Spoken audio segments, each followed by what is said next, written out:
Chapter 001, Twin Brothers.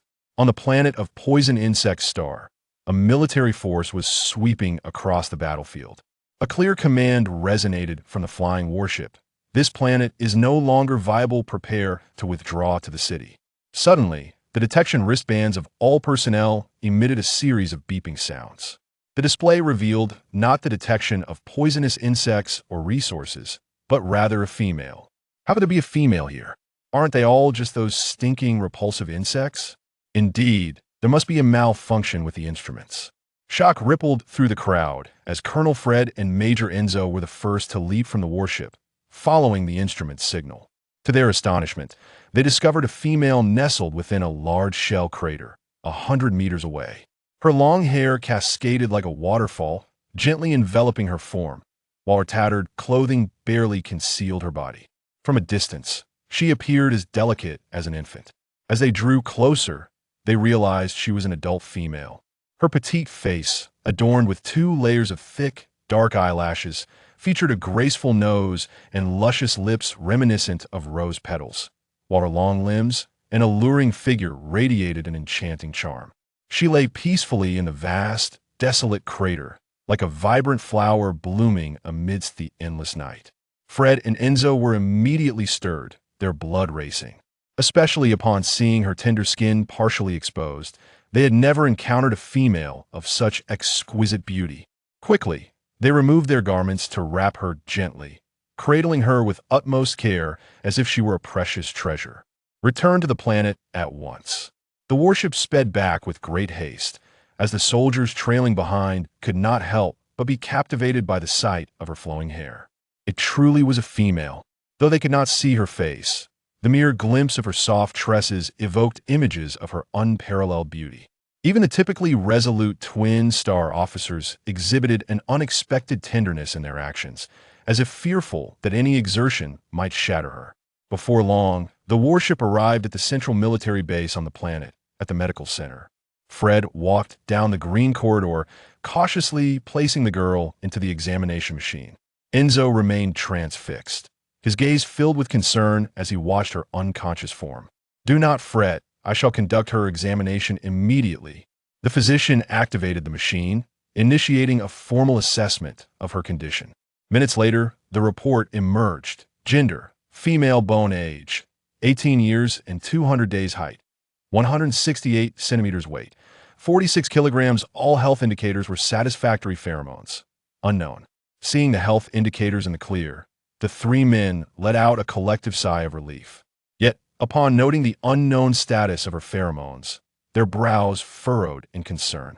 At that moment, the unconscious Miantang stirred, propping herself up with a hand as consciousness began to return. Fred and Enzo quickly approached her. As she slowly opened her eyes, they were met with the mesmerizing hue of amber, shimmering under the light like rare gemstones, captivating both men instantly.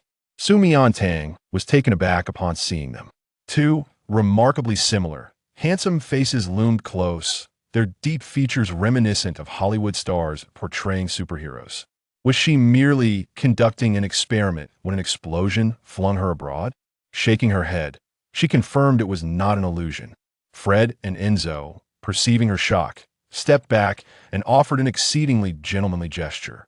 "Forgive us, esteemed female, for our reckless behavior may have startled you.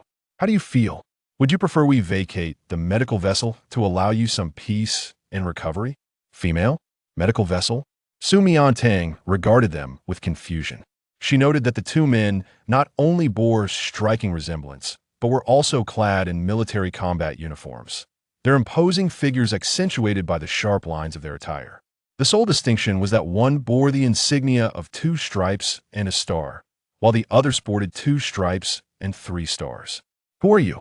the petite female inquired, her voice soft and sweet, prompting the 2 men to respond with enthusiasm. "Respected female, we are twin brothers. I am the elder brother, Colonel Fred Pellis of the Eagle Brigade's 1st Special Operations Team. I am a younger brother, Major Enzo Ohaibun of the Wolf Anti-Terror Elite." Ah, twin brothers, no wonder they resembled one another so closely. Miantang was momentarily taken aback by their excessive politeness and impressive ranks. Hello, I am Miantang. Miantang? The name evoked the image of a sweet, soft confection, mirroring her own essence. Both men's eyes softened with warmth. Realizing they might have misunderstood something, Miantang clarified, the Mian in my name means sleep, and Tang refers to the flowering crabapple. Miantang? Indeed, she resembled a crabapple blossom in slumber serene and enchanting. The smiles in their eyes deepened. Miantang was momentarily stunned by the unbidden affection emanating from them. Her gaze drifted past them, noticing a nearby bionic robot, the holographic projection technology adorning the walls, and the automatically responsive screens. Through the window, she glimpsed a squadron of mecha warriors soaring through the skies, spacecraft, and planetary rings, incredulously realizing she hadn't been blasted abroad, but rather ejected from Earth itself. Respected Miss Miantang, may I inquire who abandoned you on Poison Insect Star? Females were already a rarity in the imperial capital, each treated as a treasure, let alone one as stunning as her. Who possessed such audacity? Once the culprit was discovered, they would face the most severe military retribution. Fred's expression darkened with anger. If an ordinary person were to awaken in an alien realm, surrounded by extraterrestrial beings, they would likely be paralyzed with fear. Yet Miantang, a scientist by trade, maintained her clarity and rationality in any circumstance. I do not know. She feigned amnesia. It seems I cannot recall anything. The two men's hearts sank. Upon noticing the unknown pheromones earlier, they suspected her information core had suffered severe damage. It appeared that she had not only been abandoned, but had also endured cruel torment prior to this ordeal. Enzo seethed with rage, his sharp teeth gritted, wishing to transform into a beast and tear the offender to shreds. Then let us not dwell on it. Fred compassionately offered her a glass of water. Your body is still quite weak, and it is unwise to exert yourself. Thank you. Miantang took a sip of water, lowering her gaze to the military cloak draped over her and the patches of black and gray on her skin. May I take a shower? Of course. Fred replied. May I have the honor of inviting you to my residence? There, you will find the most advanced bathtub in the Central Star, ensuring you will have an exceptionally comfortable wash. Upon hearing this, Enzo turned to his brother, alarm bells ringing in his mind. Since meeting Miantang, his thoughts and heart had been solely occupied by her, completely oblivious to his brother's interest. Indeed, their preferences had always been strikingly similar, and with a female as beautiful, gentle, and exceedingly polite as Miantang, it was no surprise that she captivated the attention of all males. But he would not yield, even if the rival were his own brother. Chapter 002. The contest for favor with thoughts swirling in his mind. He launched in advance. Esteemed Miss Miantang, you are most welcome to visit my residence, where a natural bathing pool awaits, surrounded by a vibrant array of flowers. It is truly a sight to behold, and I am certain you would find it delightful. Fred furrowed his brows, casting a glance at his brother. The harmonious camaraderie they shared moments earlier now crackled with an undercurrent of rivalry. Miantang, taken aback by their fervent invitations, felt a twinge of embarrassment. Though they were her saviors, it seemed rather inappropriate for a young lady to bathe at the homes of two men she had just met. After a moment's hesitation, Fred, attuned to her unease, realized the impropriety of his suggestion. Inviting a female he had known for less than a day to his home for a bath could be construed as an affront to the laws of the Empire. In the past, he had always scorned those males who displayed servile flattery before females, resembling nothing more than a sycophantic dog. Yet, upon encountering a woman he admired, he found himself surpassing such behavior. My apologies for my indiscretion. I shall contact the Female Protection Agency at once. Thank you, Miantang replied with a nod, but the remnants of soot and an unpleasant odor clung to her. Reminiscent of some foul insect secretions, which she could no longer endure. Is it possible for me to use the bathing facilities here? Fred and Enzo exchanged glances, both resolutely shaking their heads that no, that bathing area is far too small and rudimentary to suit your stature. Miantang raised an eyebrow in confusion. What stature do you speak of? It's quite all right. I do not mind. Overwhelmed by her discomfort, she dashed into the bathroom. Before they could react, she peeked her head out moments later. Blushing as she timidly asked, could you possibly find me a change of clothes? Of course, the brothers, witnessing her shy demeanor and cautious request, felt their hearts melt. Given the scarcity of females in the empire, each was afforded the highest privileges, often leading to a temperament of arrogance and entitlement. However, since Su Miantang's awakening, she treated them with utmost respect, her bashful and grateful glances accompanied by a soft, mellifluous voice that sent delightful shivers through their hearts. She was undeniably unique, and they found themselves enamored. Upon discovering a female on the planet infestation, they had contacted the Female Protection Agency after her examination at the medical center to investigate her origins. Though the formalities concluded, they were reluctant to depart, standing guard like loyal sentinels outside her bathing chamber. Inside the fully automated bath, Su Miantang noticed an interactive screen on the wall as she gazed at it. A 3D cartoon fluttered to life, inquiring, "What information would you like to know?" She reached out, selecting the option for Imperial Civilization. It turned out that the planet upon which she had been cast was known as Central Star, governed by a royal family, encompassing hundreds of star systems and organizations. The technological advancements here eclipsed those on Earth by several years, and the inhabitants were distinct, having evolved from beasts. Legend had it that a millennium ago, Central Star was teeming with extraordinary creatures, absorbing the essence of the sun and moon, gradually evolving into humanoid forms. Males developed combat abilities and glands, while females possessed pheromones to soothe and mark males, preventing them from succumbing to madness during their heat or heightened battle states. Intrigued by these novel terms, Su Miantang delved deeper into the information regarding glands and pheromones. The glands, typically located on the nape of males, serve to inject pheromones into partners. When marked, males experienced intense pleasure, sometimes to the brink of ecstasy. There were 3 classifications of marking. 1. A foam mark, achieved by gently stroking the gland to release a small amount of pheromones to soothe a mildly distressed male. 2. A temporary mark, created by licking the gland to release a significant amount of pheromones during a period of heightened distress. 3. A lifelong mark, established by biting the gland, embedding the pheromones deeply within the male, ensuring eternal loyalty. Pheromones, unique to females, were stored within a pheromone sea, categorized by concentration and type, ranging from D grade to the legendary SS grade, named after Queen Janny. Astounded by the wonders of this new world, Su Miantang continued her exploration, uncovering historical accounts of a catastrophic war with the enemy Planet X, which had utilized banned toxic gas bombs, leading to the tragic demise of numerous vulnerable females. This event had drastically tilted the male-to-female ratio to an alarming 1:90, prompting the Empire to implement the Female Protection Act, 100 female privileges, and a polyandrous marriage system to restore societal balance. Realizing that the courtesy and concern shown by the esteemed Colonel Fred and Major Enzo were due to her status as a female, she couldn't help but recall a humorous anecdote. "What is your rank?" "B. I am a Master. C. I am a Doctor. D. I am a gentleman." Now, she could proudly declare, "I am a lady," unlike the jest and the joke, where gentleman was a term of mockery.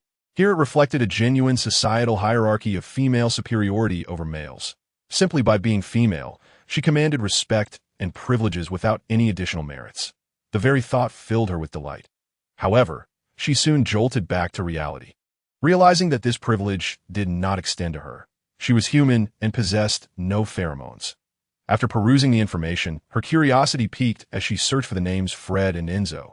The results revealed that Colonel Fred and Major Enzo were twin brothers, the youngest and most illustrious stars of the Imperial combat team, known for their striking handsomeness and valor, born into a noble family with a distinguished legacy. Both were S-grade males, yet to be wed. S-grade combat prowess? How formidable! Chapter 003. The alluring pheromones at last. The foul odor dissipated, and the soot was washed away at a round, robotic cart wheeled in, delivering a fresh outfit to her. Su Miantang lifted the delicate, pure white dress with a square neckline, adorned with ruffled edges and lace-trimmed sleeves, exuding an ethereal charm. Outside, Fred and Enzo patiently awaited her emergence. The 2 typically rugged officers, accustomed to the battlefield, were now preening themselves, one adjusting his collar, while the other meticulously styled his hair, competing to leave a favorable impression on the young lady, eliciting a chuckle from the elderly physician. Youthful courtship was indeed a sight to behold, showcasing the most captivating side of masculinity. Within half an hour, sounds emanated from the bathroom. The brothers raised their heads in anticipation, and upon witnessing Su Miantang step out, Their eyes widened in awe. Amidst the steaming mist, her long, dark hair cascaded in soft waves. Droplets of water glistening on her porcelain-like skin. Her radiant eyes sparkled, and her beauty was nothing short of breathtaking, so enchanting that they felt compelled to kneel and plead for her to become their matriarch. When they first found her on the planet Infestation, her beauty was striking, but after her bath, she shone even more brilliantly, given that Central Star lay close to the sun with intense ultraviolet rays. Most inhabitants possessed sun-kissed skin. However, her porcelain complexion was a rarity that invited an irresistible urge to touch, to experience the velvety softness that might leave a gentle blush upon her delicate skin. The brothers felt a pang of guilt for their primal thoughts. Meanwhile, Miantang gazed at them with a warm smile, expressing her gratitude for the lovely dress. "Thank you. I truly adore it. Why, you're welcome." Fred stammered, suddenly eager to serve her in any way possible. Spotting her bare feet, he swiftly approached with a new pair of shoes, kneeling before her. "Esteemed Miss Miantang, may I assist you in putting on your shoes?" "What is this?" Miantang exclaimed, startled by his sudden kneeling. Before she could decline, Enzo approached with a hairdryer in hand. "Esteemed Miss Miantang, may I assist you in drying your hair?" As she began, but before she could voice her thoughts. The two were already in motion. Enzo gently lifted her damp hair, preparing to activate the dryer. In that moment, a faint, ethereal fragrance wafted through the air, reminiscent of enchanting wood and floral notes, awakening every nerve in his being and leaving him utterly entranced, as if he longed to transform into a beast and revel in the comfort of rolling about. When they discovered her on the planet Infestation, she had been tainted by the stench of the stink bugs, devoid of this alluring essence that resembled pheromones. However, her information sea was damaged, rendering even machines incapable of detecting it. The scent was so faint that it could not possibly be a pheromone. It must be her natural body fragrance. It was hard to imagine if this scent were indeed a pheromone. Even a slight release in concentration could send him into a shivering ecstasy. Fred knelt down, just about to cradle her foot, when he caught a whiff of an exceedingly subtle fragrance reminiscent of snow lotus, causing his hand to tremble, nearly dropping her shoe. Unable to resist, he leaned closer to the white skirt to inhale deeply. Truly, it was the elegant aroma of Tianshan snow lotus. How intoxicating, how alluring. Regrettably, it was too faint to evoke thoughts of pheromones. It must be her inherent body scent. Just the kind he favored. He wished he could remain kneeling a little longer, endlessly savoring the enchanting fragrance bestowed upon him by the delicate female. Miantang, observing the two eager officials, harbored concerns that their actions were influenced by pheromones. And thus she proactively inquired, "Gentlemen, were you conducting a physical examination when I awoke?" Upon hearing her words, Fred and Enzo were instantly jolted from their fragrant reverie. Had she uncovered something? Was her information damaged? Could she not drive pheromones? Or was she sensing a complete loss, hence her inquiry? For females, pheromones are as vital as combat prowess is for males. Losing them would leave anyone despondent and desolate. Yet, they could not bear to see the delicate female in sorrow. Not even a little. "Dear Miss Miantang, may I ask if you have previously attempted to activate your pheromones?" Miantang shook her head. "No." Fred, who had been quite anxious, felt a wave of relief wash over him. There was no need for excessive worry. The earlier pheromone test indicated unknown, which could imply several possibilities that it was common for 60 of females to possess pheromones at birth, while the remaining 40 would only develop them between the ages of 18 and 22. Of course, he felt compelled to mention the worst-case scenario. It is also conceivable that your information was severely damaged by malevolent individuals, leading to the inability to detect pheromones. But rest assured, the Empire possesses advanced technology for pheromone restoration. As long as you focus on treatment and recuperate for a while, there will be some degree of recovery. We will also make every effort to apprehend those who have harmed you. Yet, once pheromones are damaged, it is a permanent condition. Even the most effective medication can only restore 10. Enzo, fearing her distress, quickly added, "Lacking pheromones will not impact your health. We will not discriminate and will treat everyone equally." "Really?" Miantang turned to him, offering a smile. This smile, akin to a fairy blossom amidst the frigid glaciers, pure and resilient, left Enzo utterly captivated. "Indeed," Fred affirmed, as Miantang felt somewhat reassured. Initially, she had been concerned that without pheromones, she might struggle to survive here. Now it seemed that the Central Star genuinely embedded respect and care for females into its very essence, allowing her to thrive on her own merits, just as she had on Earth. Thank you both, and no need for thanks, Fred replied with a smile in his eyes. Dear Miss Miantang, it is the inherent mission and honor of males to protect females. Your gratitude is unwarranted. Then you need not be so formal with me. You may call me Su Su or Tang Tang. Is that permissible? The brothers were taken aback that in male-female interactions, using nicknames is a sign of intimacy, especially when the female initiates it, signaling goodwill. They immediately began to call her by the names, eager not to lag behind. Su Miantang chuckled, amused by their delight in sweet sentiments. She suddenly became curious about their beast forms. They must be gentle, right? Ding dong. The doorbell rang outside the medical room. The display screen indicated that staff from the Female Protection Agency had arrived. Chapter 004, such a beautiful female. Does she truly exist? Fred reluctantly released Su Miantang's calf, while Enzo, still enchanted, tenderly caressed her wind-dried, fluffy hair that exuded fragrance, longing to bury his face within it and indulge in its scent. Zhao Man, the head of the statistics department at the Female Protection Agency, entered the medical room and was taken aback to see the Empire's most esteemed, youngest twin star officials, now bowing their heads gently, attending to a female with such tenderness. Were they not the ones who claimed to be too young for love, only wishing to serve their country on the battlefield, avoiding registration of gland information to match pheromone partners, and even attempting to evade royal unions? Why were they now so attentive to a female? Upon seeing the delicate beauty they had rescued from the poison insect star, it all became clear. She was simply too fair, too slender, too stunning. Even someone as worldly as she felt a jolt of surprise. Colonel Fred, Major Enzo, Director Zhao. They exchanged respectful nods, and Zhao Man approached Su Miantang. Beautiful lady, may I know your name? Su Miantang. Su Miantang extended her hand amicably. Hello, Director Zhao. It is a pleasure to meet you. Likewise, Zhao Man smiled. I have heard about your situation. I will now take you to the central brain to look up your relevant identity information. All right, thank you. Zhao Man activated her light brain, intending to hand over the work to Fred and Enzo. However, to her surprise, the two officials showed no intention of departing, closely following Su Miantang as if their gazes were glued to her. It seems the Empire's brightest twin stars are about to be claimed by the female master.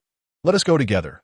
The distance from the medical room to the flying ship was merely over 100 meters. Soldiers passing by halted in their tracks.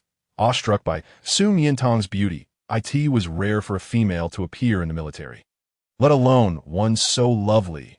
Most importantly, typical females were often very proud and aloof, only casting glances at males of high social, standing, or superior appearance.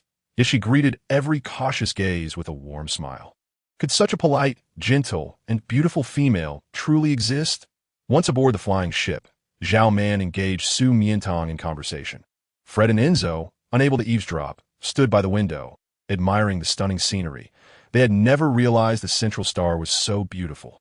The sky was so blue, the clouds so white, the air so fresh, and their spirits so uplifted. Everything transpired due to the presence of one individual that I just caught a whiff of fairywood fragrance while drying Tang Tang's hair. It is my favorite scent, Enzo boasted, but Fred appeared somewhat astonished. Are you sure it wasn't the scent of Tian Shan, Snow Lotus? Of course. How could I mistake my favorite fragrance? Brother, have you forgotten a wolf's sense of smell is the keenest? I haven't forgotten, but I wouldn't confuse the fragrance of Snow Lotus. It is not only aromatic but also beautiful. His last three words seemed to hint at something. Following his gaze, Enzo spotted the smiling Su Miantang. It appeared that his brother was resolutely determined to compete for her affection. However, it mattered not. He had never lost in any competition. Fred seemed to sense his emotions and let out a soft snort, laced with disdain, as if to say, a younger brother is still just a younger brother. Central Brain, Information Department. Miss Su Miantang, please step in front of the detection machine. The system will scan your iris information to display your identity. Zhao Man's words were abruptly cut off as she gasped in astonishment, covering her mouth. How could this be? Fred and Enzo rushed forward, their eyes widening at the screen displaying the words "no record found." Shock and fury washed over them, mingling with an insidious greed. They were astonished that every individual born in the Empire had their information recorded in the central brain, yet hers was absent. Anger welled up within them at the thought that this might be due to her being abandoned, abducted, or hidden and mistreated since birth. Greed festered, for the central brain had no record of her. It implied she had no family, no male, and now even her memories were gone. Did this mean they would become her closest individuals? Observing their reactions, Miantang began to grasp the situation. An earthling. It was entirely normal for her information to be absent here. Would they question her next? Could she continue to feign amnesia to evade suspicion? As she worried, Zhao Man, still enveloped in astonishment, suddenly broke into a radiant smile. Wonderful! The Empire has gained another female, and she is so young and beautiful. A true gift from the beast god. Fred and Enzo stepped forward, both offering her a formal military salute, solemnly assuring her, Tang Tang, we will always be by your side to protect you. Their completely unexpected reaction moved Miantang deeply. She opened her mouth, only managing to utter, thank you. Thank you both, and no need for thanks. Follow me over here. Zhao Man took her hand, leading her to the statistics department. Next, I will register your identity information, formally making you a part of the Empire, all right? All right, that Miantang nodded, cooperating as she provided her iris and fingerprint information, which was recorded and entered into the central brain. The Female Protection Agency also graciously provided her with accommodation, living expenses, and a brand new light brain that, oh, you have a health report? I do. Fred handed over the freshly generated report to Zhao Man. Zhao Man joyfully accepted the information, her mind wandering in delight at the thought of such a beautiful female possessing an extraordinarily high rank and a wonderfully fragrant pheromone. However, when she noticed the column indicating unknown, her expression froze in disbelief. Casting a glance at Miantang, she felt a twinge of pity and regret. The uncertainty of her pheromones meant that the privileges she would enjoy in life and the choices she would face in mate selection would be significantly inferior to those of a typical female. Thus, the Female Protection Agency would need to provide her with even more care. After inputting all the information, she manually clicked to set a 3-month protection period. Now, I will take you to tour your new home. There's no need to trouble Director Zhao, Fred said as he took the keys, and Enzo picked up the items that had just been distributed. The brothers will handle the rest. Zhao Man was momentarily stunned but nodded in agreement. She hadn't expected their enthusiasm despite her lack of pheromones. It seemed they genuinely liked her, as Miantang had anticipated that the accommodation arranged by the Female Protection Agency would be a temporary residence. But to her astonishment, it turned out to be a charming villa. Chapter 005. Blushing. The villa boasted 4 levels, fully equipped with smart home technology, voice control, automatic sensing, and advanced sensor systems. Through the central display screen, she could observe the entire layout of the rooms. Furthermore, a delightful little B-shaped robot butler flitted about in the hall. The futuristic design was dazzling, leaving her in awe. However, Enzo seemed dissatisfied, remarking that it was too rudimentary. Fred frowned, saying, Tang Tang, if you dislike this place, I can arrange for a fully equipped estate elsewhere. An estate. The world of the wealthy is beyond my comprehension, she thought. And no need. This place is quite nice. What do you need? We can fulfill any request. Need? She pondered for a moment. I have lost my memory and forgotten many things. If you are willing to share information about the country's affairs and conditions, I would be very grateful. Affairs and conditions? It was surprising for a female to be interested in such topics, and certainly no male could refuse such a request. After all, it was precisely their area of interest and an excellent opportunity to showcase their talents. They eagerly nodded and sat beside Miantang, regaling her with tales until nightfall. When they reluctantly took their leave, time flew by too quickly. It seemed to vanish in an instant. Tang Tang, we must be off. Good night, Colonel Fred, Major Enzo. Miantang mimicked their gestures, gracefully bowing, causing both men to momentarily forget their polite farewells, their hearts fluttering. Upon returning home, her mind was filled with the delightful moments spent intimately together, and a silly smile often graced her lips, rendering her unable to focus on anything else, let alone sleep.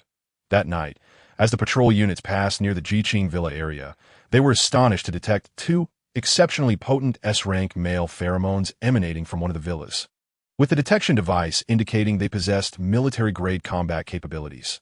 The villa was surrounded by barriers, preventing anyone from entering. Who could reside in such a villa, capable of attracting 2 high-ranking military S-class officials to personally oversee their protection? The following morning, as Miantang opened the door, she was greeted by the long-waiting Fred and Enzo. They leaned casually against the flying ship, holding large bouquets of begonia flowers. Behind them stood a group of workers, methodically unloading furniture, decorations, clothing, and other daily necessities from the ship's hold. Upon seeing her, they all bowed in unison. "Tang Tang, good morning." "You too?" Miantang asked, somewhat puzzled. Enzo handed her the flowers, which were composed of 99 pink, double-petal blooms, nearly obscuring her entire figure. "Today is your housewarming celebration. We came to congratulate you. Oh, you like this bouquet?" Miantang leaned down to inhale their fragrance. The pink buds and overlapping petals belonged to the renowned fairy begonia. Stunningly beautiful, with a warm and soothing scent wafting into her nostrils. "I love it. It smells wonderful and looks exquisite." The petals glistened with dewdrops, as if they had just bloomed and been freshly picked. "Did you just gather them?" "No, not at all," Enzo replied, a hint of guilt in his voice. He felt embarrassed to admit he had been waiting since the early hours, and as the first rays of dawn lit up the flowers, he eagerly picked them to present to her. "Oh, really?" Miantang observed a suspicious flush creeping across his ears as she leaned closer, her warm breath brushing against his neck. "Then what's with your ears?" "They're redder than the flowers." In an instant, the blush that had merely touched the tips of his ears spread across his cheeks and neck, making Enzo feel as if he were a lobster being roasted. Miantang couldn't help but laugh. Seeing her and Enzo sharing light-hearted banter, Fred set down his items and approached. "Tang Tang, I wasn't sure what style you would prefer, so I randomly selected some furniture." "I hope you don't mind," "And of course not," she replied, her eyes sparkling. "Your taste is excellent." "That's a relief," he said, her light praise soothing the subtle pangs of jealousy in his heart, motivating him to do even more for her. After unloading the goods, the three of them, along with the Lilby robot, tidied up and arranged the layout, working diligently until late into the night. Miantang felt immensely grateful and contemplated how she could repay them. Unexpectedly, Fred pulled a box of candy from his pocket. "Tang Tang, this is for you to Oh, give it a try." The candies were square-shaped, each wrapped in exquisite star-pattern paper, and just looking at them was enough to evoke a sweet allure. Being someone with a sweet tooth, she could hardly resist the temptation, eagerly popping one into her mouth. The next moment, her expression soured as a strong, cheap artificial sweetener flavor overwhelmed her taste buds. Noticing her change in demeanor, Fred grew anxious. "What's wrong? Don't you like it? Where did you get this candy?" "It wasn't bought. It's specially supplied by the Xingmei Mall for royalty and noble families, with only 10 impurities." "Xingmei Mall, supplied for royalty. Is this a joke? Do you have any other types of candy?" "Other types?" Fred and Enzo exchanged puzzled glances as if to say, "Candy is candy. What other kinds could there be?" Miantang understood then. Across the Central Star, there was only this one type of candy, distinguished solely by the level of impurities. Commoners could consume candies with impurities ranging from 20 to 40. While the noble court kept it below 20. As someone who adored sweets, she found this utterly unacceptable. Thus, that night, she began ordering raw materials and equipment online, embarking on her own candy-making venture. Ding dong. At the break of dawn, messages from Fred and Enzo pinged in her light brain. "Fred, Tang Tang, I've procured a batch of flower seeds. May I plant them in your garden?" "Enzo, Tang Tang, I've crafted a gift for you. May I present it to you?" "Of course," she replied, opening the machine to reveal the sweet, fragrant finished products inside, responding with satisfaction. "Just in time. I have a surprise for you as well." "A surprise? Something specially prepared for them?" The brothers were taken aback, filled with anticipation. How could there be such a wonderful female like her in the world? During this time, Colonel Fred and Major Enzo frequently visited the Jiqing Villa area, leading to rumors spreading within the troops that the Imperial Gemini were simultaneously pursuing a female. This female was one they had brought back from the poison insect star, stunningly beautiful yet with no parents and lacking pheromones.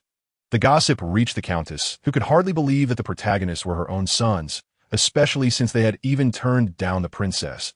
"Be cautious," she inquired, only to receive a resounding confirmation. Chapter 006. Surprise what? "Fred, Enzo, are you both insane?" Countess Joy exclaimed in shock. "You would choose to pursue an ordinary female with no pheromones over the high-ranking, pheromone-endowed princess." "Mother, you don't understand her," Fred replied. "She is not just an ordinary female. She is the most extraordinary female in the world." "Indeed," Enzo added, "I have never encountered a female more captivating than her." Joy was rendered speechless. What kind of absurdity is this? A female without pheromones cannot be appealing to my sons. I urge you to be more rational. I have heard she is exceptionally beautiful, which is indeed alluring, she conceded. But the princess is equally admirable, as she has repeatedly expressed her desire to have you as her consorts. If you continue to resist, you may anger the royal family and even breach the law, with severe consequences regarding S-rank females. The marriage law contains special provisions due to their extreme rarity, granting them the privilege to marry any male of the same rank or lower. The princess just so happens to be S-rank. However, generally, no one would dare oppose this. All males yearn for such an opportunity, except for the Gemini. This reluctance was not only because they did not favor the princess, but also due to the fact that the princess enjoyed marking her consorts, confining them to the harem for training and amusement, forbidding them from venturing outside, let alone working. Over 100 males had already lost their jobs due to this from the moment they entered the military. They swore allegiance to the empire and would never abandon their duty for marriage. Even if it meant violating the law and facing dire consequences, they would not consent. Fred furrowed his brow, and Enzo echoed his indignation. Neither will I. You, both of you. Joy was left fuming with frustration. Indeed, they are identical twins, possessing remarkably similar personalities and thoughts, even sharing the same affections and aversions. While you may disregard the law, what are your physiological responses? How shall you resist them? Fred, if I recall correctly, the doctor mentioned that your heat cycle is next month. Yes. How will you endure the absence of pheromones from equally ranked females? The fervor of male heat is relentless, escalating with rank. Without the soothing influence of compatible pheromones, one could be driven to the brink of despair. Fred replied, I can take suppressants. Suppressants? You may manage to take them temporarily, but can you rely on them indefinitely? Currently, the suppressants available in the market provide only a fleeting alleviation and come with severe side effects. Each dose hastens the onset of the next heat cycle. And prolonged use is akin to drinking poison to quench thirst. Fred fell silent, pressing his lips tightly together. Enzo, uncertain of what to say, recognized that his own heat cycle would follow shortly after his brother's. The longing for pheromones during male heat is etched into their very genes. The absence of such could lead to agitation, madness, self-harm, or even a loss of reason. Thus, they are destined to be forever under the control of females. Many individuals, upon reaching the age for marriage, automatically match with suitable pheromones in the central database, marrying those with high compatibility, devoid of any emotional connection. Yet they're different. Their hearts belong to another, observing their stubborn silence. The Count understood that these two young ones had yet to experience the intensity of their heat cycles and had not yet tasted the severity of its demand. He resorted to threatening them with even graver consequences. Even if you believe you can withstand the fervor, remember, you are warriors, thrust into a battlefield rife with peril and challenges. If your mental state collapses due to overwhelming combat prowess, how do you plan to transform into mere beasts without the soothing influence of pheromones? That will not happen, Fred vehemently denied. They would not succumb to becoming wild beasts, unlike General Aslanti. General Aslanti? The Countess inhaled sharply. That was a god of war. How dare they compare themselves to him? General Aslanti is an exceptionally rare SS-ranked male of the Empire, having undergone secondary differentiation and possessing formidable control abilities, far beyond what these two young brats could aspire to. Moreover, he remains unmarried solely because he has yet to encounter a female with pheromone compatibility exceeding 10. Joy continued to prattle on.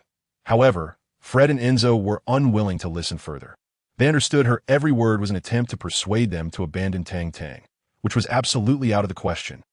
They would strive to follow in his footsteps. Irritated, they left with a hasty remark. Upon exiting the Count's estate, Fred stormed into the military training grounds, striking down dozens of soldiers in a bid to relieve his pent-up frustration. Yet the turmoil within him remained unyielded. His mind was consumed by the incessant thoughts of the female's admonitions regarding heat, pheromones, and becoming a beast. In truth, he also harbored fears that when his heat cycle arrived, he would be overrun by desire, becoming a slave to pheromones, and thus losing any chance to be with Tang Tang. Wandering aimlessly from the training ground, he found himself in the 007 Villa district of Jiqing, inadvertently ringing the doorbell. Ding-dong. Moments later, a slender, radiant figure opened the door, greeting him with a warm smile. Good afternoon, Colonel Fred. Only then did he realize what he had done. He had wandered to Tang Tang's home. Having just endured a scolding, feeling miserable and disheveled from his training, he had arrived empty-handed. Without the promised flower seeds, IT was utterly rude of him. She must despise him now. I'm sorry, Tang Tang. I doubt he lowered his head, about to apologize when Miantang interrupted him. Open your mouth. What? The colonel was momentarily taken aback, yet obediently followed her command, parting his lips. Suddenly, a piece of white, powdery confection fell into his mouth. Tentatively chewing, an unparalleled sweetness exploded on his taste buds. Unlike anything he had ever experienced, it was as if countless pure candies had been condensed into one, without any unpleasant aftertaste, soft and fluffy in texture. Fred's pent-up frustration and melancholy dissipated with that single piece of candy, and his dull eyes sparkled with newfound life. What is this? Cotton candy. Cotton candy. Fred had never heard of it.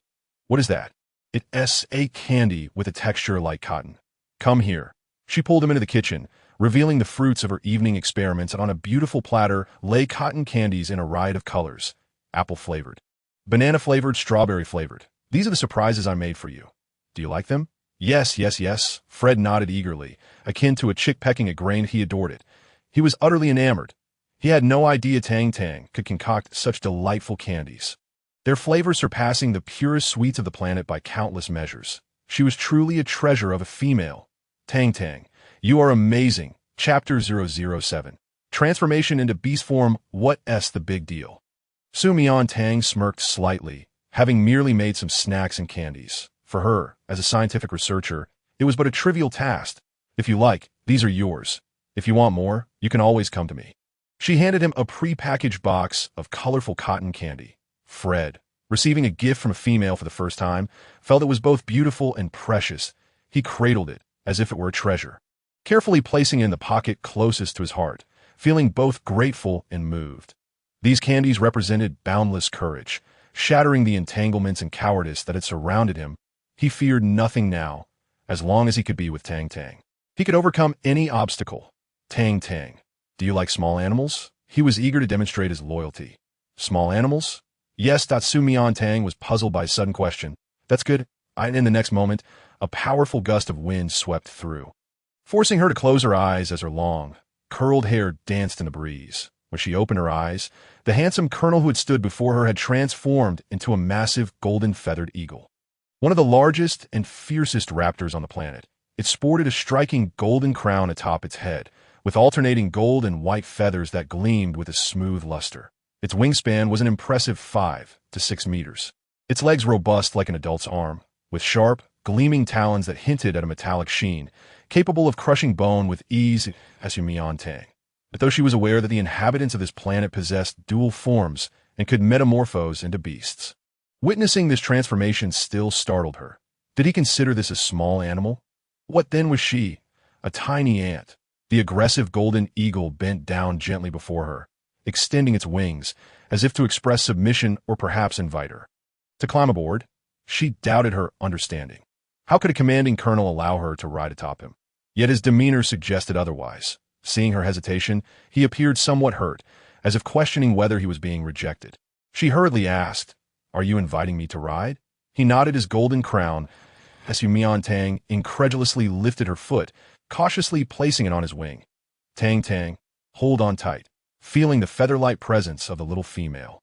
Fred's eyes glimmered with satisfaction and joy, and he took flight from the villa, ta-da, as her body suddenly soared into the air. Miantang clutched his neck tightly, fearing she might fall due to the rapid ascent. Yet below her unfolded a breathtaking panorama of the planet. Starting from the Jiqing Villa district and following the meandering magnetic floating track, she beheld the magnificent Superdome Hall, the towering skyscraper, the dazzling Tainan Crystal Station, the vast spaceport, the bustling aerial amusement park, and palatial structures even more extravagant than the Forbidden City. Wow, it was simply awe-inspiring. She had never imagined she would explore Central Star in such a manner.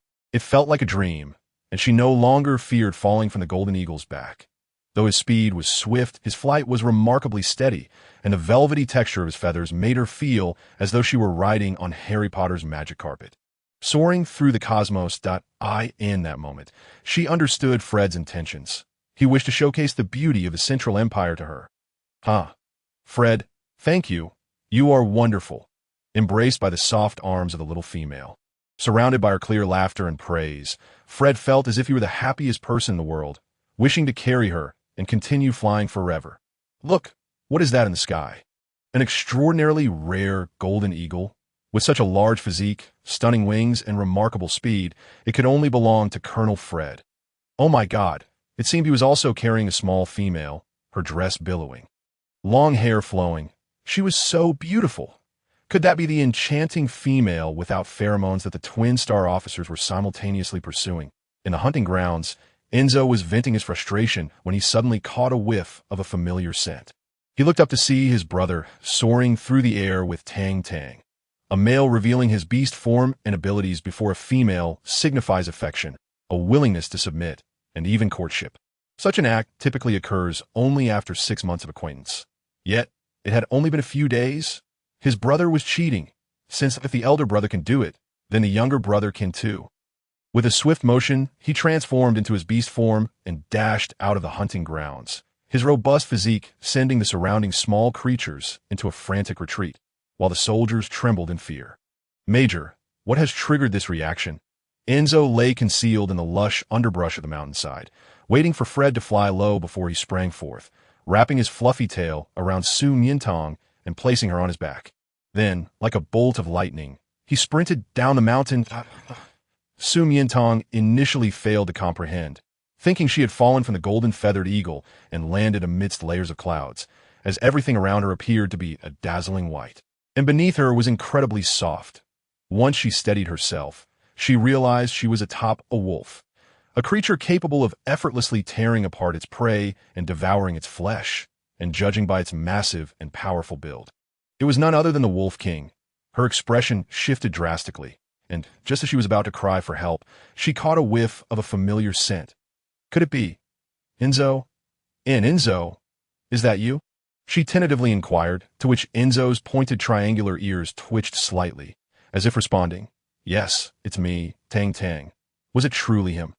Miantang's fear transformed into astonishment.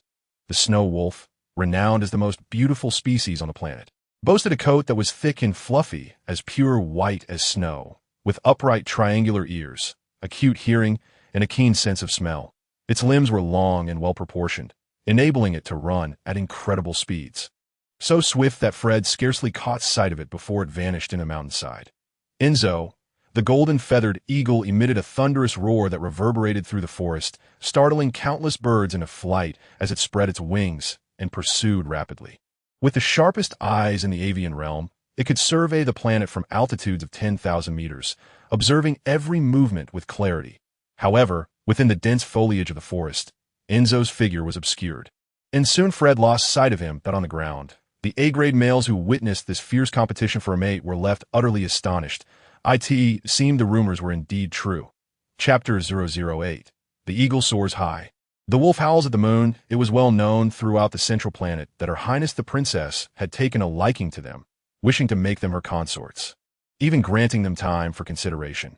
Yet, unexpectedly, the two not only rejected her, but brazenly pursued an ordinary female devoid of pheromones, a blatant affront to royal dignity that would surely result in severe punishment. Undaunted, they were indeed the boldest brothers on the planet.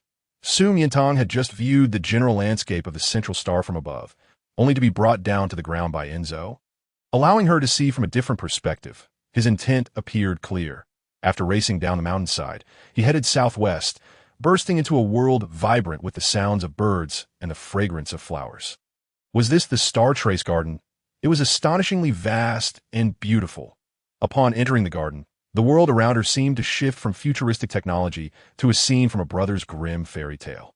Pavilions and towers were scattered about, with peculiar rocks and clear springs flowing from heights, accompanied by the melodious calls of birds echoing through the trees, and countless rare flowers exuding enchanting scents. A gentle breeze stirred, causing a rain of petals to swirl around them, as one human and one wolf traversed this paradise that a cluster of water grapes. The hellflower, mandrake, and toad lily Miantang, filled with childlike curiosity, touched this flower and sniffed that plant, her excitement palpable. Enzo, aware of her delight, slowed his pace to allow her to admire the beauty around her. for some reason just moments ago. He had been agitated by the words of the female, yet now he felt an uncharacteristic tranquility, simply reveling in the sight of Tang Tang's smiling face and hearing her joyful voice. This feeling was extraordinary. It was as if he would never need pheromones again, as long as she was by his side. Together, they wandered through the star-traced garden from dusk until sunset, until night fell. Enzo then led her to a cliff with an exceptional view to gaze at the stars and the moon. Emerging from her excitement over the rare flora, she began to observe the beautiful snow wolf before her with earnest intent. The more she looked, the more she found herself enchanted, unable to restrain her feelings. What girl could resist such a fluffy, snow-white dog? "May I pet you?" she politely inquired. Upon hearing her words, Enzo felt an overwhelming shyness, nearly burying his head in his fur. When he and his brother had explained matters of state to her, they had intentionally avoided discussing certain basic physiological knowledge regarding males and females, leaving her unaware that only his female master could touch or play with his beast form, typically during flirtation or intimate moments. Her innocent and naive tone caught him off guard. Noticing his reaction, Miantang assumed he was reluctant. "You don't want to?" No. He was more than willing. From the first moment he laid eyes on her on the poison insect star, he declared her his one and only female master. Yet he had never experienced intimacy before. Nervously, he leaned closer to her. Seeing this, she joyfully embraced him, her hands eagerly ruffling his snowy fur was just as she had imagined, thick and fluffy on the outside, with a soft, cotton-like interior. Oh, comfortable, so wonderful. She couldn't help but exclaim, turning her head to rub against him. The young female was blissfully unaware of how suggestive and bold her actions were, while the snow wolf, under her affectionate caress, felt a heart-pounding exhilaration. If he transformed back into his human form now, she would see that his skin was flushed as if scorched by fire, and his body rendered immobile by physiological reactions. Her hands were so soft, her body so fragrant, and her voice so melodious, stirring thoughts of desire within him. While he was lost in this blissful reverie, Miantang suddenly halted. "That I won't take advantage of you. I will pay." "Enzo, what does she take me for?" He was not that kind of male. Oh no, today's encounter with his brother must have triggered him, leading Tang Tang to misunderstand. After all, what cheap male would reveal his beast form after just a few days of acquaintance to entice a female? It was as if he were openly inviting her to take advantage of him.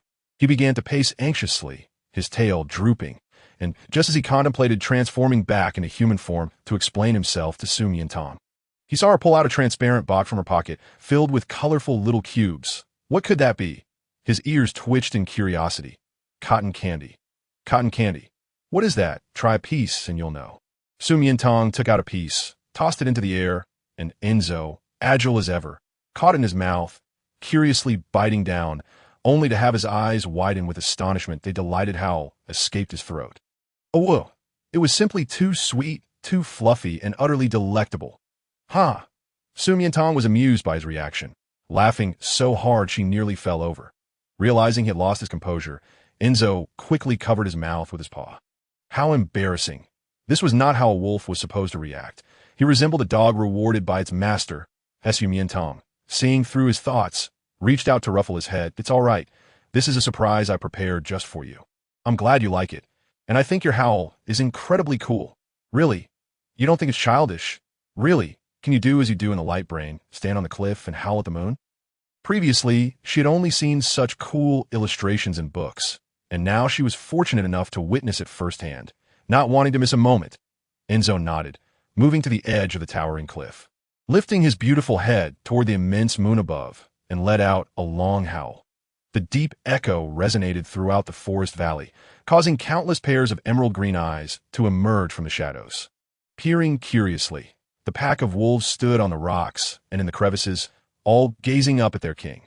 Meanwhile, hearing his brother's voice, Fred swiftly flew over. He swept over the forest, stirring a swift, cold wind that startled numerous weary birds returning home, each flapping their wings in alarm. His stunning golden wings nearly obscured half the moon, glistening alluringly under the cool light. The eagle soared high. The wolf howled at the moon, and in the pitch-black night, the vast and majestic wilderness appeared as a breathtaking masterpiece. Miantang had never witnessed such a marvelous scene and quickly activated her light brain to capture the moment. Now she understood why Colonel Fred and Major Enzo were known as the Empire's twin stars. They were indeed dazzling. Fred approached Enzo, intending to give him a stern reprimand, but was taken aback by the sight of Su Miantang taking photographs. Beneath the moonlight, the young female's eyes sparkled, her smile enchanting, making her extraordinarily beautiful. He instantly forgot everything else and obediently posed for her. Yes, tilt your head a little, lower your wings. Enzo, change your pose. Let's take another shot. Very good. Wait, let me get a selfie angle with the three of us. Chapter 009. SS-Class Battle Power White Tiger. The rumor that the Empire's twin stars are openly pursuing a female, risking their beast forms to vie for her affection, spread once again among the masses, reaching the ears of the Countess, who was utterly furious. She had hoped her admonitions during the day would temper their boldness. Yet they had become even more daring, flaunting their claims in public. Were they challenging her authority? If this reached the princess's ears, her temper was notorious, and she would surely deal with them harshly. What was to be done? She had but 2 sons, both remarkably gifted, and she could not allow them to fall prematurely. She wished to converse with that female devoid of pheromones. Yet the Female Protection Agency had instituted a 3-month newcomer protection period, during which no one was permitted to visit without authorization, especially not with such intentions that in the living room. She paced anxiously, when suddenly a thought struck her. General Islandi. He was the commander of Fred and Enzo, their idol, whose influence had inspired them to enlist. Over the years, they had followed closely in his footsteps, hoping for recognition as they fought in numerous campaigns, that if he were to intervene and admonish them, it would undoubtedly yield positive results. Alas, his esteemed position made an audience nearly impossible, even for the nobility. However, if she were to petition alongside several earls and countesses, expressing her concerns in the name of the females, he might take notice. With that thought, she sprang into action. At Glancemore Manor, a majestic white tiger statue towered over the expansive training ground. In the center stood a tall, commanding figure, a man of striking stature. The dark-patterned military cap cast shadows over his pale, tousled hair, partially obscuring his fierce crimson eyes. From below, one could only see his tightly fitted black combat uniform, crisp and immaculate, his form seemingly sculpted by divine hands. Embodying the golden ratio, his chiseled features and deep-set, exquisite features portrayed a striking elegance. He was the Empire's god of war, General Islandi, a rare and noble white tiger, an SS-class combatant at the apex of the food chain. From a young age, he exhibited extraordinary bravery, charisma, and leadership. At T-14, he entered the military, leading the Central Legion in interstellar battles, defeating relentless foes such as the forces for Bhaskar Star, X-Star, and Vinax Star, thus preserving peace in the Central Star System. By the time he was not yet 20, he had been promoted to general, just when it seemed he had reached the zenith of power. At the age of 22, he astonishingly sprouted a pair of wings, their fiery hue matching his piercing eyes, igniting flames with each beat. Truly, he became a force to be reckoned with from that moment. He expanded the territory of the Central Star System, instilling terror in enemy forces wherever he went.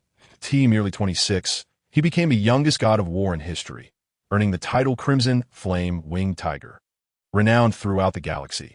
Many believed he to be an incarnation of an ancient divine beast, which allowed him to wield such power, thereby elevating the Earl family to a status revered even by royalty.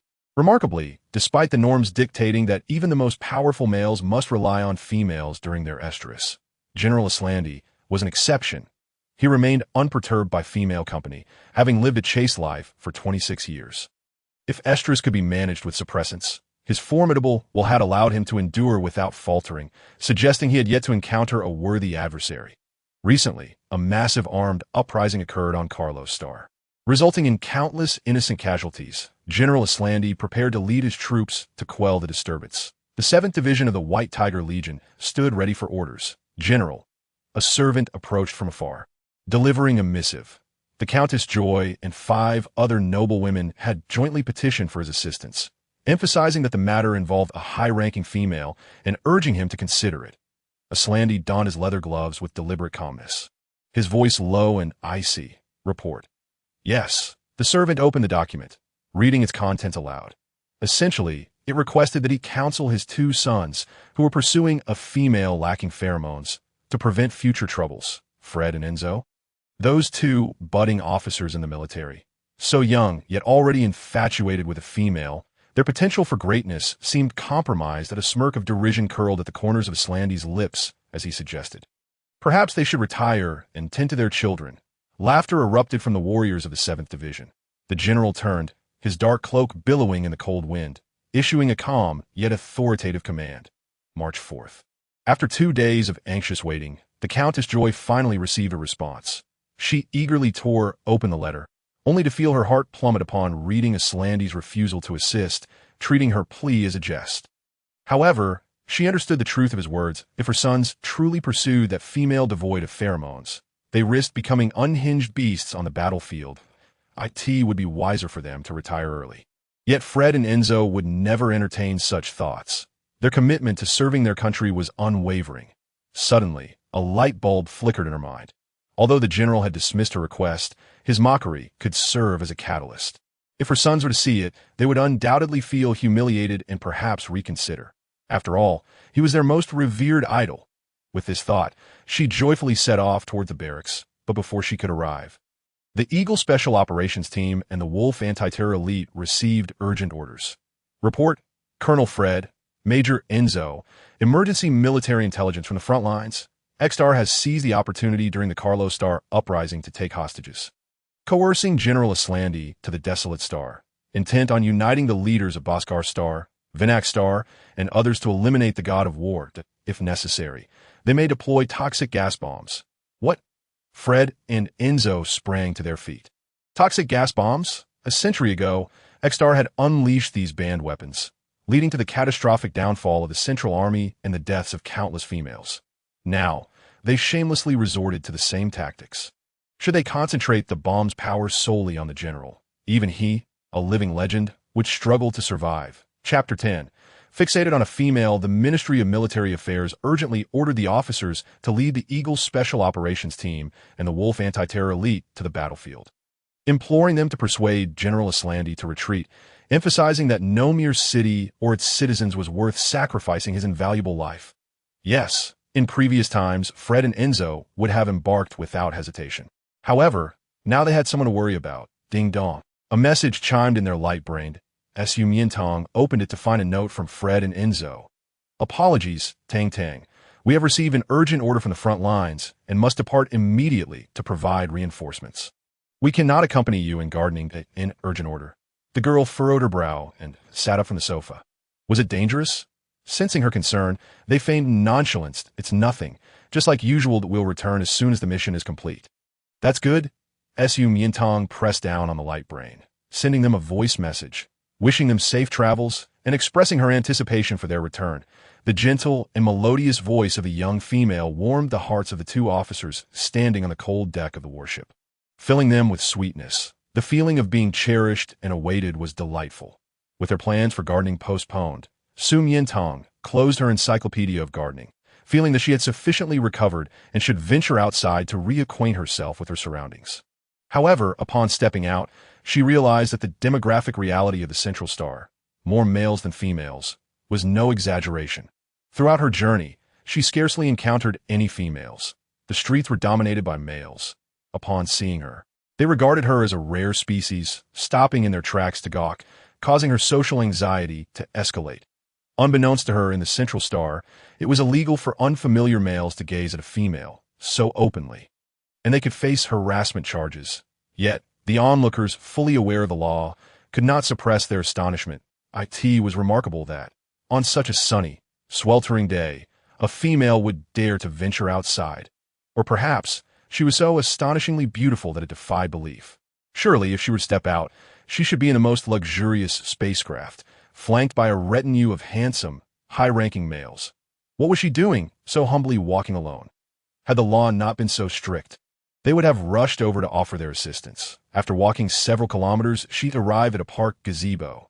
Finally, Miantang spotted a group of females. They clustered together, discussing something animatedly, their chatter lively. Director Liu, do you have more of that camellia essence? I used a bottle and felt it worked wonders. The thinning part of my hair has started to sprout. Yes. And the Silk Beauty Body Lotion. I only used it for 2 seasons and my skin has become so much smoother. Do you have anything for dark spots? I really need it. I heard there's a new product today, Centella Asiatica Scar Cream. Centella Asiatica for scars? Does it really work? Yes. Amy's scars are stubborn. They've been there for over 20 years. It's not easy to remove that. IT seemed they were discussing cosmetics. Miantang perked up her ears and listened intently when suddenly a warm, clear male voice rang out. Miss Amy, please turn your face to the side. I could see the sound. The surrounding females fell silent, holding their breath in anticipation. The girl tilted her head, peering through the crowd. In the center sat a young man in a white coat, adorned with gold-framed glasses, his back straight and his features handsome. He held a cream scoop in his hand, evenly applying the cream to the face of a female whose left cheek was marred by twisted scars. Director Liu, is it really possible to remove the scars on my face? The Centella Asiatica possesses antibacterial and reparative properties, promoting collagen regeneration, which can alleviate scars to some extent. Although complete removal cannot be guaranteed, long-term use may yield some lightening effects. Even a slight reduction would be welcome. Amy bit her lips, D-grade female, the lowest level of pheromones. She had unfortunately suffered burns in her childhood, leaving her with unsightly scars, which had always made her feel inferior. She wished only for the scars to be less hideous. Lucilla noticed her emotions and comforted her. Miss Amy, there is no perfect beauty in this world. Everyone has their own flaws to some degree, so there is no need for you to feel inferior. Really? Indeed. Before he could finish, Miantang was unexpectedly pushed from behind by a rushing female, causing her to stumble forward and collide with the metal scoop in the man's hand. A crisp ding echoed. Lucilla raised his gaze, only to be met with a breathtakingly beautiful face. The gentle breeze tousled her seaweed-like, lustrous black hair, revealing a delicately proportioned face, with skin as fair as snow, and her fluttering eyelashes resembling the wings of newly hatched birds, framing amber eyes filled with stars. Her nose was elegantly shaped, and her full lips resembled dew-kissed rose petals, tender and alluring. She was stunningly beautiful, enchanting and captivating, seemingly contradicting his earlier words, in this world, true beauty did exist, and at this moment, it was right before his eyes. Lucilla was momentarily stunned, unable to avert his gaze. For an instant, he felt as though the entire world had fallen silent, with only the sound of his own heartbeat reverberating in his ears, thumping rhythmically. Until she spoke, I'm sorry, I didn't mean to. Miantang bent down to pick up the metal scoop and handed it to him. It was then that Lucilla realized how uncharacteristically he had behaved, staring at a stranger for over 10 seconds. A faux pas that could warrant legal consequences. In over 20 years, he had never acted like this. My apologies. Mississippi, please forgive my rudeness. He stood and respectfully offered her an apology. Miantang looked puzzled, unclear about what offense he had committed. Yet, she noticed something intriguing. The badge on his chest, the fiery red flower with surrounding sparkling stars. She had seen this badge in books. It seemed to represent the Imperial Academy of Sciences. Was he a staff member there? The sudden commotion drew the attention of other females around Miantang. Oh my, you are so beautiful. How can your skin be so fair and flawless? Like exquisite mutton fat jade. Your hair is so long, so black, and so soft, shining like luminous satin in the sunlight. Your eyes are amber, like two radiant gemstones, so rare. Their conversation shifted from cosmetics to her, and a flood of compliments overwhelmed Miantang, leaving her somewhat bewildered. Chapter 011. Self-strategy. Lucilla stood on the periphery, observing her wide-eyed confusion, pure and naive, as if she were unaware of her own beauty, creating a stark contrast with her stunning appearance. The deep purple of her pupils glimmered with hints of amusement. She deserved every beautiful word in the world. As he watched, he found himself lost in thought again. What cosmetics do you typically use? Your skincare is impeccable. She was still so young. Surely she didn't need skincare. This must be natural. Are you the beloved daughter of some noble or influential figure? How have I never seen you before? What does your pheromone smell like? What level is it? It must be incredibly fragrant and noble. Faced with countless inquiries, Miantang opted to silence them with a single statement. I am an orphan, without pheromones. The moment she spoke, the surrounding chatter fell silent. The female stood in astonishment, incredulous. She appeared so noble, so beautiful. Yet she was an orphan, without pheromones. As they looked behind her, they noticed she had no flying vehicle, let alone any males accompanying her. Could it be true? You must be joking. Among the crowd was an A-grade female, Unwilling to accept her words, she activated her A4 friendly pheromone, typically used for communication and familiarity between females, which would evoke a response from the other S pheromones. But soon Miantang remained indifferent. There were only two possibilities. One, she was a higher-ranking female, but as an excellent A grade. The only higher rank was the precious S grade females of the Empire, each recorded and known, and none bore her face. The second possibility was that she had no pheromones. It had to be the latter. The A grade female was taken aback, retracting her hand. You truly have no pheromones. Su Miantang nodded. She never lied. And oh, pheromones. Lu Silai's long eyelashes lowered slightly, partially obscuring the glimmer in his eyes, and the traces of laughter that had just escaped began to solidify. They were not from the same world. He should leave. Staying here would only tempt him to continue stealing glances at her. Su Miantang's candor was aimed at dispelling their doubts, hoping to free up time to converse with the man adorned with the flower badge. However, before she could speak, he walked away, not even glancing her way, seemingly uninterested in conversation. Hello. Yes, she attempted to follow. A group of females beside her pulled her back. Enough, he's not a male you can aspire to. Just let it go. The group that had previously gazed at her with envy and admiration now regarded her with pity. He was the last heir of a prestigious family, an exceptionally rare S-grade male in the Empire. Rational and objective in his choice of partner. Even we wouldn't dare entertain thoughts of him, let alone you. Indeed, don't be fooled by his gentle demeanor. He only offers assistance because we are females, and he is exceptionally considerate. Males like him, excelling in all aspects, only match with females of the same caliber to ensure stability of mind, genetic excellence, and the continuation of their family legacy. And no matter how beautiful you are, it won't matter. You lack pheromones, and amount of pursuit will change his polite refusals. Su Miantang felt as if they had misunderstood something. She merely wished to inquire if he was affiliated with the National Academy of Sciences, to understand the scientific standards and operations here, to see if there was hope for her to find employment. What was his name? Was he part of the National Academy of Sciences? Was he providing them with experimental products earlier? She asked 3 questions in succession, but the females present shook their heads, finding her stubbornness tiresome and dispersing. They believed she would only come to her senses once she hit a wall. Realizing their misconceptions had deepened, she decided against further inquiries. She turned to the D-grade female with the twisted scars on her left cheek. Were your scars caused by burns? Yes, indeed. The scars had long reached a mature state. Topical ointments had little effect and would require laser surgery or botulinum toxin injections for treatment. What? Amy looked bewildered, unable to comprehend the terms laser and botulinum toxin. Su Miantang, unfamiliar with the local medical advancements and terminology, asked for her light brain number. After noting it down, she discovered that the man with the flower badge had not boarded a flying vehicle, but was walking westward. Walking? Was he returning to his workplace? So close? Curiosity piqued. She followed him. As Lu Silai walked, he suddenly sensed someone trailing him. Focusing his gaze, he caught a glimpse of a slender figure in the reflection of a nearby building's glass. It was her. In an instant, his previously steady heartbeat accelerated uncontrollably. Surely, she was merely passing by, not following him, right? He suppressed his thoughts, deliberately taking 2 detours to confirm she was indeed pursuing him, not just walking in the same direction. Why would she follow him? Did she wish to seek his help like the other females, requesting some cream to enhance her appearance? But she was already perfection itself, with no need for adjustments. Or perhaps, was she genuinely interested in him? He dared not entertain such thoughts, for the mere notion sent his heart racing. She was an ordinary female without pheromones, and he was an S-grade male. There was no compatibility between them, even if she were A, B, or barely C-grade. With only faint pheromones, he would not feel so certain. Yet now, the chasm between them was vast.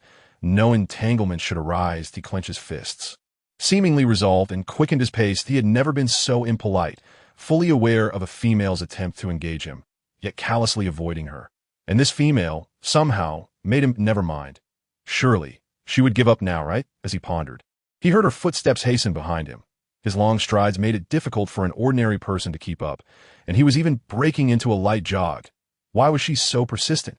He found himself perplexed. The females he knew, due to their elevated status, typically exhibited a sense of entitlement and arrogance, particularly toward males, never showing such patience. Under the scorching sun, she pursued him resolutely, refusing to give up even when he deliberately tried to distance himself. He could already envision how exhausted she must be, her cheeks flushed and her breaths rapid, yet her eyes remained fixed on him, unwavering in their intensity. How could he allow such an innocent, genuine, and breathtaking female to endure this torment? It was utterly despicable. He should turn around, hold an umbrella for her, wipe the sweat from her brow, offer her water, and grant her every request. This was precisely what he yearned to do. Chapter 012. Regret, however. The rigid adherence to the mating system, the instinctive craving for pheromones ingrained in his genes during the male estrus period, and the suitable match principles drilled into him over the years made him hesitate.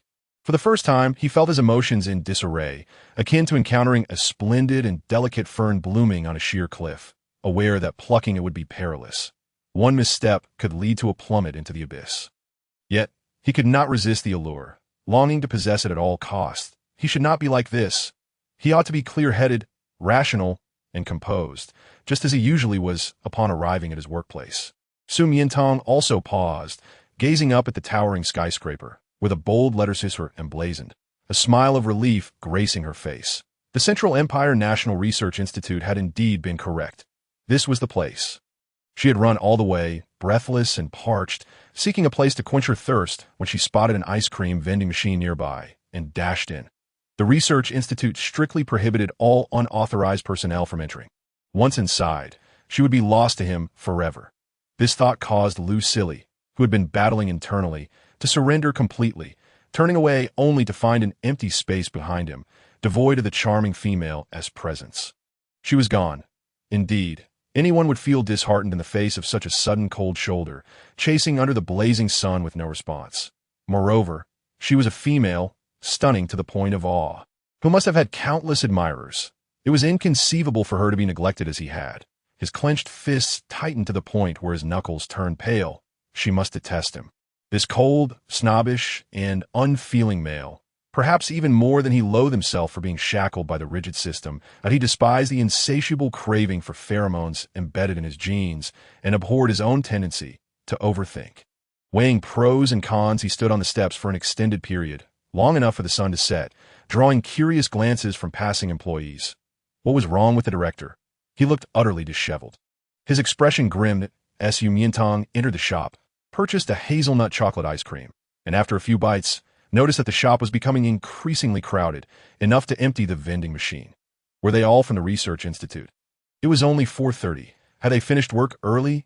Curiously, she glanced around and indeed spotted a badge resembling a fern on several of their chests. However, it was white and smaller compared to the deep red of the man she had just encountered. As the workday ended, Lin Xian rushed out his post and, upon passing the ice cream vending machine, was puzzled by the throng of people. This shop usually had a lackluster business. Why were there so many today? Was there some excitement? He edged closer and unexpectedly laid eyes on an enchanting beauty, instantly feeling the urge to mimic the other males, buying an ice cream just to stand there and steal glances at her.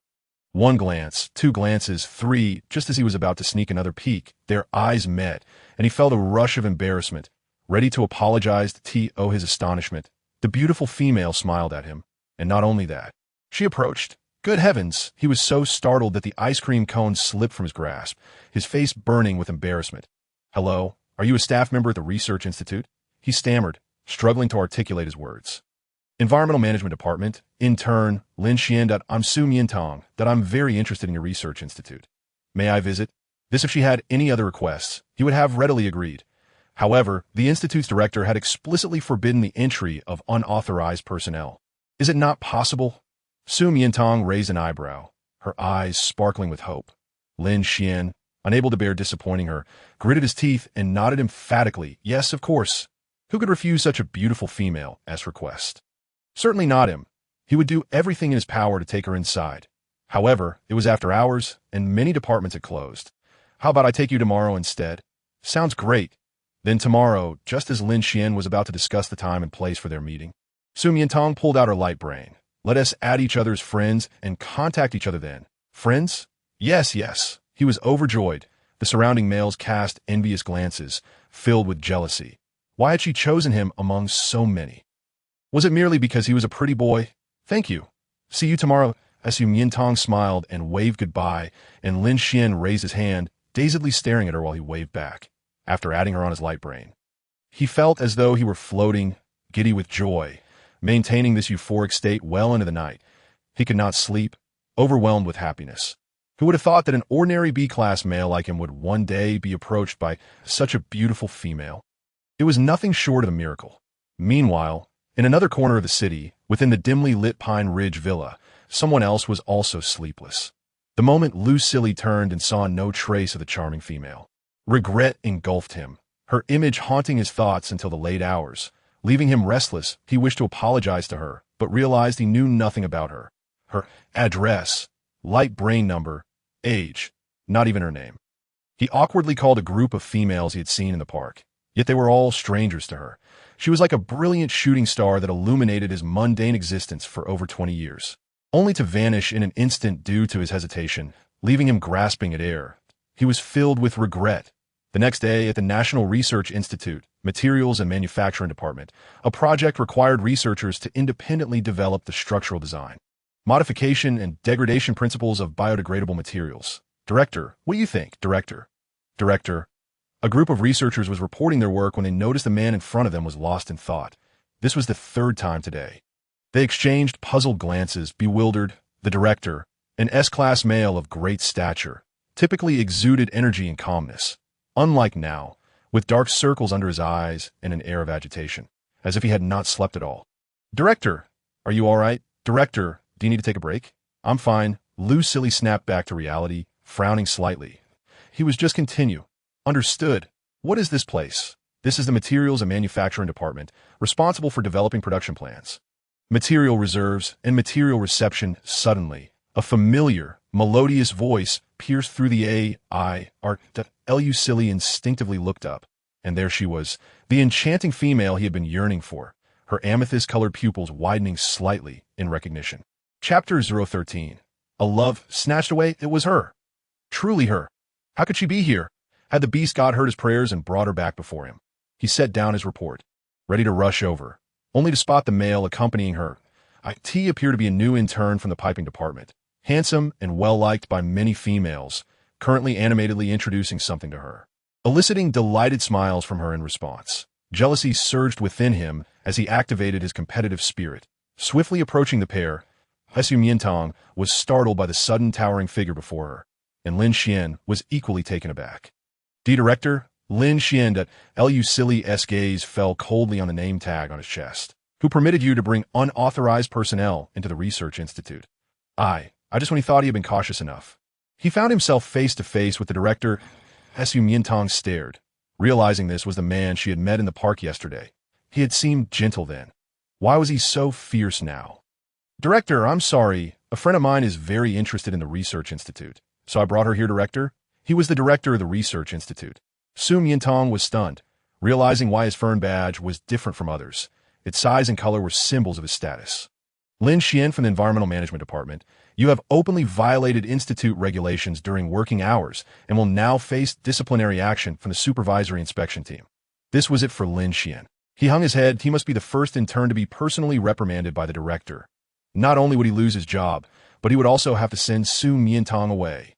Ruining her visit to IT was a disaster. Just as he was about to request permission to escort Miantang out before facing the consequences, he saw the man before him suddenly bow elegantly, performing a gentlemanly gesture towards the beautiful female. May I have the honor of inviting you to visit the National Research Institute? Lin Xian's head snapped up. The director, Miantang, was equally bewildered. She was acutely aware that she had implicated Lin Xian, and her mind was racing to find a solution. Little did she expect the situation to take an abrupt turn in a direction she could never have predicted. Lin Xian looked at her incredulously. Dean, isn't this a bit unethical? Upon encountering his warning gaze, she hastily fled like a startled rabbit. Work could be sacrificed, but her life must be preserved. Miantang gazed at his retreating figure. Dean, it was my insistence to join the research institute, and it has nothing to do with Lin Xian that I hope you will not penalize him. All responsibility lies with me, all right. Before she could finish her sentence, Lucille had already agreed. Miantang was once again taken aback, slowly turning her head. Was it really that simple? Just moments ago, he had appeared furious, ready to impose severe punishment on Lin Xian. Was this indicative of a different attitude towards the genders in a society where females were esteemed over males. Thank you. Dean. No need for such formality. Just call me Lu Sillin or simply Sillin. Sillin, that feels rather too informal. Doesn't it? Miantang's brow twitched slightly. Lu Sillin smiled. I've yet to inquire your esteemed name, Miantang. She extended her hand toward him amicably. We met yesterday at the park west of the city. Do you remember? Lu Sillin looked at her hand, momentarily startled, then grasped it firmly. Of course. Not only did he remember, but he had also been preoccupied with thoughts of her since then. Her hand was small, soft, and warm, a delightful fit within his palm. He vowed to hold on to it tightly this time, ensuring that she would not slip away like a shooting star across the sky once more. Miss Miantang, you are truly captivating. Your impression is quite profound. That's so. I wanted to strike up a conversation with you yesterday, but you left too swiftly. Miantang's nonchalant mention of it caught him off guard. He had assumed she would be upset, perhaps even resentful after having pursued him without a response. He quickly offered a sincere apology. My apologies, Miss Miantang. I was preoccupied with urgent matters yesterday and failed to notice. It's all right. Miantang attempted to withdraw her hand, but found it firmly clasped in his, unable to pull free. Had he been holding her hand for too long? In truth, she had followed him due to the phoenix tail flower emblem on his chest. Suspecting he was affiliated with the research institute, she hadn't anticipated it to be true. What? She had followed him merely because he was associated with the research institute and not out of interest in him. He felt his face flush with embarrassment for his mistaken assumptions and quickly changed the subject. Miss Miantang, are you very interested in the research institute? Indeed. Then allow me to give you a detailed tour. Sounds great. Miantang nodded enthusiastically, but she lowered her gaze, pondering whether they should continue holding hands throughout the tour. Following her line of sight, Lu Sillin realized he had been holding her hand for an extended period and immediately released it. Had he really held her hand for so long? Would she think him a lewd scoundrel? Though he had been praised for his maturity and composure since childhood, he felt sensitive and awkward in her presence. Losing all semblance of poise, Miantang chuckled at the sight of his flushed ears, amused by how the esteemed dean was more bashful than an intern. Miss Miantang, please. Inside the conference room, a group of subordinates awaiting an important work report stared in disbelief. The dean was abandoning them to escort a young lady around the research institute. He was known for his meticulous dedication to duty. Lu Sillin, as the head of the institute, took her through the experimental base and testing building, explaining each department's name, functions, production lines, and market products in detail, including the institute's century-long history, culture, honors, and founding principles. Miantang listened intently, her admiration for him growing as she absorbed his insights. Upon discovering he was the dean, she had been astonished by his youth, recalling how the females had referred to him as the sole heir of a prestigious family. She had presumed he would naturally inherit the family business upon reaching adulthood. However, she was surprised by his vast knowledge. Even without boasting, she could see the walls adorned with his numerous medals, recognizing him as a rare scientific genius of the century. Chapter 014. A Wink. Captivating hearts, this is a naturally sourced mineral water developed by our institute, Miss Miantang. Would you care to try some? Lu Sillin twisted open the cap and offered it to her. Thank you. Miantang accepted it and took a delicate sip, her expression transforming into one of delight. How sweet and refreshing. Are you sure there are no additives? Absolutely. The water is sourced from the purest peaks of Qingqiu Snow Mountain. Any impurities would be a disgrace to its purity. If you enjoy it, please leave your contact information, and we will supply it to you free of charge in the future. His words concealed ulterior motives. Yet Miantang remained oblivious, her attention captured by a nearby bulletin board. Job announcement. Due to the institute's expansion, we are recruiting 3 assistants to the dean, 2 office managers, 2 analytical testers, and 1 researcher in biotechnology and chemical experimentation. Candidates with extensive experience or multiple personal honors will be prioritized. The Research Institute was hiring. How wonderful! After hearing Fred and Enzo discuss the advanced transportation technologies and weaponry of the Central Empire, she had assumed their technological advancements were unparalleled. However, upon listening to Lu Sillin, she realized that while Earth and Central Star differed in many ways, their progress and core philosophies in biotechnology were quite similar, making her perfectly qualified. Miss Miantang, Lu Sillin, thank you for your enthusiastic introduction today. I have some matters to attend to, so I must head back. So suddenly, Lu Sillin felt a wave of panic. It was already noon, and he had reserved a table at the revolving restaurant in Central City. If Miss Miantang doesn't mind, could we share lunch together? Perhaps another day. She needed to return quickly, to study more and integrate her knowledge with what was required here in preparation for her application. Another day? Was that a rejection? Had he been too eager and frightened her away? Lucille felt regretful, desperately brainstorming ways to convince her to stay when she added, "We will meet again tomorrow." Tomorrow. Yes, I will return. Really? What time? May I come and pick you up?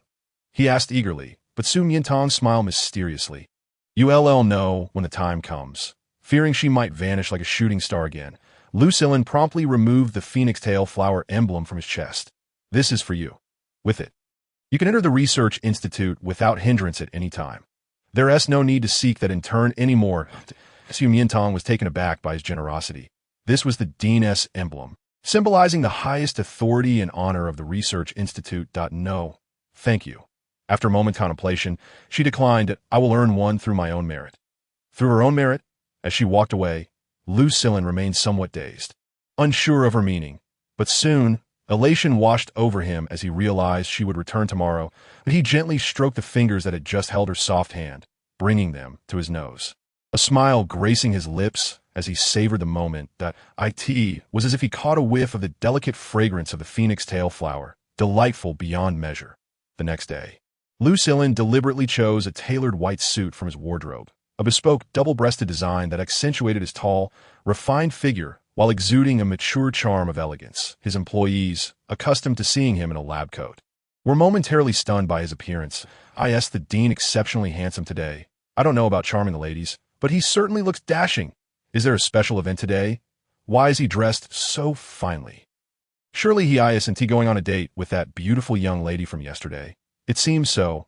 Ever since yesterday afternoon, the dean has been smiling, a stark contrast to his usual serious demeanor. It's as if he is in love. Like a man smitten, Lucille arrived early at the Research Institute, waiting from dawn until noon, and then from noon until afternoon, until the day's final recruitment project. He checked his watch repeatedly, his anticipation having turned into profound disappointment. She hadn't come. Perhaps yesterday, as promised, was merely a polite fade. She likely had no intention of seeing him again. In the reception room, a group of esteemed professors from the Research Institute noticed his disheartened demeanor, the lingering gloom evident on his brow, and couldn't help but express their concern. Dean, if you're feeling unwell, we can conduct the upcoming interviews for you. There aren't too many left, only one. It seems that Lucille stood up, ready to leave when the final candidate's name echoed through the speakers. Su Miantang. What? He quickly lifted his head, his heart racing as he saw the young lady he had been yearning for, entering with a portfolio in hand, her eyes sparkling brightly. She had come, but why was she here for an interview? Why was she a female?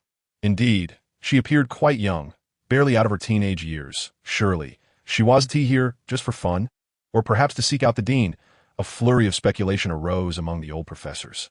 It is no surprise that they are perplexed. Females in the Empire are scarce and are meticulously safeguarded, provided with the most luxurious resources, leading to a lack of employment opportunities. Even those who do work often engage in leisurely pursuits such as beauty, jewelry, and entertainment. Who would choose a career in a scientific research institute? Such a path demands years of diligent study, extraordinary innate talent, keen observational skills, and abundant creativity. The workload is mentally taxing, even for some males who struggle to persevere. To date, there has not been a single female employee in their research institute. Su Miantang, an elderly professor, spoke first, his tone far from amicable. To him, Su Miantang was merely a capricious female, one who would disrupt their work. Are you here for an interview? Yes. Su Miantang took a seat for the interview. Hello, Professor Heller. Before commencing, she greeted each interviewer in turn according to the nameplate on the table. When it was Lucille's turn, she accompanied her greeting with a suggestive wink, as if to say, "Director, I have arrived." Lucille was momentarily lost in the charm of her impish wink, his heart skipping a beat. Quite polite, the old professor remarked, his tone softening. Are you here to interview for the position of assistant to the director? He had seen many instances like this before. Females often infiltrated the institute, pursuing the director, some publicly declaring their affections, others shamelessly lingering in the labs. The rule prohibiting all outsiders from entering the research institute stemmed from such occurrences. However, None had ever been so deluded as to aspire to be the director's assistant. Although the director was gentle and courteous, never scolding females, it was merely a sign of respect for their gender. In terms of work, he was always fair and meticulous, making no exceptions for anyone. Even if she were beautiful and had winked, it would only lead to her own embarrassment. "Director, what is your opinion?" The old professor directly questioned Lucille, hoping for a single word that would dissuade her. Unexpectedly, Lucille gazed intently at Miantang and nodded, approved at a chorus of professors gasped. "What? Approved?"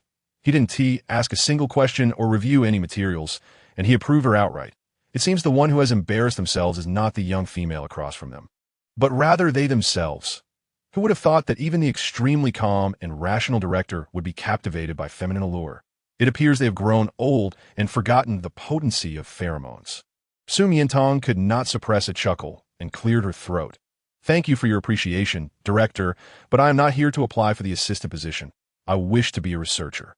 The room fell silent in shock. "That a researcher?" Surely she jested. If the director truly fancied her, he could keep her by his side as a delightful decoration, given that the assistant role was inconsequential with many options available. However, a researcher was an exceedingly rare and valuable asset, the backbone of the scientific research institute responsible for experiments and the development of new products, with results accountable to the entire empire. The institute boasted thousands of employees, yet only around 200 researchers. How could she assume she was suitable for such a role? Lucille regained some clarity.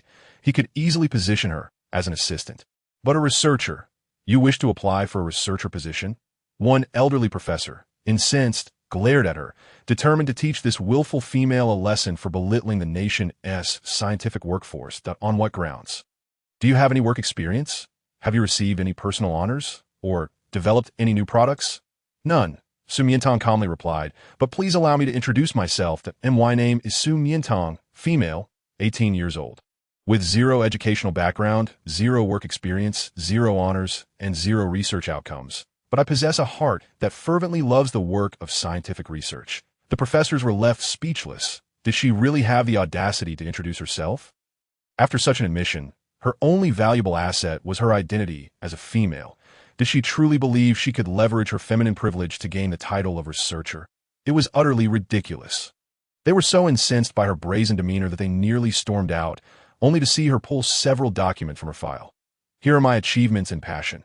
Achievements and passion? What is that?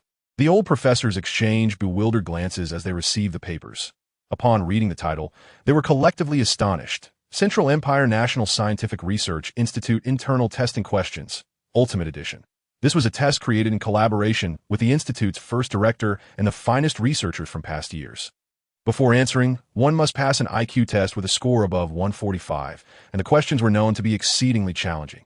Even they might not answer all correctly. Yet here was a perfect score in hand. The last perfect score had belonged to the director himself. Lucille took the test paper, his eyes wide with deep astonishment. "Did you do this?" The old professors gazed at her incredulously. They were asking a question they already knew the answer to. Anyone who had accessed this test knew it required real name authentication, that the questions were randomly generated, and that there was a stringent time limit for completion, with most questions requiring practical drawing and simulations. Along with complex calculations, only someone exceedingly proficient in scientific research could navigate IT. In other words, cheating was impossible. This test paper, she truly completed it.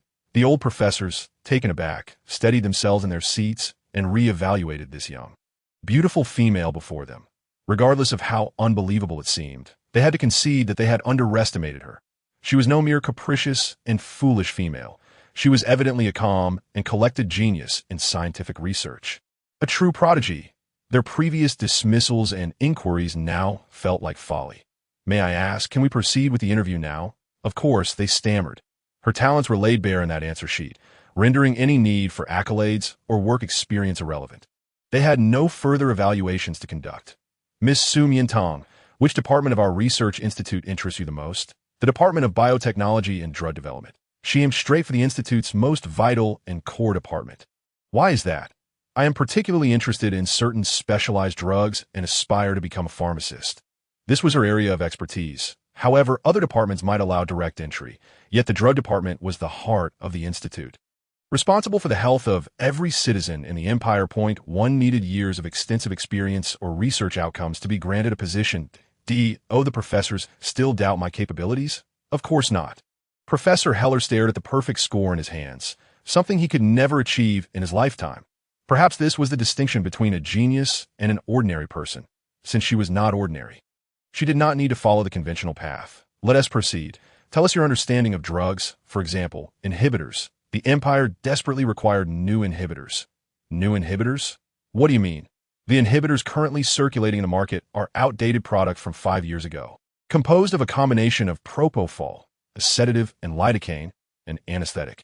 Administering a 10 milliliter injection is indeed effective, but such a large dosage can damage brain cells, leading to slurred speech, unsteady gait, ocular tremors, and accompanying delusions, anxiety, and mania. More importantly, after one injection, the desire is not suppressed, but rather accumulates within the body, waiting for the next heat cycle to arrive with even greater intensity.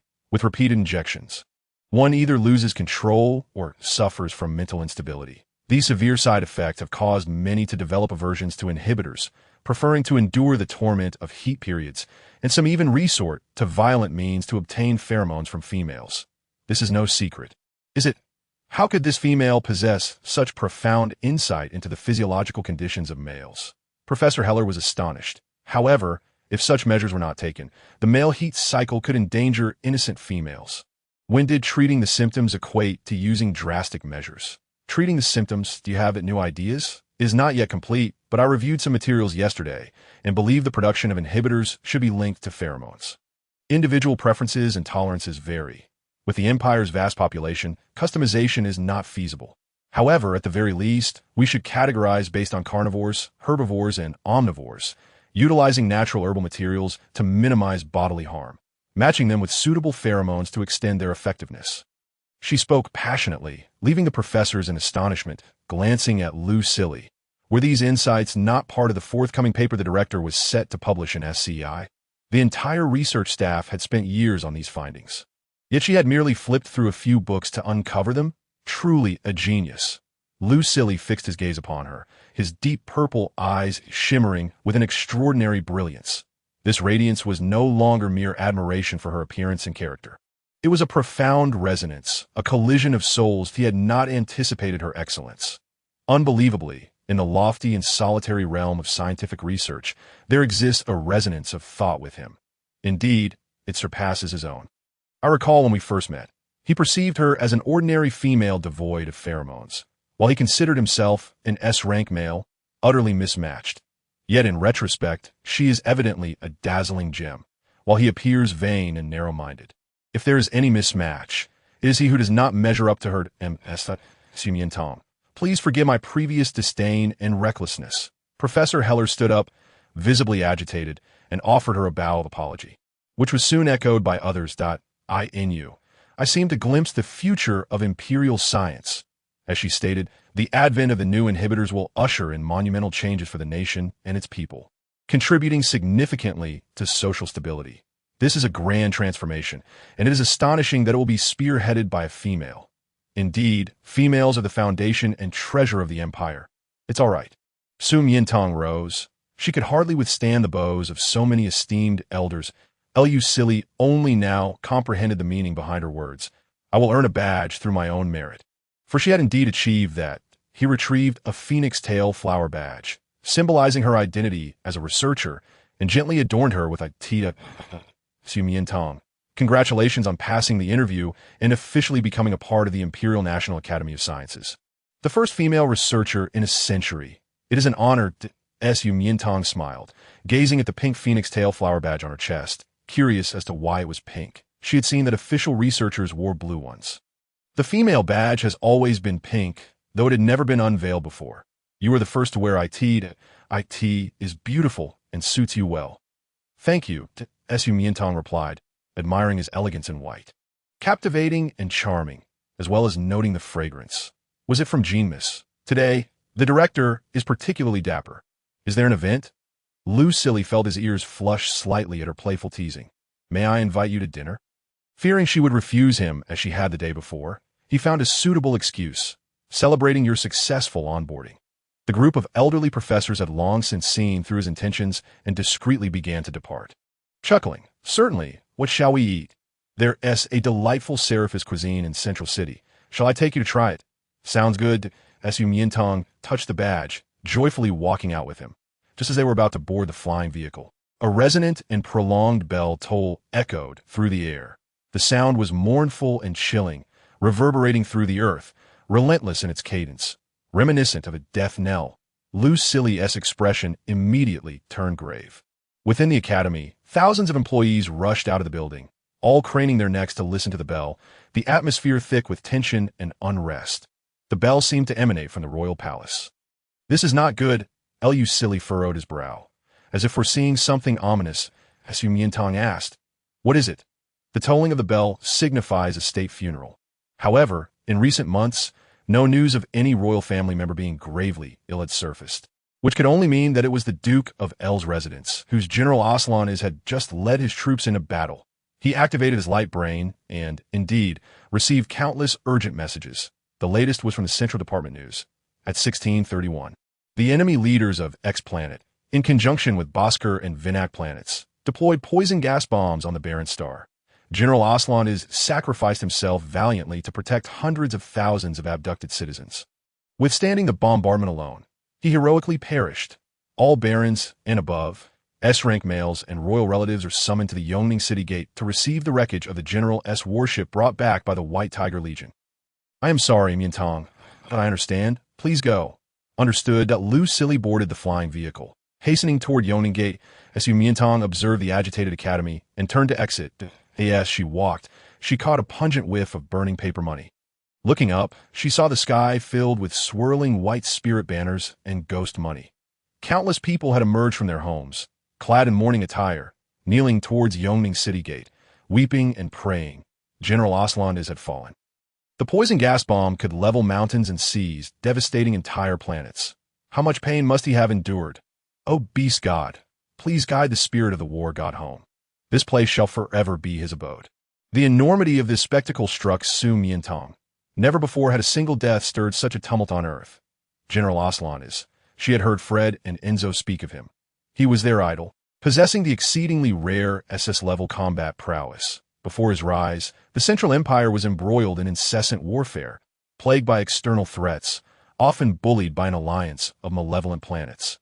However, upon his enlistment, he quelled the chaos, restored peace across the star systems, and nurtured the Empire's prosperity, earning the title of the War God, the embodiment of an ancient divine beast, the poison gas bomb. She had encountered it while studying the cultural background of Central Star. A century prior, X-Planet had unleashed one, resulting in millions of deaths, the majority of whom were females, directly undermining the nation's foundation.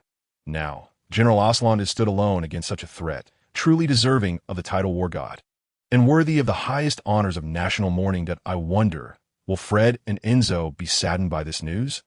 Are they safe now? She opened her light brain. The conversation window with the two still displayed no signal, indicating their mission was likely ongoing. As she wandered aimlessly, she inadvertently found herself back at the Star Trail Garden, where she began to observe the unique flora, searching for materials for future potions. In the southeastern sky, a blazing meteorite-like object descended rapidly, crashing into the garden with a resounding bang, creating a vast crater and scattering sparks in its wake. It is over. The poison gas bomb is not so fearsome after all. A faint smile graced Aslandis's lips as his bloodied cloak billowed in the wind, staining his otherworldly visage. His body, riddled with wounds, was losing blood and consciousness. Yet his life was drawing to a close. With his final vestige of strength, he returned to Central Star, his homeland. Chapter 017. Do not fear. I will take you home. In this life, he fought valiantly across the planets, achieving remarkable feats and safeguarding the Empire's peace for decades. His life was resplendent and glorious, devoid of regrets. The only lament was perhaps never having a home, and a warm, lovely female awaited him. But this was an extravagant wish. The compatibility of millions of females' pheromones with him never exceeded 10. Destined to a life of solitude and coldness, even unto death, his mental collapse reached its zenith, and he gradually shed his human form, transforming into a bloodied crimson-winged tiger. His once mighty wings disintegrated, his colossal body shrinking and shrinking until it resembled a cub. Its limbs feebly sprawled on the ground, motionless. Slowly closing its crimson eyes, he would return to the dust. Miantang was deeply engrossed in observing a variegated butterfly orchid when a sudden loud noise startled her. Curiously, she approached the sound and found a small red tiger in a several-meter-wide pit. How did it end up here? Did it fall into a hunteress trap? It appeared to be a mere cub. Still weaning, compassion stirred within her, and she leapt into the pit using the nearby vines. As she crouched before it, she realized this was no ordinary red tiger. It was completely drenched in blood, a sight both shocking and heartbreaking. "Poor thing, who has mistreated you?" A gentle, soft voice emanated from above, causing Aslantis' heavy eyelids to flutter. As his pupils began to fade, he beheld a breathtakingly beautiful face. Had he died and encountered a deity? Or was his deep obsession with females conjuring illusions? Does it hurt? Its body was marred, without a single uninjured spot, leaving Miantang at a loss for how to help. She tenderly stroked its neck. With that touch, an overwhelming surge of pheromones coursed through the ruptured glands, miraculously reconnecting severed veins and healing broken skin, reducing its combat value to 0 and restoring its fragmented consciousness, as if a divine hand were restoring all that was lost to vitality. In an instant, the little tiger opened its eyes, its crimson gaze shining with an extraordinary light, fixating intensely on her. Miantang was taken aback, having believed it was beyond saving. However, that piercing gaze, brimming with a fervent will to survive and a sense of dependence, enveloped her in warmth that will not fear. I will take you home. This was the last phrase Aslan has heard before losing consciousness. Home. Has he finally found a home? Miantang shed her clothing and wrapped it securely around the cub, then summoned a small flying vehicle provided by the Female Protection Agency, which she had yet to use, and set off for the Jiqing Villa area. Upon arrival, the curious little bee robot eagerly circled her outfit, its screen displaying, "What is this? A tiger. Little bee, please perform a simple health check on it while I prepare the medicine." Understood. Miantang crushed some hemostatic herbs, indigo, and purslane she had gathered from the Star Trail garden, and retrieved several ampoules from the medical kit to prepare 2 emergency injections. Once everything was prepared, she approached the holographic projection screen displaying the information. Species: common tiger. Age: 8 weeks. Health status: qualified. Qualified? How could that be? As she drew nearer, she noticed that the little tiger, which had just been on the brink of death, now had its blood coagulated, and beneath the matted fur, its torn skin had completely healed, leaving no trace of injury. She was astonished. Did the creatures on the central star possess such remarkable healing abilities? Or was it simply too young, still under a protective period? After all, there had been reports in the human world of infants falling from great heights and emerging unscathed. In any case, it had survived. She gently tapped its tiger head with her fingertip.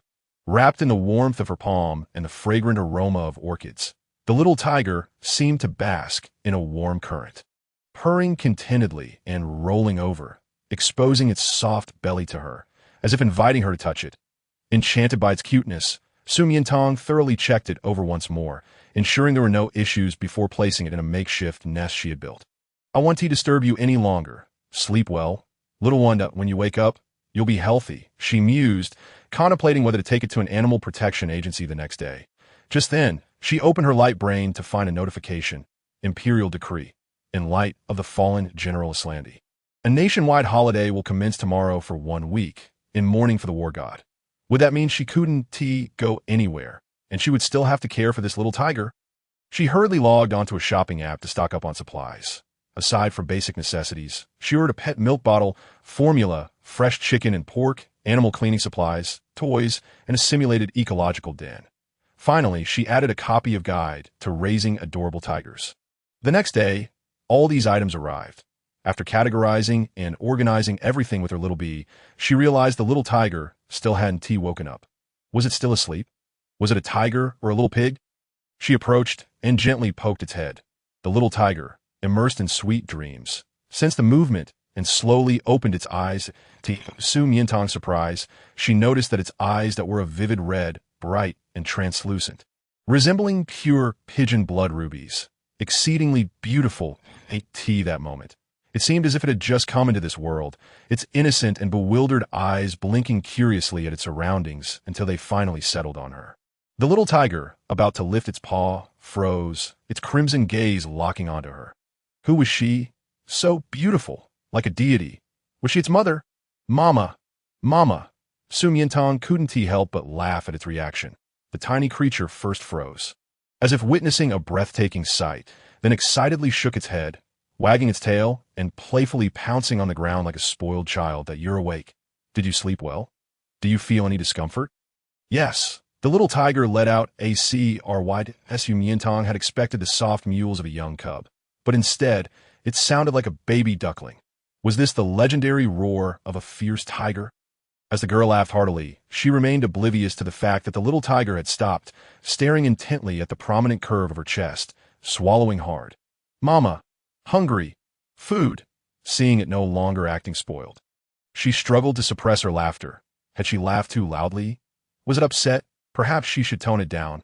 It looked adorable now, but once it grew up, it would be her turn to appear adorable to it.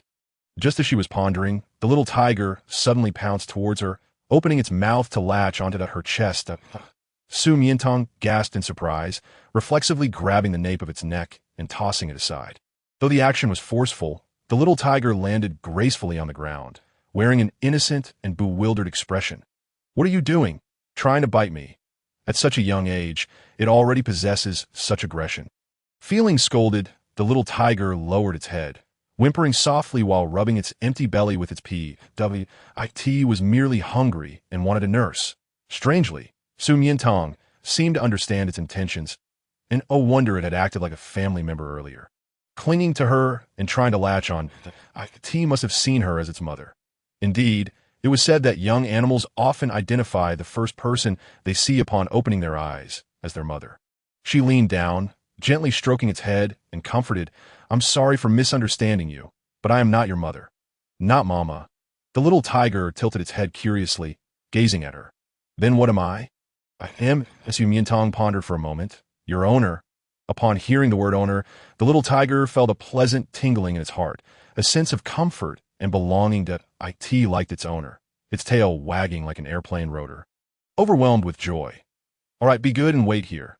I'll prepare your milk. Good owner. The little tiger watched quietly as she prepared the milk, sitting elegantly like a noble.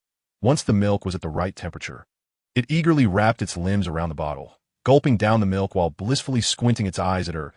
My owner is so beautiful. The milk prepared by my owner is delicious. Previously, due to her busy work schedule, Miantang had never had the time to keep a pet. She often envied others' videos of their dogs and kittens, imagining that one day she would have her own. Little did she expect to start off with a small tiger. So majestic, and this feeling of complete reliance and need was quite extraordinary. By the way, you don't have a name, YET. Do you want one? Yes. The little tiger nodded to Miantang stroked her chin, contemplating. When she had brought it home from the Starry garden, she had collected various flowers and herbs, but among them, it had shown a particular fondness for a spotted butterfly orchid. How about calling you Bamban? No. The little tiger shook its head vigorously, clearly displeased with the name. Little leaf? It continued to shake its head. Butterfly? It shook its head again. Then Lon. Expecting it to protest once more, she was surprised when it paused its drinking, seemingly recognizing the name. Okay. Miantang snapped her fingers in satisfaction. From now on, your name will be Lon. After you finish the milk, return the bottle to me and play here for a while. I'll go upstairs to prepare a surprise for you. She placed several teething sticks and balls on the carpet, and the little tiger began to bounce around, playing with them, occasionally glancing up the stairs as if wondering what surprise its owner had in store. After a while, a voice called from upstairs. Lon.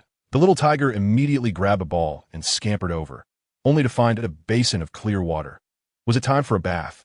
It froze in shock and turned to flee. But Miantang was swift, grabbing it by the nape of its neck and thwarting its escape. Where do you think you're going? It's time for your bath. Please no, it didn't want a bath. The little tiger struggled desperately. Miantang ignored its protests, noting how dirty it was, with its stripes barely visible. You want to become a filthy tiger. But, ignoring its resistance, she placed it directly into the water. The adorable creature thrashed about wildly, splashing water everywhere, soaking the floor. Miantang clicked her tongue in annoyance and reached out, one hand firmly pressed down on its little head while the other gripped its waist, successfully subduing it. Then she realized IT had not only stopped moving, but had also gone completely stiff, its red eyes wide with shyness, daring not to look at her. What's wrong? Miantang sensed its unusual behavior and paused. Then looked down, finally realizing what had happened. Had she just inadvertently touched something? How curious that such a small creature could feel shy. Suppressing a laugh, she adopted a serious tone. Lon, I seem to have forgotten to check your gender. Let us take a look. No. Don't. Lon protested desperately. The female owner shouldn't see the male's body. Suddenly, it seemed to sense danger, attempting to run away, but alas, it was no match for her strength as she forcibly flipped it over. It curled its tail tightly around its body, shielding its most sensitive parts, displaying its last stubbornness. Miantang deliberately and ruthlessly pushed it aside, revealing her surprised expression. Oh. The little tiger felt despair wash over it. It had been completely exposed to the female. It's a female. Lon thought. Huh. I know now. Miantang nodded, her expression calm as she flipped it back over. What do you know? You don't know anything. I am male. This time, Lon was indignant, lying on its back, paws in the air, desperately displaying its private parts before her, much like a little rogue. Miantang, puzzled, asked, What is the matter, little female? Wow. Enraged, it let out a cry. Little female, your voice is so cute. Wow. It arched its fluffy back, trying to produce a fierce growl, but it sounded more adorable than threatening, lacking any real ferocity. Huh. Miantang laughed uncontrollably, teasing it a few more times before deciding to spare it. Oh, it seems you're not a little female after all, but a little male. My apologies, Lon. It's just so small that I couldn't see clearly earlier. The word so small struck Lon like a thunderbolt. In an instant, its expression froze, and the previously elevated emotions seemed to plummet. As if struck by a blow, IT sulked, sitting in the water with its head drooped, turning its back to her, as though no longer wishing to engage. Are you angry? Are you truly upset? Miantang leaned over curiously to examine its chin, while Lon adjusted its position. I'm just teasing you. Not small at all. In fact, you're quite substantial. Our Lon is developing splendidly. Miantang poked at its thick paw, yet Lon still refused to turn its head. However, the tail splashing against the water betrayed its feelings. Chapter 019. Nosebleed. Oh dear, look at this little male creature with such a small temper. Fine, if you don't want to see me, I'll take my leave, she feigned, rising, and upon hearing this, Lon was startled, leaping from the water and biting onto the corner of her garment. No, you shall not leave. Miantang was utterly charmed, cupping its tiger head in her hands to apologize. I'm sorry. Lon, I shouldn't have teased you. I hurt your little pride. But since your master has seen you completely, they will certainly take responsibility for you. Really? Upon hearing this, the little tiger's eyes sparkled with joy. Would the master be responsible for him for a lifetime? It looked at her expectantly, awaiting a promise. Miantang, reading the gleam in its bright eyes. Thought a lifetime? That simply wouldn't do. Despite its current obedience, once grown, its wild nature would surely emerge, and it might devour her. But for now, it must listen and obey the master's commands, starting with a bath. Yes, Lon listens to the master the most. Following this, it cooperated immensely as Miantang's bathing endeavor became much smoother. Pet shampoo, grooming tools, and care products were employed in succession to meticulously wash away the dried blood and mud that had accumulated from the night before. After the bath, she was astounded. Lon turned out to be a white tiger, absolutely stunning.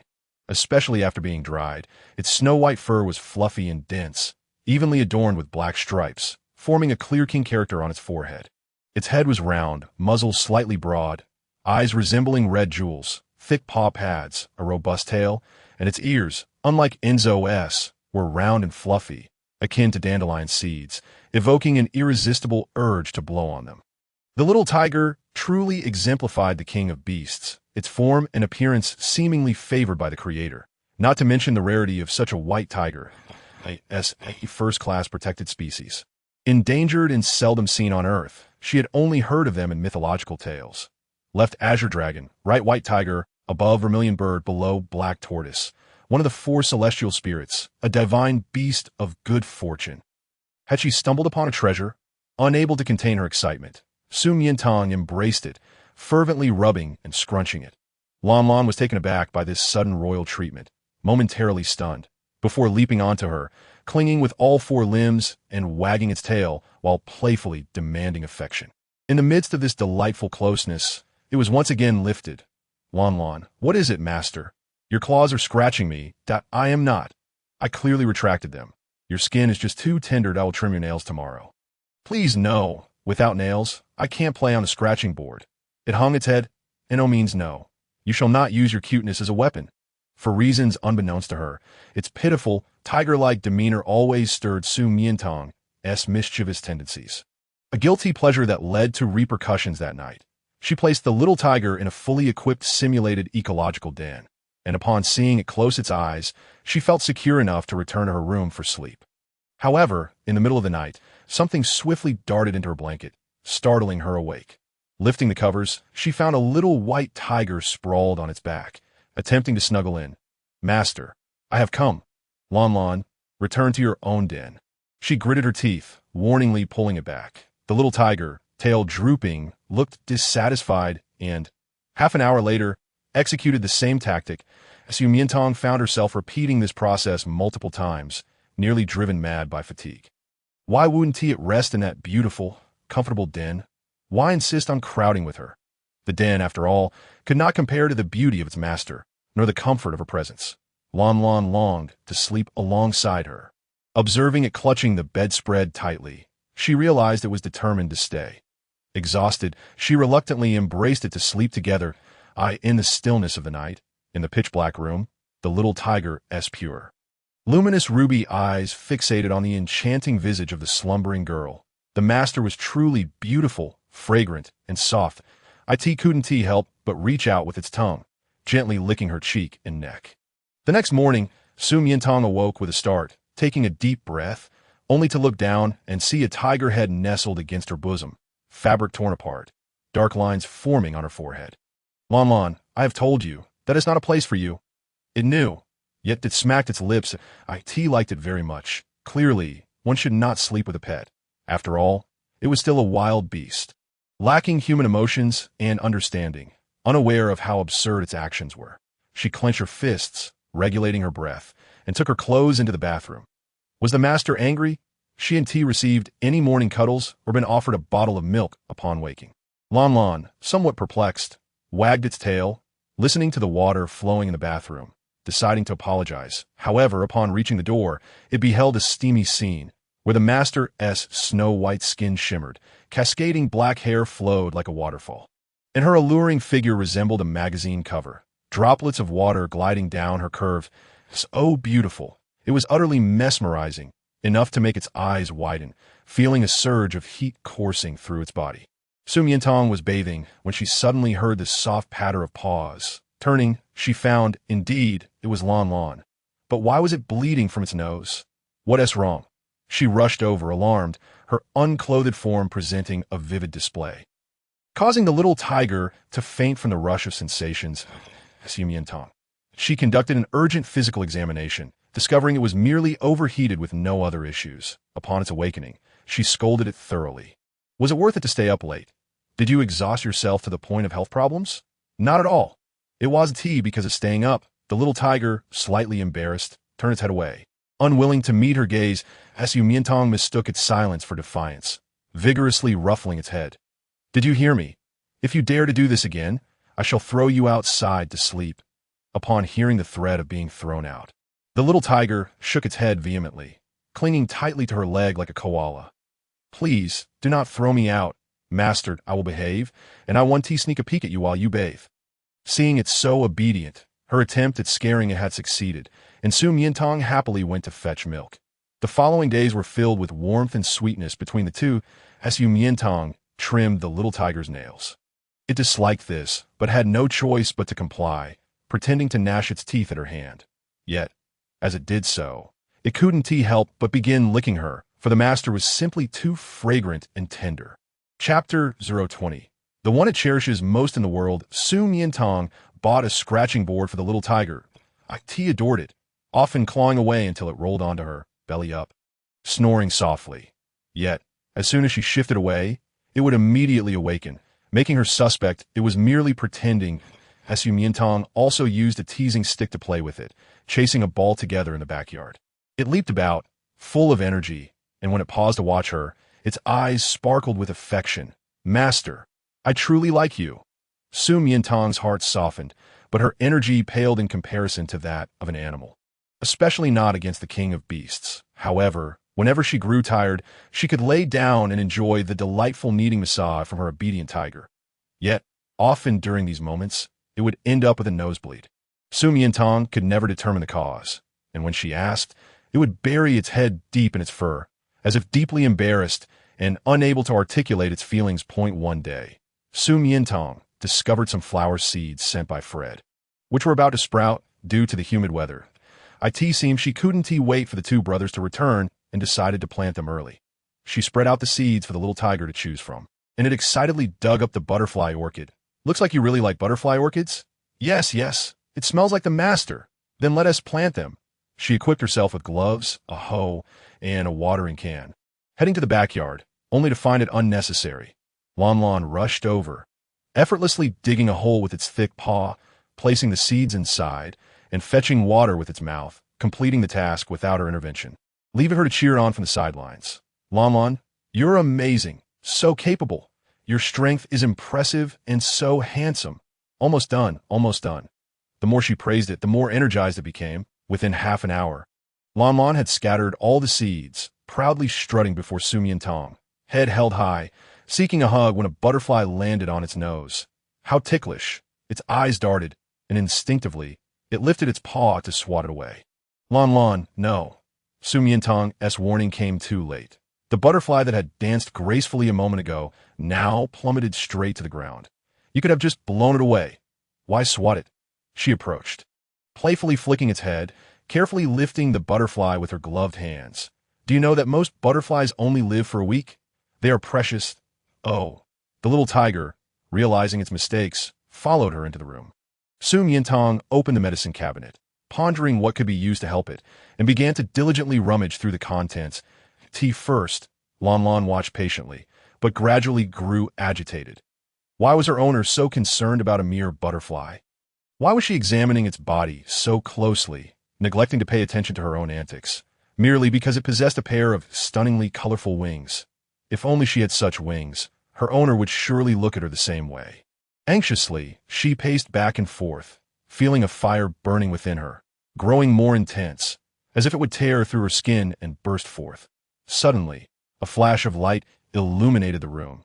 Miantang turned her head in astonishment, discovering that a pair of resplendent fiery wings had sprouted from Lamlin's sides. She was taken aback, dropping the medicine bottle she held, which shattered on the floor. How could a tiger have wings? Could Lon truly be a mythical beast? These wings, born from flames, were about to take flight when Lon realized that it could not soar. Its right wing was broken, leaving only half of it intact. How unsightly.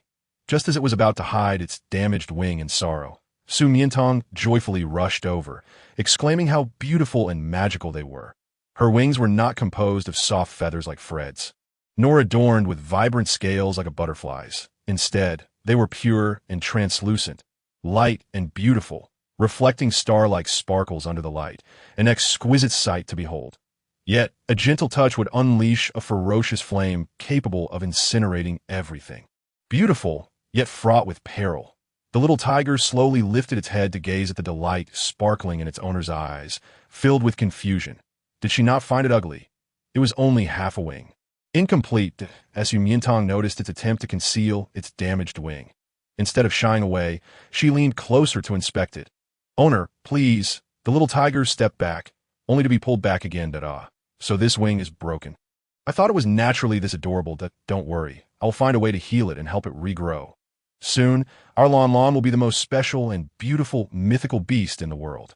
Really? Upon hearing this, Lon perked up, leaping into its owner's embrace, showering her with affectionate licks and nuzzles. It was truly happy. Not only because its owner would help Miantang released it and turned to face Lucille.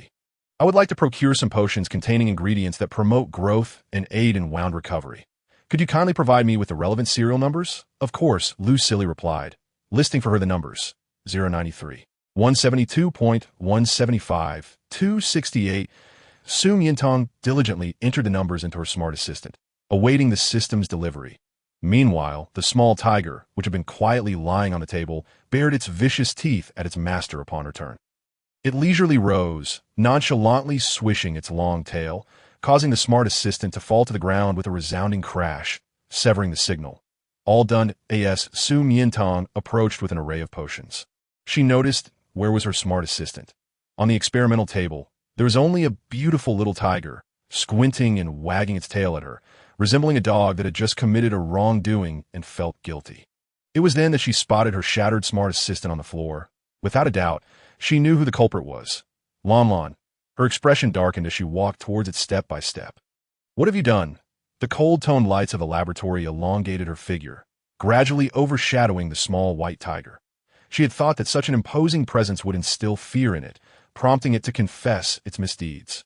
However, as she drew near, preparing to intimidate it, the tiger's head lowered in response to her movements, its eyes widening as two streams of blood flowed from its nose.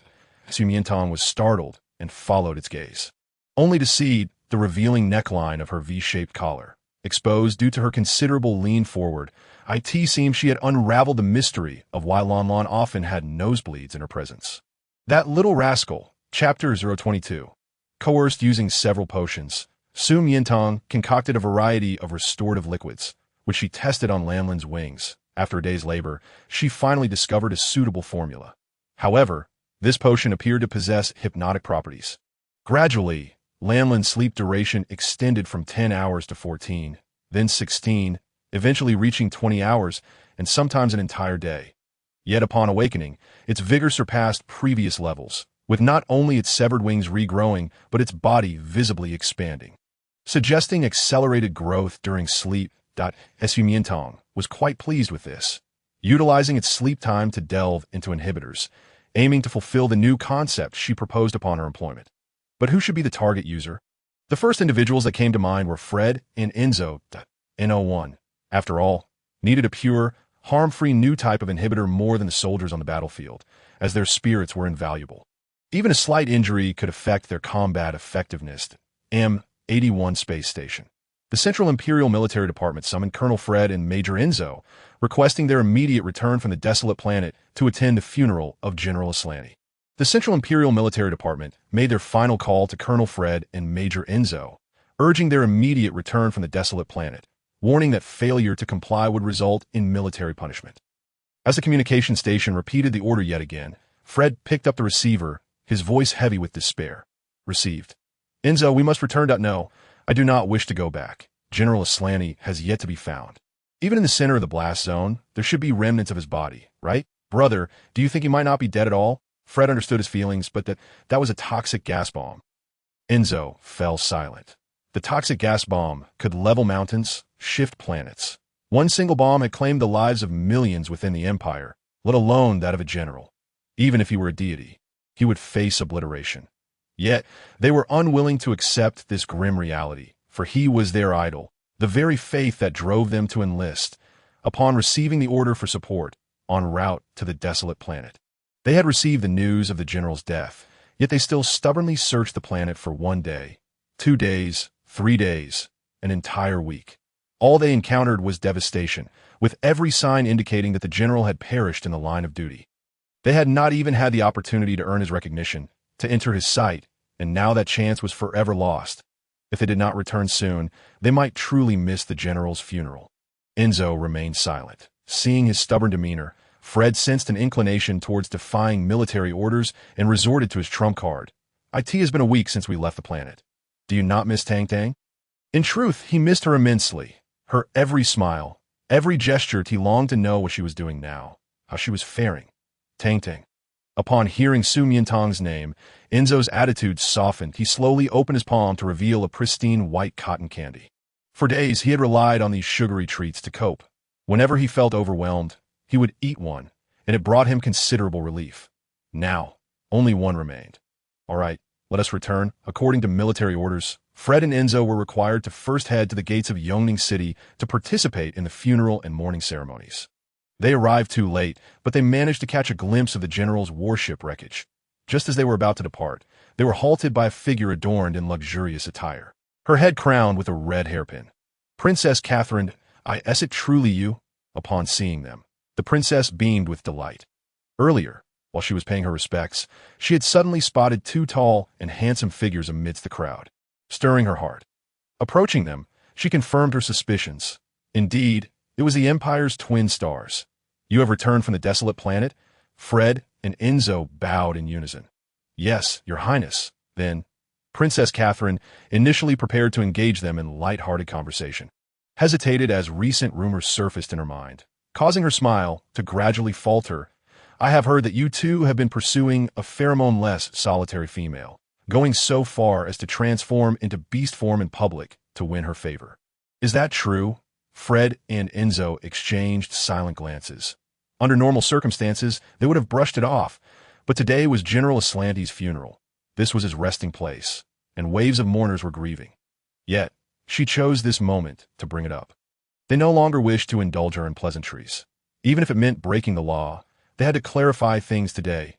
Yes, the brothers spoke in unison, their voices resolute. Princess Catherine bristled with anger, a fierce jealousy igniting within her.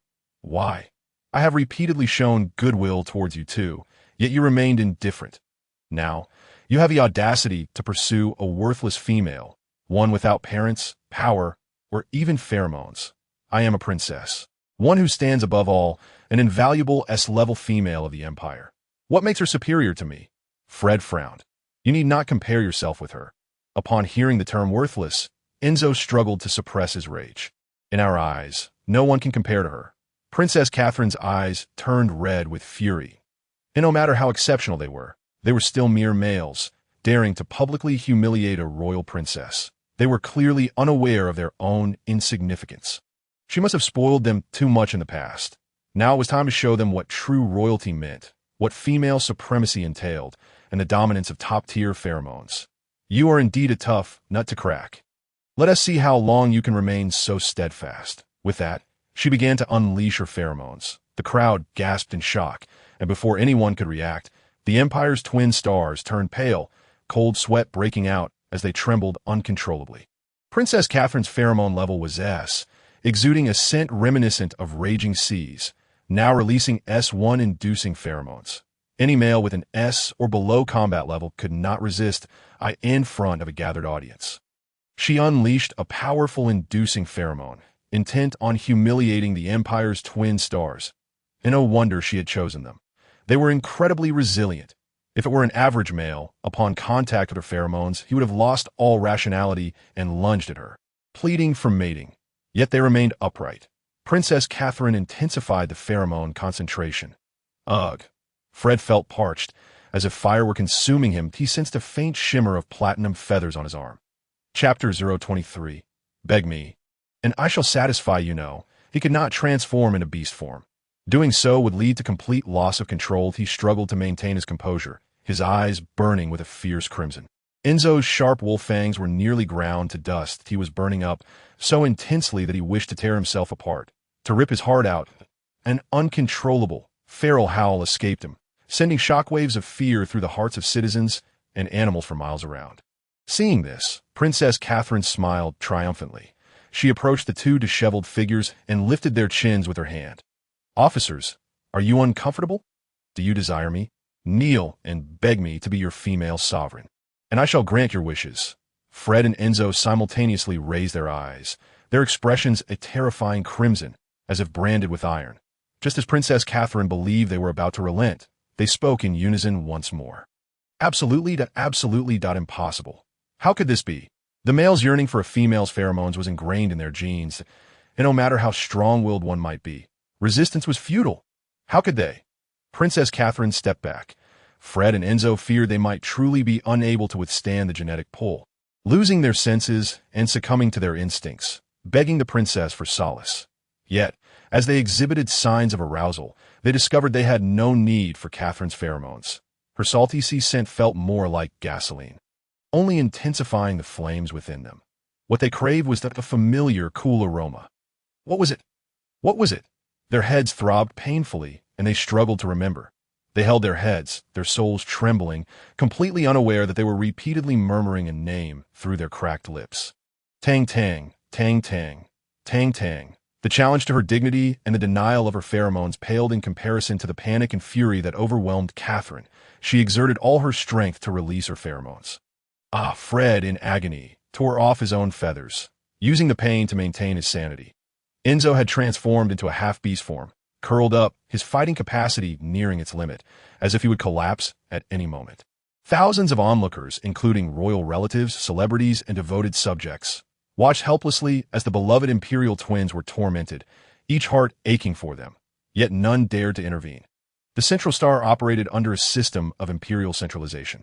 The dignity of the royal family was sacrosanct, and Catherine, being a high-ranking S-Class female, was only subject to two individuals. One was Queen Jenny, the mother of the world and an SS-level female, regrettably having only one daughter.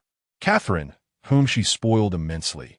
Whatever Catherine did, she turned a blind eye to, let alone something as trivial as a mating call. The other was General Islandi, known for his unparalleled combat prowess, standing at the pinnacle of power. Unfortunately, he had already fallen at last. It was a marquis's wife, a friend of Lady Joy, who could no longer bear to watch. Trembling, she approached to kneel and plead, "Princess, I implore you to cease." The Empire had just lost a significant general. The enemy was poised, and the populace was anxious. If she were to harm the two outstanding officers now, it would surely incite public outrage. Catherine breathed heavily, withdrawing her hand, not due to the Marquis's counsel, but because she was utterly spent.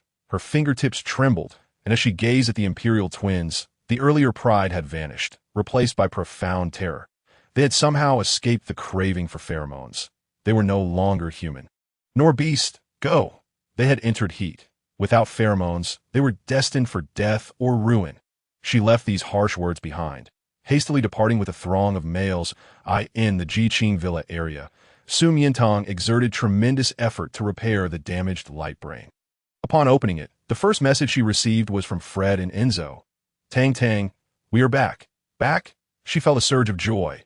But the next moment, a trending emergency alert flashed across her screen. Princess's unrequited love. Public pheromone activation. Imperial twins forced into heat. Mental state on the brink of collapse. She clicked in, and upon seeing bloodied Fred and a nearly frenzied Enzo, her expression turned to one of shock. Without time to ponder further, she took a suppressor and rushed out in her flying vehicle. Following the real-time tracking of her light brain, they were now at the Earl of Guanshan's residence. "My poor sons, what am I to do? Oh, beast God above, please save them. Mistress, please take care of your health." "What health? If Fred and Enzo become beasts, I shall have no reason to live." Inside the residence, Lady Joy wept bitterly, her face streaked with tears, while the Earl wore a troubled expression, sighing repeatedly, unsure of what to do to the entrance. The guard saw a strange female deboarding the flying vehicle, heading straight for the estate. They hurried to stop her. "Hello? May I ask who you are?" "Miantang. I need to see Colonel Fred and Major Enzo. You have a military pass or an invitation from the noble house?" "I do not, but the situation is urgent." Miantang pushed past them and strode into the estate. The guards, seeing the situation, dared not forcibly stop her, considering her noble status, and hurried ahead to inform inside. "Report, Countess. Count. A female named Miantang has arrived, claiming an urgent matter, and has entered the estate. We could not stop her." "Miantang. Isn't she the female whom both Fred and Enzo pursue? What does she want?" "It's all her fault. She caused my sons to end up like this. How dare she show her face?" Lady Joy was immediately filled with rage, trembling as she clenched her teeth and stood up, wishing to tear the newcomer apart. However, when Miantang walked in, she was momentarily taken aback.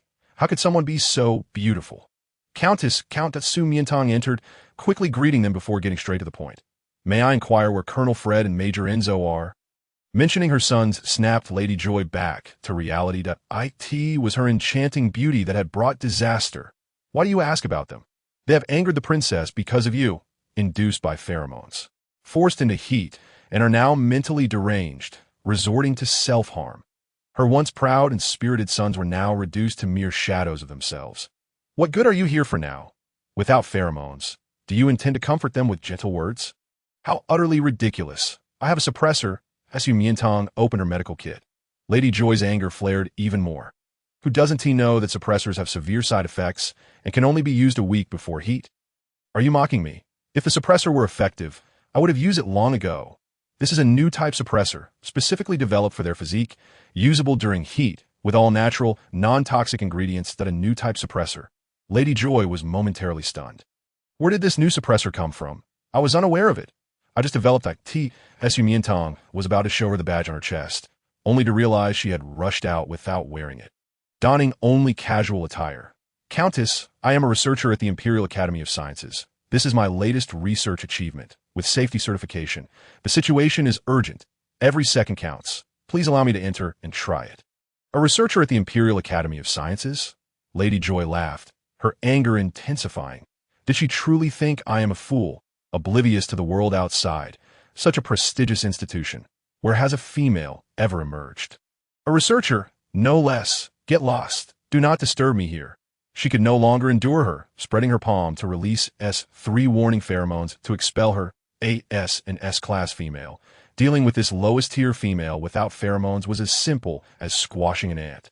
With one blow, even if she didn't suffer severe injury, she would surely spit blood, but unexpectedly. Please do not obstruct me. Miantang slowly raised her eyes, her firm gaze acting as an invisible barrier. It not only deflected her attack, but also enveloped her in immense pressure, causing her body to ache and making it difficult to breathe. What is happening? Lady Joy clutched her chest, terrified. She was supposed to be without pheromones. Even if she had them, she could not withstand an S-class female. The only one capable of suppressing her was Queen Jenny. Could it be that she carried some weapon? Take me to see Colonel Fred and Major Enzo. She spoke. The immense pressure lifted instantly. All right. Without a moment's hesitation, Lady Joy, hearing this, felt compelled to comply, even to the point of kneeling in submission. My lady, please follow me this way. Miantang followed her until they reached the rear mountain. There stood a towering, entirely enclosed steel structure. What is this? This is a temporary detention point set up by the military, typically housing dangerous prisoners. Currently, Fred and Enzo have locked themselves inside. Lady Joy wiped her tears and opened the visual screen at the entrance, revealing shocking scenes unfolding within the cage. The brothers had completely transformed into their beast forms, madly crashing against the walls, splattering blood everywhere. Fred's claws were blurred, while Enzo's green eyes gleamed with unparalleled ferocity. As if all reason had fled. Opened the door. But upon entering, she was taken aback to find the once restless prison cell now eerily silent, shrouded in darkness, obscuring her vision. With a surge of courage, she called out tentatively, "Fred? Enzo?" Ah! In the next moment, a massive paw encircled her waist from behind, forcefully pulling her into a plush, warm embrace, the scent unmistakably that of a snow wolf, still reeling from shock. She was suddenly confronted by a colossal, golden-feathered eagle that swooped down towards her.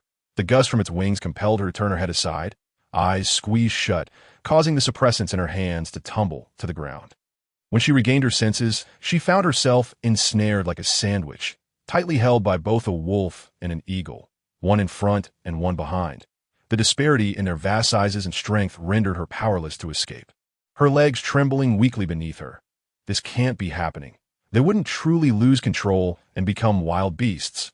Would they? Would they devour her? Fred, Enzo, please. Just as she sought to restore their sanity, the ferocious snow wolf behind her suddenly extended its tongue, fervently licking her hair and cheeks, its limbs rubbing against her as though it were desperate to obtain something from her. The scent of fairy wood, a refreshing, delicate pheromone, was intoxicating and alluring, reminiscent of snowflakes falling upon its thick fur. Extinguishing the fiery chaos within. It felt so cool and comforting, a longing to roll around and indulge in more overwhelming her senses. Sugar, give it to him, please. I'm begging you, Enzo, what's wrong? Before she could ponder further, she noticed the golden-feathered eagle extending its long, beautiful neck, its wings fluttering as if pleading for her touch. When she remained still, the majestic creature emitted a sound akin to a distressed chick. Sugar, sugar, touch me, please. Just a little, and I would give you anything. Realizing she had not misinterpreted its meaning, she gently reached out to caress its feathers. Fred instantly quivered with delight. The cold, crystalline scent of the Tianshan snow lotus enveloped him. It was a wondrous, ethereal experience akin to soaring through a sea of flames, finally catching a glimpse of white, a glimmer of hope. He yearned to remain in the Tian Shan, safeguarding this sacred snow lotus. Provided she would release even a hint of her fragrance. Sugar, it's gone again. Please touch me once more. Just once more, okay? Chapter 025. Infusion of pheromones. Miantang's eyelids twitched. She had anticipated that these two distinguished eagle-wolf officers, transformed into feral beasts, would mercilessly tear her apart. Instead, they appeared pitifully eager for her affection, resembling pets in their demeanor. The eagerness of the fledgling and the large dog made her consider bringing them home to be companions for Lon. Release me, stand at attention, one on each side, and I shall grant your wish. Really? At her words, the golden-feathered eagle and the snow wolf immediately released her, obediently standing at attention like school children, who claimed that beast men were terrifyingly feral during their mating season. Such rumors were clearly unfounded. Miantang bent down to retrieve the two suppressants. Before administering the injections, she rewarded them with gentle caresses on their napes. Unexpectedly, both beasts quivered as if suddenly stimulated. Fred's eyes glazed over, and his platinum feathers fluffed out, while Enzo lay sprawled, tongue lolling, like a helpless blanket. Unbeknownst to her, during their struggle against the princess's pheromones, they had inadvertently shed the protective layer on their napes.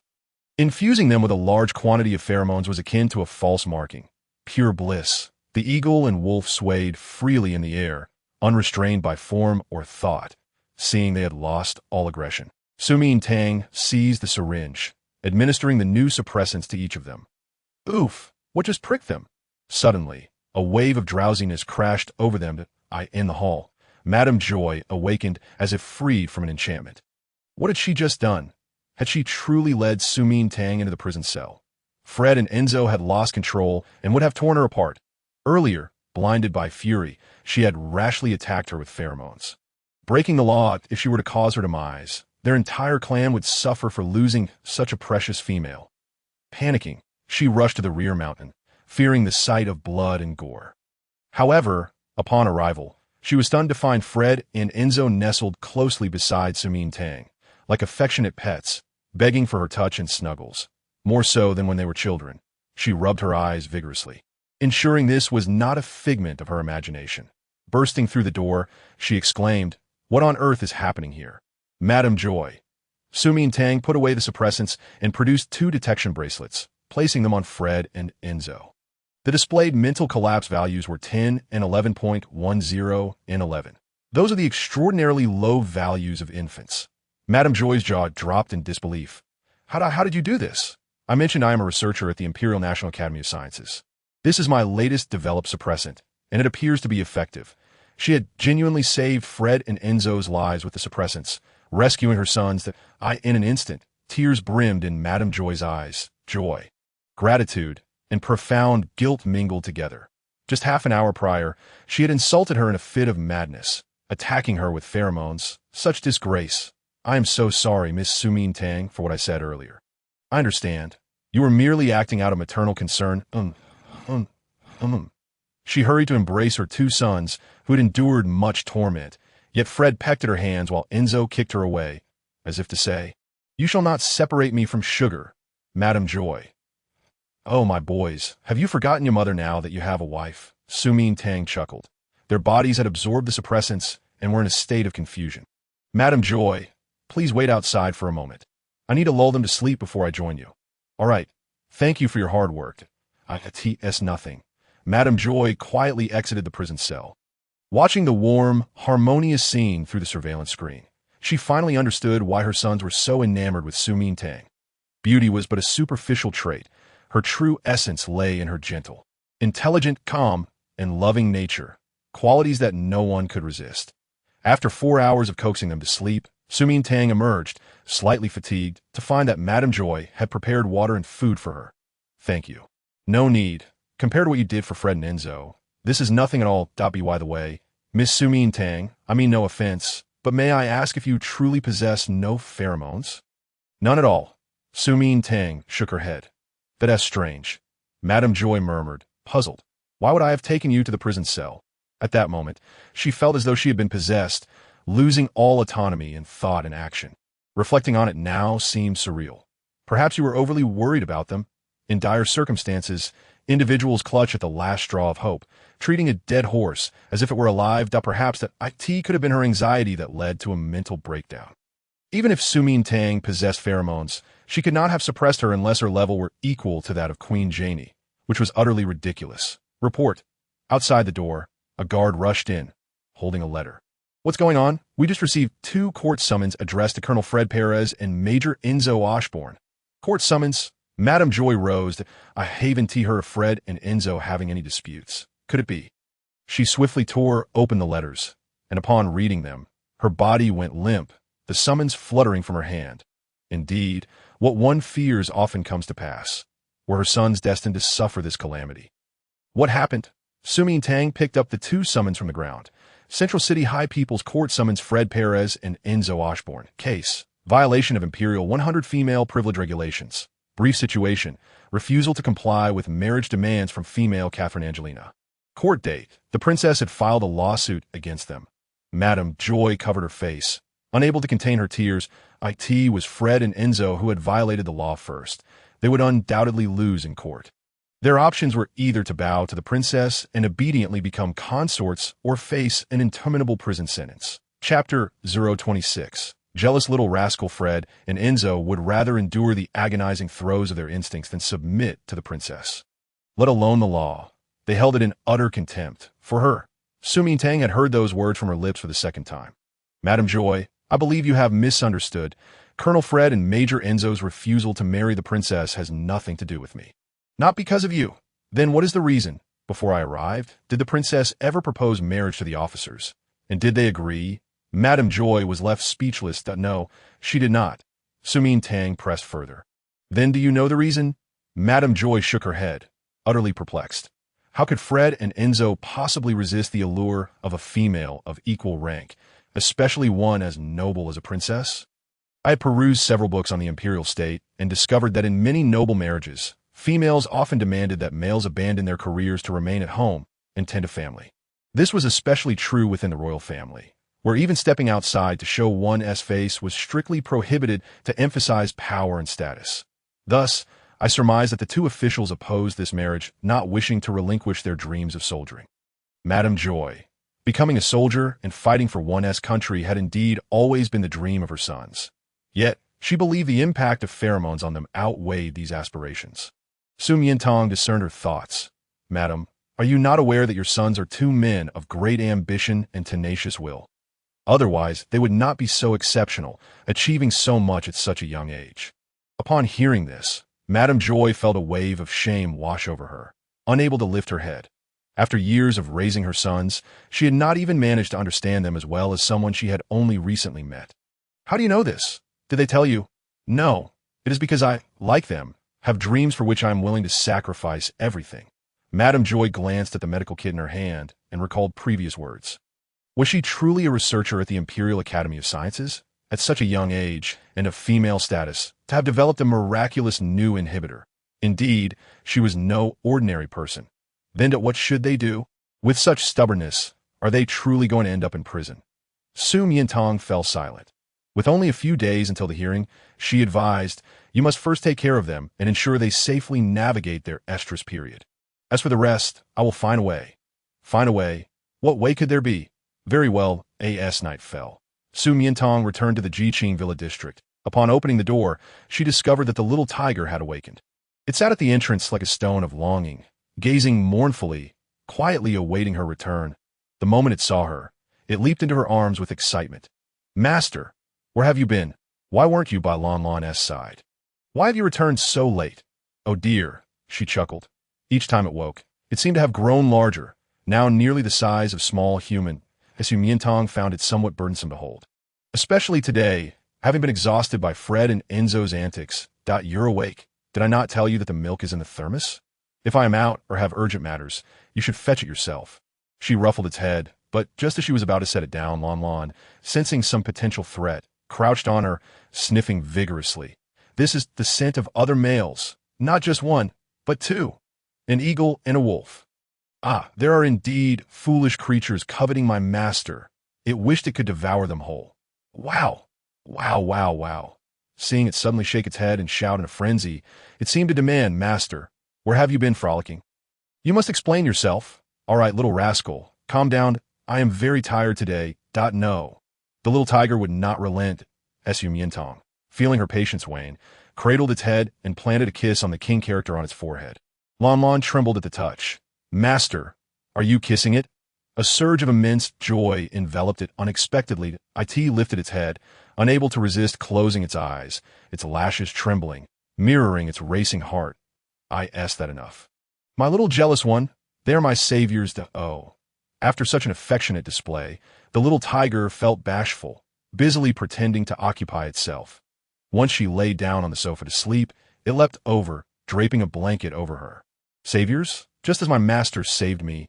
Well, it could certainly mask their sense. It settled beside the sofa, gazing at the girl's exquisite and enchanting visage, licking its lips as it began its favorite project.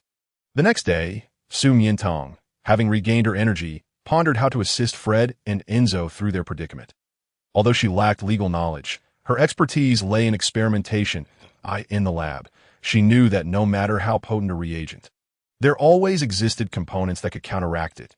Thus, to extricate them from the marriage with the princess, she needed to explore Teach. Although her heart was constantly yearning for Miantang, he hesitated and withdrew when he saw her communicator number.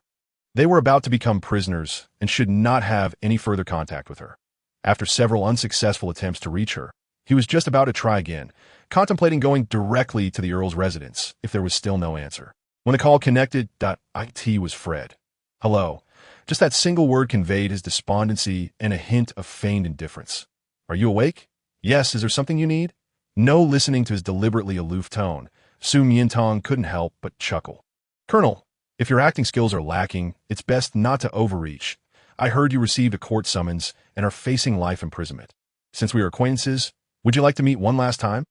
The phrase one last time struck Fred with considerable emotional impact. Yes, it would indeed be the last time.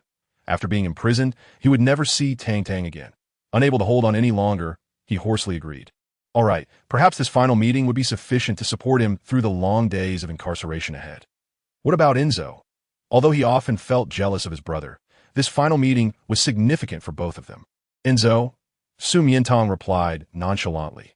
Forget him, he hasn't answered my calls despite multiple attempts, so he seems to have no feelings left for me. Meanwhile, Enzo, with his keen senses, perked up as he heard their conversation.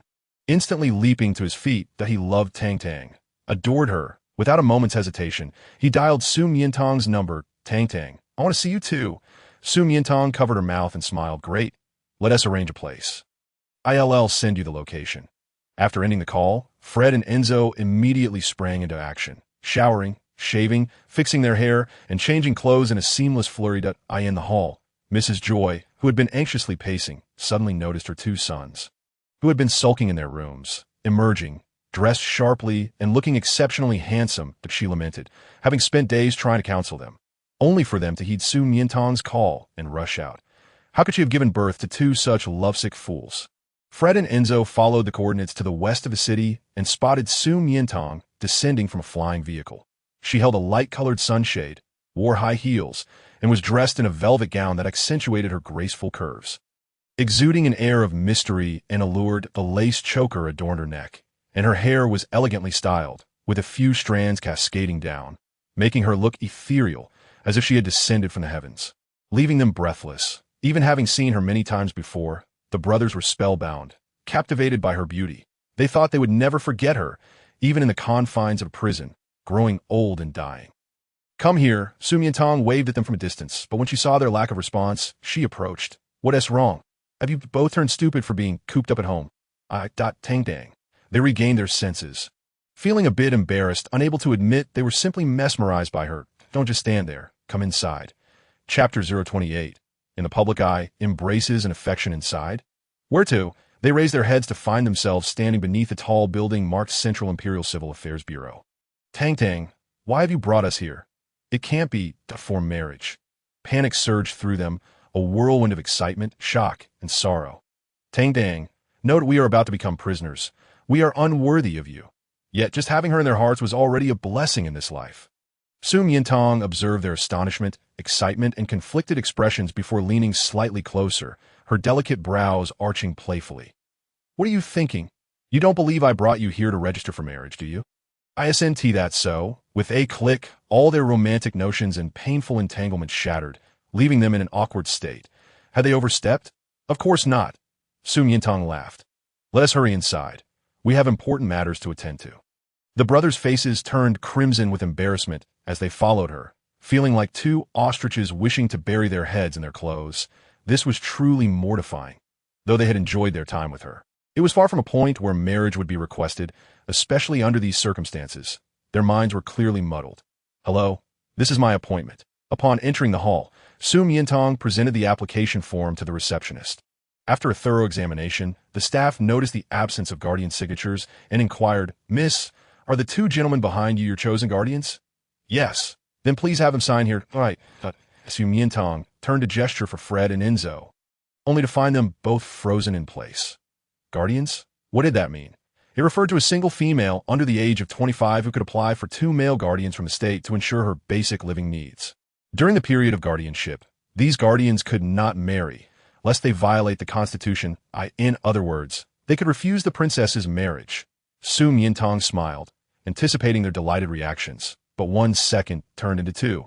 Then 3 minutes passed, and they remained utterly unmoved, as if truly dazed. "What's wrong? Aren't you going to?" Before she could finish, they rushed forward and embraced her tightly. Now, it was Miantang's turn to blush. Here she was, an 18-year-old maiden, embracing not one, but 2 men in public. How utterly blissful! How sweet! Surrounding couples registering their partnerships cast envious glances their way. Such a handsome trio.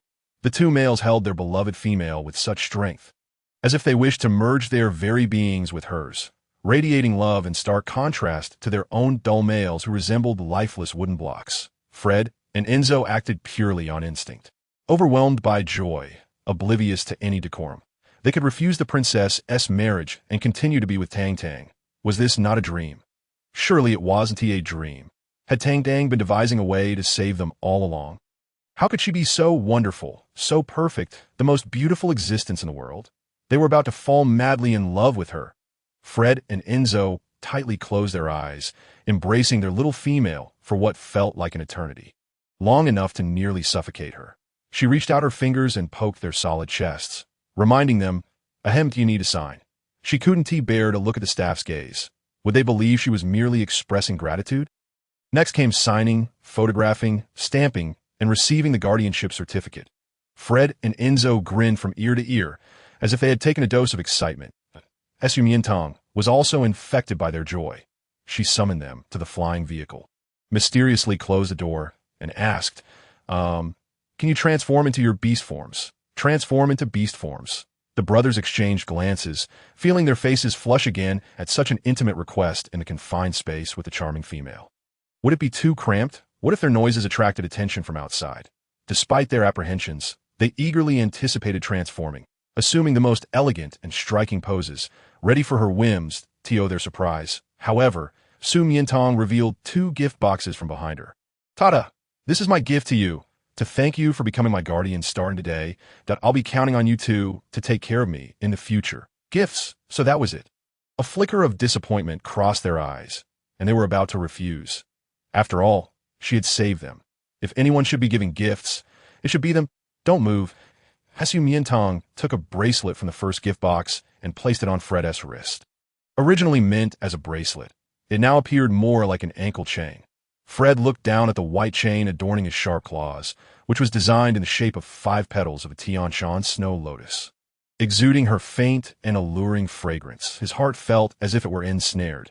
Then, she retrieved a silver collar intricately carved with Arctic landscapes and fairy wood patterns from the second box to adorn Enzo.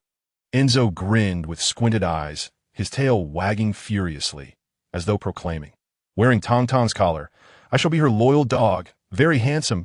Miantang couldn't resist ruffling his hair. He resembled a big puppy. "Do you like this gift?" "Yes." The brothers transformed back into human form, both kneeling on one knee, taking her hands and kissing the back of her hand as if marking an oath of loyalty. Their expressions solemn and sincere. "That we pledge," as guardians, to eternally care for and cherish Tang Tang, ensuring she becomes the happiest little female in the world. This vow remains steadfast and unwavering, until death do us part. In the royal palace, Fengyang Pavilion, what is the news?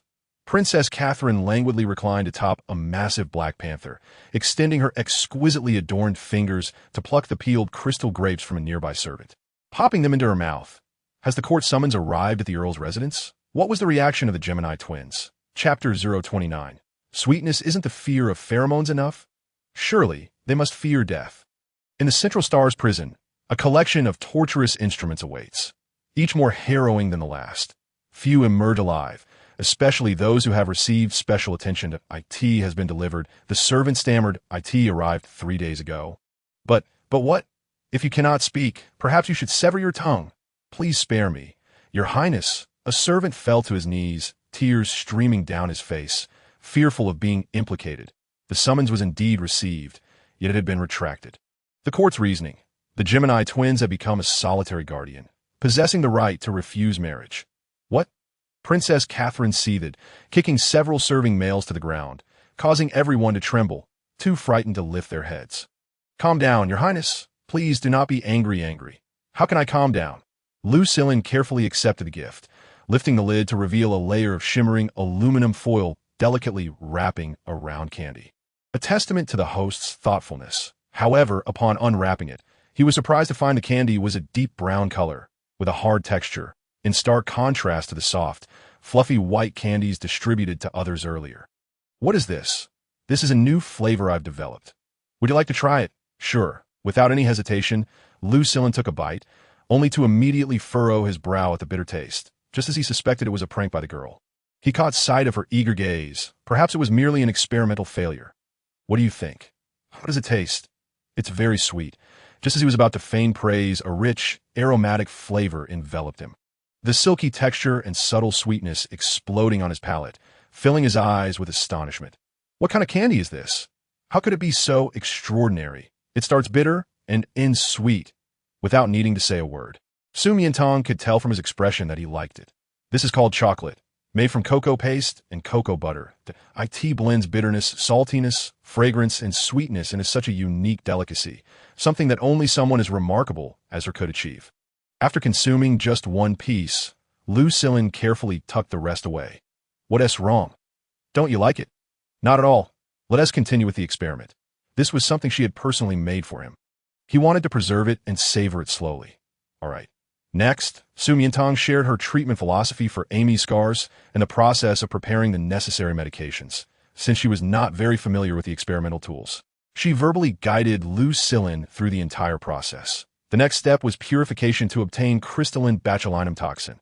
Lifting her gaze from the book, Miantang noticed that Lucillin, engrossed in his work, had beads of sweat forming on his forehead, threatening to roll down. She quickly took out a handkerchief and, on tiptoe, gently dabbed at his brow. With that motion, Lucillin's test tube slipped from his grasp with a clatter. But fortunately, Miantang's quick reflexes allowed her to catch it just in time. That was close. She sighed in relief, grateful it hadn't fallen. After all, it contained a toxic substance. I'm sorry, Lucillin seemed a bit dazed. The moment she wiped his sweat, her fingertips brushed against the thin silk of the handkerchief, akin to caressing his face, sending a jolt of electricity through him, causing his heart to race. It's fine. Continued to placate. Lucillin adjusted himself and resumed the task. Yet his mindset was entirely different now. Especially with her standing so close for safety, their clothes nearly touching, in the still air, he could hear the soft rustle of fabric, feel her breaths, and catch a whiff of a faint floral fragrance. It was true. The scent of the phoenix tail flower he had caught when he took her on a tour of the research institute was no illusion. It was gentle and sweet, reminiscent of pheromones, compelling him to inhale more as he made another mistake in his operation. I'm sorry, my apologies. After several missteps, Miantang looked at him in surprise. What was happening? Hadn't he been just fine a moment ago? Lucillin, realizing his inability to continue, reluctantly removed his gloves. The usually calm and rational director was experiencing something entirely new. With her beside him, he could not concentrate. His mind was filled with whimsical fantasies. Akin to the allure of the night, was it her presence that distracted him? Or perhaps her earlier gesture of wiping his sweat had made him overly conscious. After all, that was when he began to falter. In the lab, he had always had assistants wipe away sweat when he was too engrossed to do it himself. He was accustomed to it. Yet here, the boundaries between male and female felt much more pronounced. As Miantang contemplated stepping back, her wrist was suddenly seized tightly by him. Perhaps, sometimes, in the presence of a loved one need not be so restrained and could afford to be a bit more indulgent. Lucillin pulled her closer, nearly enveloping her in his embrace, his gaze softly descending. Members of the Fox clan possessed a unique ability. Their eyes could emit a glow that enchanted those they favored, compelling them to draw nearer, a form of charm. The higher one's rank, the stronger the charm, a S and S rank male. He was virtually irresistible, yet he had never wielded this ability, deeming it deceitful and shameless.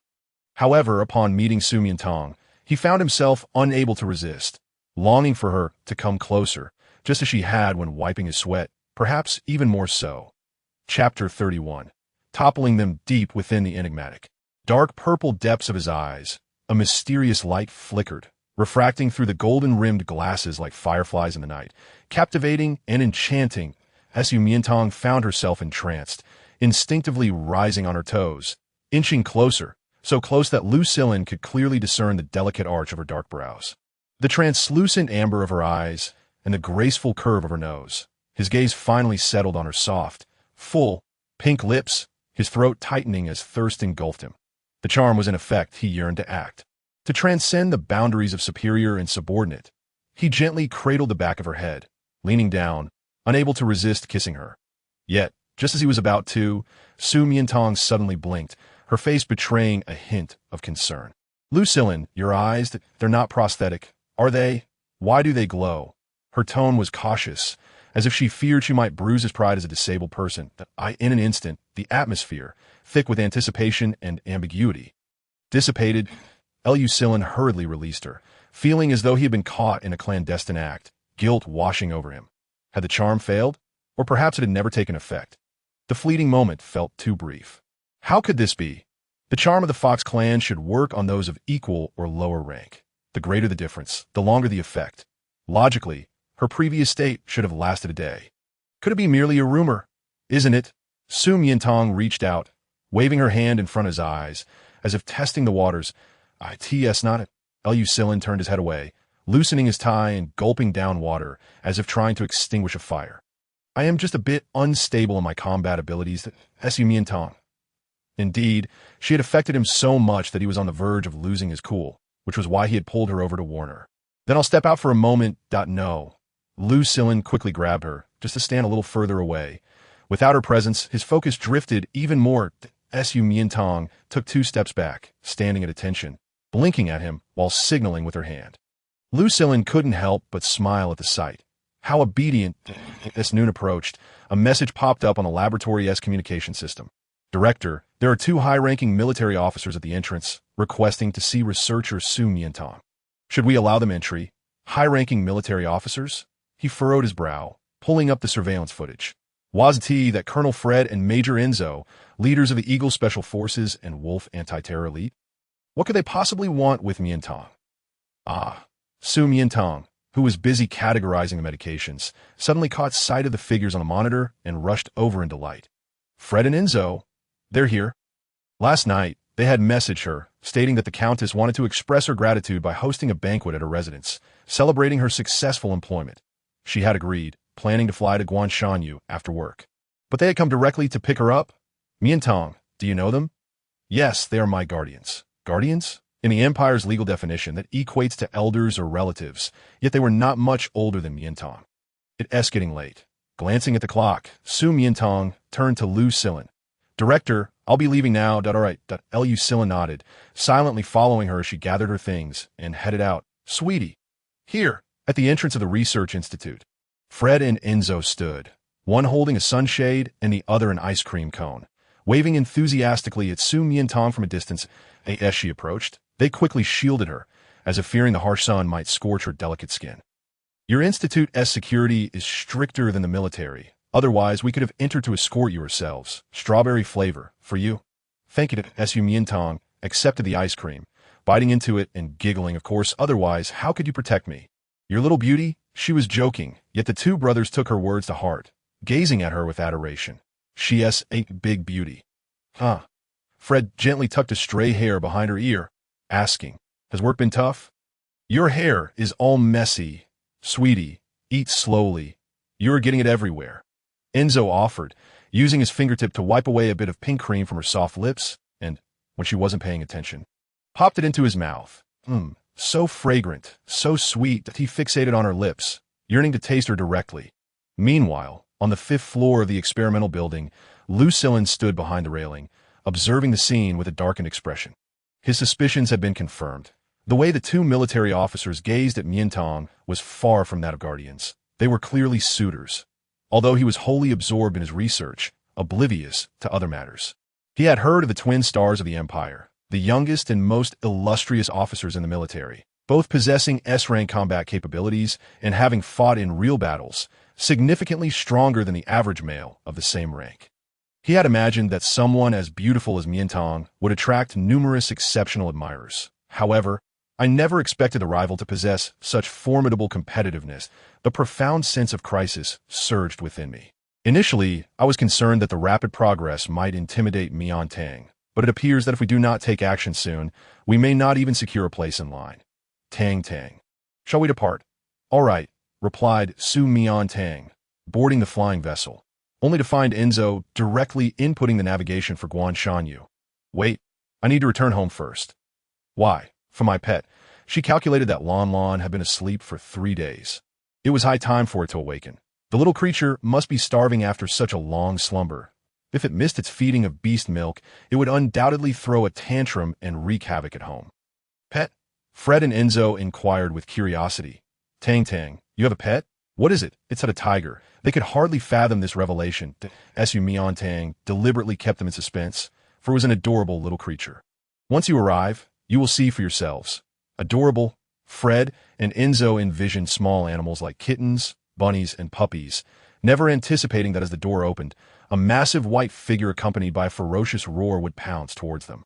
Roar! It was the roar of a tiger. Su Miantang recognized the familiar yet somewhat strange sound and immediately reacted, rushing forward to intervene. Lon? No.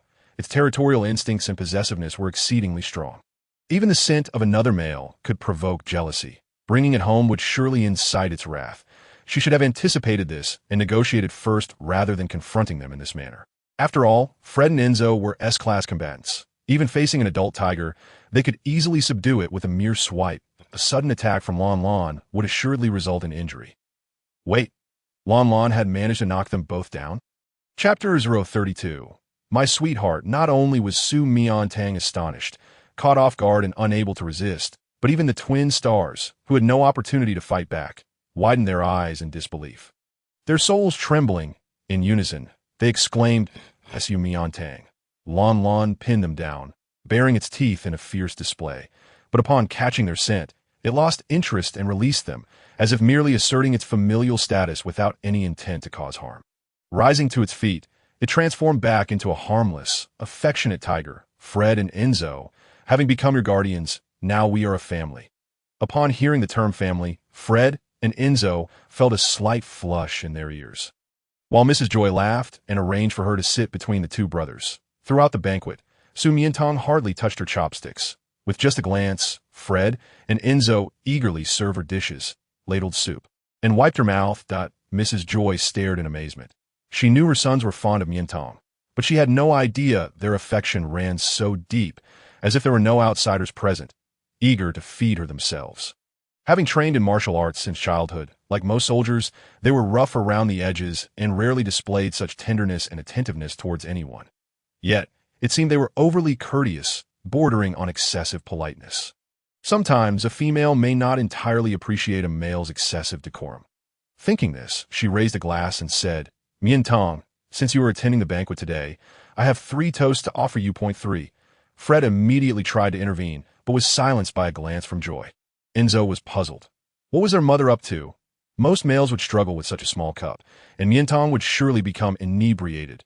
Mother, it's quite all right. Enzo, it is customary for elders to propose a toast. Su Miantang, confident in her tolerance for alcohol, had previously outdrank many colleagues, so 3 glasses seemed trivial. This first glass is a toast to your successful entrance into the National Academy of Sciences, becoming a researcher and bringing honor to our females. Thank you, and Miantang downed it in one go, finding the taste rather pleasant. The second glass is to thank you for bringing the inhibitors that saved my 2 sons from peril. It was nothing. They have saved me as well. As Miantang finished the second glass. Just as Mrs. Joy prepared to propose the third toast, Fred could no longer hold back and grasped her hand firmly. Tang, that's enough. You'll get drunk. It's fine. Just one more glass. Indeed, Fred, you still lack Tang's understanding. The third glass is to congratulate my 2 sons on being fortunate enough to be your guardians. I hope you will find happiness and peace under their care.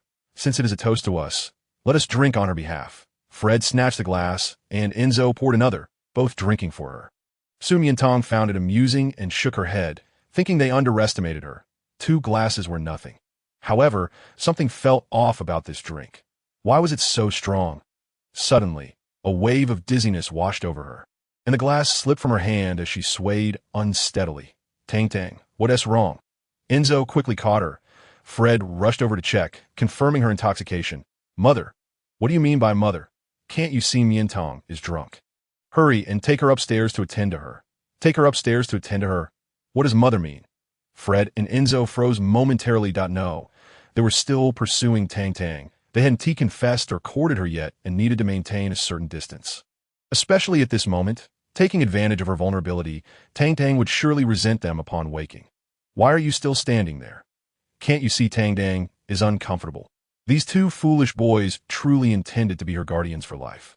Fred looked down to see the girl slumped over the table, her eyes half closed, emitting low moans of discomfort. He bent down and picked her up in a princess carry. Brother, you... Enzo, seeing this, immediately became furious. How dare he take advantage of Tang while she was drunk? He had even held her yet? Enzo, Mrs. Joy frowned, silently chastising him. Male jealousy is not a virtue, especially towards one's own brother. The 2 brothers should care for Miantang together. That is the right path. Enzo understood and quickly followed suit. The alcohol rapidly dulled their minds and eroded their memories, in a hazy state. Miantang, feeling her body suspended in the air, thought she was at home. But why was it so warm? It felt as if someone was tightly embracing her. This bold little tiger dared to sneak into bed while she was asleep. She would teach it a lesson. She opened her mouth and bit down on its ear. Fred, rushing upstairs with water, froze at the sight. The girl had latched onto his throat, a warm, wet sensation enveloping him. Accompanied by the tantalizing flicker of the disparity in their protective powers left her in a state of relentless pursuit, yet she could not catch up, ultimately exhausting herself. Hours later, she finally regained consciousness, gingerly touching her aching head and slowly opening her eyes, only to be met with the striking visage of a remarkably handsome face. Was this Fred? Startled, she quickly turned away, only to encounter another face bearing an uncanny resemblance. Enzo. How could they be lying beside her? Surely, she hadn't... Oh dear! Panic-stricken, she felt utterly disoriented, hastily checking her attire. Thankfully, everything remained intact. There seemed to be no abnormalities with her body. It appeared that nothing untoward had occurred. She had merely succumbed to intoxication. With a sigh of relief, she relaxed somewhat and stealthily climbed out of bed, fearful of awakening them, then dashed out as quietly as a thief. She had gone to great lengths to rescue them from the flames of marital strife. To turn around and find herself in an intimate position with them would be nothing short of a sin. She would surely incur their wrath. Moments later, Fred and Enzo awoke, their eyes bloodshot, gaze fixed on the retreating figure of the little female, both enchanted by her charm. In the past, they had always wished for her to be by their side at all times. Yet this time, they were immensely grateful she had finally departed. Had she lingered any longer, they would have been driven to the brink of madness. The 2 brothers exchanged a knowing glance and silently made their way to the bathrooms to address their physiological needs. After a considerable time, they finally calmed down, their rationality gradually returning, at which point they began to ponder another matter. Had the pheromones emitted by Tang earlier been genuine? Previously, they assumed it was merely a subtle natural scent. However, such a fragrance could not soothe their desires, nor alleviate their emotions, much less induce an addictive fascination. Could it be that she had undergone a significant transformation or even a secondary differentiation? Upon this realization, their excitement grew. It seemed imperative to take her for another pheromone test at the Imperial National Academy of Sciences. In the Department of Biotechnology and Pharmacology, Miantang officially reported for duty. Introducing herself to her new colleagues, under her supervisor's guidance, she began to engage with new projects. Miss Su, you're the only female in the institute. Do not hesitate to ask for assistance, the director offered. Thank you, director, she replied, preparing to dive into her work when a familiar voice called from outside the laboratory. Miantang, come with me to the private lab. The director? This was the second time the director had summoned her to the private laboratory. Goodness, I have worked in this institute for over a decade and have never witnessed such a precedent, especially for a new researcher. Indeed, that space was strictly off-limits, even to the 5 esteemed elders. Miantang felt a pang of confusion. Was she to visit that forbidden place again? She had already been there on her first day, and now, the glances from her colleagues had shifted, laden with curiosity. Director, is there something specific you need in the private laboratory? Miantang hurried out, recalling that the botulinum extraction experiment had already concluded. However, I still do not know how to use it, she admitted. The procedure is quite straightforward. I will send it to your holographic device, the director replied as she retrieved her device. Before she could respond, Lucillin grasped her wrist and led her upstairs, insisting, let us discuss it inside. I've been pondering this all day. Chapter 036. Manipulated by the female to the point of losing reason, a sharp intake of breath echoed throughout the laboratory once they entered. After they had distanced themselves, the atmosphere erupted with speculation. I've been thinking about it all day. Was the director contemplating the experiment or something more personal? Of course, it's about her. Ah, such blatant favoritism. How delightful. Who would have thought that the typically composed and rational director would become so enamored, disregarding the opinions of others and taking researcher Su into the private lab for intimacy with such a beautiful female like Miantang? Who could possibly resist? An inferior male might endure, but an S-class male was entirely different. As the reagents in the beaker boiled, Miantang meticulously explained the process of application. Yet Lucillin's thoughts diverged entirely from the experiment. Fixated on her, Miantang, those 2 senior officers who picked you up from work yesterday, are they truly your guardians? Yes, why? Just curious. It was through them that I learned about your background, and I apologize for not knowing sooner that you are. It's all right, Miantang interjected, aware of his intent. She was not a true orphan. She had loving parents and friends on Earth, even fans. She had merely been forced into this situation. However, with guardians like Fred and Enzo, and a beloved pet at home, she felt quite content. I heard that they recently rejected a princess's advances, even being compelled into a state of arousal in public due to pheromone influence. When he encountered this news, he was taken aback, overwhelmed by an unprecedented sense of urgency. The Imperial twins had refused a princess from Miantang, yet they had managed to resist the allure of a female of equal standing. Those who had experienced it knew how torturous such a situation could be, which only underscored their deep affection for Miantang. I was just about to mention that, Miantang exclaimed, setting down her reagent. I brought an inhibitor I had developed during my recent break and successfully administered it to them. This indicates that both the theory and formulation are effective, but further experimentation is necessary to minimize data discrepancies before it can be officially released. My Miantang, you are truly remarkable. Lucillin gazed at her with warmth. I knew you could do it. He had surmised that without the soothing properties of pheromones or the suppressive effects of the inhibitor, even with their ironclad will, they would struggle to endure the fervor, let alone appear as they had the day before. Then, Miantang, could you develop a new inhibitor for me?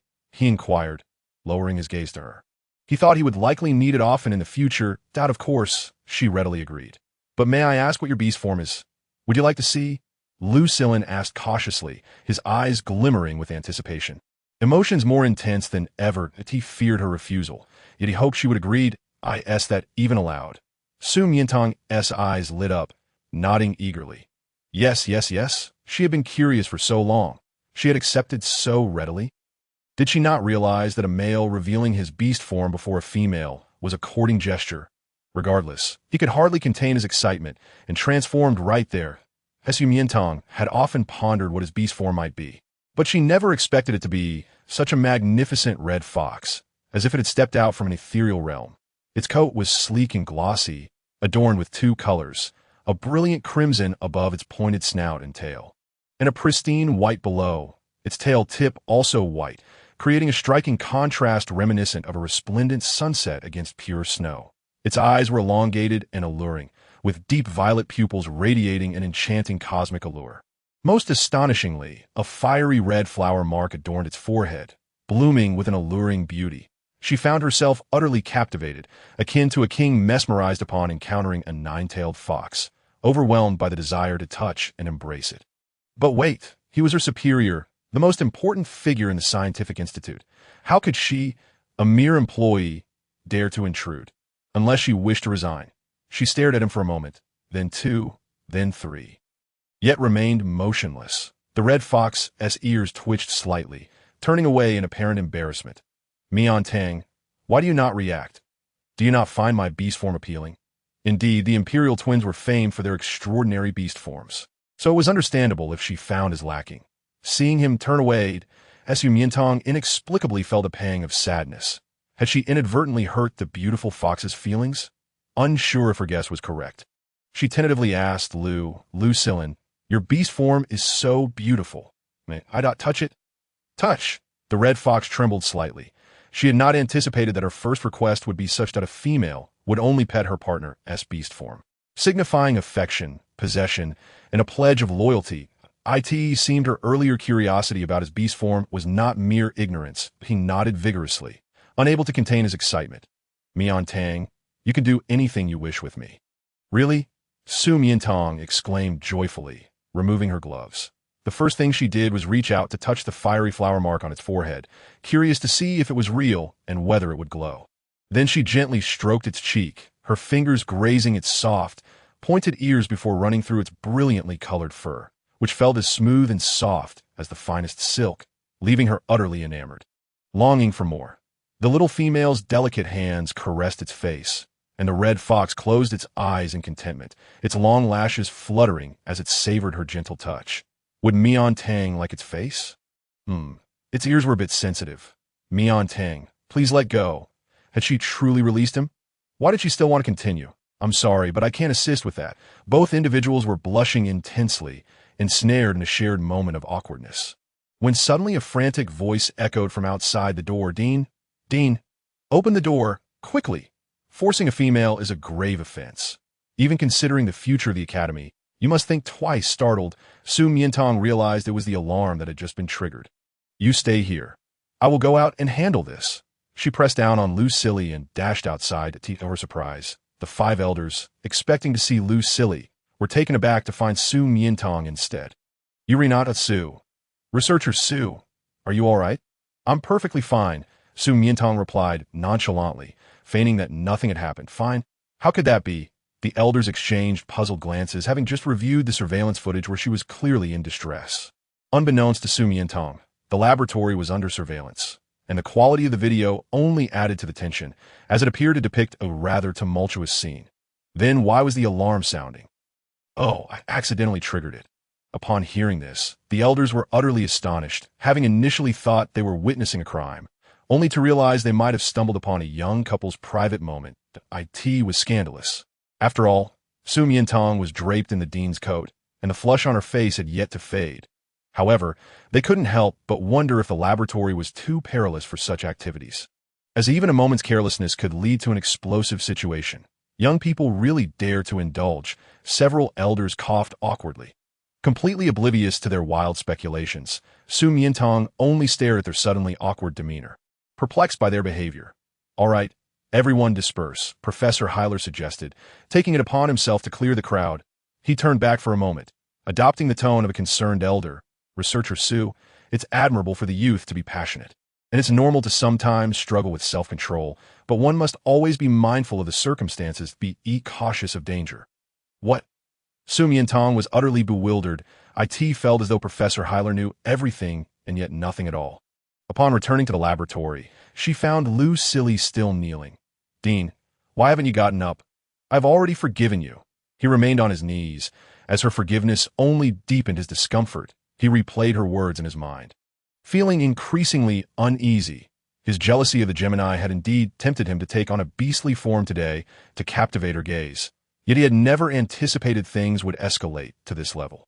How could she act as if nothing had transpired? What he had done to her necessitated accountability, or perhaps she simply did not want him to take responsibility. By the way, Miantang suddenly recalled. Didn't you just go into heat? Why didn't you take the suppressants and yet return to your senses? Because you provided me with pheromones. He lifted his head, his dark purple eyes gleaming as if he gazed upon a divine being. Even resorting to honorifics. Me? Miantang couldn't believe it. How is that possible? I don't have any pheromones. You do, Lucille asserted emphatically. The overwhelming tide of sensations, the exquisite experience, and the feeling of being wholly under control could only be attributed to pheromones. Chapter 39, Blue Illusion Island. Moreover, the fact that she could soothe him in mere seconds and keep his mental collapse below a level of 15 was ample proof that her pheromones were also of S grade, if not higher. This realization brought him immense joy, yet also profound disappointment. Miantang, were you deliberately saying you had no pheromones before? Afraid I would cling to you because of it? Of course not, Miantang struggled to explain. She knew she lacked pheromones because she was human, possessing only a subtle body fragrance at best. Since you're aware of my background, you should know I was rescued by Fred and Enzo from Toxic Bugstar. All memories prior to that have vanished, and I have no knowledge of pheromone testing. They mentioned that my pheromone pool might have been severely damaged by someone else, rendering it incapable of producing pheromones. Or it might not have differentiated yet, or I might have been born without them. She thought this explanation would suffice. Yet Lucille's realization dawned upon him. In that case, your pheromone pool must have either recovered or begun to differentiate. Miantang, would you be willing to undergo another pheromone test? Okay, to dissuade his doubts, Miantang nodded, reasoning that standing in a machine for a scan would be painless. However, she soon regretted it. Previously, due to her frail health in the military, she had only undergone the simplest pheromone tests. The true detailed process involved entering a sealed chamber, extending her hands, and following voice prompts for half an hour of meditation to stimulate the test. Then, iris, hair, and blood samples would be collected. The other parts were manageable, but she dreaded blood draws as she sat there. Watching the sharp needle approach, her reflexes made her flinch. Miantang. Seeing her distress, Lucille immediately rushed to comfort her. Are you very scared? Realizing he had overstepped, he released her after a few seconds. Since being marked by her, he had become acutely sensitive to her emotions, unable to bear seeing her dejected or anxious. Even a slight furrow of her brow pained him. If you're afraid, we needn't proceed. It's fine, Miantang encouraged herself. I've come this far. Moreover, with the precise instruments of the Academy conducting the test, no one would question her pheromone status again, alleviating much potential trouble. Half an hour later, the test results finally emerged. Lucille was tense, anticipating an S-grade female or higher. The Empire was on the verge of welcoming its second SS-grade ultra-rare female after Queen Jenny. Yet to his astonishment, the result merely stated, unknown. How could this be? He was filled with confusion. Meanwhile, Miantang remained remarkably composed, having anticipated the outcome. The blood draw had been in vain. Indeed, she had just injected him with pheromones, specifically the scent of the phoenix tail flower, which he adored.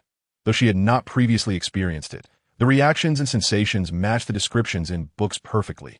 The sheer ecstasy she felt was beyond words. Could it be that her pheromone pool had not fully recovered?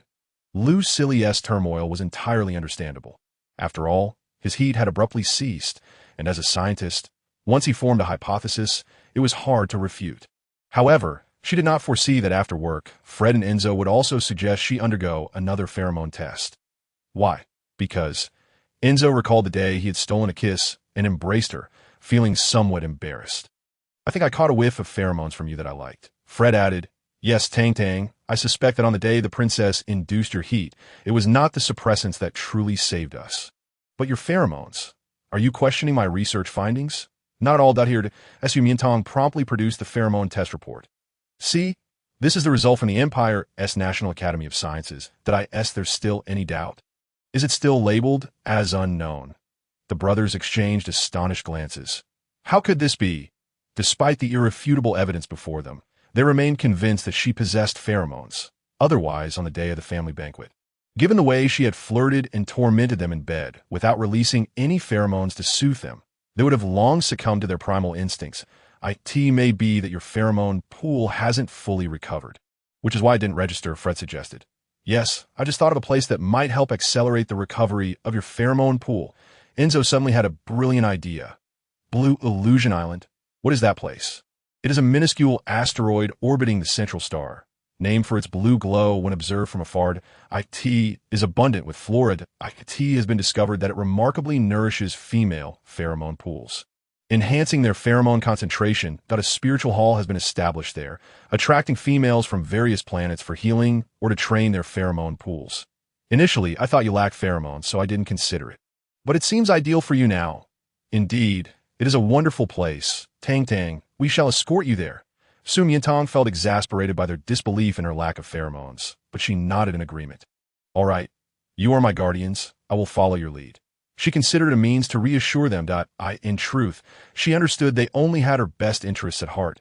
Yes, she learned more about the cultures of different planets. She realized that pheromones represented not just power and status for females, but also intertwined with health and longevity. Historical records indicated that those without pheromones or with the lowest D grade often suffered from poor health and had lifespans of only about 200 years. Each grade increase led to a stronger physique and significantly extended lifespan, with S grade representing perfect genes. Regardless of gender, individuals of S grade rarely fell ill and could live over 800 years, and SS grade was even more exceptional. Thus, their concern for her health stemmed from fear of her early demise, which is why they were unwilling to accept her lack of pheromones. They were determined to seize any chance. All right, Fred and Enzo were delighted. Tomorrow, we shall escort you. They hoped that Blue Mirage Island could truly aid her in restoring her information C.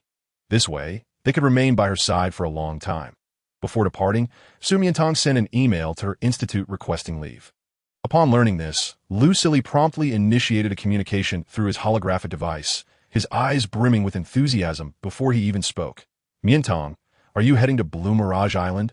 I'll accompany you. While analyzing her pheromone detection report in the laboratory, he had contemplated whether the instability of the information C might be the cause of the inconclusive results. If she underwent therapy at Blue Mirage Island, it might yield beneficial effects. His surprise. She brought it up herself. Thank you for your kindness, but it is unnecessary. I just checked, and Blue Mirage Island is quite close to Central Star, merely an hour's flight. Moreover, the island is exclusively for females. Males are not permitted entry. Even Fred and Enzo can only return when near the neighboring planet. All right, I look forward to your good news. The following day, Fred and Enzo arrived to escort her aboard their warship. Tang, here is your entry ticket. Entry ticket. Miantang received a card that radiated golden light, appearing quite valuable. This must be expensive, right? If it is, I want to go. Initially, she intended to simply meander and feign participation. Spending money would be a loss. It's free. Fred chuckled. For someone as beautiful, charming, and exceptional as Tang, to visit Blue Mirage Island was a privilege. How could they possibly charge her? Tang. I've brought you some snacks, all your favorites, Enzo said, presenting 2 gift boxes that if you feel fatigued during the therapy, do not push yourself. Rest is paramount. Also, should anyone bully you on the island, make sure to inform us immediately.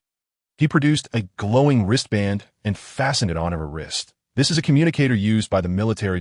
In case of danger, if you cannot access your holographic device in time, simply glance at its eye, and it will automatically scan your iris and lock your location for us to reach you swiftly. Although they were ostensibly her guardians, given their similar ages, Miantang had never regarded them as true elders. Yet at this moment, they resembled them in earnestness. It was merely a few days at Blue Mirage Island, yet they treated it as though she were embarking on a perilous journey, offering endless admonitions along the way. She teased, but the island is filled with females. Would you dare intervene if they bullied me? The Central Star System ingrained respect and protection for females deep into its essence, a principle that would remain unaltered. Miantang assumed that this statement would render them speechless to her astonishment. Both men fell silent for a moment before raising their heads, their gazes unwaveringly resolute. In their hearts, there existed only the nation and her. If anyone dared to harm her, they would not hesitate to sacrifice their lives. Miantang's heart trembled, as if struck by something profound. She ceased to jest and simply nodded. All right, I will return safely. Upon arriving at Blue Mirage Island, Enthusiastic staff guided her to the spiritual cultivation hall. Everyone, please settle down. Today we introduce a new student, Su Miantang from Central Star. The teacher clapped to signal her to enter. As Su Miantang stepped inside, over 100 chattering females fell silent. She was extraordinarily beautiful.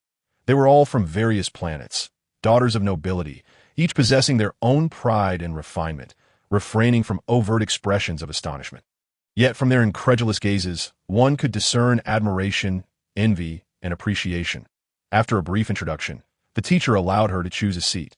Here, come here. In the last row, Yu Ling whispered in anticipation. To her surprise, Su Miantang chose a discreet corner not far from her. Su Miantang selected such an inconspicuous position because she came merely to pass the time, intending to perform the minimum required and then leave in a small corner where no one paid her heed. She might even sneak a moment of daydreaming or napping. Unexpectedly, under the teacher's guidance, she witnessed a miraculous scene. Holding her palms aloft, she began to channel her pheromones, envisioning their form and fragrance. Hundreds followed suit, and soon, vibrant lights began to emanate from their palms, revealing an array of different elements. Little blades of grass, babbling brooks, tiny trees, as well as everyday fruits like bananas, grapes, and melons. A charming girl beside her manifested a bright yellow carrot in her palm. Could these be their informational entities? How wondrous! The teacher's gaze swept over the room, and not wanting to appear out of place, Su Miantang hastily rummaged through the large snack package gifted by Enzo, eventually grasping a bag of chips. If she claimed her pheromones resembled the scent of chips, complete with packaging, would anyone believe her? Puffed. Yu Ling, upon seeing her pull out a bag of chips, couldn't help but chuckle. Especially as the teacher encouraged everyone to engage closely with their informational entities, many began to integrate them into their minds or hearts as Su Miantang simply tore open the bag and started munching. One might expect someone of her exquisite beauty to be an aloof and regal goddess. Instead, her quirky personality made her seem much more approachable. Gathering her courage, Yu Ling leaned closer. Hi, I'm Yu Ling from Moon Comet. An S-rank female, why pheromones smell like carrots. In the front row, two females who had been quietly observing Su Miantang for some time turned upon hearing the greeting. Hello, I'm Medina from M79. An A-rank female, and my pheromones smell like ginkgo leaves. Hello, I'm Bai Weiwei, also from Central Star, an A-rank female, why pheromones are apple-scented. You're so beautiful. Why haven't I seen you before? Their enthusiastic reception took Su Miantang by surprise. They were nothing like Fred and Enzo had described, how high-ranking females were akin to wolves and tigers, ready to devour her. They were, in fact, quite adorable. I recently arrived at Central Star, so I don't have a rank or pheromones. What? The three were astonished. You have no pheromones.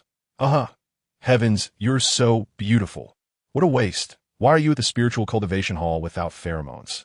Yu Ling inquired, her curiosity piqued as Su Miantang relayed her predicament once more. After hearing her out, Yu Ling marveled, your guardians are incredibly generous to bring you here for a leisurely visit. What? Su Miantang didn't quite understand. What do you mean by generous? Yu Ling revealed the entry ticket.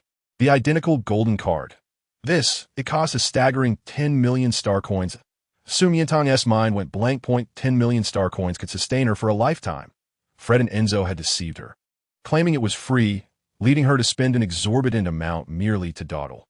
She would certainly teach them a lesson upon her return. But I have many more. If you want, I can give you some. Yu Ling said, pulling out 10 more cards. Su Miantang was shocked. Was she encountering a wealthy heiress? Or perhaps a lavishly generous one? No, that's too precious. What's the big deal? Yu Ling dismissed her concerns. For her, star coins were trivial. Her family had more than enough to burn. What intrigued her was friendship. Having visited Blue Mirage Island numerous times, she had yet to meet a kindred spirit until today.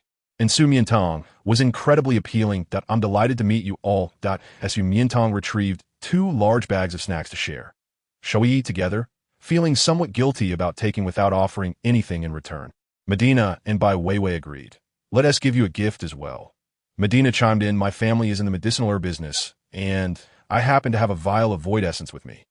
Consider it a gift, void essence. What is it used for? It's a unique liquid that, when applied to the skin, allows for temporary invisibility, though the effect is short-lived, up to half a day at most. How marvelous! Su Miantang was astonished. She would need to take it home for further study. Thank you, Bai Weiwei added. Central Star boasts the most advanced military.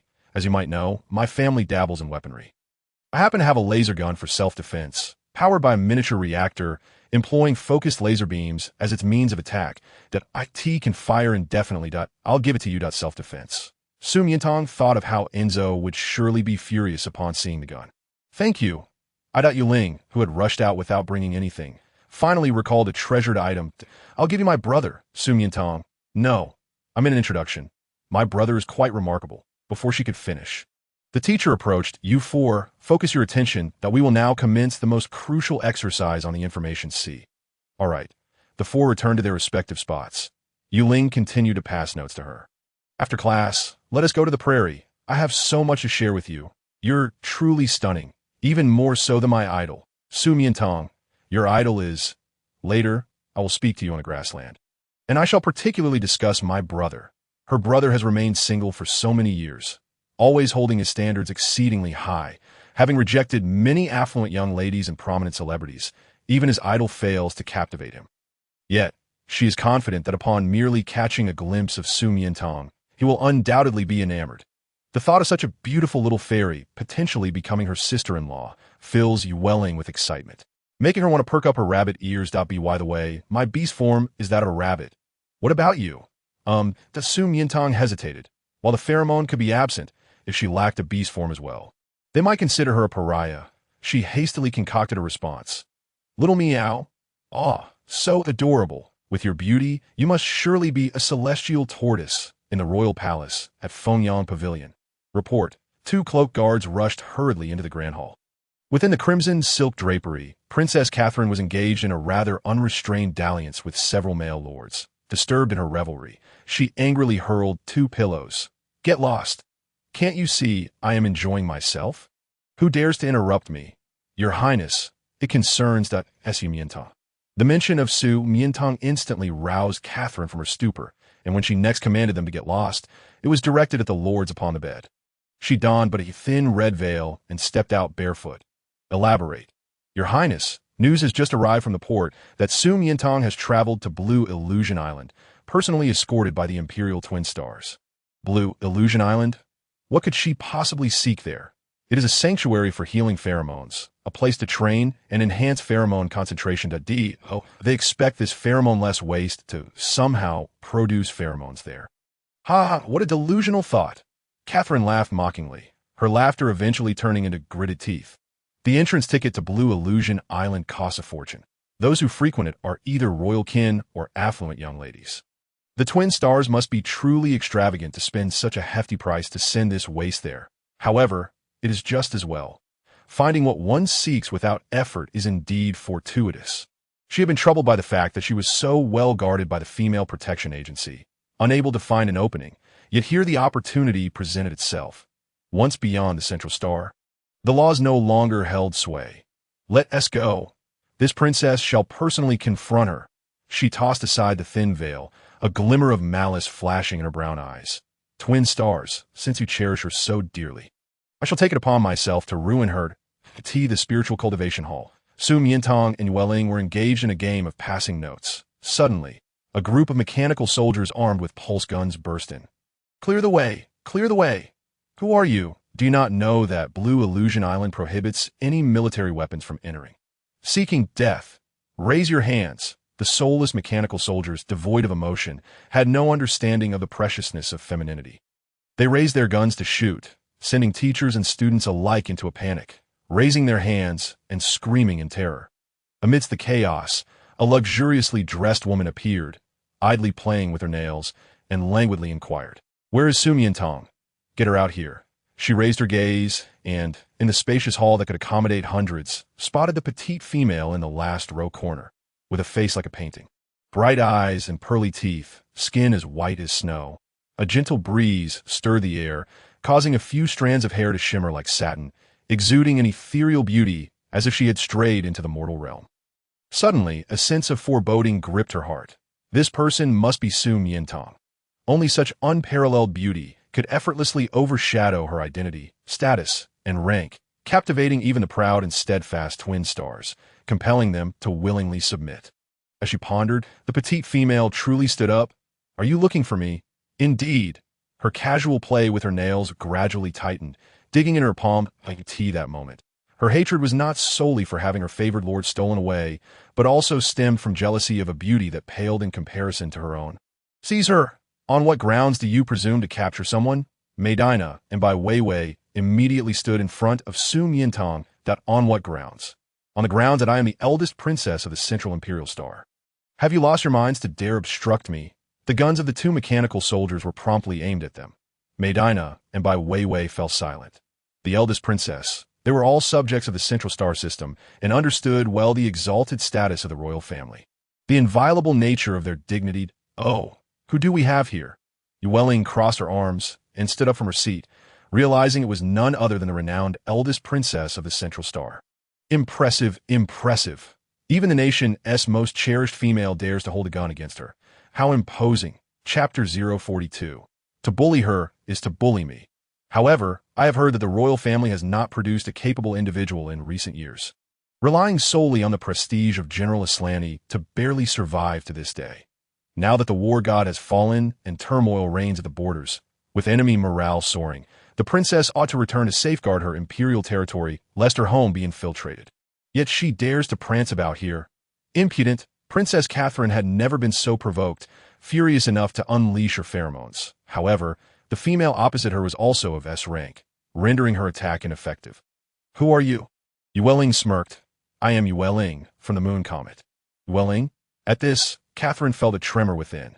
She was the young lady of the Yu family, which dominated the entire Moon Comet system. Yueling, her family was not to be trifled with across the galaxy. Especially at her brother. How could Su Miantang have met such a formidable figure in merely a few hours on Blue Illusion Island? And now, she was willing to speak up for her. My matters with Su Miantang are none of your concern. I advise you not to meddle. How can it not concern me? Yueling pulled Su Miantang close to her, embracing her protectively. Miantang is my good friend. Whoever dares to bully her is bullying me. In the future, she might even become my sister-in-law, of course. I must protect my family. When did this happen? Just now, you? Catherine glared at her, furious yet speechless, redirecting all her resentment on Su Miantang, wishing she could flay her alive. With a face that could deceive any male, she did not spare even the females from her allure. Miantang, do not be afraid. She cannot harm us if she dares to touch a single hair on you.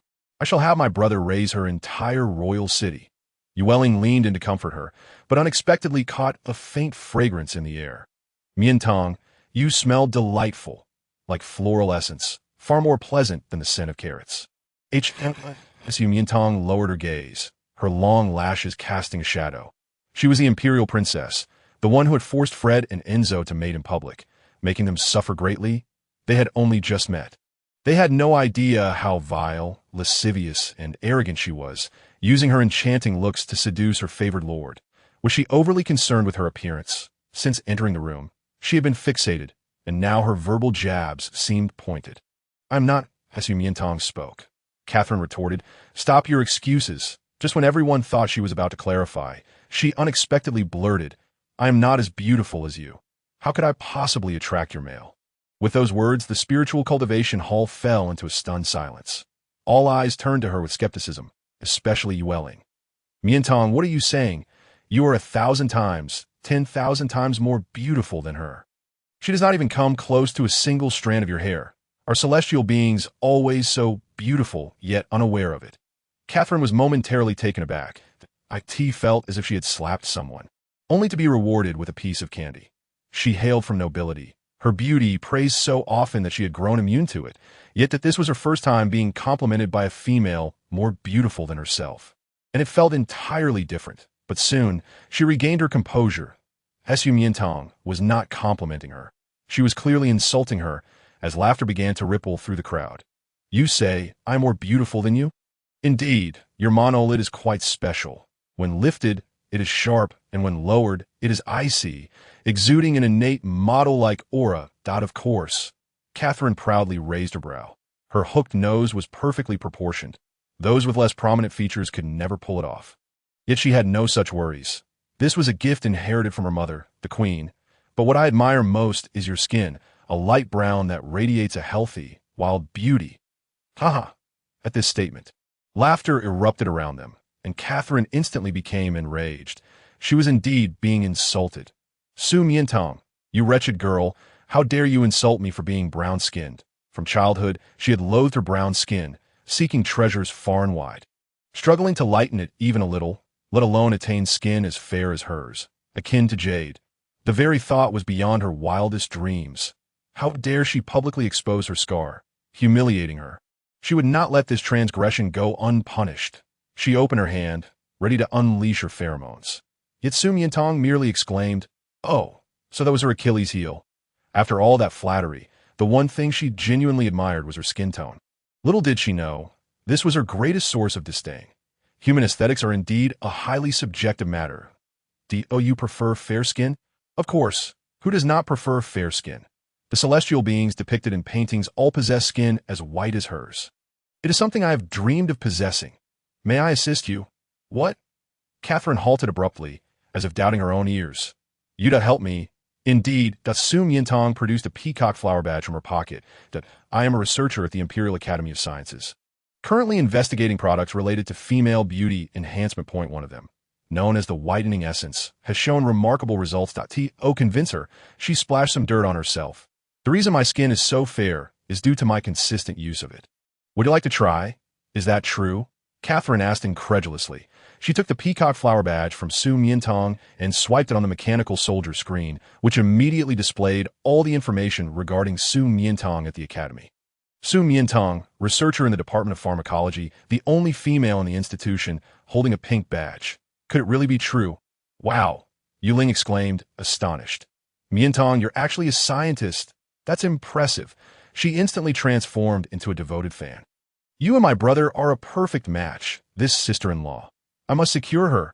A glimmer of excitement ignited in Catherine's eyes. Could she truly concoct such a miraculous potion that would render her skin as fair as Miantang's? She had searched high and low for treasures, but had never succeeded. Can you genuinely help me become fairer? Absolutely. But why would you help me? Right, Miantang. She's so wicked. You shouldn't assist her, with me around. There's nothing to fear. Yuling attempted to intervene, but was quelled by a single glance from Su Miantang. It's all right. I trust Yuling will assist me, but help can only be temporary. Since the princess harbors grudges to this day and has pursued me all the way to Blue Illusion Island, she certainly won't let it rest once we reach Central Star. Perhaps she will devise new ways to torment Fred and Enzo. This matter must be resolved once and for all. Of course, with conditions.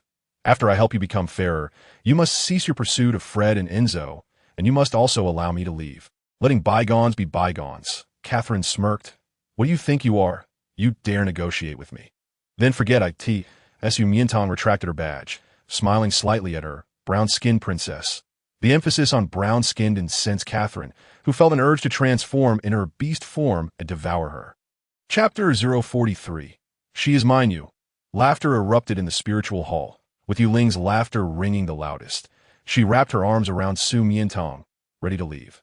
Miantang, since she is so ungrateful, let's ignore her and go play on the prairie? Wait! Two mechanical soldiers blocked their path. Catherine approached, glaring fiercely at her. Fine, I agree, but if you cannot help me become fairer, you and the Gemini must die. A promise is a promise. Take them away. She waved her hand. Yet Yuling was reluctant to let go. Miantang, don't go with her. It's all right, trust me. But if you are in danger or if she breaks the agreement, you must contact me immediately. I will rush to your aid. Okay, don't worry. Su Miantang gestured to her communicator. Once this is over, I'll invite you to Central Star for some fun. Great. Are we going or not? Catherine, impatient, yanked her out of the spiritual hall. Just as she was about to release her grip, she noticed the military summons device on Miantang's wrist. The Gemini truly cherish you, even gifting you such a rare item. Jealousy surged as she tore it off. Why didn't you seek their help earlier to rescue you? Her actions were rough, causing Su Miantang discomfort as she rubbed her wrist. Given the conditions of the Central Empire, princess, punishing them is likely easier than punishing me, right? At least you have some sense. She despised dealing with fools, despite her disdain. She was not inept. Catherine laughed, watching Su Miantang rub her wrist, her eyes reddening slightly. Just a bit of force had left its mark. She couldn't imagine what pleasures might await her if she were also fair-skinned. especially in intimate moments. Where is the whitening essence you mentioned? I want to use it now. One moment, I'll contact the academy to have them send it over. Deliver it directly to the palace. Until my skin becomes fair, you shall not take me anywhere else. Miantang dialed Lucille's communicator. Just a second. The call was answered. Miantang, have you arrived at Blue Illusion Island? Lucille's voice radiated joy upon hearing her name. Yes. Miantang pondered her words carefully. I encountered Her Highness the Princess on Blue Illusion Island. She requested my assistance with her whitening. Could you send over a few bottles of whitening essence? The ones I saw in a lab yesterday. Having examined the ingredients, she knew they were indeed effective. The address is the Royal Palace. Her Highness, how could she be at Blue Illusion Island? And why would she interact with Miantang? Asking for help. Lucille, astute as ever, connected her words with the recent trending topic of Princess and the Gemini, instantly grasping her predicament. Miantang, is the princess causing you trouble? Are you in danger? Miantang admired his quick wit. Responding, no, she merely asked for help with her whitening. Even though her tone was calm, Lucille remained skeptical. I asked the princess beside you. Hand her the communicator. Unable to refuse, Miantang reluctantly turned the camera toward Catherine. Upon seeing the handsome male on the screen, Catherine's demeanor instantly transformed into one of allure. That it was none other than Lucille, the eldest son of the Rothschild Marquis, the foremost talent of Central Star, and the director of the Imperial Academy of Sciences. She had initially assumed Miantang was merely contacting a regular staff member, never anticipating it would be the director, before she could revel in her delight. His icy warning chilled her to the bone.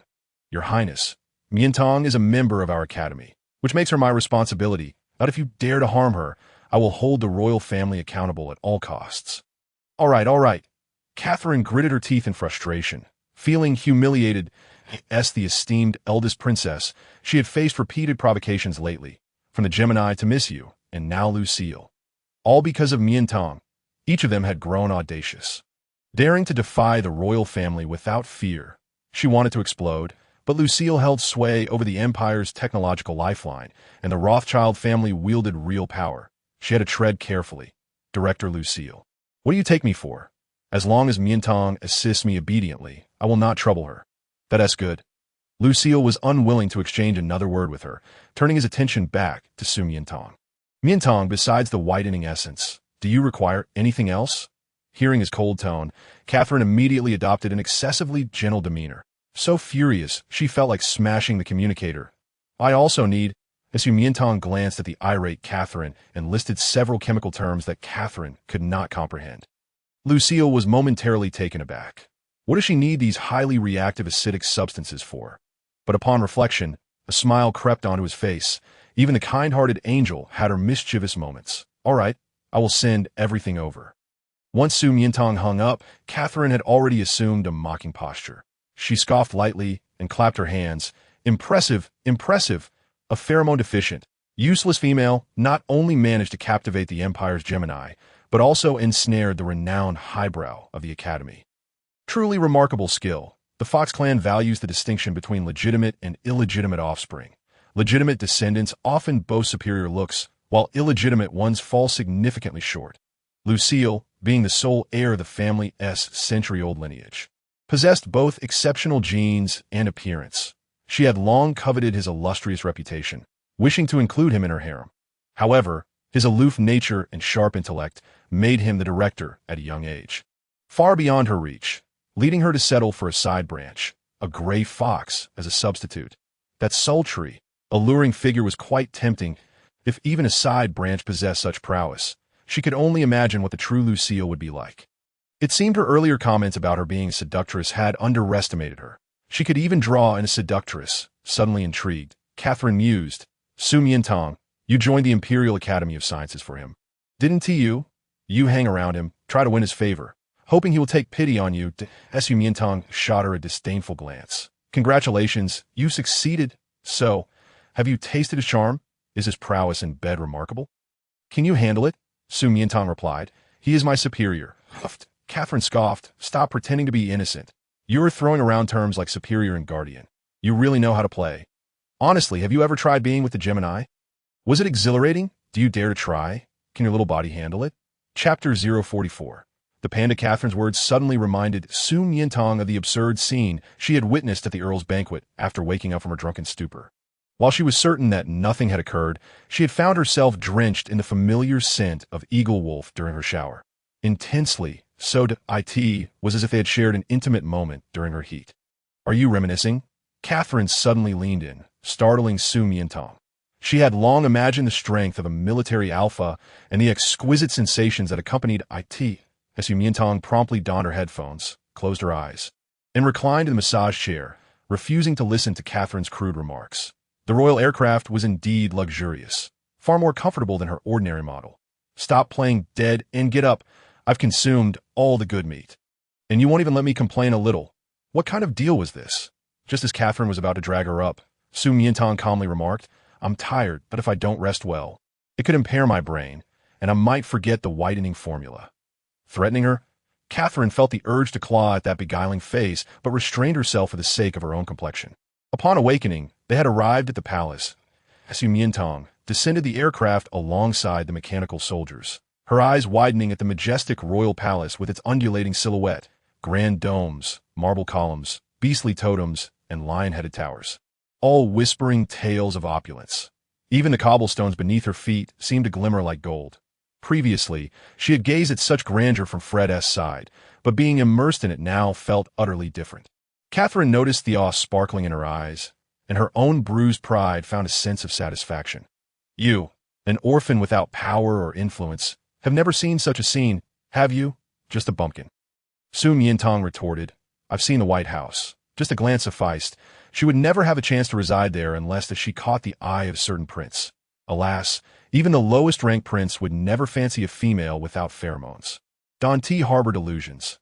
You're only fit to be my foot's servant." Su Miantang had never encountered someone with such an overactive imagination and walked straight towards the palace. "Bring me the whitening serum. And remember, Lucilly is not allowed inside. Not even a step." She deliberately emphasized Lucilly, as if fearing Catherine might miss it. Yes, in the Fengyang pavilion, the guards retrieved the whitening serum, along with the necessary apparatus and a large bundle of mysterious chemical agents. Su Miantang changed into her work uniform, donned gloves and goggles, and began to operate the concoctions within glass vessels. Her calm, professional demeanor left Catherine mesmerized. She appeared quite competent. Previously, she had never believed that a place like the National Academy of Sciences would host a female. But now it felt tangible. The question remained, could she concoct something useful? Catherine's irritation resurfaced as she noticed not just herself, but a group of alphas occasionally glancing over, sneaking looks at Su Miantang, as if they had never encountered such a beautiful and extraordinary female before. Earlier, on the way to the palace, she had endured whispers about Su Miantang, filled with words like beautiful, graceful, and ethereal. Now, back in the pavilion, even her own suitors seemed restless. "All right," Su Miantang announced, holding the prepared mud mask before Catherine, picking up the applicator. "Tilt your head back, close your eyes. I'm about to begin." "What is this?" A facial mask that, as Su Miantang realized how backward the Central Star's beauty industry was. But she had not expected it to be so primitive that they didn't even know what a facial mask with .its applied to the face. And after some time, you wash it off to find your skin smoother and more radiant. I've even added the whitening serum for enhanced effects. "Hurry, apply it." Catherine tilted her head back, eager with anticipation, as Su Miantang delicately spread the mask, and after covering half of Catherine's face, she suddenly erupted, still looking. "If you dare to sneak a peek again, I'll pluck out your eyes and soak them in wine." Startled, Su Miantang almost fumbled, mistakenly believing the effects of the serum had kicked in so swiftly. Only upon hearing her reprimand aimed at the alphas did she realize her error. Thankfully, Fred and Enzo hadn't been included. Otherwise, with their fiery tempers, they would have lost patience in no time. Just as she pondered this, Catherine seized her wrist. "You enjoy the attention, don't you? Showing off in front of my alphas." Su Miantang engaged in her labor. "Get out. I already understand the basic method. Let my alphas serve me." Su Miantang. She found it hard to comprehend her logic. Shouldn't she want her alphas to leave if they were peeking at her? But it mattered little.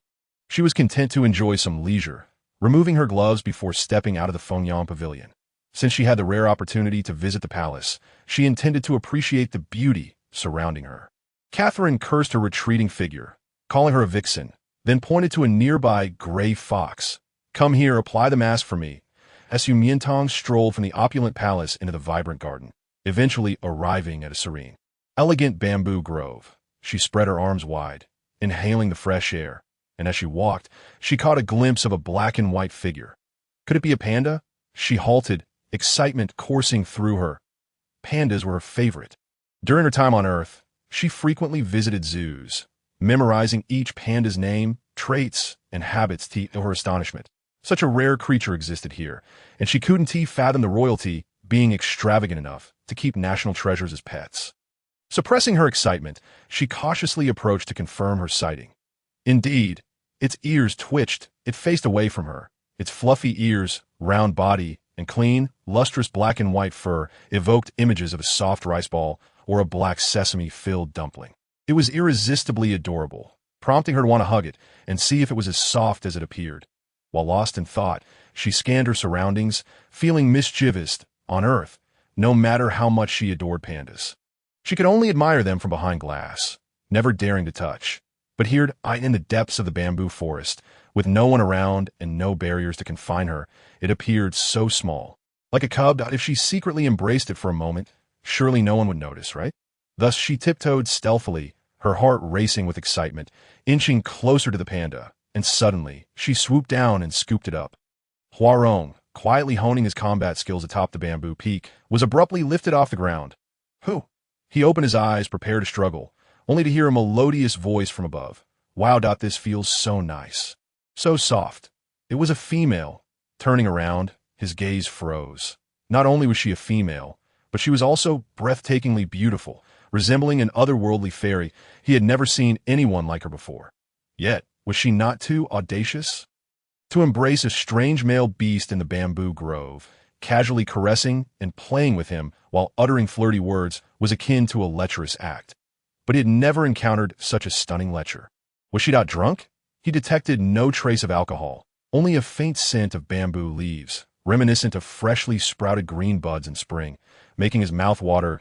It was fragrant and delightful. Miantang was in blissful delight when she noticed him turning his face toward her.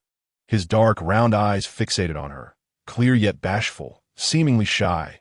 This sight set her instinct due to her petite stature. Her posture became one that firmly pinned the small female beneath him. Their gazes locked. Breaths mingled, and trembling lips were mere inches apart. A slight movement could easily lead to a kiss. He gradually shifted his gaze to her rosy, moist lips, but the small female suddenly appeared startled. Shrieking as she pushed him away, the push aside, Huarong looked on, bewildered. What was wrong with her? Did she dislike his human form? Miantang, frightened, retreated repeatedly, clutching the nearby bamboo tightly, her arms trembling so much that the plump little birds perched above took flight. How could you be human? No. How could you be a bear beast man instead of just an ordinary bear? Although she had long known that all individuals on Central Star were transformed from beast forms, she had never encountered anyone revealing their beast form openly in daylight, unless it was expressly requested or previously communicated, reflecting on her earlier actions, like a flower thief, secretly embracing him from behind, kissing him, caressing him, even burying her face in that. All these actions directed toward a strange adult male left her utterly mortified, wishing to leap off a cliff in shame. Why did you transform into a beast form? Upon asking, she realized her question was quite inappropriate. It resembled a rogue, shamelessly accusing a young girl of wearing a short skirt after having taken advantage of her. What a despicable act! His expression was evidently one of sadness.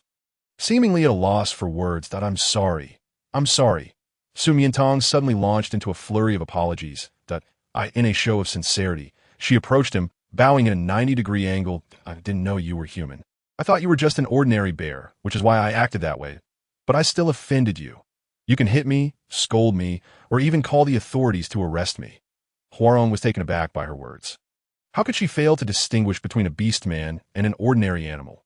Miantang was unaware that her cognitive dissonance here was as exaggerated as seeing a person on Earth and not knowing whether they were male or female.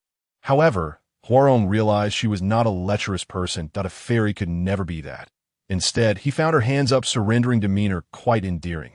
Feeling embarrassed for his earlier overthinking, it's all right, he waved his hand as Miantang, head lowered, did not see this gesture and assumed he was unwilling to forgive her.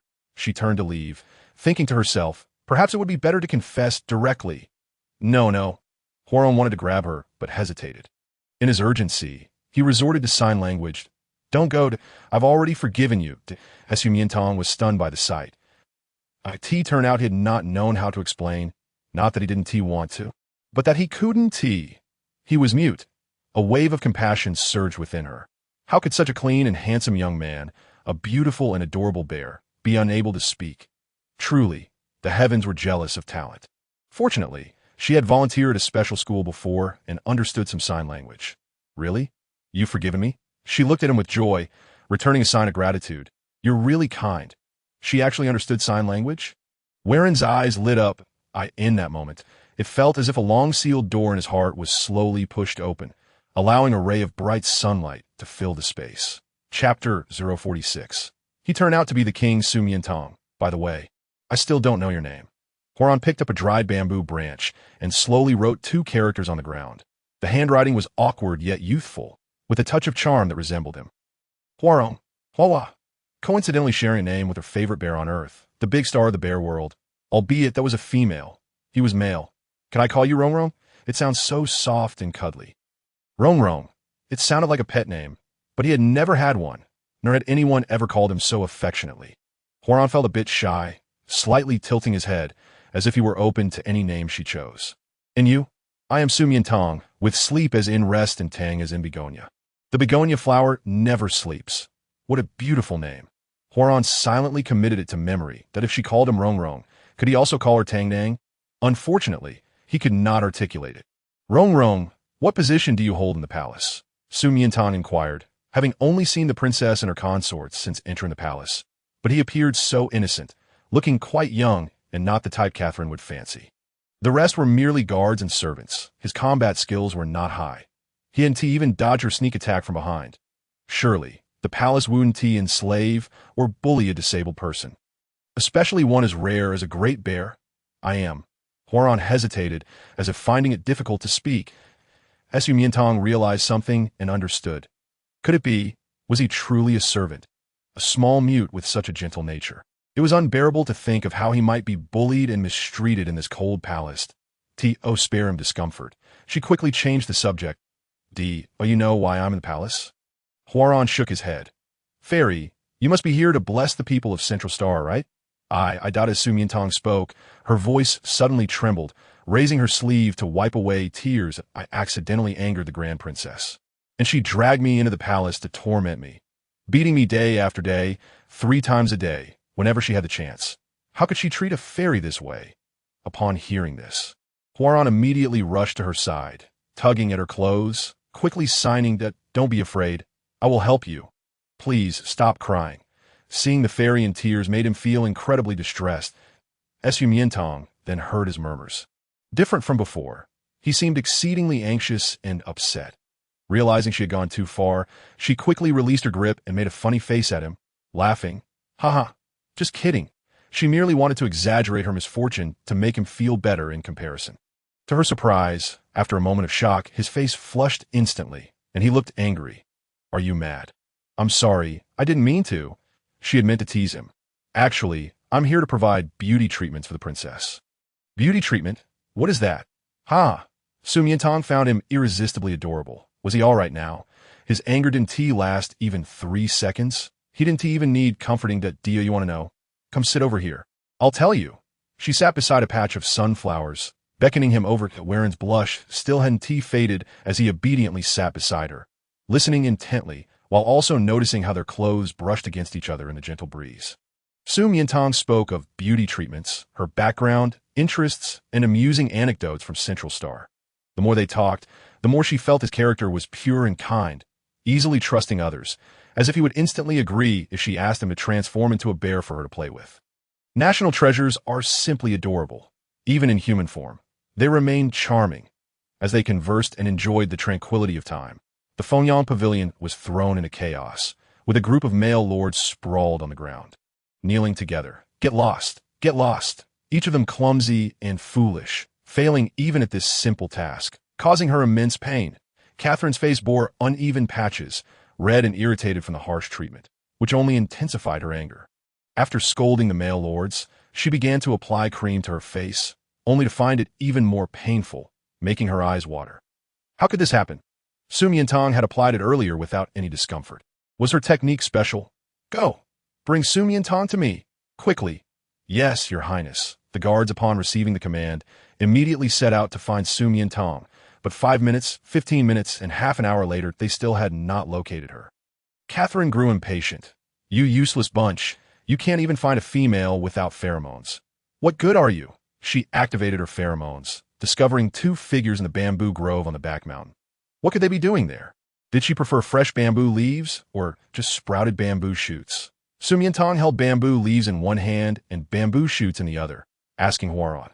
Huaran glanced at them. I like both. But I prefer bamboo shoots because you just dug them up yourself. Then here, take the bamboo shoots. Miantang excitedly handed them over to them. Why goodness, she was actually feeding the big bear. If only he could transform into his true form to eat. Perhaps her eager anticipation was too apparent, as Huaran sensed. Oh, you want me to transform into beast form? Is that possible? Miantang exclaimed with delight. Huaran avoided her gaze, feeling a bit shy, and nodded slightly.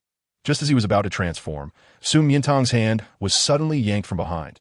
Come on! Confused, she turned around to see a woman with a face splotched in black, brown, and red, charging at her like a zombie emerging from a mud pit, startling her. Ah, Catherine, what are you screaming about? Have you seen a ghost? Miantang. Yes. Huaran was also startled by her appearance, recognizing her voice. Elder sister. Catherine glanced at him dismissively. Your Majesty. Huh. Miantang was taken aback. This time, she was not frightened by Catherine's appearance, but by her words. Your Majesty? Huaran was actually her younger brother, the King of Central Star. She once thought he was merely a mute servant, sold into the palace and constantly oppressed, conjuring up a myriad of tragic tales. Yet, why didn't Teehee tell her? Why was he still standing there? Hurry and leave. Doesn't Teehee see that my face is about to bloom with anger? Catherine was impatient, and although Huazhong wanted to follow, she shot him a glare. What are you following for? Stay here and diligently cultivate your useless combat skills. Let us see if you can reach S rank in your lifetime. Huazhong paused. Chapter 047. He wants to protect her. Miantang's understanding was once again shaken. Had Catherine's power grown so vast that she could reprimand the emperor? In a monarchy where power is centralized, shouldn't the emperor's authority be supreme? Hurry and go. I have things to attend to. I'll find you to play later. She hastily gestured to Huazhong, who clenched his fists and nodded. Princess, didn't you say you already know the basic usage? Why do you still need me? I might as well not go, lest I be scolded for flaunting my charm and enticing your noble lord. Catherine, are you feeling quite smug? Indeed, she had even more reasons to be proud. However, why was your attitude toward His Majesty so appalling? Appalling? Catherine chuckled. My attitude toward a male whose combat ability barely reaches her rank has been quite generous. If it weren't for him being the new king, I wouldn't even spare him a glance. Among my esteemed royal brothers, which one is not a true dragon among men? Each one is a paragon of S-rank masculinity. S-rank masculinity. Miantang had indeed heard about it from Fred and Enzo. The princes within the palace were all S-rank males, birthed by the top-tier SS female, Queen Jenny, and designated as heirs. That, if that were the case, why choose Huazhong as the new king? Because he is a rare breed. Catherine replied. Miantang nodded in agreement. If a vote were held among the royal princes, she would certainly choose the big bear. Seeing her credulous expression, Catherine suddenly burst into raucous laughter, as if mocking a fool. You can't possibly believe that, can you? The reason he was chosen as the new king is simply because he is a mute, incapable of speech, with low combat prowess, destined to be a mere puppet. A puppet emperor? No wonder Fred and Enzo never mentioned the emperor when discussing the palace. It seemed everyone tacitly accepted he was merely a hollow shell. Yet, it was somewhat peculiar from her observations. The combat levels of males on this planet were closely related to their physical strength. For instance, Fred and Enzo occupied the higher echelons of the food chain, while Lustley was exceptionally intelligent. Hence, they were S-rank. However, the big bear was an ancient divine beast, a mount of Chi-Yu, and bore a majestic name, Iron-Eating Beast. Moreover, he was also a child of Queen Jenny. Why did others easily attain S-rank while he struggled? Only to reach A rank? At present, the true power holder of the Central Star is my mother, Until my brother recovers, she will not allow anyone to seize that at this point. She suddenly paused. Why was she divulging this to her? Never mind. The more one knows, the quicker one meets their demise. Hurry and apply my face mask. Su Miantang reapplied the mask for her, and Catherine was quite satisfied. It was smooth, even, and painless throughout. Yet, she couldn't help but wonder why her hands were different from others. What was so miraculous about them? How long must this mask be worn before it could be washed off? Su Miantang halted her movements. 3 days, 3 days? So long. Must I wear it while eating, sleeping, and not step outside? Yes, the Su Miantang. Are you jesting?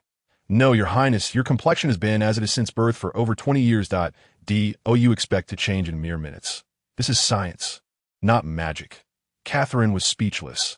Indeed, throughout her life, she had tried countless treasures, yet none could alter her complexion. Thinking about it, 3 days wasn't too long. For the sake of beauty, she could endure this little hardship. However, to prevent Su Miantang from playing tricks on her or causing any mishaps, she decided to take her along for all activities. At the lunchtime, a magnetic floating disc appeared at the entrance of Fengyang Pavilion. Oh, a rare guest, Catherine remarked sarcastically. As Su Miantang looked up, it was Huazhong. Just as she was about to greet him, the princess issued an order for him to leave. What brings you here? I came. He gestured. But Catherine was exceedingly impatient. What nonsense are you flailing about? Are you here to eat? This place serves only the flesh of ferocious beasts, and there's none for you. You might as well go to the back mountain and gnaw on bamboo shoots. Su Miantang frowned. She couldn't stand how poorly the princess treated the big bear. He was a national treasure.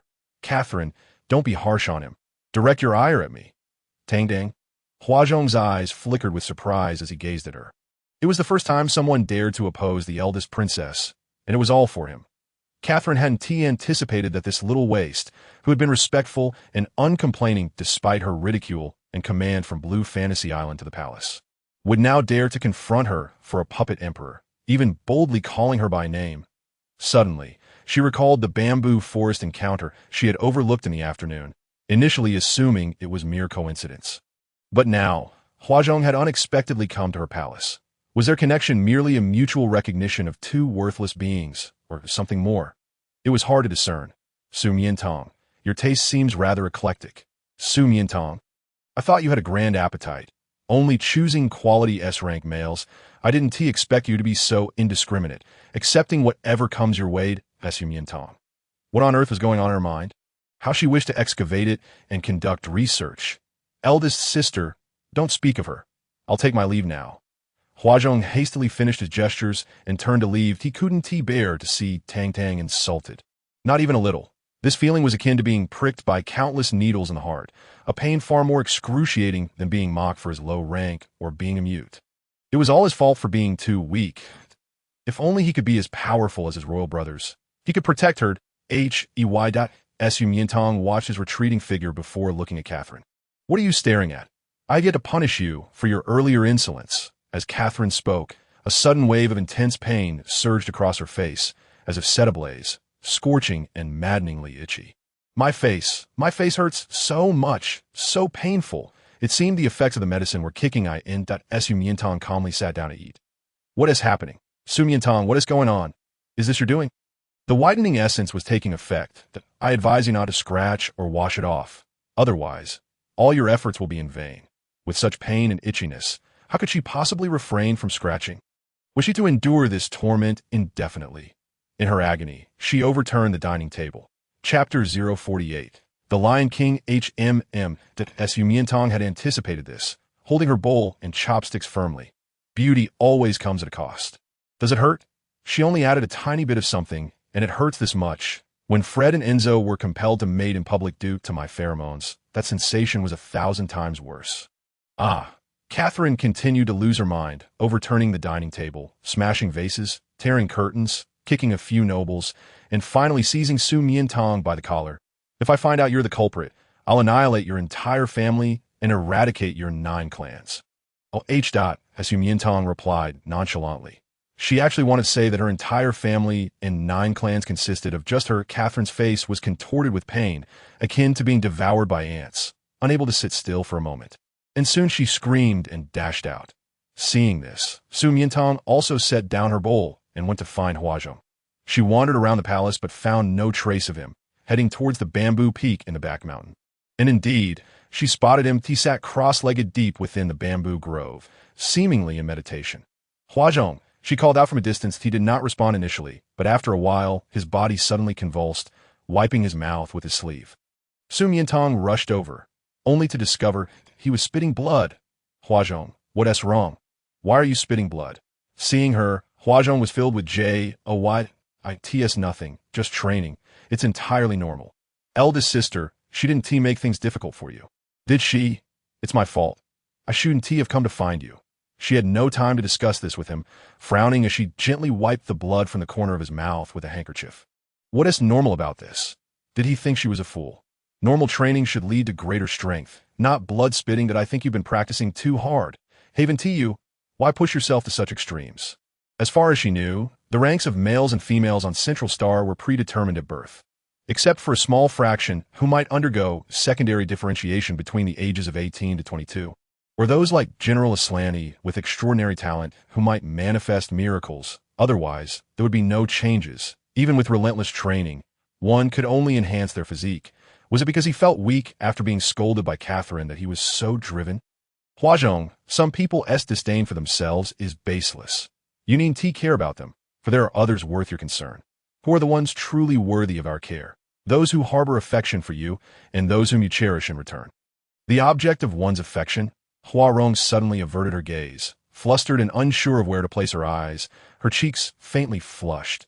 Yet, without the cultivation of strength, one cannot safeguard those they hold dear. The foundation of protecting others lies in the ability to protect oneself. Miantang seated herself beside him, adding that those who love you do not alter their feelings based on your strength or weakness. They will continue to love you simply and purely. As she rummaged through her belongings, she finally unearthed a piece of candy. Here, take this. After you eat it, you mustn't feel sad anymore. What is this? Cotton candy, made by me. They're only one. Ah, Miantang initially thought he found it insufficient, only to realize that he meant there was but one piece. If he consumed it, she would have none left. How could anyone not be fond of such a pure-hearted, kind bear, who always considers others? Except for that spoiled princess, Catherine, who is not faring well herself. I've already had plenty. This piece is for you to try. Huazhong unwrapped the candy, and as he tasted it, his eyes momentarily widened, followed by a gentle mist of tears. Throughout his life, no one had ever taken the time to converse with him so deeply, to comfort him, to encourage him to protect himself, to tell him he need not strive to be so strong, and even to save the last piece of candy for him. The one he cherished. He once did not understand the meaning of affection, but now it seemed to dawn upon him. His heart swelled, filled entirely with thoughts of Tang Tang. It was not uncomfortable, as sweet and wonderful as the candy in his mouth, that he loved Tang Tang. What's wrong? Is it not to your liking? Miantang questioned, puzzled. She had shared it with many, all of whom had given positive feedback, yet his expression seemed as though he might weep. Huazhong remained silent and swiftly transformed into his bear form. A male revealing his beast form before a female is an expression of affection, a courtship, a declaration of lifelong devotion to her alone. His world could no longer accommodate anyone else. Miantang. Witnessing his sudden transformation back into a bear, her eyes brightened, and she instinctively reached out to stroke his fur. Only to retract her hand, he was in sorrow now. She had to restrain herself. However, Huazhong leaned closer. What did he mean? Was he offering her the chance to play? The girl felt a surge of joy that night, after a fulfilling day spent with the national treasure, Miantang. Utterly satisfied, reported her progress to Lu Silly via her light brain before preparing for bed. Unexpectedly, a rustling sound emerged from outside the curtain. What noise was that? She perked her ears, alert. Could it be some wild beast? Was the palace's security so lacking? Just as she pondered, with a rip, the curtain was torn open, revealing a disheveled woman holding a bottle of liquor, her face smeared with dirt. She appeared intoxicated, staggering as she walked. Miantang, you worthless you particularly looked down on me. As a princess of noble birth, it is one thing to be bullied by the daughter of the Moon Clan, but now even the twin stars dare not favor me. Resist me, and even Lu Silly can warn me. They bully me because they believe my royal lineage has fallen with no heirs to follow. In the past, we had General Aslanti, the god of war, as our support. No one dared to be insolent. But now he has fallen, leaving only my mother and a few brothers of no real significance. Although my mother is SS ranked and the supreme in the realm. As a female, she lacks combat capability, and no matter how strong she is, she cannot withstand the merciless assault of enemy mecha artillery. There she goes again. Coupled with her status as a princess, it is almost fitting to call her a mad princess. Miantang quietly remained seated on her bed, waiting for her to finish her raving. She truly did not understand why. With a face bearing so much pain, she could not settle down. Evidently, the dosage was too low. However, she did have the sense to drink in order to numb herself, indicating some intelligence, albeit limited. Yet, none of this should be the case. It should not be. The royal family ought to prosper through generations. Basking in unparalleled glory, the Central Star System has, since time immemorial, been the dominion of our Lion clan. The beast god has shown favor, and every few centuries, a wise and valorous Lion King descends to lead the masses. Over 20 years ago, an unprecedented SS-ranked warrior, a lion born with heterochromia, emerged. He is my elder brother, Jun Qingyin, the firstborn of my mother and her most beloved, most proud child. Upon his birth, he was named Crown Prince. The sole heir to the planet, revered by all, celebrated universally, destined to become a renowned god of war, like General Aslanti. Yet, due to his exceptional genetics, he was abducted by enemies at the tender age of 6. Taken to a laboratory for experimentation and genetic modification, he endured countless days and nights of torment within those walls before managing to escape. That be why the time he returned to the palace. His genes had mutated, his mind shattered, reduced to a mere beast. The only remnant of his former self was a thread of rationality, the last vestige of dignity as an SS-ranked male. Chapter 049. It bites. My mother was heartbroken over this, seeking out high-ranking females across the land, attempting to heal him with pheromones, yet none proved effective, only deepening his aversion to females. All have since given up hope, save for my mother. She prays daily, seeking divine intervention, hoping for a miracle to occur one day. Thus, she would rather establish Hua Rong as a puppet king than allow anyone else to ascend the throne, for that position is reserved solely for my elder brother. Only he is the true Lion King. Yet, all are aware that this is no longer possible. After all these years, my elder brother can never revert to his human form again. Tell me, if the crown prince were in good health, would these people dare to trample upon me? Would they dare to scorn the dignity of the royal family? They would probably not even have the audacity to speak loudly. Ha. Catherine, in her drunken stupor, guzzled down her drink, her speech fragmented, leaving Miantang utterly perplexed. Was she truly intoxicated, spouting nonsense? Or had she been so angered that she developed a delusional disorder? Catherine approached her bedside and, with a snap, turned on the light, catching sight of Miantang's incredulous expression. What do you mean? Do you not believe my words? Miantang replied. As far as I know, SS-ranked males are exceedingly rare. There is only General Aslanti in Central City, and I have not heard of any others within the royal family. That is because my brother is a painful reminder for everyone. They prefer not to speak of him. But Miantang still did not believe her. But to avoid further disturbance to her sleep, she feigned belief. Your acting skills are rather poor. Catherine saw through her pretense, angrily yanking her from the bed. Since you do not believe me, I shall take you to witness it for yourself. Where are we going at this hour? Miantang thought Catherine was merely being drunkenly reckless, likely to take her to some desolate wilderness, where she would then be left to succumb to intoxication. However, to her surprise, Catherine had a clear destination in mind. They boarded a magnetic hover disk, soaring over resplendent palaces. Catherine, please stop. Drunk driving is not advisable. You coward. I am an S-ranked female. Do you think I would let you fall to your death? Get down. Eventually, they halted before a magnificent hall, its structure entirely black, surrounded by 18 lion head sculptures, exuding an imposing aura. At its apex were 2 large characters, though obscured by dim light, rendering them unclear. Miantang felt that this hall was unlike any other, not merely due to its color, lighting, or atmosphere. Catherine pulled her inside. Indeed, entry required royal authorization, undergoing multiple security checks, including infrared scans and iris verification, before being guided by robots through an extensive passageway far more complex than entering the first laboratory of a scientific research institute. Deep within the East Palace, in the pitch-black silence, a pair of ears concealed within a thick mane twitched with agility. Who dared to disturb his tranquility? Your Highness, please. The robot bowed and flicked on the lights. Suddenly, thousands of beams illuminated the space, and Miantang was taken aback by the astonishing sight before in the vast inner chamber, devoid of any furnishings, stood a cage forged from dark iron, at the center of which lay a colossal male lion.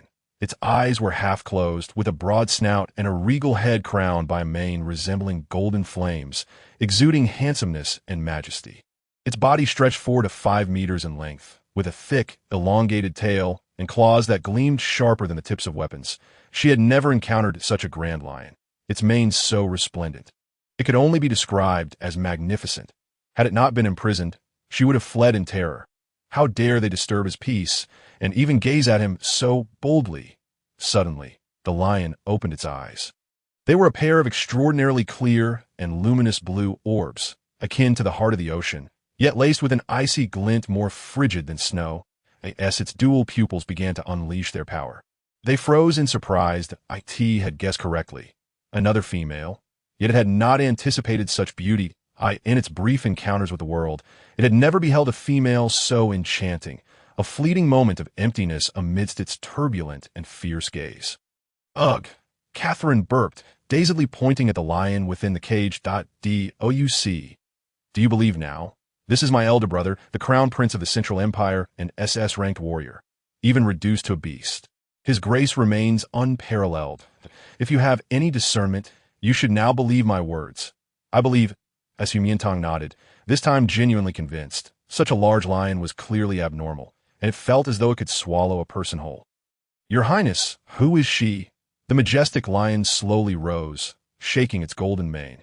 Just as it was about to inquire about Catherine, a deep, powerful roar startled Miantang, causing her to leap onto the person beside her. This time it was Catherine who yelled. She gradually looked up in disbelief at Miantang, who was clinging to her, suddenly quite sober. "What are you doing? How dare you climb onto me?" When she was with the male lions, she was always on top. The audacity of Miantang to climb onto her was simply intolerable.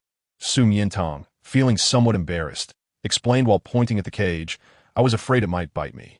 Bite her? In an instant, an unparalleled fury ignited in the lion's azure eyes. He was an SS-class combat beast, naturally endowed with dual pupils. Even reduced to a mere beast, a single glance could effortlessly turn her to ashes. Yet, she dared to compare him to a dog that bites. Chapter 050. Helping the Crown Prince regain his human form. Roar. This time, it truly let out a resounding roar, its might so overwhelming that it sent chills down one's spine, making Miantang flee in terror. Catherine, too, was thoroughly awakened by the roar, only then realizing what was she doing. She had actually led Miantang into the forbidden area of the palace. "Brother, I'm sorry. We'll leave right now. Get out." The lion glared fiercely at Miantang as she hastily retreated, roaring a few more times. Females, indeed, were all greedy, foolish, and arrogantly prideful. Now, another coward had been added to the mix. He was utterly disgusted by them. Even their beauty could not redeem them. That night, he dreamt of using his claws to shred Miantang's garments, consuming her piece by piece in the dead of night. After such fright, Miantang had a restless sleep. Early the next morning, she was awakened by the palace bells.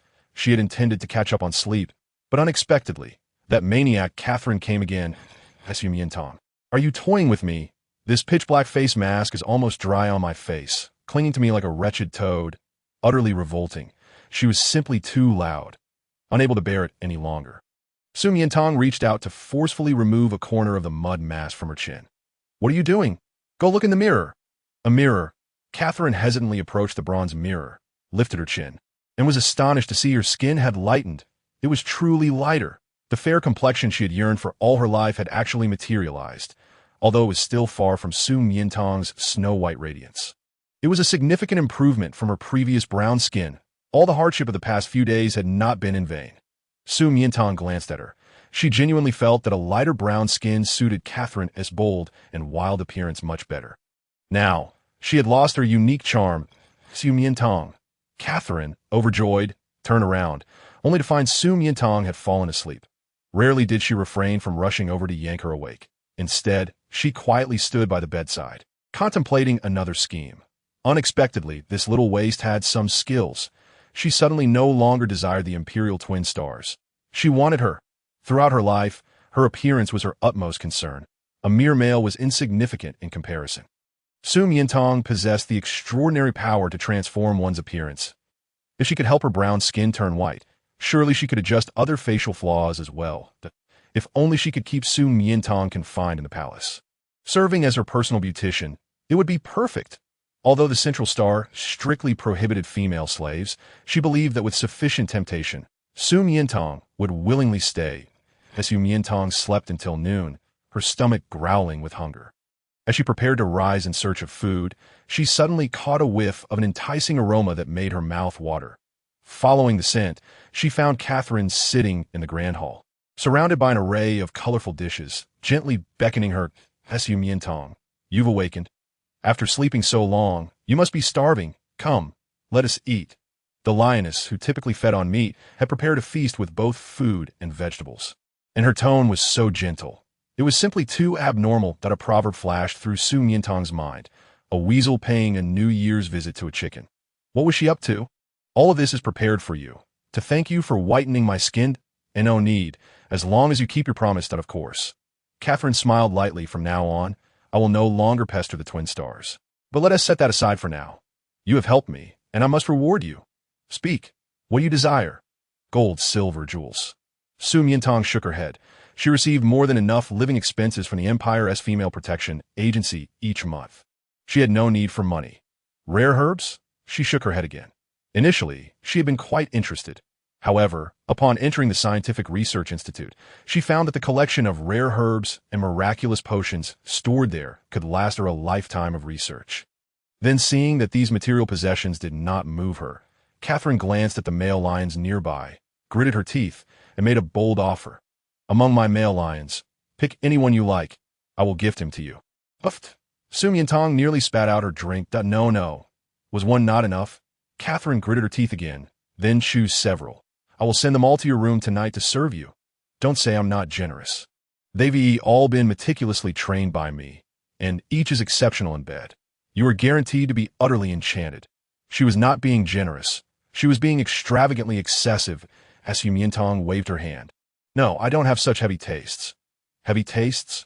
This is considered heavy. It was merely ordinary. Catherine was convinced that she was feigning innocence, clearly having been spoiled by the high-quality males like the twin stars and Lucy. If you find them boring, I can suggest a more stimulating game. Have them transform into beasts. Then with you, however, you delicate little thing should be cautious and choose some gentler ones. Be careful not to get hurt. After all, when ferocious beasts become amorous, they can be exceedingly fierce and reckless. As Miantang twitched her mouth. What was she hearing? She almost wanted to sever her ears.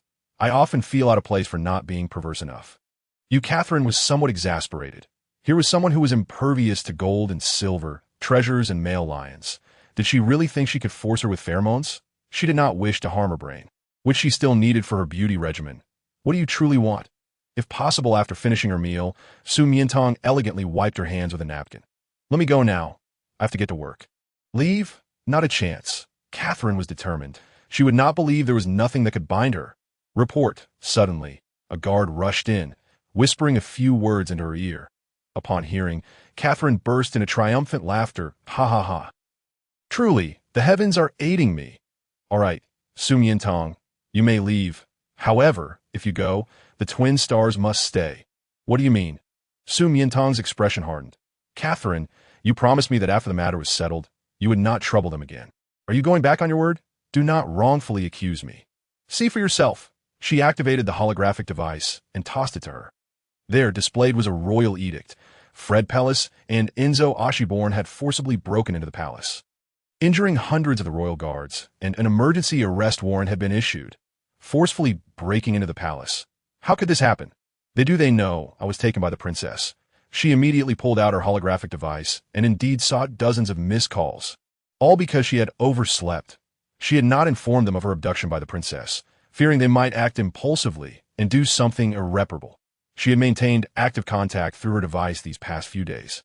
creating the illusion that she was still studying on Blue Fantasy Island, intending to return and explain everything once it was resolved. But unexpectedly, how could they know I was here? Was it you? What do you take me for? I always keep my promises. I heard it was Lady Joy who went to Blue Fantasy Island to deliver something to you, and she learned of it from the staff. If you need to place blame, blame your future mother-in-law for being too considerate. S.U. Miantang clenched her holographic device in regret. TSK, how touching it was. The twin stars risked everything for her, spending lavishly, and now dared to openly defy the royal family. They had once sworn eternal loyalty, showcasing their love for her. Unfortunately, according to Central Star law, forcibly breaking into the palace and injuring royal guards carries a sentence of 3 to 5 years in prison. But you need not worry too much. Saving them is quite simple. It's just a matter of my word. Really? Su Miantang lifted her head. Indeed, but you must first agree to one condition. Another condition? She certainly wouldn't be at a disadvantage. What condition? You will remain in the palace as my maid, specifically responsible for my beauty treatments. You will not lack for wealth and fortune in the future. Impossible. S.U. Miantang rejected her without a moment's thought. Are you certain? Catherine clenched her teeth, refusing, as that would be tantamount to condemning the Gemini to imprisonment. Su Miantang remained silent, ignoring her. Summon someone? Wait. Have you come to a conclusion? Catherine revealed a determined smile, and Su Miantang slowly nodded. She had indeed come to a conclusion, but it was not to acquiesce to her condition. Rather, it was to offer assistance in another matter. Another matter? I can aid your royal brother in regaining his human form. What? Catherine was taken aback, then burst into a thunderous laugh, as if she had heard the most absurd tale. You must be joking. I am not. After hearing the story of the Crown Prince last night, she pondered if his mental collapse into a beast was due to a genetic mutation. Could normalizing the artificially altered genes restore him to his former self? Was this condition sufficient? Sufficient indeed. Catherine laughed so hard she had to brace herself against the table. If you could heal the Crown Prince, not only would the Gemini be freed, but even half of the royal city would be willingly surrendered by the Queen Mother. However, do you truly believe you can accomplish this? You're likely unaware that every S-Class female from the Central Star has attempted this, and none succeeded. You, a female without any pheromones, where do you find such confidence? You need not concern yourself with that. I possess my own methods. Release Fred and Enzo first. Fine. Catherine stepped back, confident that she would ultimately fail. When she inevitably hit a wall, it would not be too late to have the Gemini recaptured. Don't say I didn't warn you. Your brother currently harbors an intense aversion to females. Be cautious, or you might be devoured the moment you step in. Previously, every S-Class female invited by the Queen Mother was scorned by the prince for their unpleasant pheromones. They were all driven away without even approaching him, let alone you. She recalled that she had fled faster than any of them last night. Thank you. After speaking, Su Miantang lost interest in her and returned to her room for a video call with Fred and Enzo. Tang, are you all right? Did the princess harm you? The two young officers on the other end were filled with anxiety and concern, and I'm fine. But what about you and the Imperial Guards? Did you sustain any injuries? Su Miantang scrutinized them closely as they shook their heads. No, the Imperial Guard in the palace could not harm us. It's just the royal family has restrictions, and they cannot breach them. That's good. I'm sorry. Su Miantang smiled reassuringly, patiently explaining until she calmed them down. After ending the call, she began to contemplate seriously how to rescue the Great Lion. Before she could finalize her thoughts, Huarong arrived first. Rong, what brings you here? She stood up joyfully, but Huarong's expression was filled with worry, and his gestures seemed somewhat hasty. Tang, I heard you're going to treat the Crown Prince? Yes. Are you worried about me? Or perhaps do you not believe in my abilities? Su Miantang assumed he shared Catherine's sentiments, but to her surprise, he firmly gestured, No, I believe in you. He had found her information on the terminal and memorized it word for word. She was indeed remarkable, strikingly similar to the legendary fairy. Really? Indeed.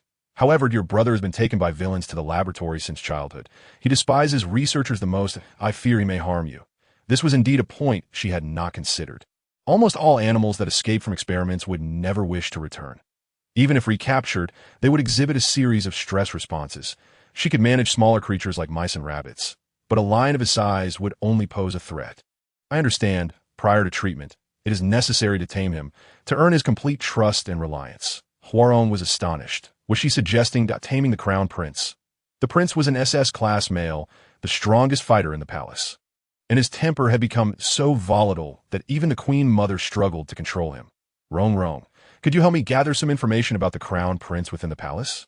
Of course. Thank you. Miantang combined what he discovered with her own knowledge to devise a four-step approach to taming the beast. The first step in taming a creature far more powerful and ferocious than oneself is to overcome one's inner fears. She steeled herself and re-entered the place she had fled from yesterday. Deep within the Eastern Palace, in a vast iron cage, the lion's ears twitched and his brow furrowed. Who dared disturb his peace? He suddenly opened his eyes to see a small female adorned in a splendid, colorful velvet gown standing before him. Her dark, alluring curls were half pinned up and half cascading down, and around her snow-white neck were several luminous pearl necklaces.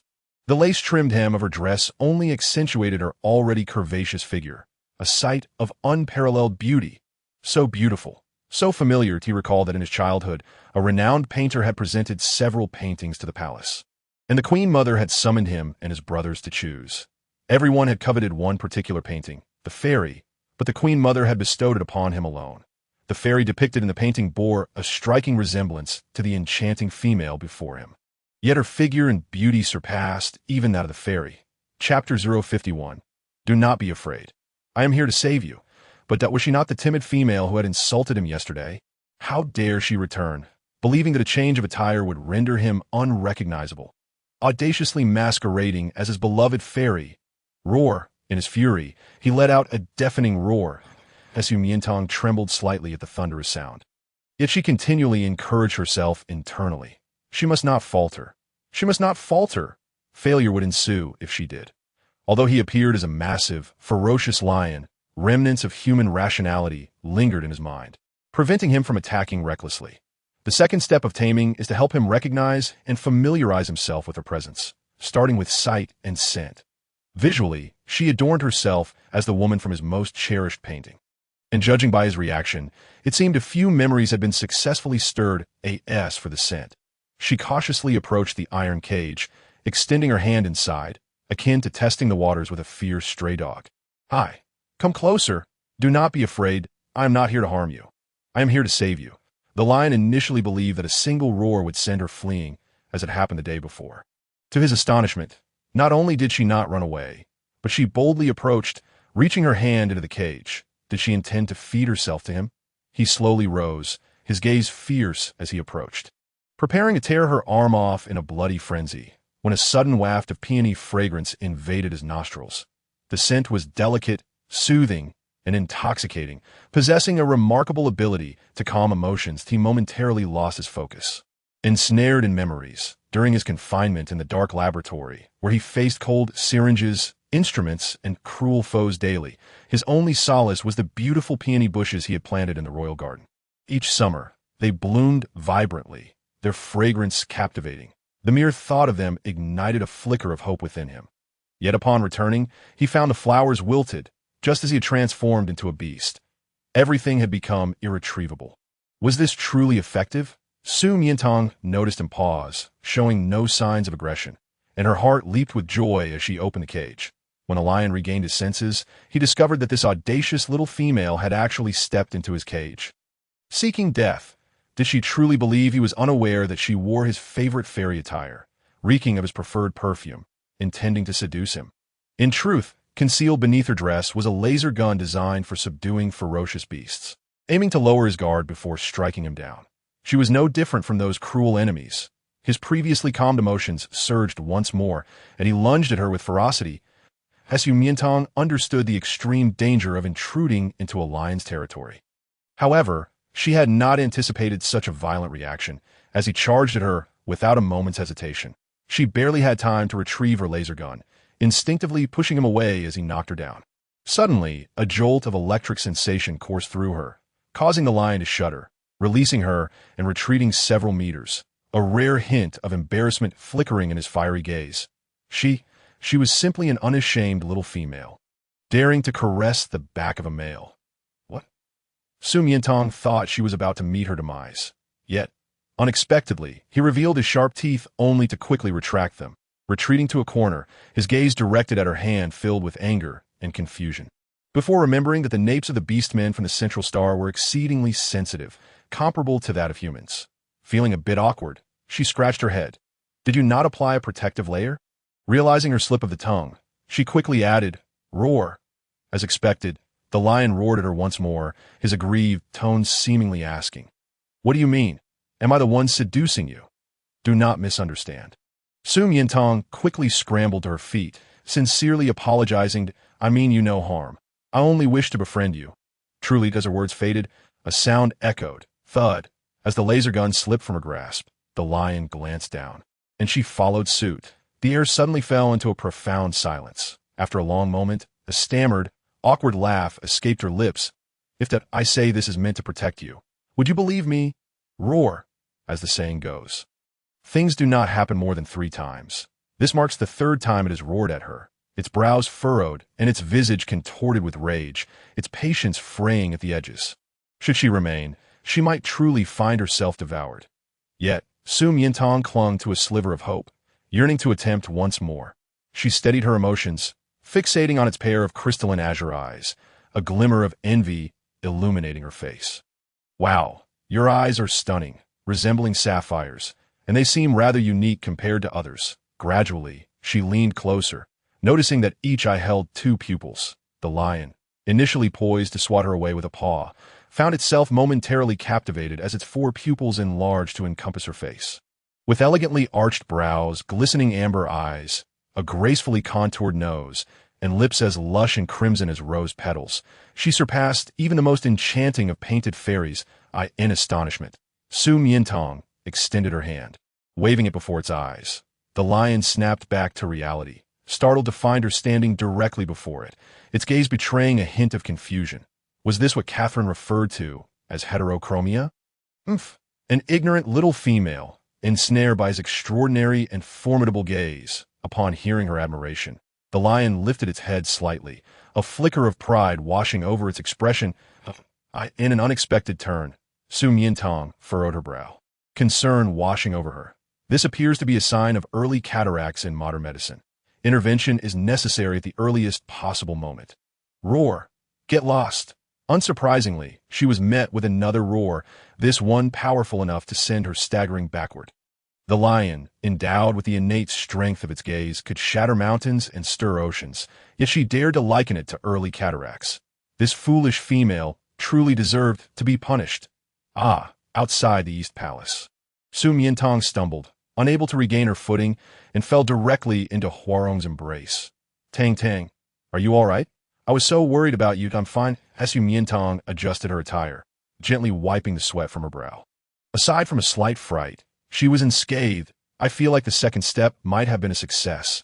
This great lion had certainly taken note of her, and its temperament was not nearly as volatile as Catherine had described. It merely enjoyed roaring at her. She could empathize with a wounded beast, one that lacked a sense of security, having confined itself within a dark cage for so long, no longer trusting easily. Really? Tang, you're amazing. I knew you could do it, that I must thank you for helping me locate so many resources and materials. She sensed that her attire had played a considerable role. At the very least, it had prevented the lion from harboring murderous intent upon their first encounter. How about we head to my palace to celebrate? Huarong cautiously extended the invitation. Miantang readily agreed. Absolutely, I couldn't wish for anything more. Perhaps he might, in his joy, transform into a bear and pamper me. Chapter 052. Great Lion, Golden Retriever. Ever since Miantang entered the East Palace, Catherine had been meticulously timing her departure. Dispatching individuals to stand guard outside in under a minute, she anticipated Miantang would emerge in a panic. Yet 1 minute passed. Princess, she has not yet come out. 0.5 minutes elapsed. Princess, she is still not out. 10 minutes ticked by. Princess, she remains inside. Half an hour. This is bad. We must go check. She must have been devoured by the Emperor. Just as she prepared to dash from Fengyang Pavilion, a guard reported. Your Highness, Miantang has emerged, unharmed, and is currently with His Majesty in the Changshan Palace. What? She had managed to spend such a considerable amount of time alone with the Emperor without incurring any harm. And now she was in a playful mood with a male? Previously, no matter how highborn the female, none had lingered within for over a minute. What on earth transpired? The subordinates are unaware. they only heard the sound of 4 lion roars. 4. Ah! It's rare to see the emperor so enraged. It seems Miantang was merely putting on a brave face, stalling for time. She would surely give up before long did I end the East Palace. As night fell, the lion, nestled within its vast cage, drifted into slumber. It dreamt of that oblivious little female approaching once more, provoking it until it could endure no longer, swatting her up into the air. Yet, she would embrace its neck, kissing the nape, and the unfamiliar rush of sensations from the day surged within it, causing its eyes to fly open. However, all that lay before it was endless darkness and loneliness. Just as it always was, come closer, do not be afraid, I am not here to harm you. I am here to save you, I harbor no malice. I simply wish to befriend you.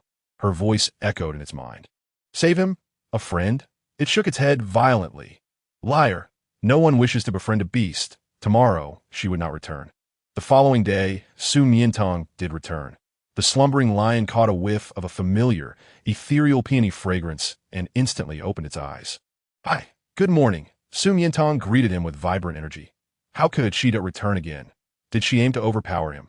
However, she had not brought the laser gun designed to subdue beasts this time. It had expected another booming roar to greet her. Yet this time, none came.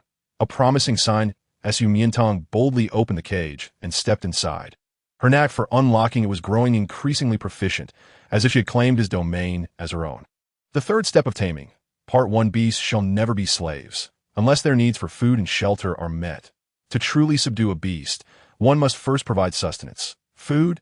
There was no cuisine more exquisite than that found within the palace. Save for her secret weapon to hear, as Miantang opened her palm, offering him 2 cotton candies. Please have some sweets. Sweets? The lion lowered its head, scrutinizing the 2 white, powdery confections. Did she think he was unfamiliar with candy? It certainly did not resemble anything he recognized. Surely, this must be poison. So, she had traded the laser gun for poison. Miantang, noticing the suspicion and ferocity in its gaze, resignedly tore off a piece. Taking a bite herself to demonstrate its safety to prevent it from thinking one was poisoned while the other was not, she directly shoved the remaining half into its mouth. Ew. The lion was taken aback by her boldness, its face flushing as it found itself with half a piece of candy in its mouth, rendered speechless. She had actually placed something she had eaten into his mouth. Such intimacy could only be shared between partners. She truly was shameless. Wait, this candy, why was it so soft? So sweet. It surpassed any it had ever tasted by 100-fold. Unconsciously, it began to chew it as Miantang found the scene rather adorable and seized the opportunity to introduce herself. Having eaten my candy, you are now my good friend. The lion tilted its head ever so slightly at the possessive my name is Miantang, and you are? Little golden retriever. What? The lion swiftly lifted its head, glaring at her with its azure eyes. Miantang stifled a laugh. Then it shall be great golden retriever. It cannot be changed. Impudent. Does she truly consider a dog? It is the king of beasts, ruling over multitudes. Just as it prepared to roar, Miantang tore open another piece of cotton candy and stuffed it into its mouth. All right, that's all for now. I must take my leave. She was leaving already? The lion, still poised to unleash its fury, found itself momentarily frozen as it watched her turn away from the cage. Yesterday, had she not sought to engage him, only to be met with 4 roars before departing? Today, he had not roared at her, and he had even agreed to be her friend. Why then? It lowered its massive head in confusion, as if unaware of its misstep, the cotton candy in its mouth losing all flavor. Fortunately, in the afternoon, the little female returned once more. This time, she held a chain in her hands. Upon seeing the cold, unyielding metal, the lion felt a surge of painful memories, its fur bristling as it assumed a defensive stance.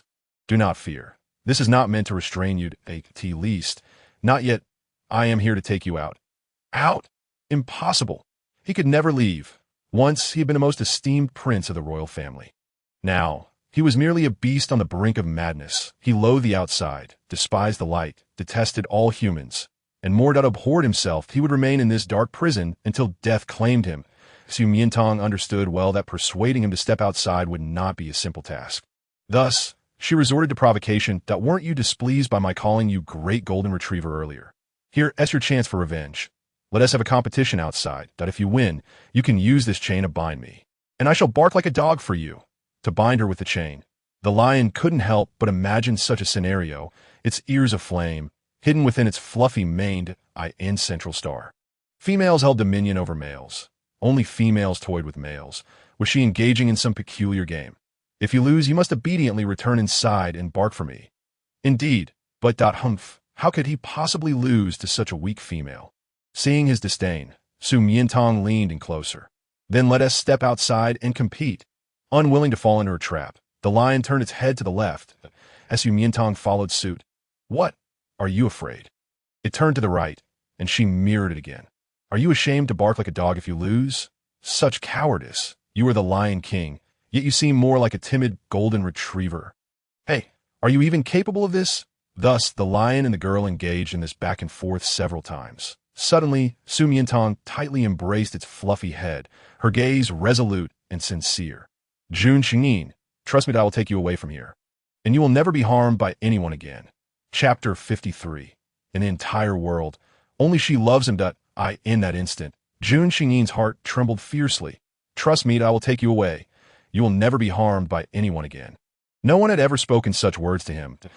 In the cold, blood-soaked laboratory, amidst the endless darkness and desolation, it seemed that even the divine could not save him. Yet now, a small female had uttered those words to him. She appeared so fragile and diminutive, but her gaze was steadfast, as if it contained an immense power capable of commanding his entire existence. Mysteriously compelled, he slowly rose to his feet, seeing him relent. Miantang quickly laid the chain she held on the ground. If you are afraid, do not look outside. Just focus on this iron chain, following it step by step, together with me as we seek the end.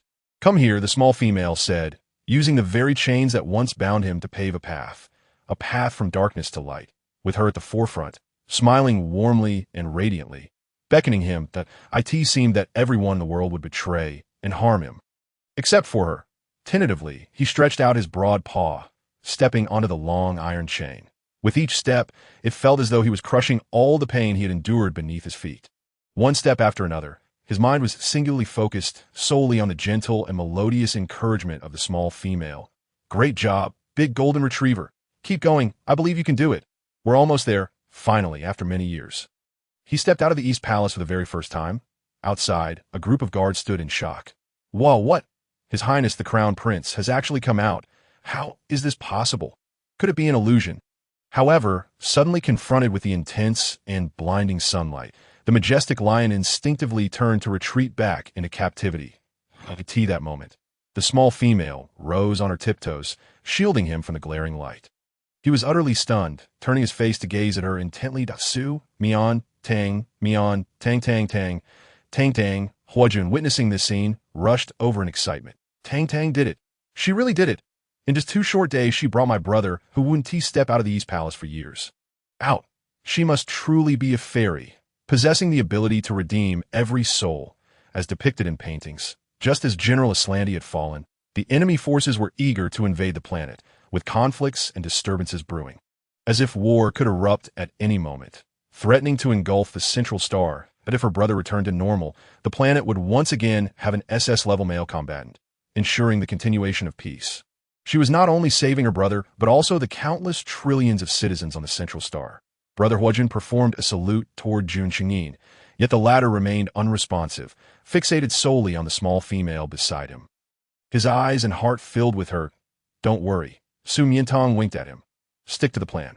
Concerned that the great lion might be overwhelmed by the sudden exposure to the outside world and attempt to flee back. She swiftly diverted his attention. The third step of taming the beast. Part 2. The victor is king to truly subdue a wild beast. One must first provide sustenance, and second, demonstrate overwhelming strength, compelling it to acknowledge your superiority. The big golden retriever's most prized possession, thus should be its naturally heavy eyes. So let us begin there. Big golden retriever, let us start our promised competition in the back mountain. Competition? He was reluctant to compete with her. The lion's eyes brimmed with defiance, as he knew he would undoubtedly win, and winning meant binding her with chains, which he did not desire. However, if she were to bind him, are you afraid of losing? Too timid to compete? All right then. Let us go. No. Despite her attempts to provoke him, the lion had remained indifferent until he heard row, at which point his reaction intensified, unconsciously unleashing his heavy-eyed power on Huojun, forcing the latter to spit out a mouthful of blood. Ro. Miantang was startled and hurried over to support him. Are you all right? No, I'm fine. Huojun struggled to shake his head. Brother, why did you become so furious upon hearing Tangdang call you? Could it be that during the taming process, you have gradually developed feelings for her? Big golden retriever. What are you doing? Ro is your royal brother. Faced with the small female's admonishment, the lion lowered his head, uncertain of why he had suddenly activated his heavy eyes. Hearing her call for Ro, wanting to play together, ignited an uncontrollable flame of jealousy within him, wishing for Huojun to vanish from sight. Ro, you're hurt. You should see a doctor first. It's nothing. Huojun waved his hand, he thought. I want to be with her, but really it's fine. With her concern, I feel no pain at all. Seeing his stubbornness, Miantang grew slightly irritated and tugged on the lion's ear, leading him toward the bamboo peak in the back mountain. Since you made a mistake, you must accept the punishment obediently. I don't care. You must go today, whether you want to or not. The great lion flicked his tail and obediently followed suit. A female had audaciously tugged the ear of the crown prince. Moreover, the prince showed no signs of resistance. Could it be that she had enchanted him with some sort of charm? The guards were left bewildered, fleeing toward Fengyang Pavilion without looking back. What is happening? Catherine held a bouquet of fresh lilies. Savoring the moment, did Miantang cry out for mercy, admitting defeat? Princess, not only did she not do that, but she also brought His Highness the Crown Prince out of the East Palace. They are currently with His Majesty at the Bamboo Peak. What? Upon hearing this, the bouquet in Catherine's hands fell to the ground with a thud. She brought the Crown Prince out of the East Palace. How could this be? Even the Empress could not accomplish such a feat. How dare you? Are you blind or deaf? Your Highness, we witnessed everything clearly. It is undoubtedly true. Impossible. Catherine refused to believe it and headed straight for the East Palace. Yet, the vast cage was indeed empty. She was left speechless. What sorcery does Miantang possess?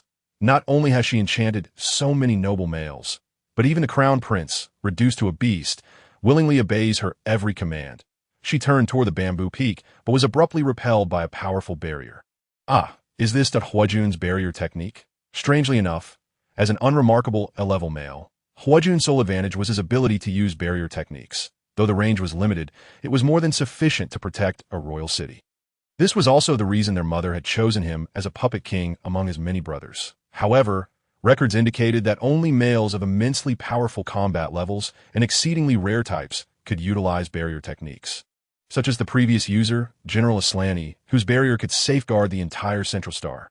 Moreover, why did the three of them need to encircle the bamboo peak with a barrier? Chapter 54. Has the small female disappeared? Deep within the bamboo peak, two striking figures stood alongside a majestic lion as Miantang picked up a bamboo pole and declared, I hereby announce that the first competition is hide-and-seek contestants, the big golden retriever and myself. Game mode. I will hide in a corner of the bamboo peak, and the big golden retriever will begin searching that if you cannot find me within 10 minutes, you lose. The judge will be Ro. Huojun started the timer and nodded. Miantang nervously rubbed her hands together, while the lion leisurely lay down, sweeping his tail across her skirt playfully. It seemed to him that this game was exceedingly simple and dull. No matter where she hid, he would find her immediately, for he possessed the sharpest eyes in the world. Unfortunately, the small female remained oblivious to his heavy-eyed power, choosing a challenge he excelled at, which was quite unwise. Miantang, you're so arrogant. Be careful not to be slapped in the face later. Tang, are you ready? With Huojun's hand signaling start, Miantang took off running down the mountain. The lion's gaze followed her, captivated by her beauty and charm. Her graceful silhouette stirred the primal hunting instinct deep within him. He wanted to pounce, pin her down, and then the small female darted into a thicket, inadvertently revealing a portion of her skirt. This all? He chuckled, rising to rush over and retrieve her. After Miantang burrowed into the bushes, she took out a vial of potion. It was the void essence that Medina had gifted her on Blue Mirage Island. Just a single drop could render her invisible for half an hour. The big golden retriever would never know that the fundamental difference between humans and beasts is that humans can use tools. As the lion excitedly approached, halfway there, he suddenly realized the small female had vanished. disappeared into thin air among the bushes. He doubted his eyes, blinking but still seeing nothing. In an instant, panic surged within him as he lunged forward. Rummaging through the thicket, but found nothing, he urgently activated his heavy eyes, for blazing pupils emitting an exceptionally sharp light, scanning the surroundings yet still failing to catch sight of her. Where had his small female gone? He began to fret, pacing anxiously in place, and let out a few long howls to the sky, as if calling for her or perhaps warning those lurking in the shadows, trying to harm her. Ha ha ha! Miantang stood beside him, stifling laughter to the point of pain. That wasn't he supposed to be so proud? Claiming to possess the innate power of dual pupils, able to find anything. Why couldn't he locate her? She stretched out her hands and pinched his round ears. Who? Who? The lion shivered, alertly scanning his surroundings, yet saw nothing. Despite feeling someone touch his ears, how could anything in this world evade his dual pupils? She then rubbed his head, treating him like a small dog. The Lion King's dignity was affronted, and just as he was about to bare his teeth in anger, he caught a whiff of a familiar peony fragrance. It was the scent of the little female. Miantang circled behind him and tugged at his tail. His astonishment. The lion suddenly let out a low moan, his massive, muscular form trembling slightly, before collapsing onto the ground. Realizing the situation, Miantang recalled Lu Silly from the lab and quickly withdrew her hand, almost forgetting that one shouldn't touch an animal's tail. Who was it? Could it be? Ahem, the girl squatted beside him, clearing her throat. Big golden retriever, aren't you supposed to be mighty? Don't you take hide-and-seek seriously? Why can't you find me? Indeed, she was the little female. She was not in danger, merely toying with his ears, head, and tail. But why couldn't he see her? The lion's eyes brimmed with confusion. Because I am invisible. Miantang curved her lips, brazenly tousling his fluffy mane, golden and rich in texture, an exquisite sensation to the touch. Invisible. She could actually become invisible. How remarkable that so. Do you concede? She cradled his head, although he couldn't see her. The lion could feel her warm breath, gently wafting against his face and ears, making him swallow hard. He conceded. Seeing him nod, Miantang joyfully retracted her hand and wiped away the essence of invisibility, revealing her human form. However, the lion was displeased. Why would she stop touching him when she wasn't invisible? He enjoyed her caresses. They felt so comforting. As the 10-minute time limit expired, Huarong dashed down the hillside, only to find the lion sprawled out, limbs in the air, as if playfully inviting Tang Tang to rub his belly. The belly is the most private and vulnerable part of an animal. They reveal it only to those they trust or cherish immensely. For someone like the Emperor Brother, who had suffered greatly and remained cold-hearted, to expose his belly to Tang Tang was a clear sign of affection. It seemed his suspicions were correct. The Emperor Brother truly had feelings for Tang Tang. A rare glimmer of red flashed in his clear eyes, a desire to inform the Emperor Brother that Tang Tang regarded him merely as a beast. The lion rolled around, inviting her affection, which Miantang interpreted as an inability to accept defeat. She gently tapped his paw with a bamboo stick. Get up, big golden retriever. No more sulking. You lost the first round. The second round is about to begin, and it's your strong suit, running, with the little female's sluggish speed. How could he possibly compete? He could easily leave her in the dust. The lion immediately perked up, standing tall, his azure eyes filled with anticipation as he looked at her. If he won, would she let him feel her belly? He thought that touching her belly would be even more delightful than her tail. But Miantang, bemused, observed the eagerness in his gaze. Did you want to win for a reward from me? MMHM. He nodded eagerly. Sure, Miantang replied without hesitation. But before the race began, you must first squat down. Why? The lion was puzzled, but complied. In the next moment, Miantang leapt onto his back. He immediately grasped her intention. She intended to use his speed to win this race. He should have thrown her off, but her body was too soft. He simply couldn't bear to. Especially as they raced uphill, she leaned down, tightly hugging his neck like a pair of lively rabbits bouncing on his back. Chapter 055. Belly rub. Immersed in this delightful experience, the lion felt invigorated, chasing the wind at lightning speed, leaping great distances, while the little female on his back swayed precariously to slow down, I'm going to fall. But he was oblivious to her cries that it was intentional. Miantang was certain he was deliberately trying to shake her off, but it wouldn't be so easy. She gently smiled and whispered a story in his ear. Big golden retriever. Do you know why the rat ranks first among the 12 zodiac animals? Because during the race, it climbed onto the ox's back, using its strength to reach the finish line first. As she finished her tail, she leapt off his back just before the finish line, claiming victory. Yay! I won. He knew he had heard this story before. The lioness gaze traveled from her beaming face down to her chest, flickering slightly. Yet he was willing. If given the chance, he would gladly do it again. Next up, the third round. Hunting. To ensure fairness, neither side is allowed to use tools, especially you. Put away your dual pupils. Hunting, this was his forte. He didn't need his dual pupils to effortlessly take down a large plains buffalo, gazelle, or giraffe. Just then, Miantang added, the prey is a little bird, the lion, as a terrestrial animal, without the use of his dual pupils and lacking wings. How could he catch a bird? Seeing his stunned expression, Miantang's eyes sparkled mischievously. Well, I don't care. Use your clever brain, or you could surrender now. In no way. He had already lost the first 2 rounds. Hunting was an instinct and fundamental survival method for a fierce beast. If he couldn't even find prey, the little female would look down on him. He dashed towards the mountain peak. Miantang watched from afar as he stretched out his front limbs, flapping away, trying to catch a bird out of thin air, staring intently at the high nest, laughing uncontrollably. Big golden retriever, you silly boy. How could you comply with such an unreasonable demand? Suddenly, a rustling sound came from the grass. She turned to see Huarong, having transformed into his beast form, rolling towards her like a fluffy, round rice dumpling from 100 meters away. Utterly adorable, she immediately squatted down to greet him. Fluffy, why'd you turn into a bear? He usually felt shy and would only be willing to transform for her in their intimate moments. Why was he so proactive this time? Because he had just seen Tang Tang riding on the Emperor brother's back, clinging tightly to him, stirring a bittersweet feeling within him, wishing to be the sole focus of her gaze and heart. Thus, he transformed into beast form to vie for her affection. Tang Tang wouldn't mind him being jealous. Would she?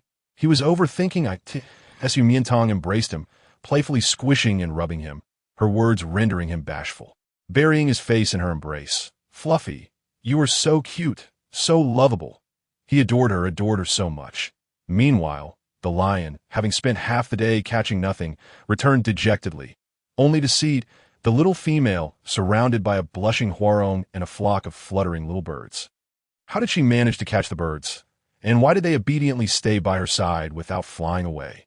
Miantang beamed at him, for she had cheated once again. Fluffy had spent extensive time training at Bamboo Peak, becoming quite familiar with many of the little birds. All she had to do was wave her hand and mimic a feeding motion, and they would naturally flock to her. So, what do you think? She strolled over leisurely, having lost all 3 rounds in an event he excelled at. Do you concede? He conceded. The lion lowered his majestic head in submission, a complete gesture of allegiance. Losing to her, he accepted wholeheartedly.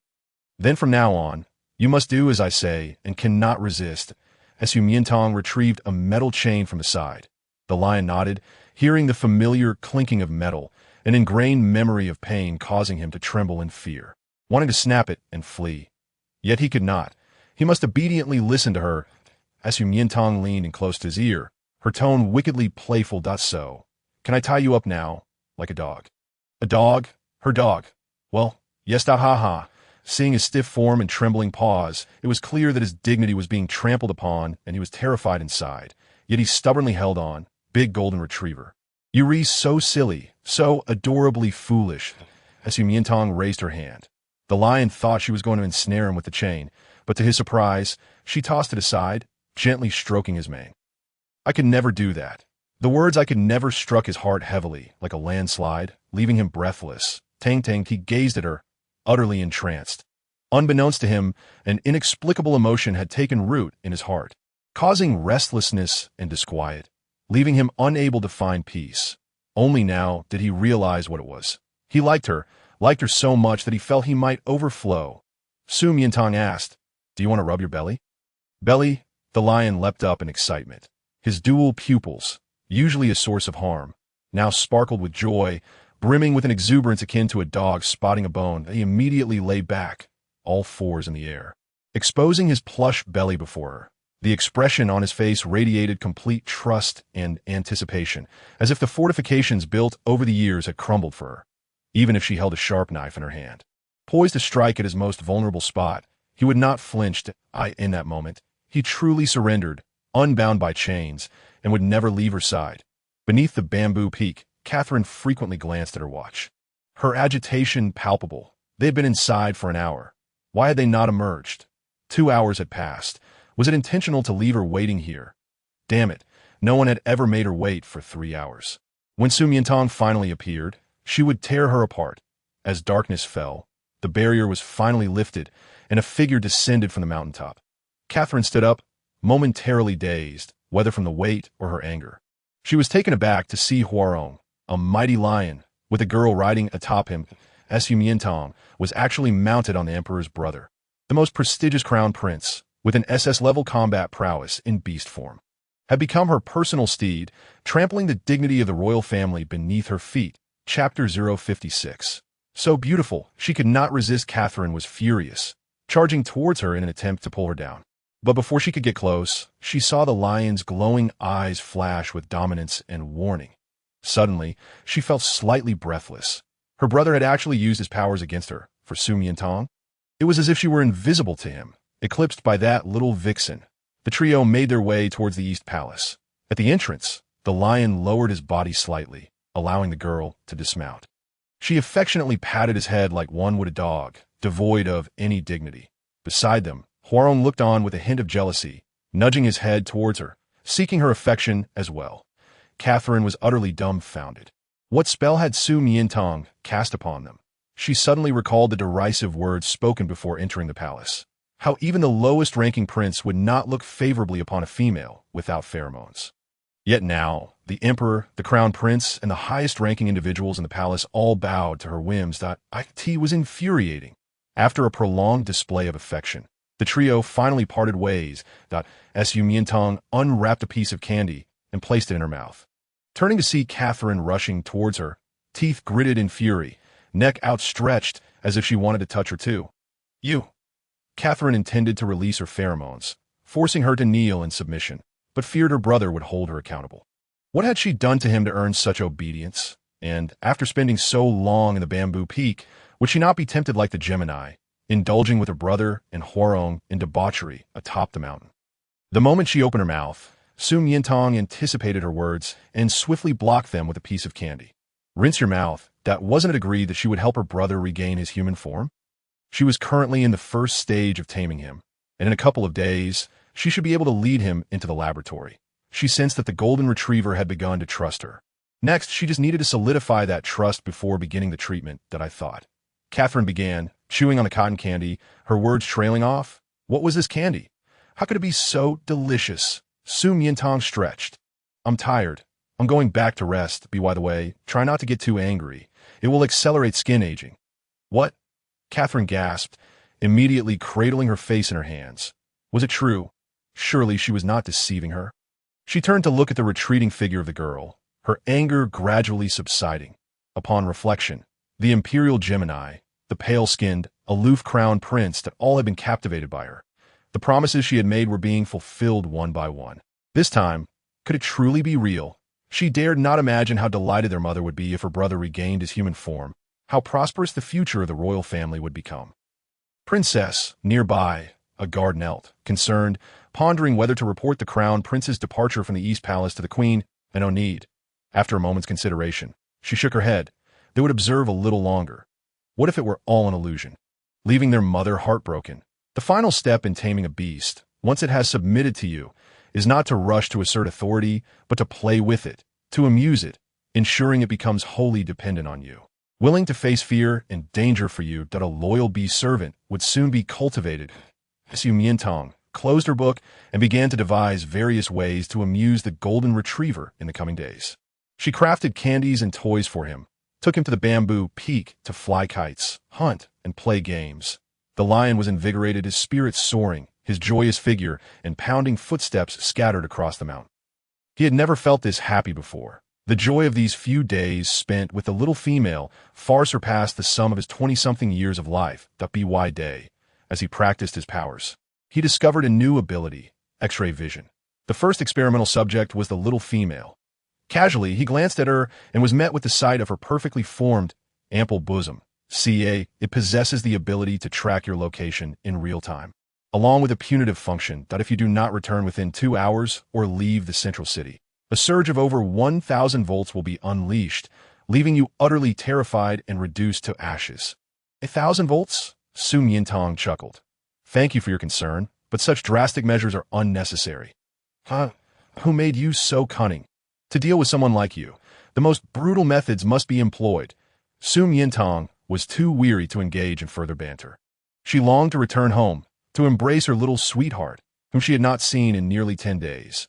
She hoped it was awake.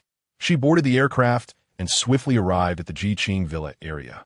Upon pushing the door open, she found the interior eerily silent. Was Lon Lon still not awake? That shouldn't be the case. Cautiously, she ascended to the second floor, intending to check on it. However, as soon as she stepped inside, her legs turned to jelly. What a colossal white tiger! Is that Lon Lon? This defies logic. It had only been 10 days. How could it have grown so much? She recalled leaving it as a tiny creature, curled up in the middle of the bed, peacefully slumbering. Now, the entire bed was sagging under its immense weight, occupying more than half the room. Even in slumber, it exuded an undeniable aura of regal dominance. Initially, she had planned to return home to prepare a bottle of milk and play with it for a while. Now, it seemed prudent to contact the Animal Protection Agency instead, lest she wake it, provoking its hunger and unleashing its wild instincts, resulting in her being devoured. Welcome to call the Central Empire National Animal Protection. AS, Su Miantang dialed the number on her holographic device. She inadvertently caught a glimpse of it again. What she saw next was a most extraordinary scene that caused her to drop the device with a thud onto the floor. The sleeping white tiger radiated a faint red glow, which intensified to an almost blinding brightness, suddenly transforming into a human form, a fully naked adult male. She gaped in disbelief, gripping the door frame to steady herself, her gaze traveling from his long, lithe legs upward, only to hastily divert. Outside the window, under the golden sunlight, stood a majestic, towering tree, and suddenly, it made sense why Lon Lon had been so indignant when she teased it about its size. It was truly astonishing. Hello, this is the National Animal Protection Agency. How may I assist you? The voice of the staff member echoed from the holographic device. Yet, Su Miantang heard nothing. She knew she should not look back. But her gaze was utterly beyond her control. The male physique was nothing short of perfection, akin to the revered sculptures of deities from ancient Greek mythology, each contour defined by the golden ratio. In addition to his excessively long legs, the 8 distinct abdominal muscles flowed into a seamless V-taper, exuding unparalleled strength and a potent masculine allure. His broad shoulders, high chest, and sharply defined collarbone left her momentarily speechless. She struggled to see clearly, cautiously approaching while shedding her outer garment, intending to cover him somewhat. Certain parts were far too conspicuous and lacked decorum. 1 step, 2 steps, 3 steps, finally arriving at his side. She was taken aback by his impeccably handsome visage, nearly dropping her jaw in shock. This familiar face was none other than General Aslanti, who had been mourned by countless citizens of the Central Star for the past half-month. How could he? She should have anticipated this. Just as Fred and Enzo had said, a white tiger could not be ordinary. Furthermore, his remarkable regenerative abilities, rapid growth, and the fiery red wings he had developed all indicated an extraordinary lineage of divine beasts. To ensure she was not mistaken, she rubbed her eyes, bent down, and cautiously moved closer to him for a thorough examination. That IT was confirmed. This unparalleled handsome face could not be replicated so easily. She needed to contact Fred and Enzo immediately. They would surely be overjoyed. The gentle warmth of her breath fanned across his face, causing his thick lashes to flutter, as if awakening from slumber. Suddenly, he opened his eyes. Just as Su Miantang was about to rise and use her holographic device, she found herself entranced by his crystalline, radiant ruby gaze, momentarily frozen in place. How strikingly beautiful! His gaze was sharp and cool, laced with a hint of fiery defiance, as he scrutinized her from head to toe, inch by inch, leaving no detail overlooked. Su Miantang felt an inexplicable sensation of being surveyed as his territory. Just as she was about to speak, he seized her wrist and pulled her into his embrace. The young girl instinctively nestled against his chest, pressing her hands firmly against his muscular torso. Lowering her head in shyness, having petted soft plush toys daily, the sudden contact with the firm, elastic muscles of an adult male felt extraordinary. Her eyes flickered, and the man captured her hesitation perfectly. "Little female, do you desire me?" Aslanti smirked, a teasing curve playing at the corners of his thin lips. Miantang's mind was instantly flooded with confusion and shock. Did he mean desire in that way? No, no, she hastily denied, but the man seemed to see through her thoughts, glancing downward. "Then why are you undressing?" Miantang. In the bedroom, with discarded clothing, a sagging mattress, and his bare form, what was this undeniable evidence against her? Chapter 058. I don't like you mentioning other males. Misunderstanding. This is undoubtedly a misunderstanding. Lon, let me explain. Just as Miantang was about to clarify, Aslanti swiftly threw off her clothing. She immediately covered her eyes. "I am Aslanti, a general of the Duke family of the Central Empire. You may call me General or Brother Warlord, or choose another title." "Brother Warlord?" Miantang's mouth twitched. Lon, I didn't realize you had such a big ego." "No, wait. What had he just called her? A lustful little female. He was the one she had rescued with her own hands, fed countless bottles, and played with, now recognizing her as its owner. So how could? Wait.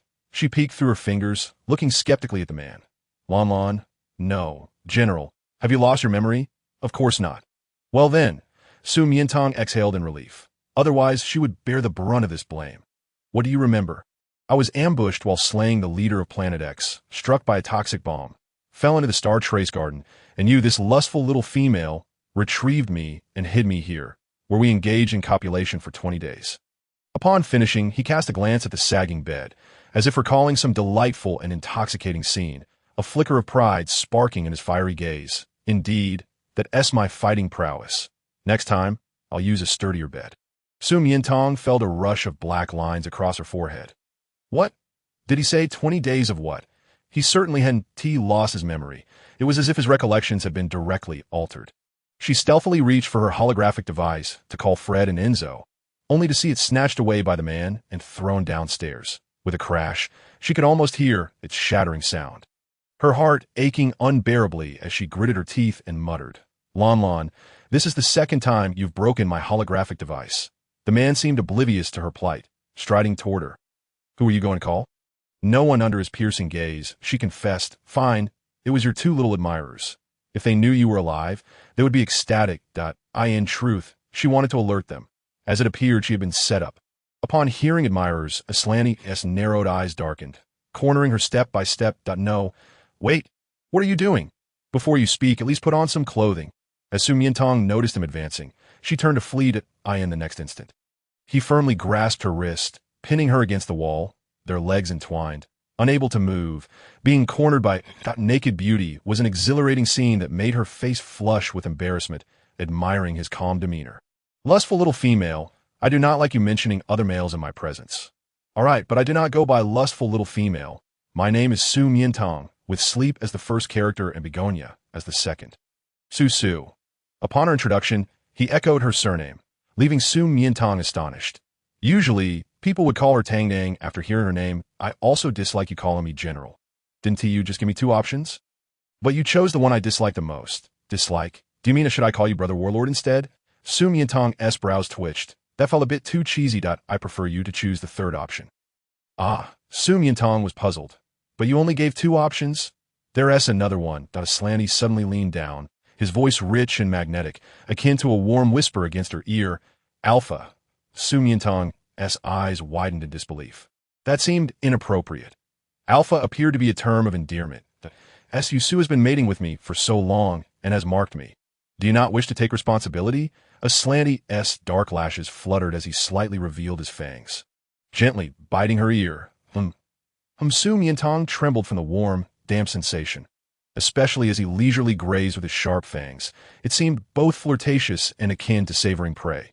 There is a misunderstanding between us. What is this? Aslanti, tightly grasping her delicate hand, suddenly brushed against something cold and jarring, causing her to frown in displeasure. Miantang looked over. It was an electronic shackles, formidable and constructed entirely of dark iron. Before she could finish her thought, the man disdainfully pinched it with two fingers, and then the electronic shackles shattered. Miantang froze, rendered speechless by shock. the powerful weapon from the Central Star's arsenal, reputed to be the hardest material in the world. Capable of instantaneously releasing 1,000 volts of electricity, impervious to anyone without a password, had been effortlessly dismissed by Lamon as if it were mere this the might of an SS-class mutated male with combat prowess. A true god of war in the galaxy. What misunderstanding? Yasselandi continued, lowering his head to press her earnestly. As Miantang's mindset shifted abruptly, she was certain that his earlier nibbling on her ear was no mere flirtation. It was a warning that if she dared to refuse him, he would devour her. There was no misunderstanding. It was simply that a bond between partners should encompass more than mere physical intimacy. It necessitated a spiritual resonance as well. Otherwise, it would be too hasty. Wouldn't you agree? A wise individual knows how to navigate circumstances, and she begrudgingly accepted the blame for tarnishing his purity if he could crush dark iron in an instant. Then surely he could sever her head even faster. Oh, Yasselandi sighed, his enchanting crimson eyes swirling as if in contemplation. Indeed, he had been too impatient, neglecting the courtship aspect. With that thought, he released her as Miantang instinctively rubbed her wrist, only to discover it was not painful. The area previously irritated by the shackles was now somewhat comfortable, as if he had unwittingly healed her while shattering the restraints. Her eyes brightened momentarily, and she felt that the man before her was still that considerate little tiger, albeit with altered memories and a slightly different temperament. So small? Yasselandi glanced around. You reside in this birdcage? Chapter 059. Birdcage? That was deeply injurious and highly insulting. Miantang could not fathom why every visitor to her home had to disdain her house. Please, this was a sprawling 4-story villa, worth at least several million on Earth. The interstellar beasts were far too extravagant. Still, given his lofty status, it was only natural for him to be disdainful that it may be small. But calling it a birdcage was excessive. He had been living here pleasantly with her for nearly a month. Yes, quite pleasantly. The bed had even collapsed, as Miantang thought. The bed collapsed due to your weight. I know, he smirked, a knowing glint into why it had collapsed under you. Yasselandi's lips curled, looking at her with meaning. As Miantang felt her temples throb. Stop. How could she convince him that they had not engaged in relations? Would you like to see my estate? Miantang hesitated, sensing he was deliberately flaunting. After all, rumors had it that the Grantsmore Moat Manor was even more extravagant than the royal palace. All right, but are you certain you want to go in such a state? Without any clothes? If their conversation continued in such a blatant manner, she would genuinely feel as though she had taken his virtue. Sue, help me order clothes. The man, undeterred by her disdain, opened his arms wide. Displaying his robust physique and striking contours, Miantang quickly shielded her eyes. You know my measurements best. He emphasized the last few words with a teasing lilt, dripping with innuendo. Miantang felt like a mute chewing on bitter gall. She was not. She had not. She knew nothing. Do not wrongfully accuse her. With her light brain shattered, she could only summon Xiaomi to order men's clothing, relying on her half-day of covert observation to select the dimensions of a top European male model. Before the delivery arrived, she swiftly wrapped him in her bedsheets. Otherwise, if she continued to gaze, it would be hard to ensure he wouldn't react like before. The sheets were a soft pink, and she expected him to resist. To her surprise, he remained quiet, watching her intently, not blinking, as if he relished her care. This reminded her of when he was that obedient little tiger, and she instinctively asked, You've slept for so long. Are you hungry? Shall I fetch you something to eat? Upon mentioning food, Yasselandi's gaze instinctively flicked to the distant milk bottle. As Miantang noticed this subtle expression, did fragments of memory linger in his mind? Or was it a conditioned reflex? If she engaged in past activities or showed him old items, could it help him regain his memories? Would you like some milk? I can prepare it for you. Do you take me for a 3-year-old? Yasselandi raised an eyebrow, his gaze wickedly shifting from the milk bottle to her alluring curves. That I don't want the milk. Your that can suffice. Miantang. The innocent little tiger had vanished, replaced by a man with dark, twisted thoughts. No, the former little tiger was not innocent. He had his peculiar preferences, always a mischievous creature. Would you like some toys? She suggested, waving 3 teasing sticks in her hand. Yasselandi narrowed his elongated eyes. Do you consider me unwell? A certain tiger used to find joy in playing, always tugging at her clothes for companionship. She accidentally voiced her inner thoughts, and Yasselandi feigned to throw off the sheets and rise. Do you need this king to reveal his true form? No, no, that won't be necessary. She hastily waved her hands, picking up a scratching board. How about this? A scratching board to help you sharpen your claws.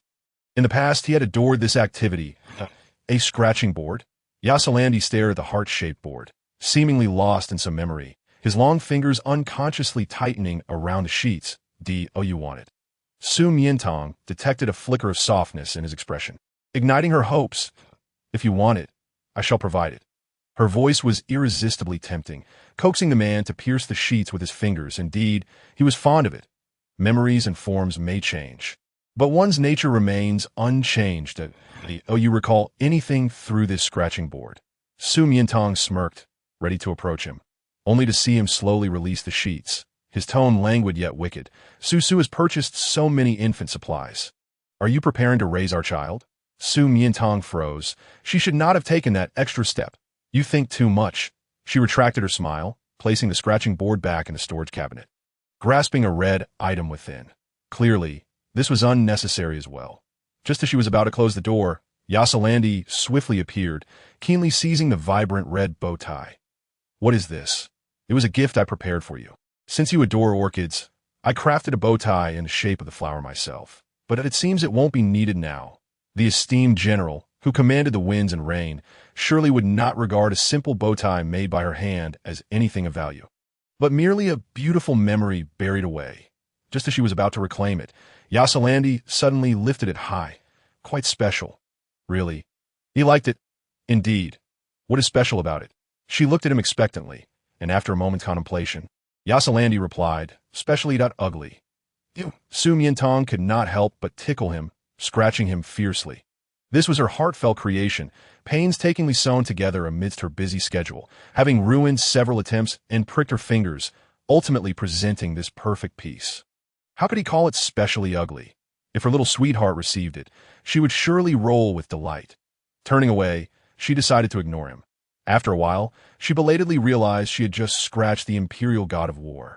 And before he could seek revenge, she prepared to apologize, only to find the man had lifted the red bow tie to his nose, his eyes partially closed, deeply engrossed in inhaling its scent that he looked somewhat deranged. She was momentarily stunned. What are you doing? Yasalandi slightly opened his eyes as if caught in wrongdoing, his gaze hazy. This king smells something. It seems a bit moldy. Has it been stored too long? Su Miantang gritted her teeth, wanted to scratch him again. He was the one who had gone moldy. Ding dong, the doorbell rang. The delivery had arrived. She had no time to deal with him and hurried to receive the package. Yasalandi observed her retreating figure, a smile blooming on his lips, and once more savored the bow tie against his nose. How fragrant! The delightful scent of the little female enveloped him, almost compelling him to stand. Chapter 060. Do you admit that you are my female master? The clothes have arrived. Su Miantang signed for the package and opened it. She had ordered a banquet's main style from a renowned men's clothing brand in Central City, suitable for him to host a celebratory ceremony upon his return, but a minimalist and fashionable white shirt paired with black suit trousers, a dark vest adorned with a plaid tie, complemented by exquisite accessories, all topped with a moonlight blue tailcoat that harmonizes beautifully with his hair color. Aslan glanced over briefly, and his taste was commendable. Of course, Su Miantang felt a swell of pride at his rare compliment. Realizing that this ensemble had cost her a month and a half of her salary at the Academy of Sciences, she suddenly regretted not accepting the princess's lavish gift of gold and jewels. With such funds, keeping a tiger seemed manageable, but maintaining a man was another challenge altogether. Su so generous with me. Aslan's appreciation for her attire grew at her remark. Because you are a significant contributor to the Central Empire. She now considered herself a part of the Central Empire and felt it was only right to express her gratitude. Are you sure it's not a reward for my performance in bed this month? Put on some clothes, Su Miantang retorted. No, Su will help me. He playfully spread his hands. Ignoring him, she turned away. You have 5 minutes. Aslan chuckled softly, leisurely donning his garments. Upon reaching his underwear, he let out a soft hissage. Remarking, a bit small, it seemed Su was not fully aware of his dimensions. He would strive harder to engrave them in her mind. As Su Miantang's eyelids twitched, that's as large as it gets. Done in less than 5 minutes. He completed his attire. When Su Miantang turned to face him, she was momentarily stunned. The man's moonlight blue hair framed his alluring, elongated eyes, his facial contours sharp and distinct. The perfectly tailored high-end suit accentuated his breathtaking physique, exuding both regal elegance and a languid charm, further enhanced by a silver chain at the collar, resembling the sun god Apollo from myth. Utterly captivating, the tiger is indeed nature's most exquisite creation. Even in human form, it shines. Are you enchanted by this king's grace? Aslan teased, and Miantang touched her nose, denying no, not at all. Yet, inexplicably, she felt his tone was less irritating. Was this the power of beauty? Once you're dressed, let us depart. Wait. The man picked up a red bow tie from the side. Help me put it on to this that Miantang was taken aback. It seemed rather inappropriate. Not quite fitting with the ensemble. But it compliments me perfectly. He leaned slightly, his soft breath brushing against her ear, sending a shiver across half her face. Didn't you just say this bow tie was ugly? Why wear it then? Even the creations of an unattractive queen must meet her in-laws. Who are you calling ugly? You admit I am your queen. Miantang fell silent, as she grasped the bow tie to assist him. Aslan seized the opportunity to lean down, inhaling deeply the fragrance emanating from her, each strand of her hair infused with the enticing scent of orchid pheromones, making him feel as if he could devour her whole. Finished. Let us go. Miantang adjusted the bow tie with satisfaction, ready to leave. However, Aslan suddenly grasped her slender waist, pulling her tightly into his embrace. Where are we off to? To glance more manner, Sue. Are you eager to meet the in-laws? Or are you trying to rush me away? Neither. Then let us engage in some other activities. Other activities? Miantang inquired curiously. Aslan's gaze was unwavering. Miantang. How could those two statements be connected? You returned in triumph, fully healed, and yet you do not wish to inform your family, friends, and the citizens of the Central Star right away. They have mourned for you this month, deeply saddened if they knew you were alive. How overjoyed they would be. I do not wish to. The tiger's gaze remained fixed on her, desiring only to be with his queen, never to part. Let us go do what? She stammered, startled. Engage in some pleasurable activities. For instance, courtship. Miantang. Courtship? She looked somewhat disappointed. Aslan activated his combat prowess, leaping into the Miantang, fearing a fall, clutched his strong waist tightly. Yet her concerns were unfounded.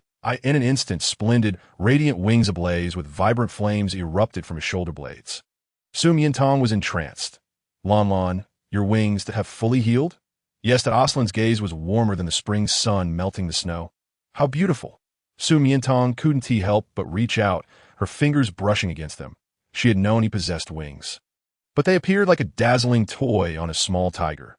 Now they spanned several dozen meters, broader than Fred S., glowing like stars, breathtaking and majestic, capturing her undivided attention. Most importantly, they manifested directly on his human form.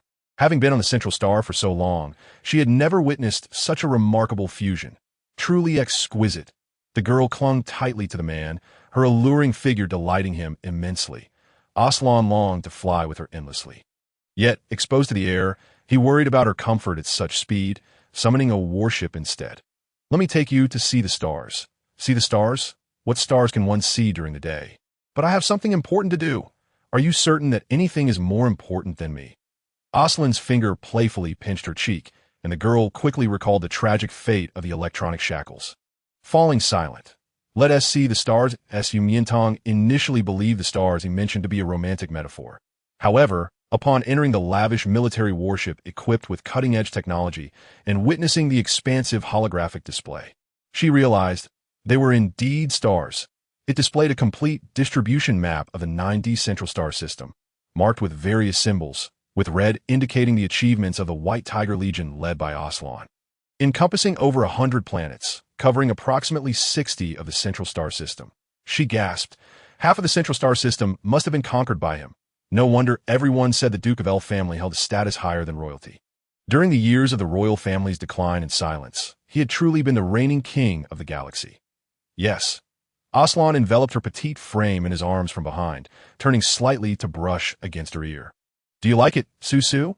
If not, he traced the Central Star System map, his long fingers hovering over several stars. Which one do you want? This king shall conquer it for you. Miantang felt a surreal vision. As if the emperor were holding his beloved, standing upon the castle walls, proclaiming, "Look, this is the kingdom I have won for you, and own need for that." The planets of the central star system were already breathtaking. Very well. Aslan set the warship's course. Then we shall start with the animal planet. Animal planet? A planet teeming with various creatures? He truly intended to take her down to see it, rather than merely viewing the distribution chart from the warship? Miantang felt a surge of excitement as she clicked on the planet's introduction. Her interest piqued. Aslan retrieved a high-altitude combat suit, a pair of gloves, and a pair of binoculars from his personal arsenal, helping her into them. "Are you ready? We're about to set off." "Yes," Miantang nodded eagerly, her amber eyes sparkling with vibrant hues, tempting the man to reach out and pinch her cheek. "Do you not look at me with such eyes? Otherwise, I might not be able to resist, and you 1T be able to leave I in his private warship, surrounded by cold, ruthless weapons and ammunition, was a dream he had long harbored." Miantang. What kind of gaze? Courtship typically refers to males pursuing females, showcasing beautiful wings, dancing, or building nests, common animal behaviors, and on the central star, this activity became even more defined and solemn, encompassing not only the male as display of strength, wealth, status, and loyalty to the female. Aslan was enacting each aspect to win over his beloved queen broaden her view of the entire animal planet. He transformed into his beast form, carrying her as they soared high in the sky. Wow! The moment they exited the warship, Miantang, equipped with high-definition binoculars, gasped in awe. From thousands of meters above, she beheld a spectacular tableau of nature's wildlife, a massive migration of millions of wildebeests, monkeys frolicking in dense tropical rainforests, herds of cattle and sheep, and majestic lions and tigers prowling the grasslands, alongside billions of butterflies dancing among blooming flowers, and the occasional whale shark or dolphin breaching the ocean's surface. The scene was grand and magnificent, overwhelming her senses. "How beautiful!" she exclaimed, spotting a green peacock with its uniquely stunning tail feathers. In the midst of nature, a long-tailed tit, round and fluffy, white and soft, resembling a little ball of fur, appeared as if it were inviting one to cradle it in the palm of their hand. "What is the name of that colorful flower blooming on a mountainside? How have I never encountered it before?" A pair of swan lovers danced gracefully in the water, forming a heart shape. Oh, what an adorable golden monkey, munching on berries. She was captivated, her excitement overflowing in an incessant stream of words. Suddenly, she noticed something unusual on the mainland. Countless animals, as if sensing a powerful presence, raised their heads and gazed skyward. Soon after, they bowed their heads in unison, kneeling, their numbers nearly enveloping the entire planet. This grand and sacred ceremony seemed to welcome and pay homage to their king. Miantang was profoundly moved by this magnificent spectacle. Rendered speechless, were they paying their respects to Lon Lon? Earlier, she had marveled at the wolves surrounding Enzo and the birds dancing around Fred, but now it was the entire animal kingdom that a true sovereign. The king of beasts. Imitating their posture, she slightly bent forward, embracing the white tiger's neck and gently nuzzling it. "Lon Lon, they are all." Just as she spoke, Ashrandi trembled, losing balance in his wings and plummeting from the heights. Miantang clung tightly to his wings, panicking, realizing she had forgotten that the nape of the beast man was off limits. As they neared the ground, Ashrandi transformed back into human form, pinning her down with force. "Susu, was that intentional? Did you mean to entice me? I didn't expect you to enjoy the heights. Shall we continue up there or stay here?" "Here, I can also take you to the heavens." His fiery gaze burned with intensity, the corners of his eyes tinged with a blush, his handsome face revealing a hint of ferocity, as if he were unable to restrain his primal instincts. Wanting to devour her whole, Miantang raised her hand, covering his mouth, filled with wolfish words. "Trust me, it wasn't deliberate. I don't believe you." Ashrandi smirked, pressing a soft kiss to her palm. Miantang's fingers trembled. Pulling away. "No, truly. I was merely mimicking the actions of other animals." The man's eyes narrowed playfully. "Susu, do you wish to bow to me as king? Or perhaps merely find amusing? Or, stepping back, acknowledge me as your master?" "Absolutely not." Miantang, upon hearing master, firmly rejected the notion, resolutely defending her position as the true master. "I am your master. Even if you have forgotten, and oh worries, from this day forth, you shall still be my esteemed mistress." Miantang realized she had unwittingly fallen into his verbal trap once more. How could this tiger be more cunning than a fox? Get up first. Was she teasing him irresponsibly? Randy, dissatisfied, held her tightly. Closing his eyes and savoring her scent, no. Let me hold you for a while, slowly. She smelled so delightful, irresistible. Miantang sensed his restless eagerness and regretted her actions. How long would this take to settle? It was all her fault for being too impulsive. Suddenly, a soft and clear chirping sound broke the silence. Turning curiously, she spotted a plump, fluffy, long-tailed tit bouncing over to her. The little fur ball? How did it come here? It was so soft, so adorable. Unable to resist, she reached out her finger to gently poke its round belly. As Randy abruptly opened his Miantang frequently glanced at him, causing the man's mood to brighten. Susu, control yourself outside. I will indulge you at home. He merely felt that with the mask on, she appeared even more captivating. The half-mask, adorned with butterfly patterns and a moonlit hue, added an air of mystery to her already enchanting visage. As they say, beauty is in the eye of the beholder, Yaslanthi remarked. With a playful roll of her eyes, Miantang retorted, I'm just going to wash my face. Wait for me here. Very well. As the young lady suggested, the man, with or without the mask, drew attention. Upon settling into his seat, he became the focal point of the entire restaurant, his striking features and exquisite demeanor causing hearts to flutter. As if a small rabbit were thumping away within their chests. Was he not extraordinarily handsome? He appeared to be from a different galaxy. His aura was distinctly commanding, contrasting with the mild-mannered males of this realm.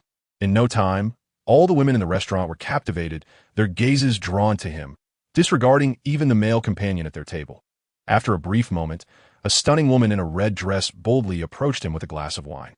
Hello, sir, she beamed, glancing at the empty chair across from him. Is the seat taken? Yes. Just as she was about to sit down, the man's voice halted her. Ditto. I see. There is someone here. But in the Central Star, couples prioritize the compatibility of pheromones and combat prowess rather than emotions or tenure. Observing his apparent high status, she felt they might indeed be well matched. The seat yours. Indeed, my lady. May I be so bold as to inquire about your pheromone level? Yaslanthi's dark lashes veiled the glimmer of desire in his eyes. He was unaware. All he knew was that her pheromones were intoxicatingly overwhelming, enough to send him into a frenzy with just a hint. He could only imagine the intensity if she were to unleash them fully.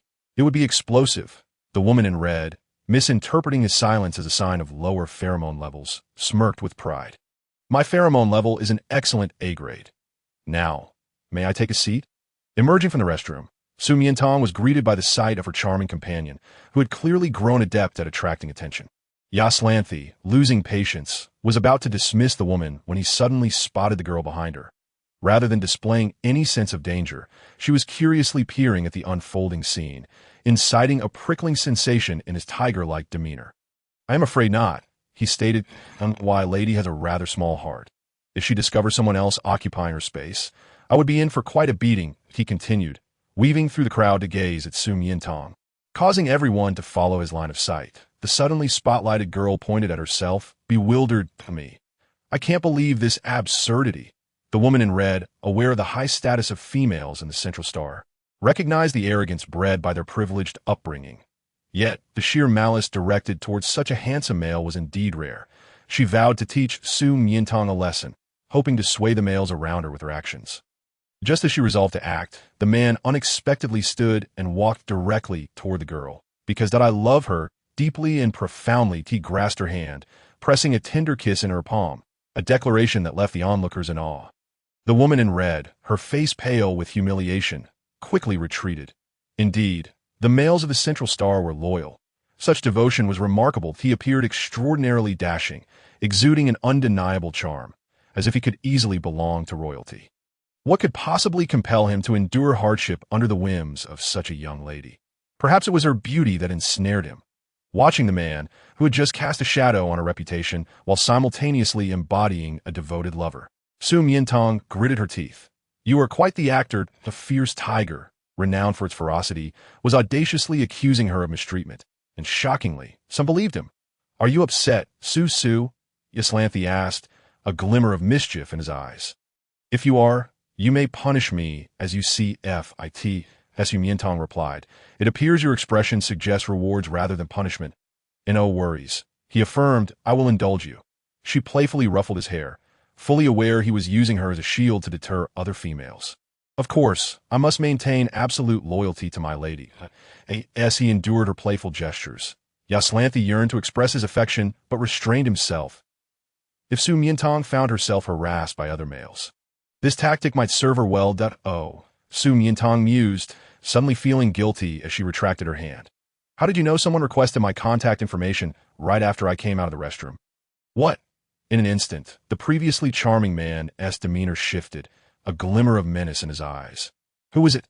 Well, Miantang began, but before she could disclose the identity, a sudden commotion ensued as the males within her sight were unceremoniously tossed downstairs, their anguished cries echoing. Hey, that was just a joke. She was left speechless, as were the unfortunate bystanders and the hypocritical tiger. Soon after, their meal arrived. Starved, Miantang eagerly dug in, while Yaslanthi maintained his affectionate facade, serving her soup, grilled meat, and sauces, practically feeding her desserts by hand. Why aren't you eating? I'll wait until you finish it. Miantang found his words familiar. She had often said the same while caring for him. Was this the circle of life? She chuckled, realizing it was her turn to be pampered. I asked this about when I first took you in. Yes, he replied, his eyes sparkling. You remember when you thought I was your mother? Absolutely not, he denied vehemently. All I recall is you removing my clothing. Stop, Miantang interrupted, her hand raised, knowing that the details would be too scandalous to articulate clearly.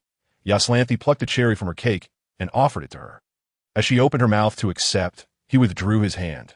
With a somewhat displeased expression, he quipped, Is it so remarkable that you're still thinking about the little tiger? Miantang, concerned that she might be next to face his wrath, quickly amended her response. No.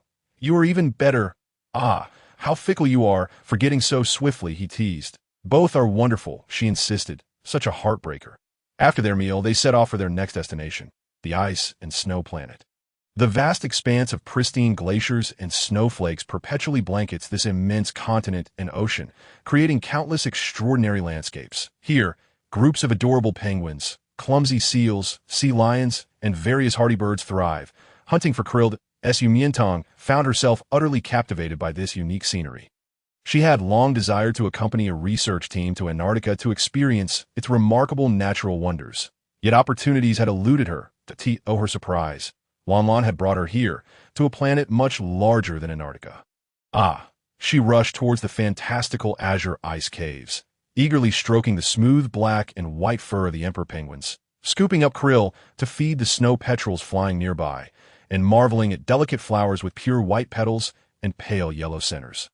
Could this be the beloved fairy tree Enzo had mentioned? She envisioned a fluffy, snow-white wolf carrying a flower, bounding across the polar glacier, which struck her as quite endearing. Just as she reached to pluck a flower, she spotted something even more wondrous. Yaslanthi, with a playful glint in his eyes, broke off an icicle to fashion her an ice flower. However, before he could activate his prowess, he heard her sharp cry for help. Don't chase me. Lanlan, come save me. He turned to see a horde of emperor penguins stretching their necks in pursuit of her, seemingly intent on pecking her backside. In her arms, she clutched a smooth white penguin egg. He chuckled softly, the scene too amusing for words, while Miantang was exasperated. You're still laughing. Hurry and save me. Sue, why steal someone else's child?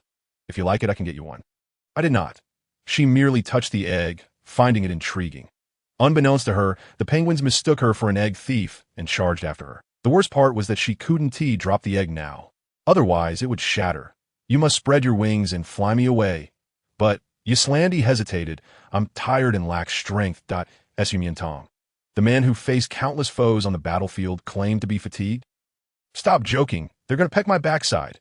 If they do, I can help you rub it. Miantang gasped. Lanlan, you wicked beast. Yaslanthi's laughter grew more pronounced. Perhaps if you call out something sweetly, I might come to your aid. What should I call? Anything will do. Just come save me. With a flourish, he unfurled his wings and soared beside her, gently brushing back her flowing hair, his enticing voice close at hand. Call out. I wish to hear it. What he wished to hear. Memories of their previous conversations flashed in her mind. General? Not that. God of war, brother. She managed to suppress her embarrassment as she uttered the words. Neither. Then what was left? How shameless. Taking advantage of her plight, She would never submit to his dominance. Ah, just then, a sharp pain pricked her backside. She had indeed been pecked by a penguin, and her face paled in fright. Forgetting all else as she screamed, "My lord, my lord, my lord, save me!" No sooner had she called than Yslandi swooped down, scooping her up, and to your service, my lady doe. It was so frightening. I think they really did peck me. I can soothe it. What good would that do? It's all your fault for not saving me earlier. As Miantang complained, she glanced back at the penguin flock, only to discover they had halted, gazing at her from a distance, far beyond reach. Thus, the earlier pain was from. She slowly turned towards the fiery tips of Yslandi's wings, realization dawning upon her. She retaliated with a flurry of playful punches to his chest. Lon Lon, you're despicable. You pretended to be a penguin to scare me. Ha ha ha. The man, thoroughly amused by the playful assault, reveled in her earlier cry of "My lord, I didn't tee. I didn't tee. Stop fabricating lies." She turned away, attempting to deny it, but the vast, icy landscape echoed with her earlier exclamations, the longing in her tone making her cheeks flush with embarrassment. The two continued their playful banter until nightfall. Yslandi found a splendid spot to admire the aurora. It's so beautiful, as Miantang gazed up, enchanted by the ethereal, colorful lights. Lon Lon, they say the aurora is the embodiment of dawn, the daughter of the sun and moon gods. If you pray to her, all your beautiful wishes will come true. That's so. Yslandi expressed skepticism, having never heard such tales, including the name she used. Of course. Seizing the rare opportunity, she declared, "If you don't believe, I'll make a wish myself." The girl clasped her hands and earnestly wished upon the aurora. Yslandi watched her, gradually closing his eyes. Before meeting her, he had never believed in deities. Wasn't he the one who claimed disbelief? Yet here he was, making a wish. What did you wish for? Can I say? Of course, but revealing it might render it ineffective. Then said, it seems someone had made an exceptionally significant wish. Miantang teased him, and Yslandi lowered his gaze, deeply focused on her. It's very important. As the clock struck 2, the aurora began to fade. After exploring 2 planets, Miantang felt utterly fatigued and stifled a yawn. Lon Lon, let us return to the battleship to rest, and no need. Resting here is sufficient. Here? Miantang surveyed her surroundings, aghast. Are you joking? It's freezing. Sleeping here would turn me into an ice sculpture. Come into my embrace. It's warm. With that, he transformed into a massive white tiger. His form, fur, and the flickering firelight around him indeed appeared invitingly warm. Yet he was undoubtedly trying to take advantage of her. Why forego the luxurious battleship to sleep in a frigid glacier? Nestled against him, this scheming rogue tiger. When being chased by the penguin horde, she had no choice. But this time, she would not yield to his dominance. No, thank you. Miantang huffed defiantly, determined to endure the night with her iron will. Just then, a gust of icy wind swept through, chilling her to the bone, compelling her to turn and burrow into the tigeress embrace. Didn't he say so? Yslandi's eyes sparkled with victory. He wrapped his limbs around her, leaving no space between them, his posture exuding possessiveness, as if declaring her his mate. Ah, so fluffy, so soft, so warm, with a regal and handsome tiger head to rest against. She suddenly found this notion quite agreeable. Miantang snuggled closer to him, drifting into a sweet slumber on the boundless glacial expanse, the man and the tiger intertwined, appearing as one from afar, in the middle of the night. Miantang vaguely sensed that someone was licking her. It felt reminiscent of a restless little tiger from before, accompanied by a familiar voice. Master, master, I adore my master. I truly adore her. Holy daughter of dawn, may I be with my master forever, never to part. Was that Lon Lon? Hadn't he transformed back into human form and lost his memory? The shifting of reality and dreams made it hard for Miantang to discern, and she pouted, softly murmuring her wish. Holy daughter of dawn, please bless Lon Lon, that he may return safely from every expedition, without a scratch. Above her, the white tiger, lost in his licking, suddenly stiffened, his crimson eyes revealing an overwhelming, unyielding love. Master, master, master, he could only cry out in his heart, desperately seeking release for his surging emotions. The following morning, Miantang awoke to a kiss. Good morning, my lady. Miantang. That again with my lady, waking up together. And now being kissed on the forehead, she felt almost dazed, as if she truly bore a sense of responsibility towards him. I'm hungry. What would you like to eat? Perhaps some fruit. Perfect timing. I shall take you to the fruit planet. The fruit planet? As the name implies, the planet was filled with countless fruit-bearing trees, and even before arriving, a rich fragrance wafted through the Miantang as his stomach growled in anticipation. So many fruits. She never dared to dream of such abundance. Yslandi flew her down, plucking a peach from the orchard and handing it to her. Thank you. With so many fruits, did anyone come to harvest them? Indeed. Seeing her interest, Yslandi began to share the history and evolution of this planet, detailing the various types of fruit trees cultivated here and their characteristics. As Miantang listened with rapt attention, and before she realized it, the peach in her mouth was gone. She crouched down, curiously plucking a cluster of round, yellow fruits from a patch of low grass. What is this? Devil fruit. Devil fruit? Her hand froze around the fruit. Listening to the name, she felt an ominous chill. This fruit was inedible. As Miantang raised her head, her hand, which had bitten into the fruit, trembling uncontrollably. Why didn't you say so earlier? What would happen if I ate it? Slanty's gaze was teasing as he watched her head sway increasingly, her speech becoming more incoherent, her limbs losing coordination until she finally collapsed into his embrace that it would cause memory loss, muddle one's reasoning, and render one exceedingly obedient. But the effect would only last an hour. It seemed the fruit had already taken effect.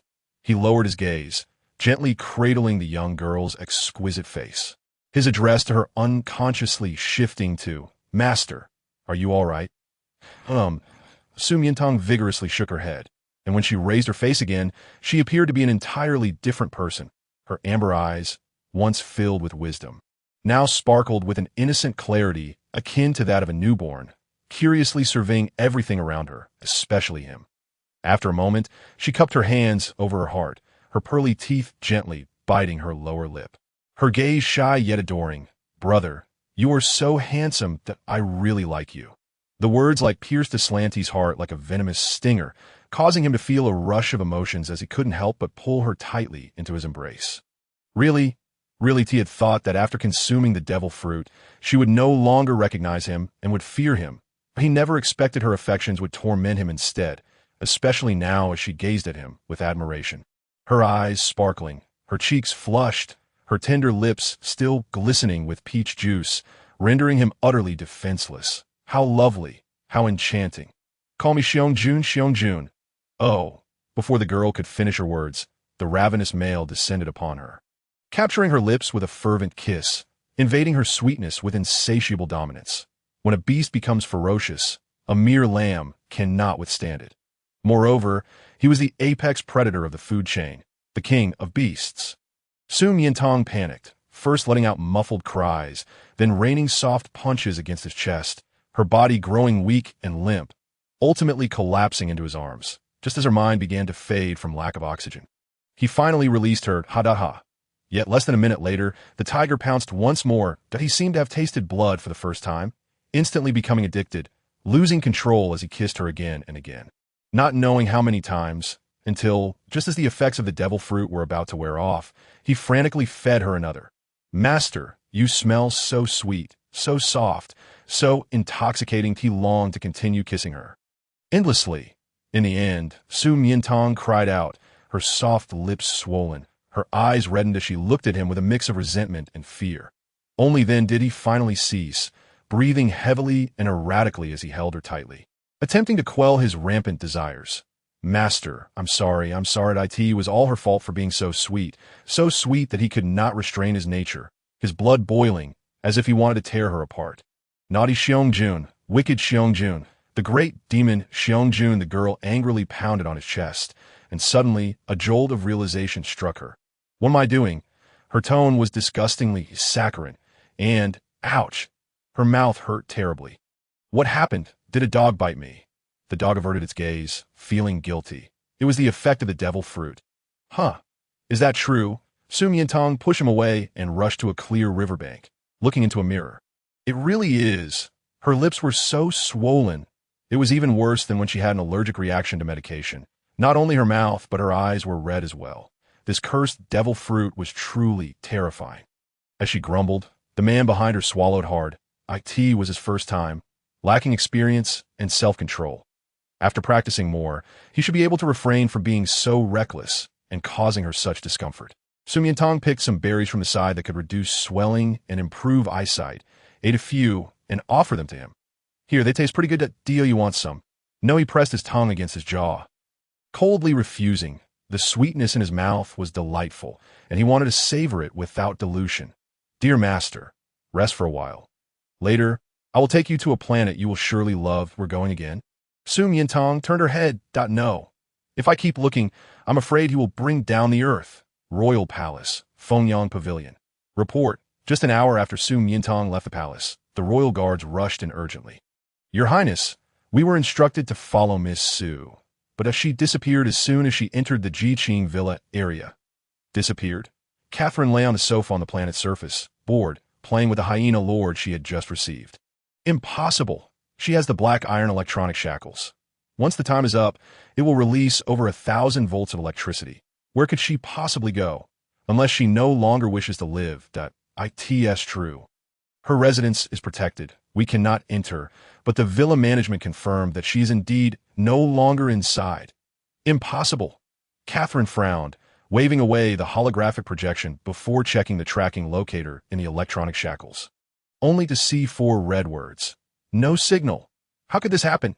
In disbelief, she stood up, suspecting the holographic projection was malfunctioning. Those were the hardest shackles in the Central Star Treasury. They could not be opened without a password.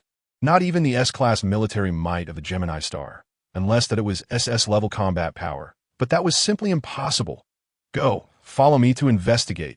Jiqing Villa area. The staff patiently advised, I'm sorry, Your Highness. Even with royal authority, the female protection law is inviolable, that we cannot enter without the owner's consent. We can only inform you that Miss Miantang has indeed left the villa area. Impossible. This is utterly impossible. With no signal from the electronic shackles, her communicator unreachable, and no one home. Catherine finally realized that she might have truly escaped. How did she manage to do that? What kind of sorcery did she possess? What about the Gemini Star? Go and capture them.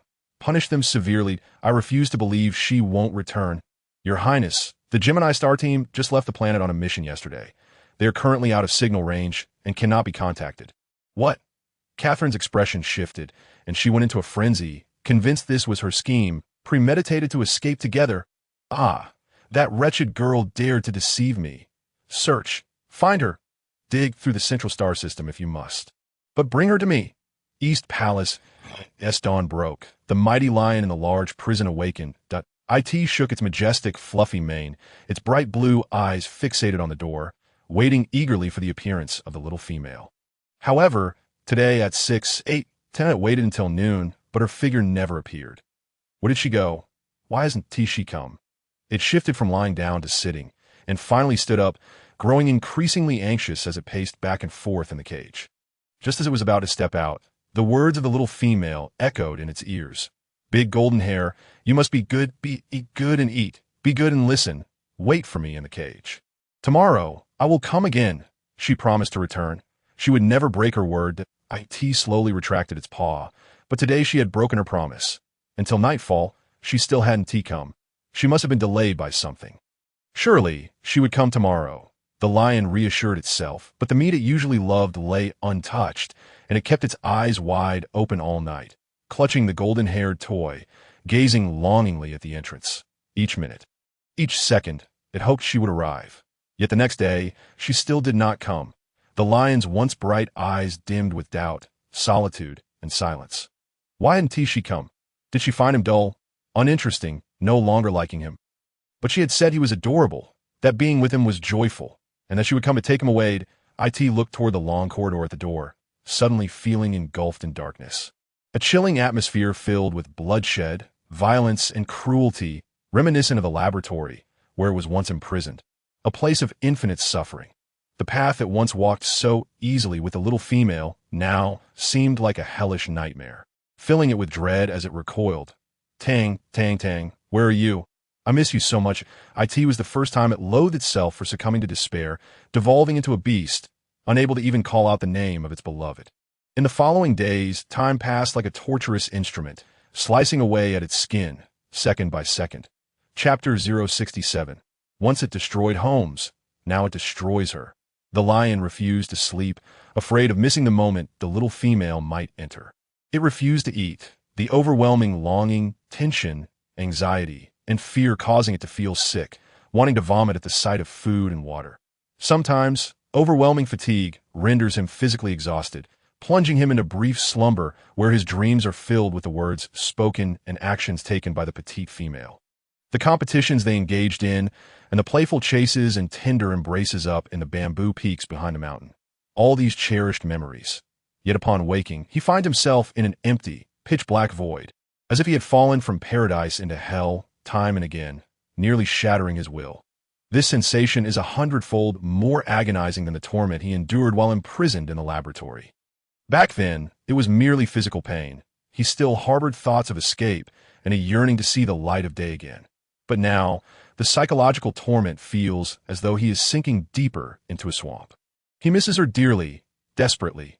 Tang Tang, where are you? Will you come and see me?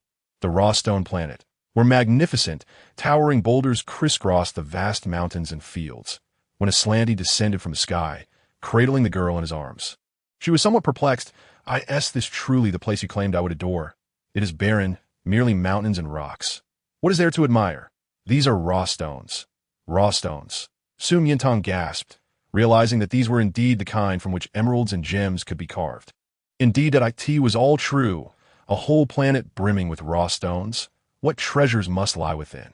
Miantang looked up at him, her eyes sparkling with wonder. Lan, you must be extraordinarily wealthy. For the first time, she revealed an expression of admiration for him while awake, much to the man's delight. Do you like it? Absolutely. If you like it, then let us register this planet under your name, marking it as your private property. Private property? That would make me a billionaire. No, a trillionaire. Wouldn't it? A dream come true, so effortlessly. Lan, you are truly a remarkable tiger, so appreciative. Your master has not raised you in vain. Miantang felt a fleeting thrill before regaining her composure. No, just let me choose a stone. She couldn't forget that her little sweetheart had transformed into a little flirt, and her once pure feelings for her master had long since soured. Perhaps in the next moment, after she nodded, he would demand compensation.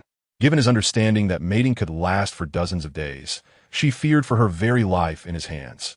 Gems may be beautiful, but life is far more precious. Su, are you truly sure? Aslanti raised an eyebrow, continuing to tempt her. Not just this planet, but my house, spacecraft, armory, personal accounts can all be yours, including myself, the Miantang. But she had indeed not guessed wrong. Everything but your person can be charged to my account. Very well, but such a vast transfer of assets must be legal, requiring a partnership. He spoke. He leaned down to kiss her, startling Miantang into covering her mouth. Beast, what do you intend to do? My lips are already swollen. Ha! The echoes of his hearty laughter reverberated through the vast mountain valley. As she listened, an image suddenly flashed through her mind. He had held her tightly in his embrace, kissing her fiercely for 2 hours as if to devour her. Was it merely an illusion? The girl descended onto the mountain, beginning to earnestly observe and select raw stones, hoping to uncover a rare treasure. After much deliberation, she settled on a sharply angled gray stone. Although she was no connoisseur of jade, her geographical knowledge indicated that the rough, sandy surface suggested it was ancient, and despite its small size, its considerable weight implied a high density of jade within, indicating it was of superior quality. That on the other side, Aslanti was also selecting stones. However, his method was far simpler. He simply harnessed his combat prowess to sense the age, water type, color, and quality of the jade within. I do not want imperial green jade, nor sapphire, nor rose quartz. Lan, I have made my choice, Miantang exclaimed excitedly, holding up the stone. Come help me unearth it. All right. Aslanti instantly teleported beside her, and before he took the stone, he slowly opened his palm. There lay a clear, amber-hued diamond, radiating a dazzling brilliance under the sunlight, exquisitely beautiful. Wow, it's stunning. Miantang was mesmerized. Nearly dropping the stone on her foot, that it was as beautiful as Su's eyes. Aslanti lifted it, measuring it against her neck. Once we return, I shall craft it into a necklace for you. Thank you. I adore it. She could hardly fathom how magnificent it would be to wear such a large diamond. Aslanti unveiled the raw stone in his hand, revealing a ruby of exquisite, vivid crimson, reminiscent of pigeon blood. His expression momentarily faltered. For a brief instant, he felt as if this gem represented his very eyes. Then, an overwhelming joy blossomed upon his lips. SSS took so long to choose just to find a gem that mirrored the color of my eyes. We truly share a profound connection. You have me in your eyes, and I have you in mind. Miantang had not anticipated such serendipity. Gazing at the two gems together felt akin to exchanging tokens of affection. That is not true. I do not possess any special sight. How could I have chosen it intentionally? Speaking of sight, she remembered the golden retriever. During their travels through the star system, time had become a blur, and she had lost track of how long had passed. The golden retriever must be anxiously waiting for her. If she delayed any longer, he might not recognize her, let alone allow her back into the laboratory. Yet that now her obedient tiger had turned into a mischievous one, forbidding her from mentioning any other males, going wild at the slightest hint. Previously, he had wreaked havoc, and now he was wreaking havoc on her. It was frightful that a plan to return must be devised. Does this not further indicate that we are fated to be together? The once unyielding general, who had regarded treasures as mere refuse, now carefully placed the two gems against his chest. Fearful of losing them, indeed. Miantang nodded in agreement. If not for fate, I would not have stumbled upon you in the interstellar garden and brought you home. However, Lan, you continuously refer to me as your esteemed female master because you believe I have taken your virtue. If it were someone else, you would still seek to court her. I am no different, am I? Chapter 068. Tang, I despise you, but of course not. Aslanti's gaze darkened at her words. You are you, and only you. He harbored affection solely for her. No one else would suffice. I do not believe you. Miantang raised her chin, firmly insisting that he acted merely out of instinct. Aslanti lowered his head, his fiery gaze filled with sincerity. Su, what must I do to prove my devotion, so you might believe? At the very least, you must obey. Am I not obedient enough? Miantang, the who gave him the illusion that he was so obedient. He was decidedly domineering. If you truly were obedient, I have an urgent matter to attend to that requires returning to the central star. She assumed he would question her, having prepared her reasoning. But to her surprise, he answered without hesitation. Very well, he truly obedient now. Is this tactic so effective? She suddenly recalled how he had been restless in bed before, when she threatened to cast him aside. He had clung desperately to her legs, begging for mercy. The general is truly adaptable. Will you not inquire about my business? No need. I will follow you wherever you go. All right. Miantang smiled in satisfaction. Then let us return. The two boarded the warship, laden with fruitful bounty, and returned to the central star. However, chaos reigned in the royal palace. The Fonyang Pavilion, after several days of the Imperial Guard turning the central star upside down in search of Miantang. Catherine was furious, smashing everything within her reach. She has fled. She has truly run away. No one has ever dared to toy with this princess throughout my life. If she has the audacity, then let her never return to the central star again. Otherwise, should I find her, I shall flay her skin, strip her muscles, and feed her flesh to the dogs. Report. Suddenly, a guard rushed in with urgency. Catherine's expression shifted. What is it? Have you found Miantang? No, it is His Highness the Crown Prince. He has been on a hunger strike for several days now that we fear for his health if this continues. Crown brother? Catherine was perplexed. Why would he resort to a hunger strike? Then she realized it must be due to Miantang. She had trained her noble lion brother to be so obedient and docile. Yet at this critical juncture, he had been cruelly abandoned, leading him to contemplate death. This is utterly unacceptable. To the East Palace. In a vast prison that had remained silent for several days, commotion suddenly erupted.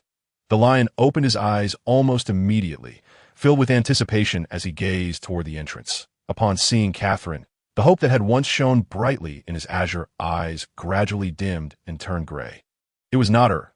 Catherine cautiously approached, heartbroken at the sight of his noticeably gaunt frame and lifeless demeanor. How had her once vibrant brother become so weary and despondent? He had never appeared this way, not even when he escaped the military laboratory.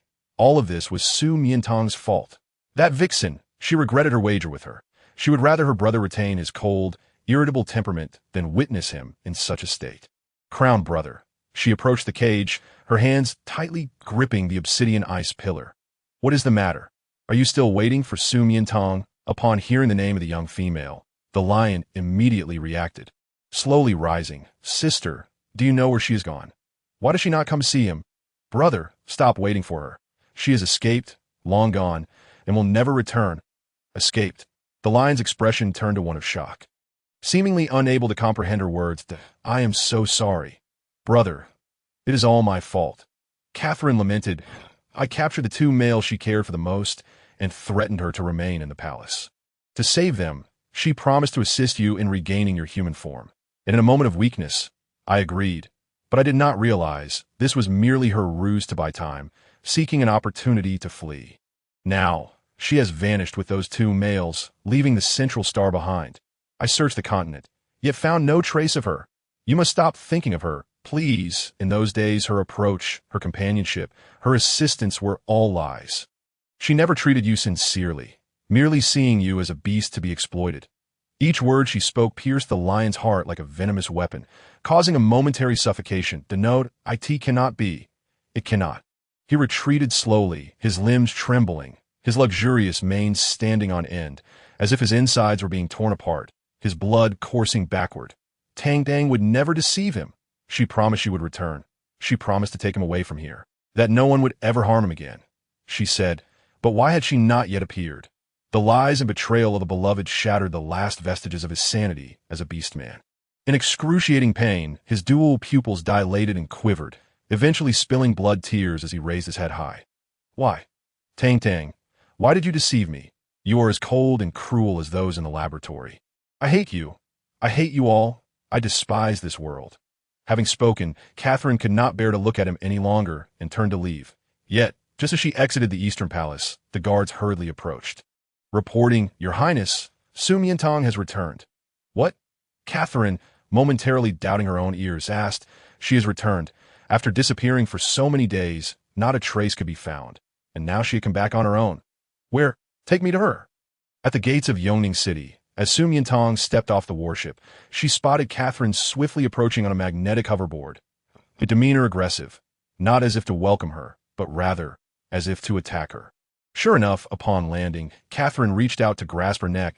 Su Miantang, you despicable creature, how dare you deceive this princess?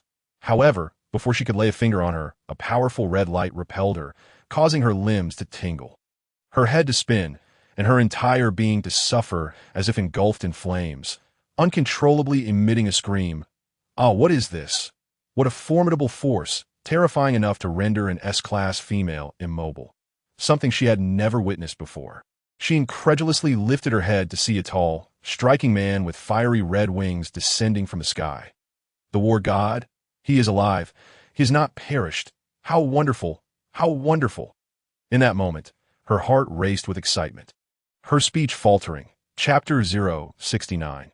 The Golden Mane goes mad, not just her the royal city gates. Every soldier witnessing the scene rubbed their eyes in disbelief, and when they confirmed it was not an illusion, they collectively stumbled to their knees, voices trembling with joy. The war god is alive. The war god has returned. He has returned, truly returned. It must be the beast god's protection, safeguarding the war god and the central star, resulting in this miracle. The war god. Just as Catherine attempted to rise, Aslan descended gracefully. Folding his wings, he then tightly embraced Su Miantang's slender waist, his possessive demeanor leaving her momentarily stunned. How is this possible? This enchantress, no matter how extraordinary, could never win the favor of the war god. He is the guardian of the empire, an SS-level male from the Duke of L's fierce tiger lineage. How could she be worthy?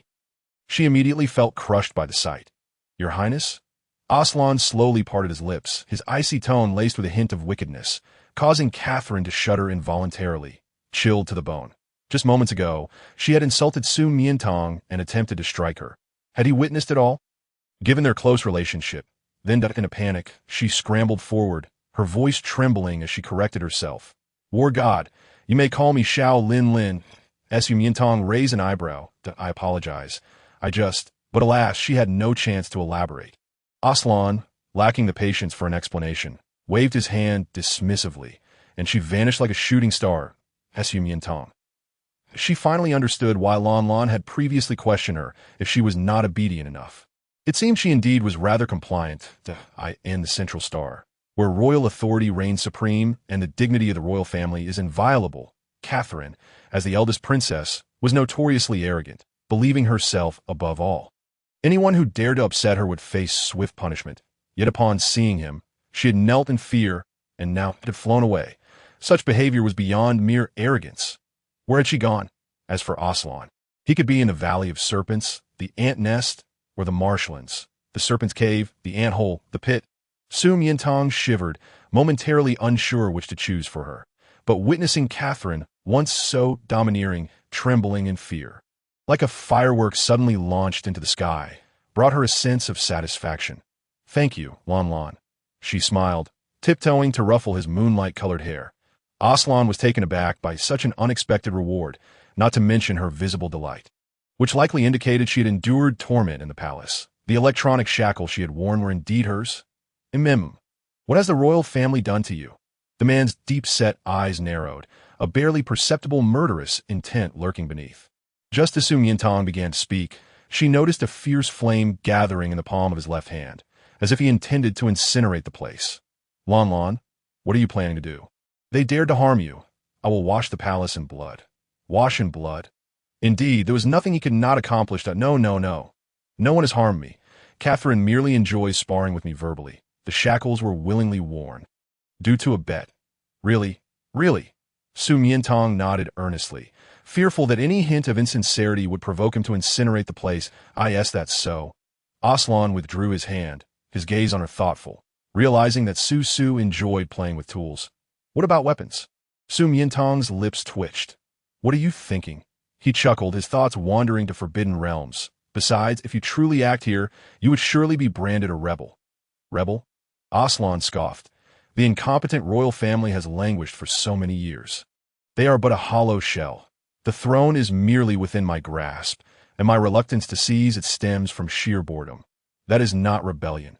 It is ascension that if Su desires the title of princess, the ceremony can be held by tonight at the latest." "How audacious! You can easily subdue everyone else, but what of Queen Jenny? She is your equal." "That will depend on the female lord." Aslan lowered his head, affectionately rubbing her hair, reminiscent of the small tiger that once sought to charm. "The female lord will surely protect me. Right?" Miantang pointed to herself in disbelief, her expression mirroring that of the nine-headed insect instructing Ben Shoba to eliminate Tang Sung and his disciples. Then you might as well eliminate me first."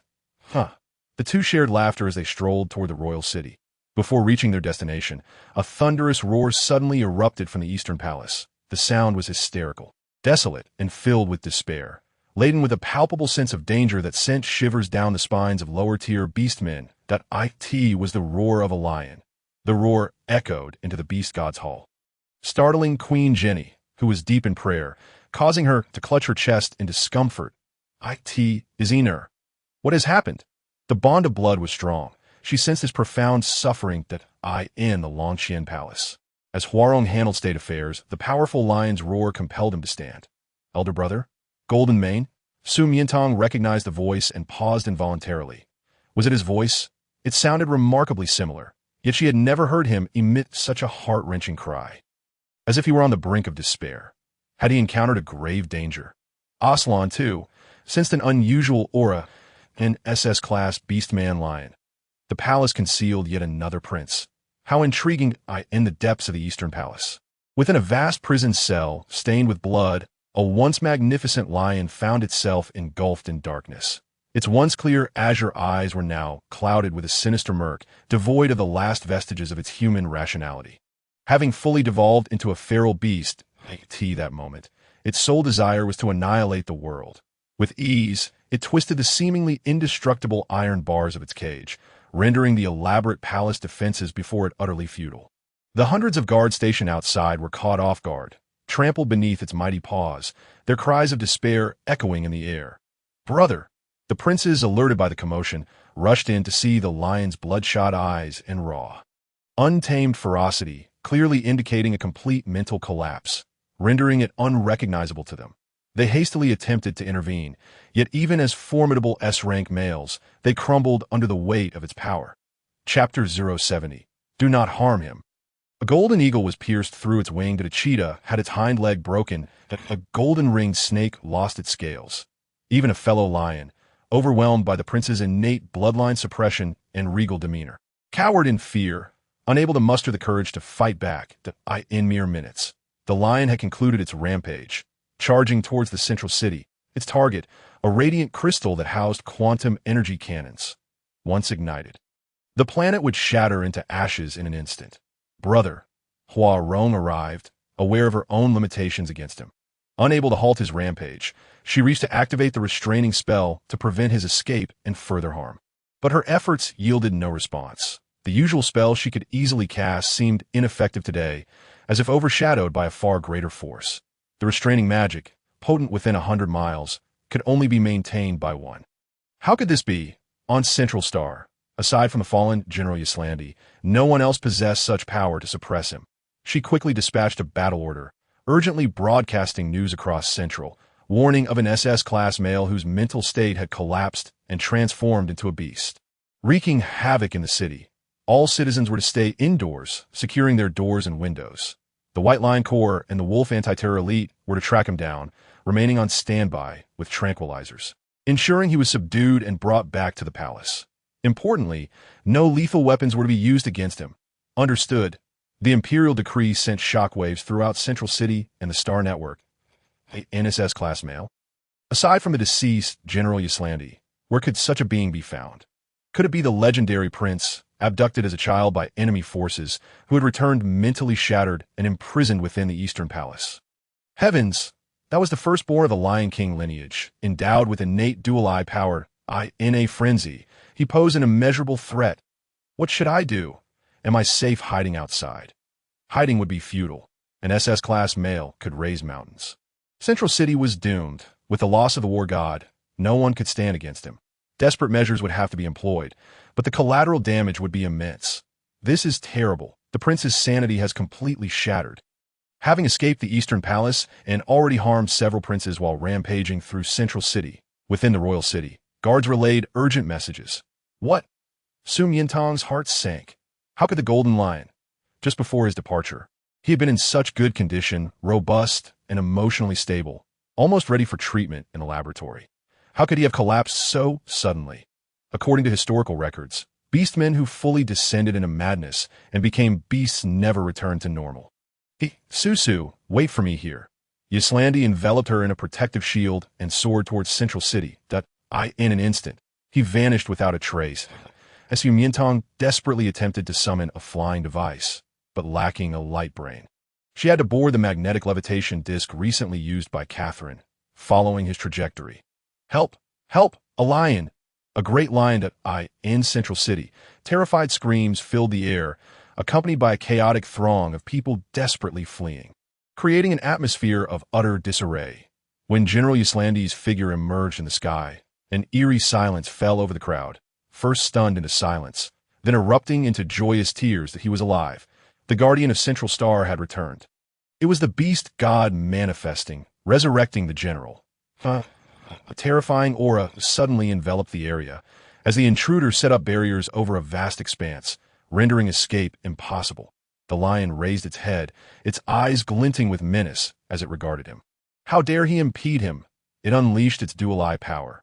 Yslandi deftly sidestepped. He was indeed the other SS-class male spoken of by his father, the prince confined within the Eastern Palace, born with the dual-eye power. He was determined to witness just how formidable it truly was. He flapped his wings, luring the beast into an uninhabited valley. The battle between two SS-class males was unprecedented on this planet, their immense powers stirring up clouds of dust, shaking the earth, as red-hot flames clashed with piercing blue light, exploding in dazzling bursts that illuminated the sky. The brilliance reached miles away, where Fred and Enzo, returning from military mission, were astonished by the scale of destruction unfolding. How is this possible? Fred exclaimed, raising a telescope. Those red flames, are they from General Yslandi? In the valley, an audacious male groundhog influencer, seeking fame, risked his life by live streaming from behind a rock. Regrettably, The screen revealed nothing but blinding light. General will prevail. General will prevail. The general, without a doubt, embodied the protector of the empire, always rising to defend his people in times of dire need. The noble prince, an SS-class male, had fallen to the status of a beast, clashing with the nation's hero. A sorrowful spectacle. If only he were still himself.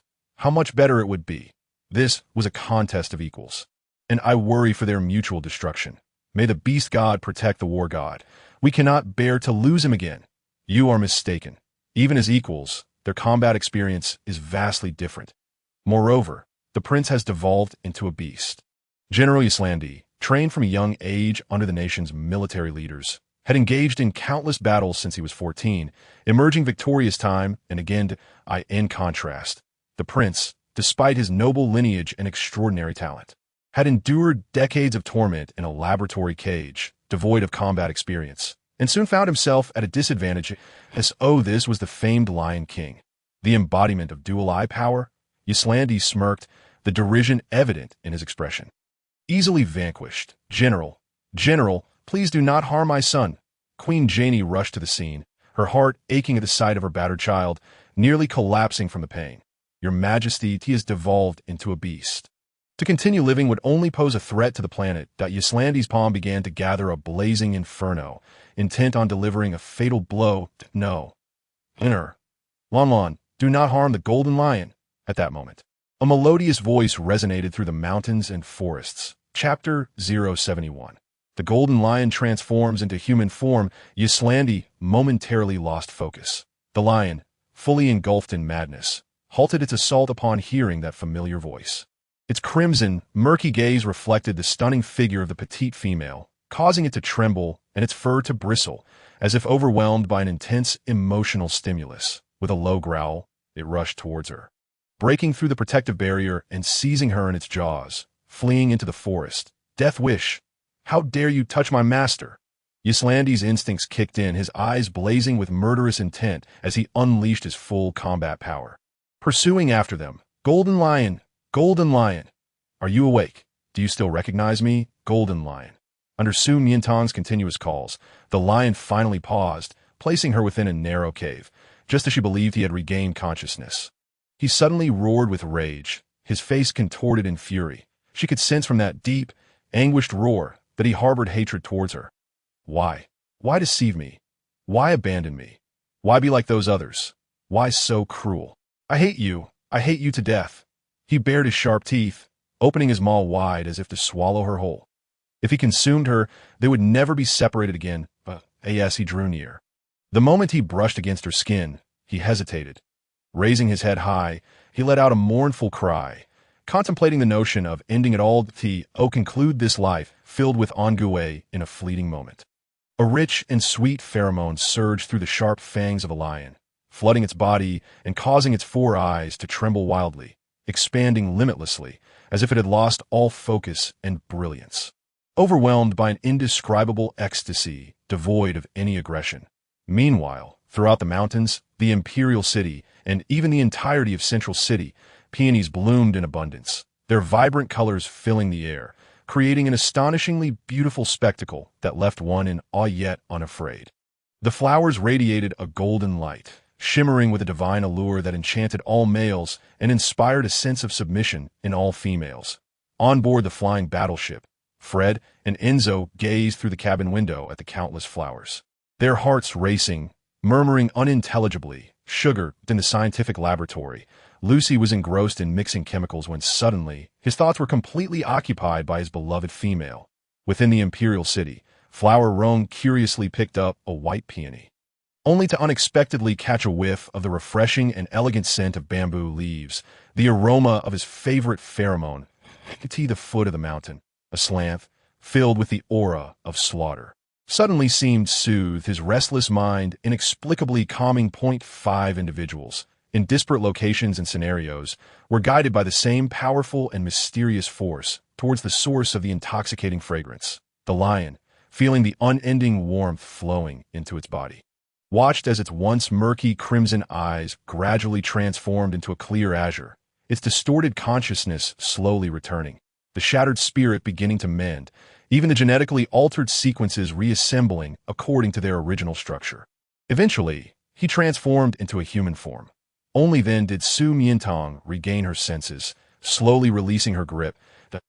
In an instant, the thousands of beautiful peonies that had blossomed throughout the city vanished without a trace. As if they had never existed, the millions of citizens, once entranced by the flowers, suddenly awoke. The star network exploded with activity. The trending topic peonies blooming throughout the city swiftly overshadowed General Aslanth revived and crowned Prince Mental Breakdown, claiming the top spot. Goodness, am I hallucinating? How did peonies suddenly bloom all over Central City, only to vanish just as quickly? This cannot be an illusion. The scene was far too magnificent. I was utterly captivated. I hesitate to admit. But I found myself kneeling upon waking. Truly, it was breathtaking, so enchanting and sacred. By the beast god, I would willingly offer my heart to it. What could have caused such an event? Is it a miracle? Has anyone noticed that after the flowers appeared, the battle between the general and the crown prince ceased? Their figures have vanished from the live stream. Could it really be divine intervention? Someone recently discovered something. But the conclusion was absurd, suggesting that the color of those flowers resembled a pheromone entity. How is that possible? Even the most exceptional females above A level can only summon a pheromone entity the size of a palm. Yet this was an entire city of peonies. What an extraordinary existence that must be. It's simply unbelievable. Rather than believing it to be a pheromone entity, it would be more sensible to think of it as divine revelation. If, and I emphasize if, that truly was a pheromone entity, one can only imagine the immense power of the female responsible, a being so noble and rare that it would incite a galaxy-wide competition for her. Dream on. It seems you single males are simply desperate for a female. The internet is rife with rumors. Stop the wild speculation and await the Central Bureau's news report. In a valley, Queen Jenny gazed at the peony fading from her palm. Her usually calm heart stirred by tumultuous waves, a pheromone entity. While others may not recognize it, she could identify it at a glance. During her youth, as an S-class female, she could only produce a small perfumed lily in her palm. Yet by the age of 22, she had evolved into an SS-class, capable of blooming a lily half her height, which emitted a faint golden glow. She retracted her pheromone.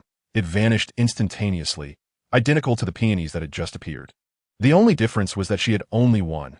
While there had been thousands just moments ago, she dared not imagine the awakening of an exceedingly powerful female in the Empire, without time to linger in shock. She followed the scent towards her son's direction. What was happening? Why had she bitten the lion?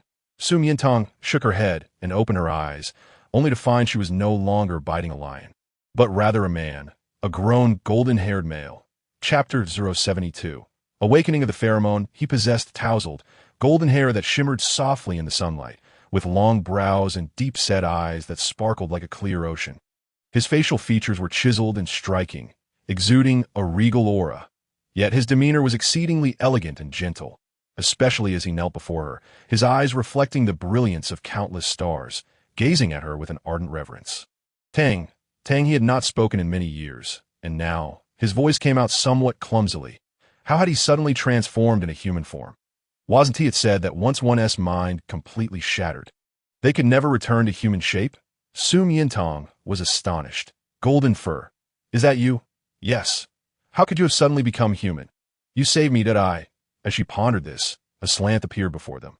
The man's expression shifted from shock to realization as he noticed the lion, now in human form, with a gaping wound on its neck.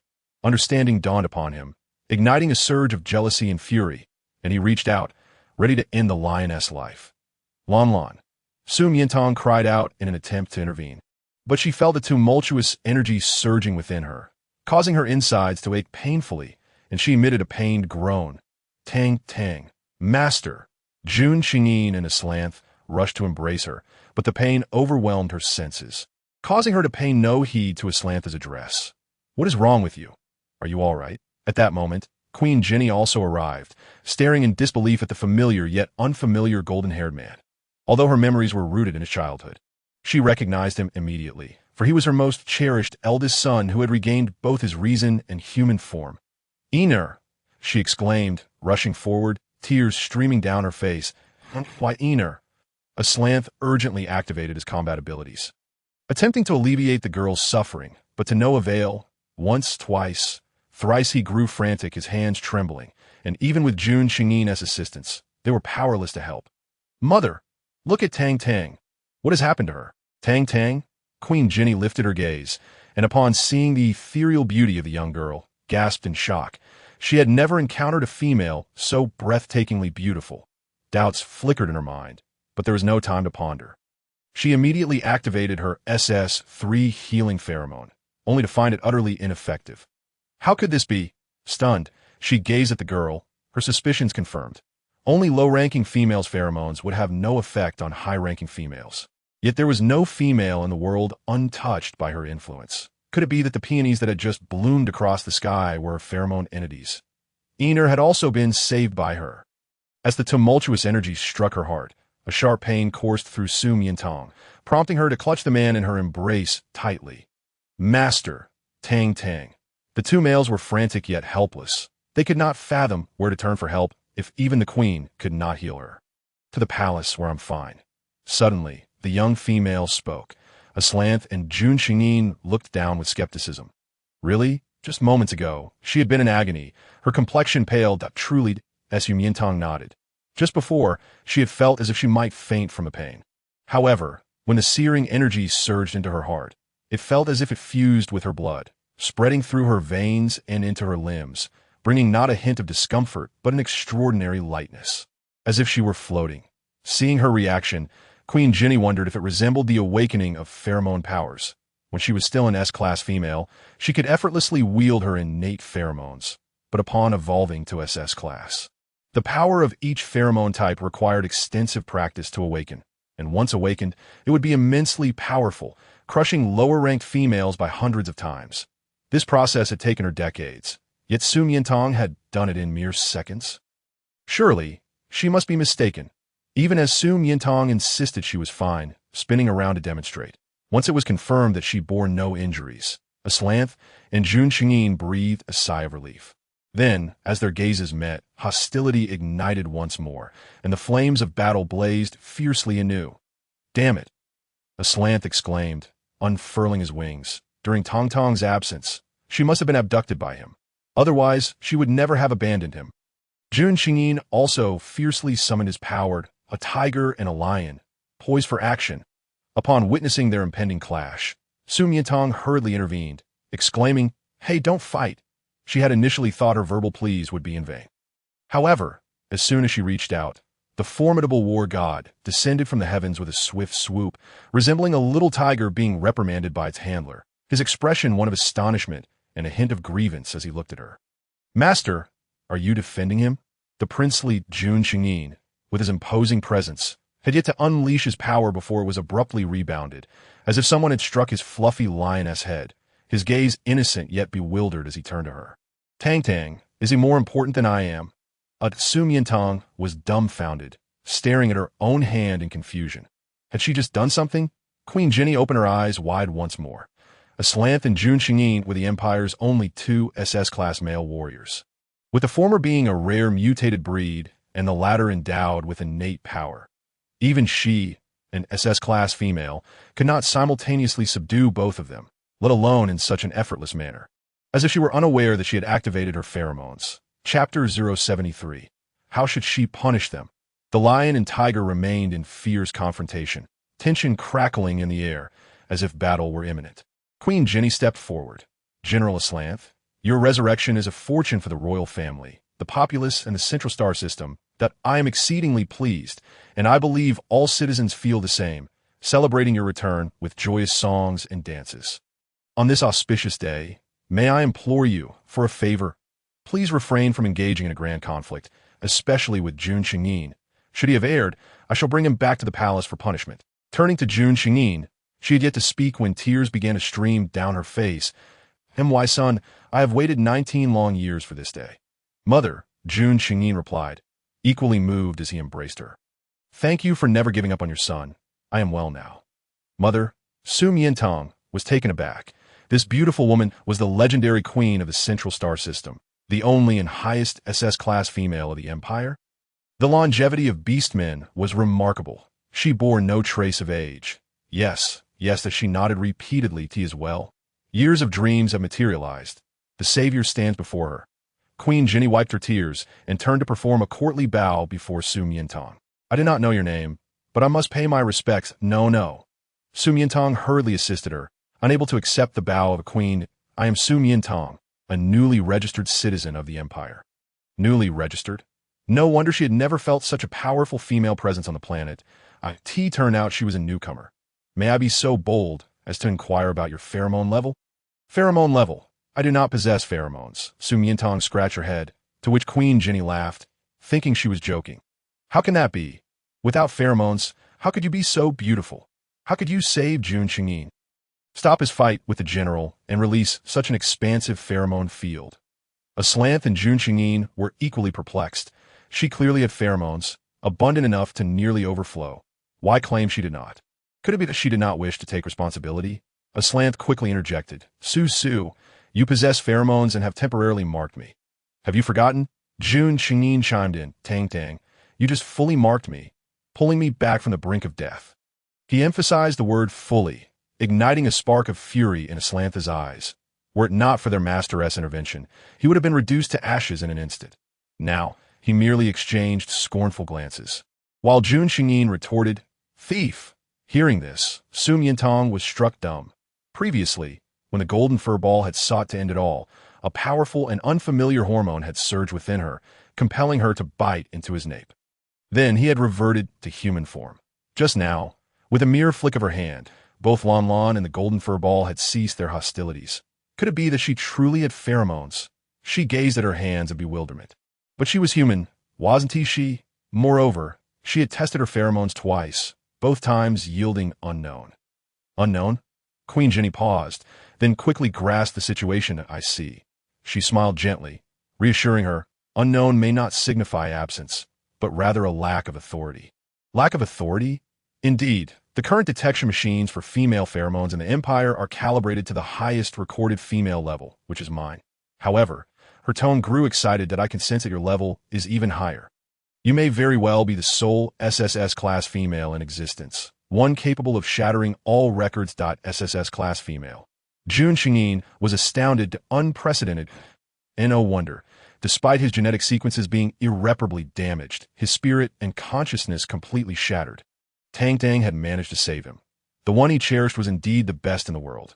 Could it be true? Upon hearing this, Su Miantang instantly thought of living for over 800 years. Miss Su Miantang, would you be willing to accompany me to the Beast God Hall for a pheromone level assessment? What distinguishes it from other places? There you'll find a natural beast god statue that has been revered for over a millennium. Specifically designed for testing high-level female pheromones. It is said that the beast god left behind 3 strands of combat power within the statue. 1 strand represents S level, 2 strands represent SS level, and 3 strands denote SSS level. The number of strands one can withstand indicates their pheromone level. I endured 2 strands at S. Oh, marvelous. Su Miantang was intrigued. I am willing. Splendid. In the central star system, where females were scarce and males abundant, every female was a treasure, especially one whose level surpassed hers, destined to create miracles. Queen Jinny joyfully took her hand, cherishing her more than her own daughter. Tang, come with me to the aircraft. I will teach you some methods to activate your pheromones. All right. Just as Su Miantang was about to board the craft, she heard a commotion behind her. Turning around, she saw the imposing figure of the general and the princely Jun Qingyin, both poised for confrontation. You too. She spread her arms, threateningly mimicking a slow, choking motion. If you dare to fight again, beware that I will activate my pheromones and punish you severely. Previously, without pheromones, she had felt no different. But now that she had them, it was rather amusing. She could subdue these fearsome warriors. The two immediately halted, not out of fear, but from envisioning the scenario. They swallowed hard. How would she punish them with her pheromones? With one pair of azure-heavy pupils and another pair of fiery red eyes, swirling with anticipation rather than fear, it seemed inevitable that a confrontation was on the horizon. Queen Jinny watched the two obediently yield after just a single fierce word from her, unable to suppress her laughter. Though Jun Qingyin had grown cold and irritable over the years due to his torment, at his core, he remained gentle and composed. As for General Aslanth, renowned for his erratic temperament and ruthless demeanor on the battlefield. It was truly surprising to see him capitulate so readily to Tang Tang. This must be the allure of an SSS-class female. Before long, the four arrived at the high-level pheromone detection center, the Beast God Hall. Queen Jenny instructed the staff to prepare the ceremony. Miantang noticed an aircraft descending at the entrance, adorned with an eagle-wolf emblem. It was Fred and Enzo. She joyfully ran towards them, and upon seeing the little female they had missed dearly, the two brothers rushed forward and enveloped her in a warm embrace. Tang Tang, I missed you so much. Tang Tang, I miss you too, so very much. Chapter 074. A gathering of hearts, let me see how you've been. Have you faced any difficulties in the palace? No. Miantang twirled around. Look, I'm unharmed, that I'm so clever. Who could possibly trouble me? Fred and Enzo's eyes sparkled with affectionate smiles. Indeed, their Tang Tang was the most adorable, clever, and beautiful little female in the world.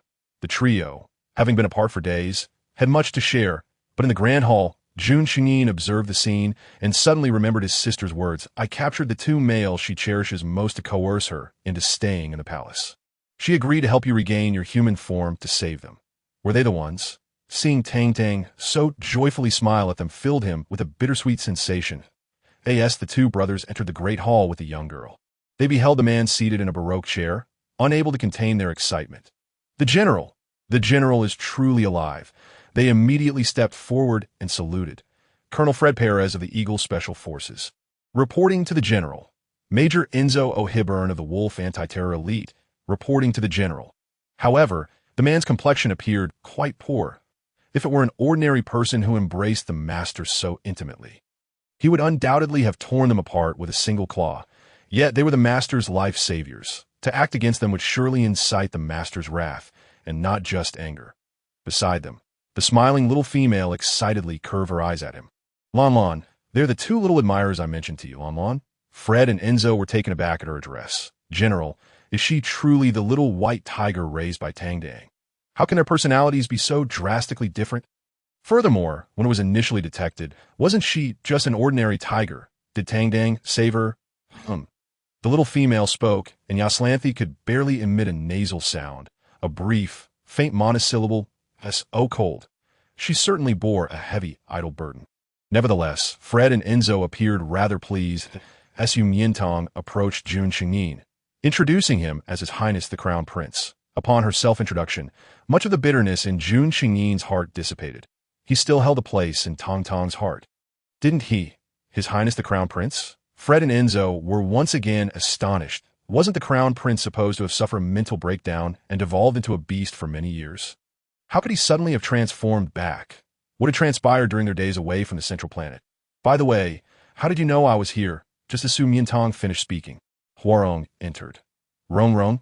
Shortly after, Lu Silu also arrived. The Dean, she was stunned. These were all familiar faces. This could not be mere coincidence. The two who entered were equally astonished at the formidable assembly within the temple. 2 S-rank males and 2 top-tier SS-rank males. Among them, General Yaslanthi had remarkably returned from the dead. The other, with it, Lu Silu did not recognize him, but Huarong paused for a moment before a glimmer of emotion sparkled in his eyes. Your Highness, I thought you were doomed after your complete mental breakdown this time. To his surprise, not only was he safe, but he had also reverted to human form. Miantang, curious, asked, Why are you here? Miantang. Lu Silu approached her, catching a whiff of the familiar fragrance of phoenix tail flowers, which brought him a slight sense of relief. I was conducting an experiment when suddenly I saw flowers blooming everywhere. Unexplainably, you flooded my mind. I miss you dearly and wish to see you. Guided by an invisible force, I found my way here. Huarong used sign language. Tang Tang, me too. Fred and Enzo exchanged glances, finding their feelings mirrored. We feel the same. Miantang. But how could this be? While the young girl's mind was momentarily blank, Queen Jenny emerged from the depths of the temple. Even as a sovereign, well-versed in the world, she could not help but be awestruck by the scene before her. The males present were either top-tier warriors or scions of noble families, pillars of the nation, each exuding an elegant demeanor and striking appearance, as if they were meticulously crafted by the beast god himself. Especially standing beside Miantang, it was as if the stars were vying to encircle the moon, rendering the scene even more vivid and beautiful. Your Majesty, there's no need for excessive formality. Everyone, please take a seat. She smiled gently, taking Su Miantang's hand. "They must all be individuals you have marked, drawn by your pheromones. They have come here, but I didn't." Su Miantang began to deny it, but recalled the basic physiological knowledge of imperial males and females she had perused. She had indeed touched the napes of their necks without any protective membrane.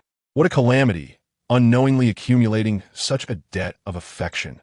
In the Empire, a female who marked a male was obliged to take responsibility. Otherwise, she would be deemed a loose female. A false mark was still a mark. Perhaps she had been unaware of her pheromones at the time and had inadvertently touched them, but the fact remained. Queen Jenny seized the moment to deliver a sharp remark upon hearing her words. The 6 males exhibited varied expressions. Yaslanthi's face darkened like the depths of night. There were always so many reckless individuals coveting the master. Yet he was neither the first nor the one who had been thoroughly marked. Clenching his fists, he produced a chilling, creaking sound. He would be the one most favored. Jun Xingyin caught the crux of the matter. They had merely received false markings, yet he was thoroughly marked. Destined to be with Tang Tang for life, unwavering until death, he was the most special one. As Lu Silu's vigilance heightened, he felt immensely fortunate. Initially, he believed his rivals to be only the 2 officers. Fred and Enzo, both S-rank military males, formidable competitors indeed. Yet he had never anticipated the presence of General Yaslanthi and His Highness the Crown Prince, the only 2 top-tier warriors in the Central Planet. Their status and strength were capable of overshadowing everything. Thankfully, Miantang had already given him a false mark, allowing him to remain by her side. Mark? Fred and Enzo, unable to suppress their jealousy, were suddenly stirred by that term. Tang Tang, you possess pheromones? You truly have pheromones. Coming from the mouth of the SS top female, the queen, it must be true and of considerable level. How wonderful, from now on, Tang Tang could be healthy and live long with them. The colossal weight that had hung over their hearts finally lifted, revealing their elated smiles. While everyone was gazing at Su Miantang, yearning for her attention, Huarong, however, bowed his head silently. Tang Tang's markings must have been willingly received. While he was marked by chance as an ordinary bear. Otherwise, he wouldn't even qualify to sit here. A lowly little mute, a thin veil of moisture clouded his dark eyes. Chapter 075.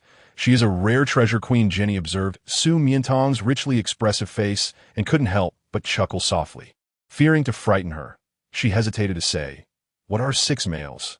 If it is indeed confirmed that she possesses SSS-level pheromones, even more powerful and superior males will be irresistibly drawn to her in the future. Just a whiff of her pheromones will ensnare them, making them addicted, forever entwined with her. The attendants were preparing for the testing ceremony. "Since everyone is here, Tang Tang, would you like to try the pheromone driving method I just taught you?" "All right." Su Miantang nodded, her gaze sweeping over the 6 individuals, their expressions instantly filled with anticipation. The first type, a suppressive pheromone. Whom should she direct it towards? After surveying the room, her mischievous gaze finally settled on Yaslanthi. The proud tiger, the man received her signal. The corners of his thin lips lifted in pride. His master truly favored him above all.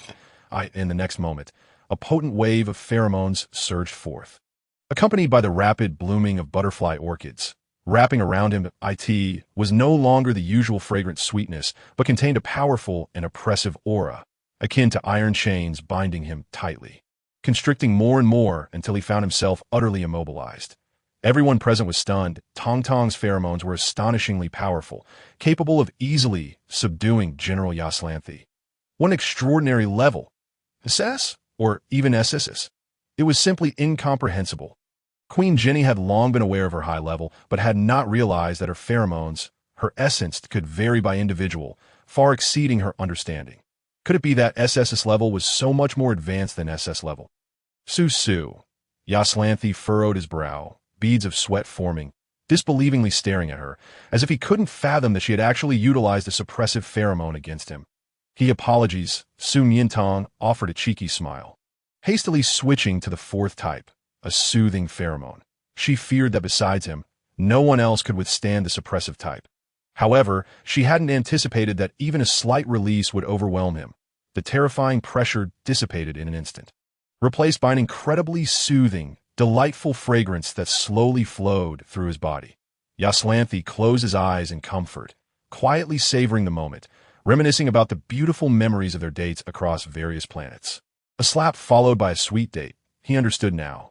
His master had a penchant for intense and stimulating games. The push and pull was simply exhilarating. He too relished it. He would accompany her in such games often.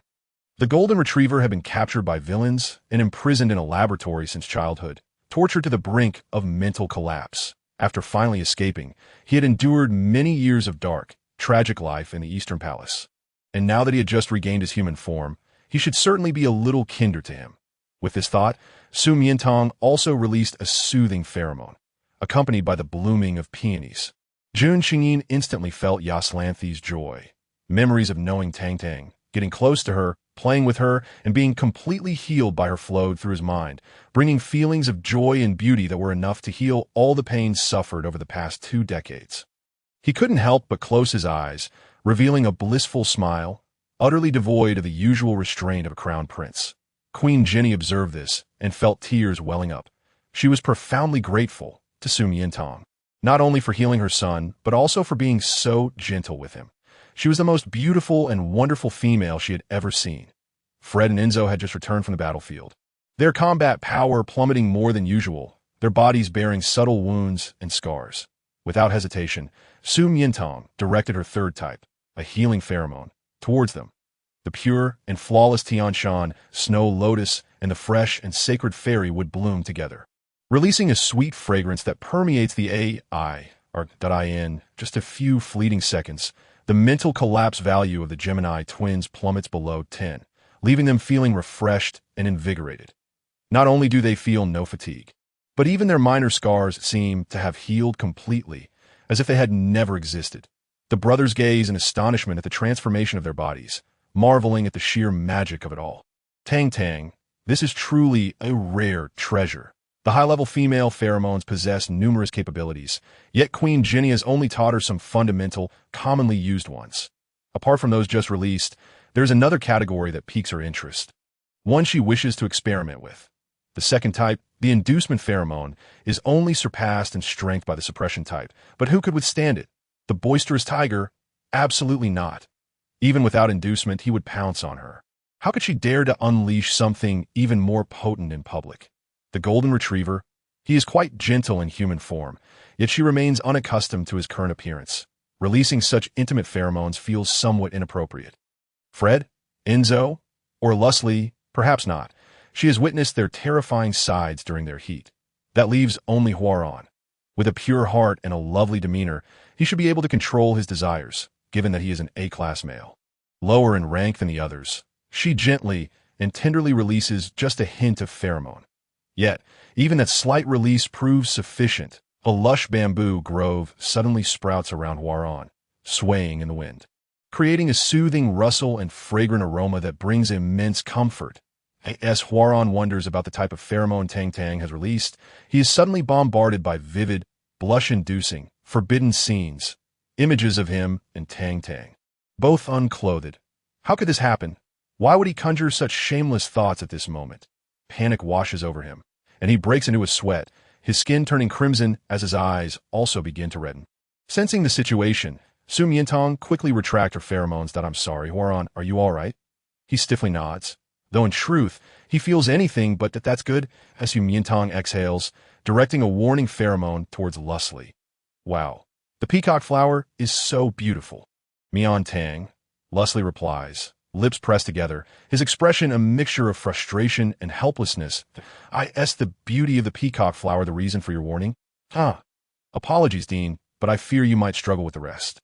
Struggle? Does Miantang think he is weak just for being an S-class male? He blinks in surprise and notices Huaran beside him, panting heavily, immediately grasping the situation. It is all due to his previous excessive behavior in the lab, leaving Miantang with psychological scars that in truth, he can be gentle. Given another chance, he will certainly prove that to her. Chapter 76. The Birth of an SSS-Class Female. A warning pheromone. Huaran does not possess extensive knowledge of female pheromones, but he recalls General Aslan's discomfort and his brother's calm demeanor.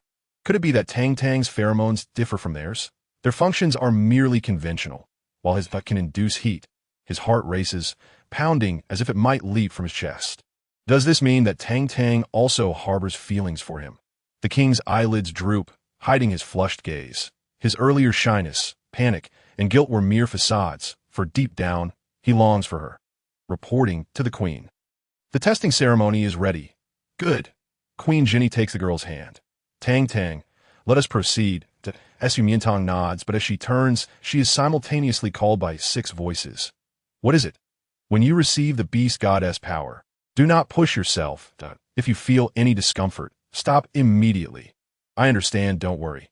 She smiles sweetly at them, following Queen Jinny as they approach the ancient and mysterious statue of the beast god, adhering to the intricate and sacred ritual.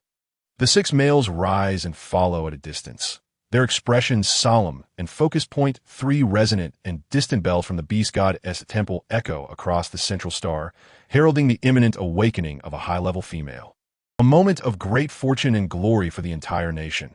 Citizens across the land pause their tasks, filled with curiosity and excitement as they step outside, gazing toward the temple of the beast god. Someone has initiated the testing ceremony for the beast god statue once more. The last time it was used, it was for the esteemed daughters of prominent dukes, all remarkably high-ranking S-class females. Will this time yield the same? Tang Tang. Upon reaching the statue, Queen Jinny lifts a deep brown book embedded in the stone and begins to recite an incantation in a language Miantang cannot comprehend. As if summoning some mystical force, the imposing statue gradually radiates golden light. Now, attempt to activate the pheromones. As she speaks, all attention shifts to Miantang. The hall falls silent. Even the sound of a pin dropping can be heard. They eagerly anticipate her pheromone level while fearing the overwhelming power of the beast god might harm her, ready to protect her at a moment's notice. Miantang raises her hand slowly. With a thunderous sound, akin to mountains collapsing, a deafening noise erupts, accompanied by the crash of stone and the fading of golden light. The immense commotion startles the 6 males, who are about to rush forward when they are met with a scene of sheer astonishment. Tang Tang emerges unscathed, while the statue of the beast god has exploded. It exploded! The top-tier male warriors, who typically remain unfazed in the face of disaster, stand speechless, their souls shaken, forgetting to breathe. How could this happen? Was she not an SS-class, nor even an S-class? In theory, both females and males reaching SSS level are at the pinnacle, surpassing it. Their eyes flicker, filled with disbelief as they stare at the girl. Is she human or divine? Queen Jinny, witnessing the scene, nearly collapses, her legs giving way, but she manages to grasp a nearby emotionless robot for support. Yet with her current level, it would be fitting for her to have an entire nation bow before her. How could she have shattered the statue of the beast god that is set as the highest rank for the beastmen, SSS-class? Who is she, and where does she come from? Miantang feels a bit awkward as she gazes at the scene before her. Oh no, she has destroyed a statue that has been worshipped for over 1,000 years, akin to desecrating a grave. Yet, she hardly exerted any force. What a shoddy construction. No one knows precisely when the statue of the beast god was created. Only that it existed long before beasts evolved into humanoids on the planet. For centuries, it has stood as a symbol of divinity in the hearts of the Central Star citizens, unyielding against the wind and rain.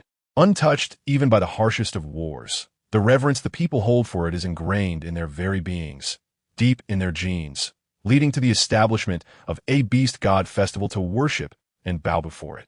Now, as it collapses, those who hear the thunderous sound of its shattering are left in shock, with some worshippers fainting or collapsing in disbelief. Did the statue of the beast god just fall? No, it exploded. I was outside the temple and found fragments of the statue, apparently during the testing of a female's pheromone level. It exploded. A female destroyed the statue of the beast god? What a joke. That pheromone must surpass Queen Jinny's level. Such a thing cannot exist. Perhaps you recall the bizarre blooming peony flowers from noon. At that time, some claimed it was a manifestation of pheromones, but no one believed it. Now, with a female having exploded the statue of the beast god, oh my goodness! Is there truly a thread of level female energy within the statue? Level female? Is she even human? The Empire has birthed an SSS-class female. It is nothing short of a miracle. One cannot fathom the sheer power of an SSS-class female's pheromones. Surely it would surpass all the females in the Central Star combined. It is said that female pheromones correlate with beauty. The higher the level, the more stunning one becomes. If I could behold the ethereal beauty of an SSS-class female in my lifetime, I would die without regrets. Just wait. If it is truly confirmed, the royal family will surely announce it. The rarity of females in the Empire makes the emergence of an SSSS-class female all the more extraordinary. It must be the divine intervention of the beast god, bestowing a treasure to ensure the prosperity of the star system for generations. The explosion of the news spreads like wildfire, with comments flooding in, as some discuss while others bathe and change. Kneeling in reverence toward the temple of the beast god. Amidst the swirling smoke and filth, a princess, covered in dirt and odor despite washing multiple times in the river, suddenly hears the earth-shattering sound and lifts her head in a daze. Gazing toward the temple of the beast god. SSSS-class female. How is this possible? How can this be happening? Chapter 77. Do not leave us, Tang Tang. Queen Jinny drops the holy book in her hand, instinctively calling her by her nickname, fearing offense, and quickly silencing herself. Your Majesty, Miantang awkwardly retracts her hand, bewildered by the unfolding situation. Queen Jinny stammered, her composure lost as she hurried forward, overwhelmed with emotion. This is due to your pheromone levels being extraordinarily high, so potent that even the beast god statue cannot withstand it.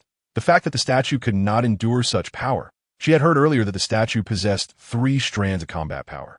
1 strand represented an S rank, 2 strands represented SS rank, and 3 strands indicated SSS rank.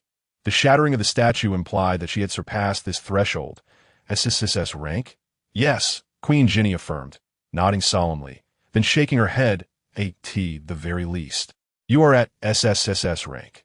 Historically, the highest combat power level for males and the highest pheromone level for females in the Central Galaxy had been SS rank. SSS rank was merely a lofty aspiration, akin to the belief in divine beings. AS for SSS rank. It transcended numerical value, signifying limitless potential. Is it truly that high?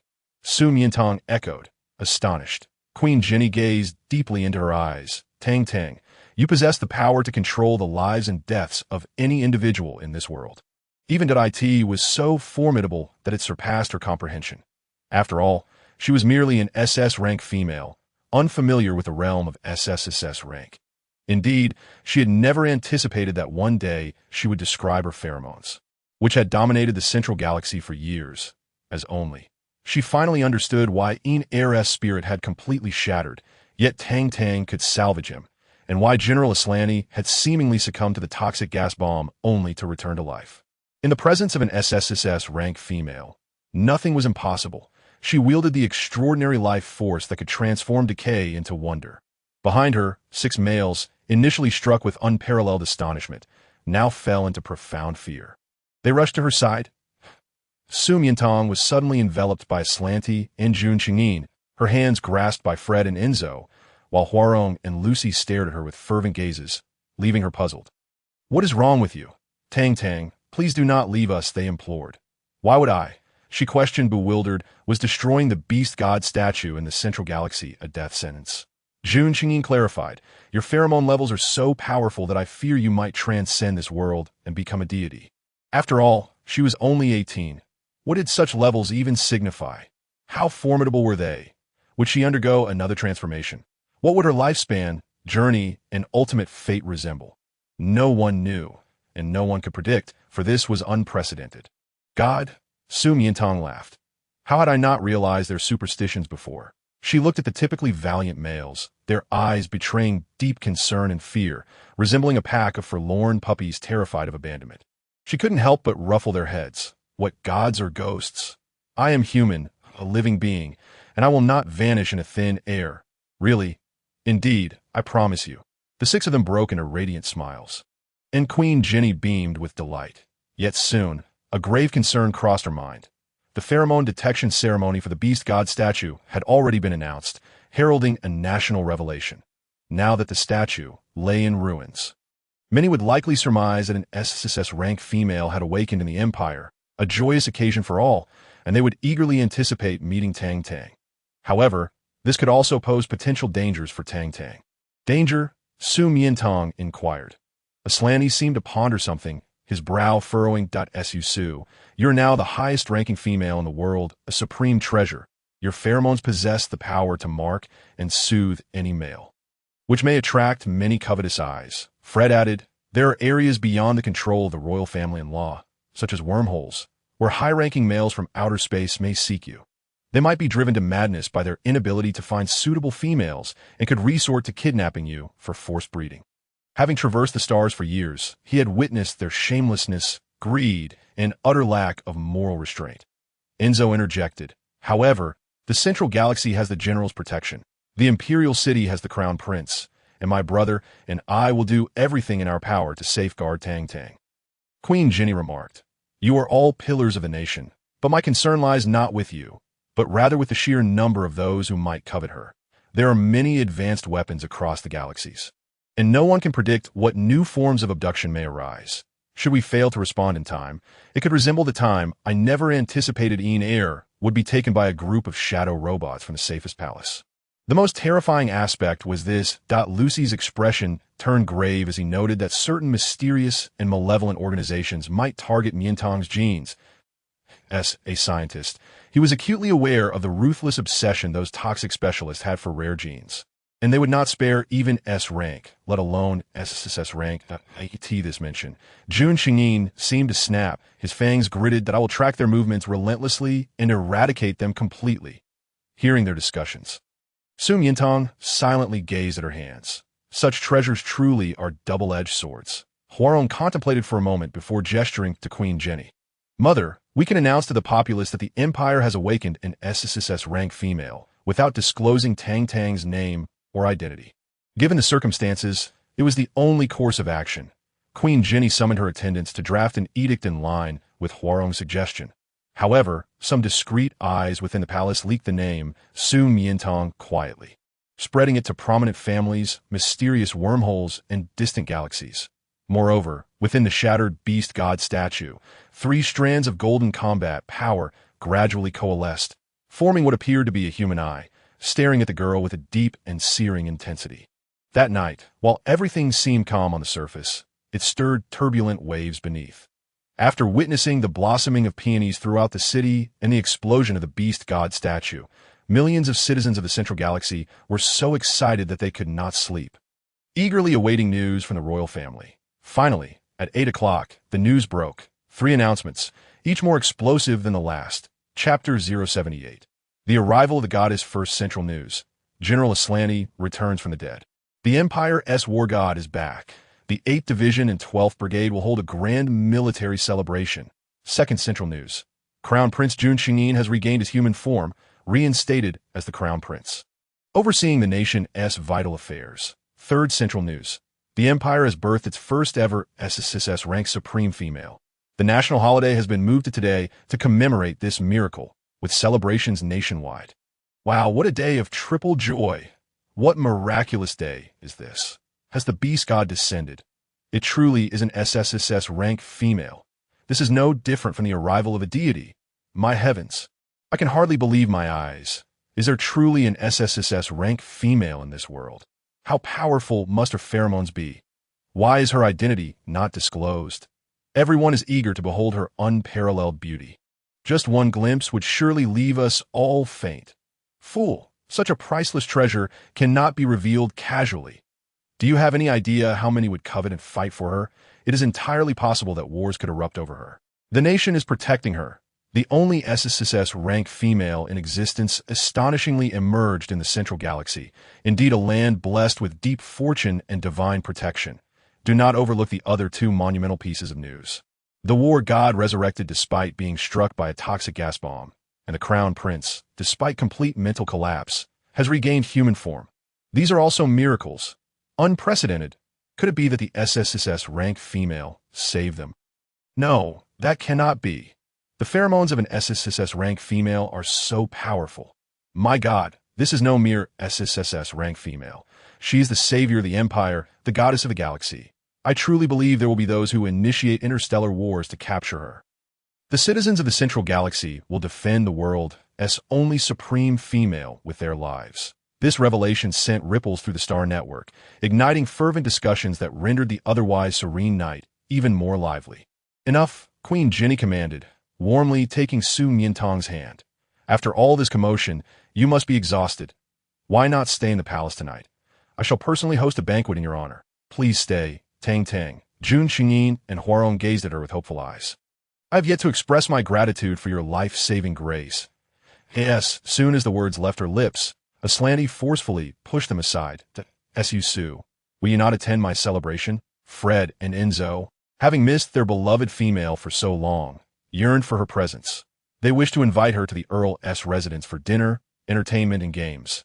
Yet, their reason seemed insufficient before the Crown Prince and General Aslanti.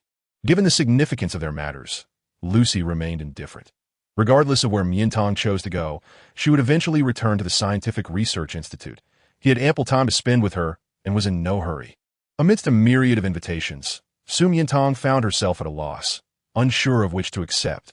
After a brief moment of hesitation, she conceived a solution that would satisfy all that it's too late today. So let's postpone it. The crowd's spirits momentarily dampened, but in the next breath they brightened. Tomorrow, all of you come to my house, and I shall prepare desserts for you. Desserts? The mention of Tong Tong's delectable sweets elicited excitement. Surely the desserts would be exquisite. Would they be cotton candy or chocolate? A new creation? Wonderful. I shall arrive punctually. As the group chattered joyously, Yazelin's expression darkened. S.U. Su, why have they all tasted your sweets while I have not? Su Miantang raised an eyebrow. How could he even ask? When he had taken her away, she had nothing left but her clothes, and even her light brain had met a tragic end. I'll prepare a large piece for you tomorrow. The largest, just then, an announcement echoed from outside, heralding the arrival of the Crown Princess. As Miantang turned, surprised. Oh, back already. That was rather swift. As Catherine hurried up the steps, her heavy, flowing gown trailing behind her, a procession emerged from the Beast God Temple. The Empire's twin stars, the president of the Scientific Research Institute, the king, the god of war, her mother, and her brother in human form.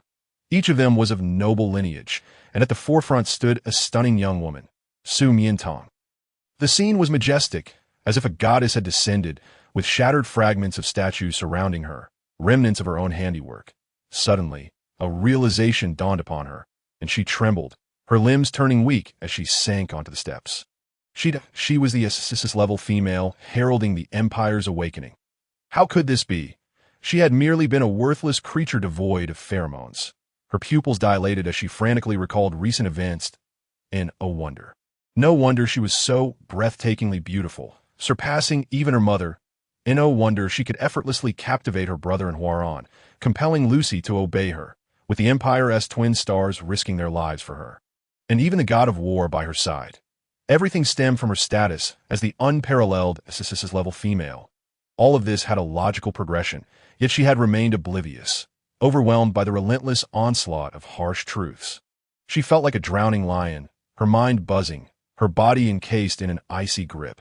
Observing her reaction, Su Miantang couldn't help but smile faintly as she approached. You. Catherine recoiled in fear as Su Miantang neared, retreating in trepidation. What did she intend to do? Her smile was beguilingly sinister, reminiscent of a vengeful sorceress. Indeed, vengeance. She must be here for retribution. Recalling her past misdeeds, she realized she had offended an SSS-level female, an offense deserving of 1,000 deaths. Oh, Su Miantang's voice rose playfully. What have you done wrong? I was wrong to call you a worthless creature, wrong to abduct you from Blue Mirage Island, and even more wrong to force you to remain in the palace as my maid. At this point, the expressions of the males at the temple entrance had turned icy, particularly Yazelin, whose fiery gaze hinted at murderous intent. How adept she was at sidestepping the weight of her own transgressions. Su Miantang considered her hand menacingly. What was the most crucial aspect to ponder? Catherine, upon seeing the twin stars, immediately grasped the implication. Most importantly, she should not have publicly used pheromones to compel the twin stars, nearly jeopardizing their lives. Apologize, S.U. Miantang. I'm sorry, no, not me. Apologize to them and promise never to repeat your mistakes. Very well. Catherine wept as she turned to the Empire's twin stars, her demeanor a stark contrast to her previous arrogance. I am sorry, Colonel. I am sorry. Majored, I acted impulsively and harmed you both. I shall never dare to offend you again. Please, have mercy and forgive me this once. Frederick and Enzo were profoundly shaken, not merely by the Long Princess's apology, but by Tong Tong's resilience. She had endured so much within the palace, yet she downplayed her grievances, merely requesting the princess to apologize to them, for they were of utmost importance. Their hearts trembled at her words, a bittersweet ache filling the air. They were typically the protectors, yet here stood a fragile female shielding them. Their hearts brimmed with joy, nearly spilling over as they gazed at her, whispering her name, Tang Dang, Ting Dang, their destined mate. Frederick, Enzo, will you forgive her? Yes, then let us depart. With that, Miantang turned to leave. Catherine, momentarily stunned, dared to hope for clemency. However, Miantang pivoted back. Dada. Catherine yelped in alarm. Furthermore, you are not to bully or insult Rong in the future. Understood? Huaran waved his hands from behind. It's all right. The crown princess has not wronged me.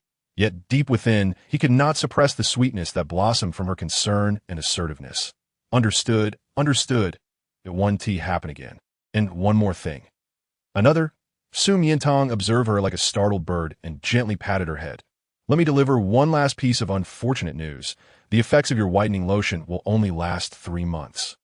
After that, you shall revert to your previous complexion as, oh, that was it. It's fine. Catherine sighed, her spirit waning to this point. Survival was a blessing. She silently prayed that Miantang would not one day reminisce about her grievances and take her life. In high spirits, Miantang returned home, diligently procuring the necessary ingredients for her confections. Butter, milk, flour, eggs, lemon juice, starch, and red velvet liquid. She decided on a red velvet theme, anticipating the creation of 6 or 7 varieties. Red velvet cake, red velvet muffins, red velvet souffle, and red velvet cream pies, among others. The selection was plentiful, allowing for ample choices, though the endeavor would be quite laborious. Ding dong. The next morning, the doorbell rang. The first to arrive were Frederick and Enzo, impeccably dressed and bearing gifts. Tang Tang. Tang Tang. What brings you here so early? We wanted to help you prepare. Frederick presented a gift box. This is for you. Do open it as Miantang unwrapped it to reveal a brand new light brain. Astonished. How did you know mine was broken? I saw your online status yesterday. It was a housekeeping robot. Thank you. You are always so thoughtful. Frederick felt a tinge of bashfulness at her praise, though he harbored selfish motives, unable to endure a moment without news of her outside the battlefield. Tang Tang, take a look at my gift. Enzo eagerly opened his present, eager to express his sentiments, as Miantang beheld a splendid brooch shaped like a drooping begonia. Crafted from platinum and adorned with delicate pink pearls, a truly exquisite piece. What a beautiful brooch, she mused. Yet it was not merely a decorative item. It concealed a hidden weapon. After hearing Queen Jenny's words the previous day, he grew increasingly concerned for her safety. Although her pheromones had become potent enough to subdue anyone, she remained vulnerable against certain mecha projectiles. Thus, he spent the night selecting his favorite cold weapon from the arsenal, embedding it within the brooch. This special material was discovered by her and her brother during their conquest of Planet M. Why pressing the pearl mechanism, it could launch an ice needle capable of penetrating the toughest metals and control panels, rendering her unafraid even in the presence of robots. Listening to his enthusiastic explanation, Miantang nodded in understanding. Then, please help me put it on. Help you put on? Enzo's gaze wandered over her ample bosom, causing him to falter. A mere glance would often leave him swallowing hard. The thought of touching her was overwhelming. What's wrong? She inquired, noting his hesitation. Nothing at all. He knew he should refuse, yet he found himself unable to do so, slowly lifting the brooch to assist her. Even through the fabric, he could distinctly feel the softness beneath, his mind involuntarily conjuring inappropriate scenes, causing his fingers to tremble slightly. Are you all right? Miantang queried, noticing his peculiar behavior. Suddenly startled by her voice, Enzo's hand jerked downwards, inadvertently pressing into a realm of softness. I'm sorry. I'm sorry. Enzo's face turned crimson as he stuttered, avoiding her gaze and hastily retreating to the restroom. Once inside, the overwhelming sensations rendered him immobile. The familiar process felt peculiar under the circumstances. But here he was in Tang Tang's home, with the very hands that had just touched her. It was utterly electrifying. Suppressing his embarrassment, he noticed a laser gun on the shelf, marked for self-defense. Tang Tang, why did you buy this gun? Is it meant to protect against me? What is going on? Fred, hearing the commotion from the kitchen, poked his head out. Nothing, Miantang replied, clearing her throat and adjusting the askew brooch. Before long, the doorbell chimed again, this time heralding Lucillin's arrival. Miantang, I'm not late, am I? No, you're early. That's good. He surveyed her modest home, frowning slightly. You live in such a small place. Miantang sighed. Even you're not exempt from teasing me, are you? The wages at the institute are too low. This is all I can afford. She shrugged playfully, and Lucillin chuckled, promising to arrange a raise upon his return. He produced a gift box from his hand, unveiling a white health monitoring bracelet, the latest innovation from the Scientific Research Institute. This bracelet can monitor your vital signs in real time, transmitting data to the central system. Miantang chuckled softly at the small phoenix tail emblem stamped on it. This is your latest creation. I sent it. It seems that although I've grown stronger, I am still treated like a fragile porcelain doll. Not long after Lucillin's arrival, Crown Prince Jun Qingyin appeared, clad in royal attire for the first time. The ornate metal tie clip, dazzling gemstone buttons, and regal insignia conferred an air of authority and honor, accentuating his tall, handsome stature and exuding the youthful aura of a king. Your Highness, you look exceptionally handsome today. Jun Qingyin felt a blush creep to his ears, staring at her in awe. Tang, you are stunning as well. While in the palace, she had donned ethereal attire that left one breathless. Now, however, in a soft, pale yellow bud dress, her cascading curls framed her fair neck, enveloping her charmingly petite face, making her appear sweet and inviting, like a delectable cake. He shook off his daydreams and extended his gift. I brought you something. Miantang leaned forward, intrigued. What is it? After unwrapping the elaborate packaging, he revealed a pair of crystal shoes. Unlike those described in fairy tales, these are not clear but adorned with exquisite, expensive gems that dazzled the eye. Astonished, Miantang couldn't help but tease. Shoes? Does this imply you want me to walk further away? Of course not. Jun Qingyin protested earnestly. In the palace, a romantic tradition held that a prince could ensure eternal love for his beloved by helping her into crystal shoes. It signifies walking together forever. I understand now, she replied, amused by his earnestness. Thank you. I truly appreciate it. May I put them on for you? It seemed inappropriate to allow a prince to assist her in donning shoes. Hesitating, she noticed his azure eyes dim slightly, resembling a sorrowful lion. This reminded her of the time he had been trapped in a cage, stirring her compassion. Of course. Wonderful. His expression brightened, invigorated by her response. As he stepped inside, he took in her surroundings. Tang, your home is quite small. Another jab at her living conditions. Miantang sighed, though this time she remained silent. As compared to the palace, her home indeed felt diminutive. I live alone. It is sufficient for me. Alone. Jun Qingyin silently vowed to one day bring her to the palace. As she sat on the sofa, he knelt, delicately untying her shoelaces, when he cradled her tender foot. His heart raced. He had long known she was soft all over, yet he anticipated her feet would be equally so, smooth, white, and inviting, akin to fine jade, making it difficult to let go. Miantang observed the prince, who was absorbed in the task of changing her shoes, his demeanor suggestive of a peculiar fascination. Her foot brushed against his calloused palm, eliciting a soft gasp that jolted him back to reality. What was he doing? Fawning over her feet. Would she think him a pervert? He quickly grabbed the shoes, stammering, I was just measuring the size to ensure a proper fit. Miantang raised an eyebrow. I believe you. Once finished, he blushed fiercely and dashed to the restroom, colliding with Enzo as he exited. Why is your face so red? Tang. Enzo replied, his expression forlorn.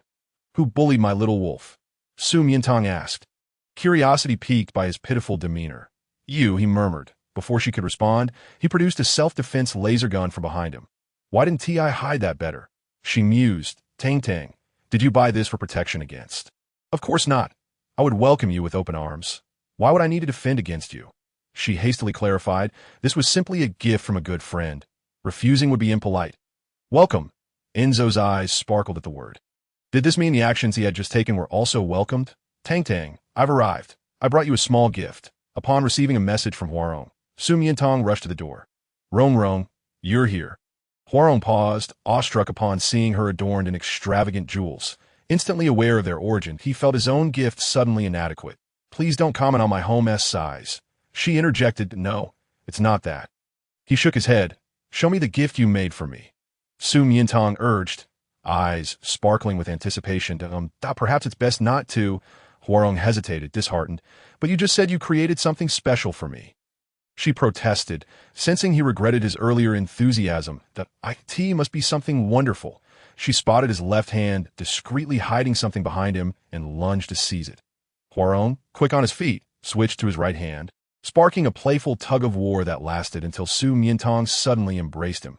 Startled, Huarong's heart raced, causing his gift to slip in her grasp. Got it. Let me see what it is, as she revealed a wool felt bear plushie.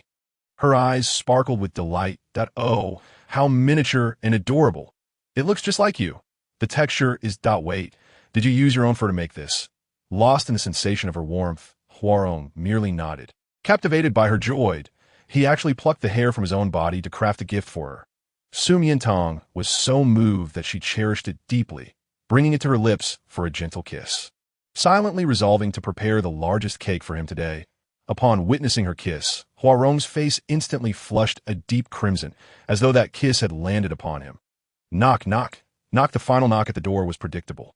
Su Miantang leisurely crossed her arms, gazing at the tall figure standing at the entrance. A man whose elegance was unparalleled. The general had quite the presence, arriving last. Yaslin, you've been waiting for me. Haven to you, he teased, but she was not waiting for him. She was anticipating her gift. Where was the gift? Why did he arrive empty-handed? Curiously, she scrutinized him from head to toe, finding no hiding place for a present. How outrageous! After spending a month and a half's worth of wages on his clothing, he couldn't even return the favor with a small gift. How stingy! After waiting for what felt like an eternity for his present. Instead, she found him leaning closer, a knowing look in his eyes. Was that expectant expression on her face a request for a kiss? I'll indulge you. Su Miantang swiftly extended her hand, her fingertips pressing against his chest to create distance. Gift, no entry. Must I bring a gift to my own home? The man raised an eyebrow, seemingly perplexed. Su Miantang's starry eyes curved into a smile as she feigned sweetness. This is the home of little Tiger Lon, not General Yaslin. With that, she attempted to shut the door. Upon hearing little Tiger Lon, a smirk tugged at the corners of his mouth, just as she was about to close the door. He caught her wrist, forcefully pulling her into his embrace. In the next moment, a cascade of amber diamond necklaces spilled from his palm like shooting stars, sparkling brilliantly, mesmerizing her. He had truly transformed that piece of amber into a diamond necklace. The pendant was a large, three-dimensional heart. You like it? Yaslin gently caressed the girl's fluffy, fragrant curls, his gaze fixated on the dazzling diamond, its brilliance reflecting his visage. Dash him. Su Miantang nodded. I have one too. Yaslin produced a vibrant ruby from his chest, lightly touching it against hers, as if hinting at something. He had been polishing it since last night, his hands now red. Don't you feel sorry for me? A reward, perhaps? His rich, seductive voice was tantalizingly close, his heated breath brushing against her face, as if he were about to kiss her like the ruby longing for the amber. Suddenly, Su Miantang grinned, grasping his hand. All right, I shall reward you. And how will you reward me? By making the dough for me. With such energy, it would be a shame not to put it to good use. Yaslin, Su, don't act cute. It won't work. Everyone is busy. She dragged him mercilessly into the kitchen. With everyone assembled, she began delegating tasks. Fred and Enzo were responsible for preparing the ingredients. Lucille was to whip the egg whites and butter. Jun Xingyin and Yaslin would knead the dough, while Huarong kept time. Her role was merely to partake in the creation and baking. While waiting, she busily jotted down various dessert recipes on her holographic computer, occasionally glancing at the bustling men, unable to suppress her amusement. The exemplary Imperial Twin Star officers not only led troops in a battle, but could also meticulously measure eggs, sugar, and milk with precision. Even the stern director Liu, known for crafting intricate pharmaceuticals in the lab, managed to whip the egg whites to a finer texture than machines at AS for Jun Xingyin and Yaslin He. Where had the two of them gone? In the blink of an eye, they had vanished. She turned to inquire, but Fred and Enzo shook their heads. Engrossed in organizing the ingredients, Lucille was oblivious, focused on his task, and even if he were distracted, it would be to steal glances at her. Only Huarong hesitated, contemplating whether to inform her. They had gone to fight. Moreover, he had just witnessed a brutal exchange of words. The general, my master raised me. The crown prince, Tang has completely marked me. The general, my master has seen me naked. He must take responsibility. The crown prince, Tang has completely marked me. The general, my master traveled with me. The Crown Prince, Tang Tang, has completely marked me. The General, my master initiated a kiss. The Crown Prince, Tang Tang has completely marked me. The General, my master the Crown Prince, did Tang Tang completely mark you? The General acted. Flower flew, nearly causing an explosion, yet he suppressed it with his combat prowess. Rong Rong. Su Miantang looked at him curiously as Hua Rong gestured. They had gone to fight behind the villa. Behind the villa? Wasn't he that her little garden? Oh no! Would her carefully tended flowers be destroyed? Anxiously, she dashed over. Alas, she was too late that a few newly sprouted seedlings had been ruthlessly crushed into the soil. To avoid alarming the girl, the Crown Prince and the General had refrained from using their combat skills, engaging in bare-handed combat instead. How had she found them? Did that scoundrel Hua Rong tip her off? Chapter 82. Discovering his deception, Su Miantang gritted her teeth, enunciating each word. The two lowered their heads, staring at the ruined flowers and grass beneath their feet. You two, come here and stand against the wall. Fuming, she didn't even need to release pheromones to make the two top-tier combatants obediently approach, though they stood defiantly, facing opposite walls.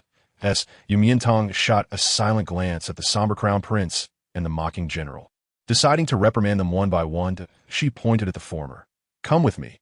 Upon hearing her voice, Yaslin's sharp brows furrowed. Su, why do you seek him first?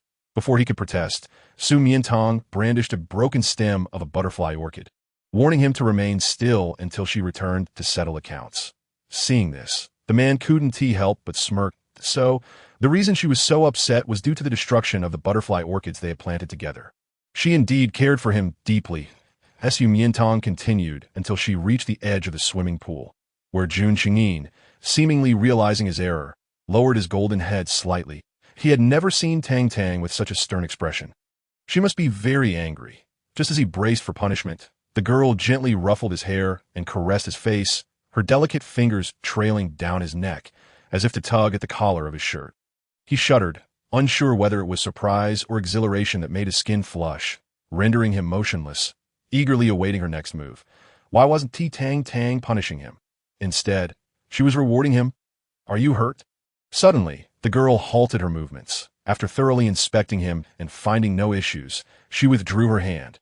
Jun Qingyin's expression froze, only to be filled with a sweet warmth he had aired, yet Tang Tang did not scold him, but instead expressed concern. No, they hadn't even started fighting when she arrived. Jun Qing, as Su Miantang prepared to scold him, she met his slightly trembling azure eyes. Tang Tang, why don't you call me Golden Hair anymore? Golden Hair was the nickname she had given him when she sought to tame him. Now, he had become a crown prince. Is it still acceptable? Yes, I like it very much. Then I shall call you that in private. It would be too absurd for others to hear her refer to the crown prince as Golden Hair. Golden Hair, why did you fight with Lon Lon? Upon hearing Yaslin's name, a shadow flickered in his eyes. As though stirred by unpleasant memories, Tang Tang, were you taken away during those days you were absent from the palace? Su Miantang recognized the familiar expression, reminiscent of the day he had carried her to the cave in despair, and suddenly realized his sudden decline and mental collapse were due to her absence from the palace. He believed she had deceived him and no longer wished to treat him. The last thread of trust he had in humanity shattered, leading him down a path of despair. I'm sorry, I could that time. I merely intended to return home briefly and planned to return promptly. However, I did not anticipate that Lon Lon would regain his human form, losing his memory and misunderstanding me, that I was apprehensive of his formidable combat skills and his jealousy, fearing that mentioning you would place you in danger, so I delayed my return to the palace. However, after 2 attempts to test him, I found he bore no malice, and thus I hurried back. That I never imagined it would lead to your mental collapse. Is that true? Upon hearing this, Jun Qingyin's eyes widened, and his heart thundered like a storm. His royal sister had indeed deceived him. Tang Tang had not betrayed him, nor had she escaped the planet with anyone else. She had always held him in her heart. Of course, it's true. Before Su Miantang could finish her sentence, he tightly embraced her, spinning her around in joyful delight, his bright laughter sending ripples across the surface of the swimming pool. Tang Tang, Tang Tang, Xiang Xiang, he repeatedly called her name, releasing the emotions that surged within him, that he truly adored her, to the point of feeling utterly helpless. Su Miantang was amused by his foolish demeanor and playfully ruffled his golden hair. Asking Big Golden Retriever, Have you forgiven me? It had never blamed her. His mental breakdown stemmed solely from missing her too much, to the point of madness. It's all my fault for not believing in you. How foolish am I to place the blame on myself? She waved from a distance, summoning a maid with desserts. Here. This is the red velvet muffin I specially made for you as compensation. Give it a try. Miantang tore off the paper liner and handed it to him. The beloved little female had baked a cake with her own hands. Jun Xingyin took just a bite and was instantly transformed into his beast form in excitement. Seeing him suddenly shift back into a lion, Miantang's eyes sparkled. It had been several days since she last saw him, and her hands were itching to stroke his fur. Big golden retriever. Is the muffin delicious? The lion nodded vigorously. It's even better than cotton candy. If it's that tasty, don't you think you should pay a little for it? What did she want?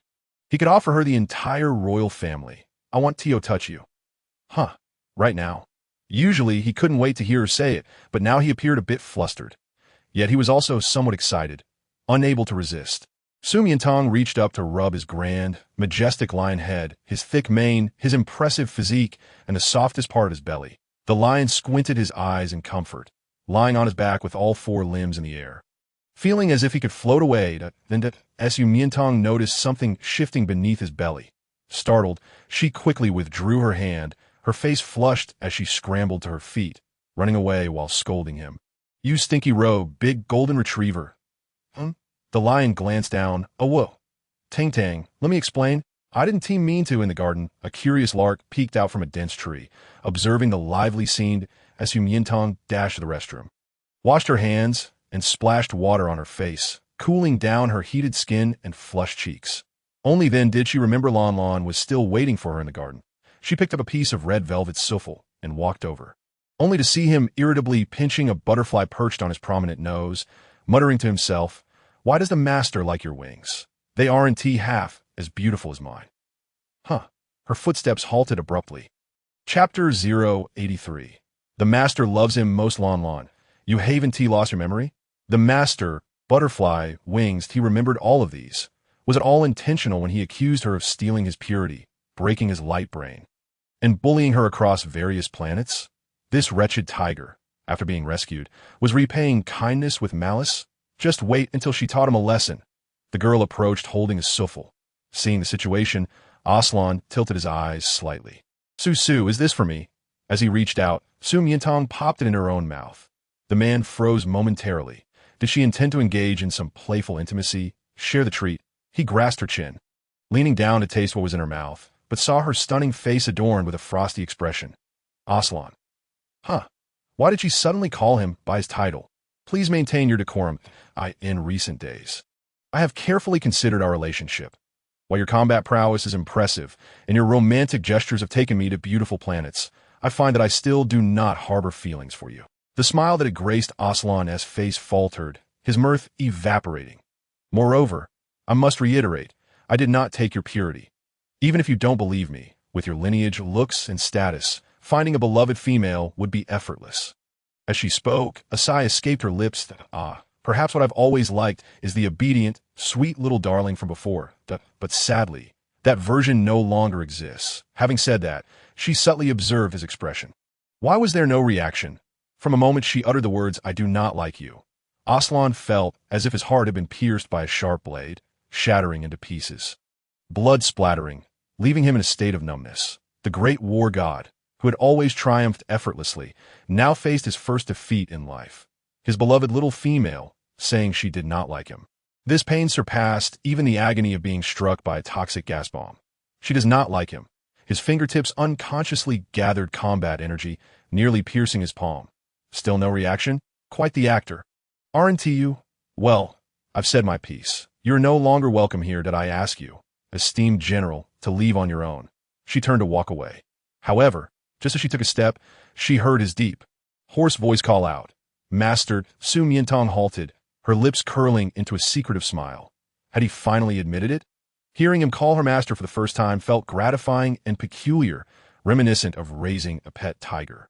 She slowly turned around, curiosity piqued. Master, you've regained your memory? Yes, he had never forgotten. Every moment spent with her was etched into his heart, replaying in his mind. Then why did you deceive me? Miantang approached. a hint of anger in her stride, lifting his face with both hands to make him meet her gaze.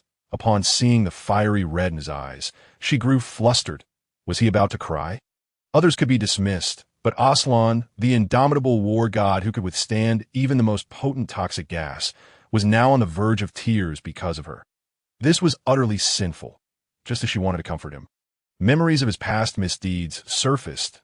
No, she couldn't be soft-hearted. This mischievous tiger needed to learn a lesson for his arrogance, because I was too immature and weak, and I did many embarrassing things. I feared you would disdain me or only see me as a pet. Mother said, if you like someone, you must completely conquer them, possess them, tease them, but otherwise they will run away.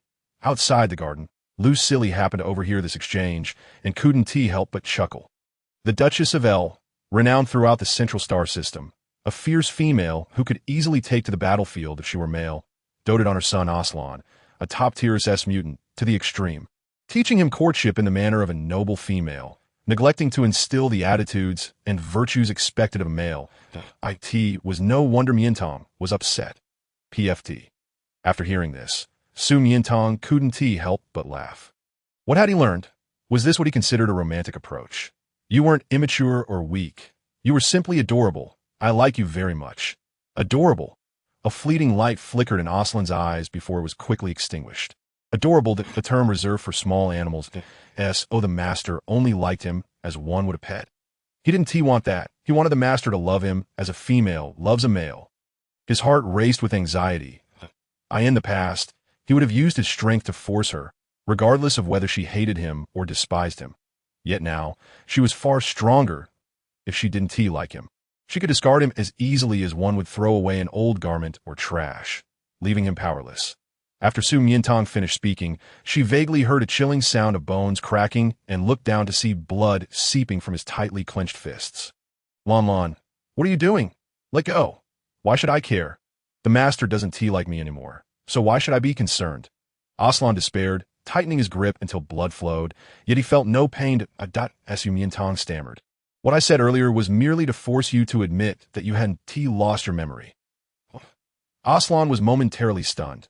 Then his fiery red eyes began to tremble with uncontrolled excitement, radiating unparalleled joy. Master, you were just teasing me. You don't dislike me and didn't want me to leave? He knew it. The master loved him most. His gaze, filled with affection, felt as if it could consume her. Miantang tilted her head back, struggling to withstand this intensity, realizing that without her awakened pheromones, she would surely succumb to this power. As he leaned down to kiss her lips, she abruptly raised her hand to cover his mouth. Wait, first, will you still lie in the future? No, will you still recklessly break things? No, will you dare to play with me or act jealous? I won't dare. His obedient nodding mirrored that of the little tiger from before. Miantang felt elated. Her sweet little darling had finally returned. Will you still act all coy? Aslan fell silent. Miantang. But why the sudden silence? You. Chapter 084. The meaning of having 3 children? She wanted to continue asking. But Aslan buried his head in her warm, fragrant neck, his soft, moon-white hair brushing against her, playfully nuzzling like before. Lan loves the master the most. The master is the most beautiful, kind, and adorable little female in the world. Will you forgive Lan? Lan will obediently listen to you from now on, never making you angry or sad, and will always love you. Miantang's lips curved into a smile, completely enchanted by his flattery. Almost forgetting the true purpose of her visit, a spoiled little tiger, attempting to charm her way out, Mislanthi let out a sultry sound, seemingly reveling in his favored status. If the master likes little tigers, he could remain one indefinitely, for he too enjoys being close to her. Why does he always fight with Jun Qingyin? Because, mentioning that lion, he ground his sharp tiger teeth in displeasure, for the master had marked him thoroughly. Do you wish to be marked thoroughly as well? Miantang suggested, expecting him to be delighted, only to be met with a firm denial. No, I want a temporary mark. A temporary mark? Just a lick on the back of the neck. Miantang's gaze flickered, unsure of why he desired this. Thus, the master would have to give me temporary marks continuously, eternally. Miantang. That you little tease, quite clever. Upon returning from the small garden, Aslanthi's transformation was evident.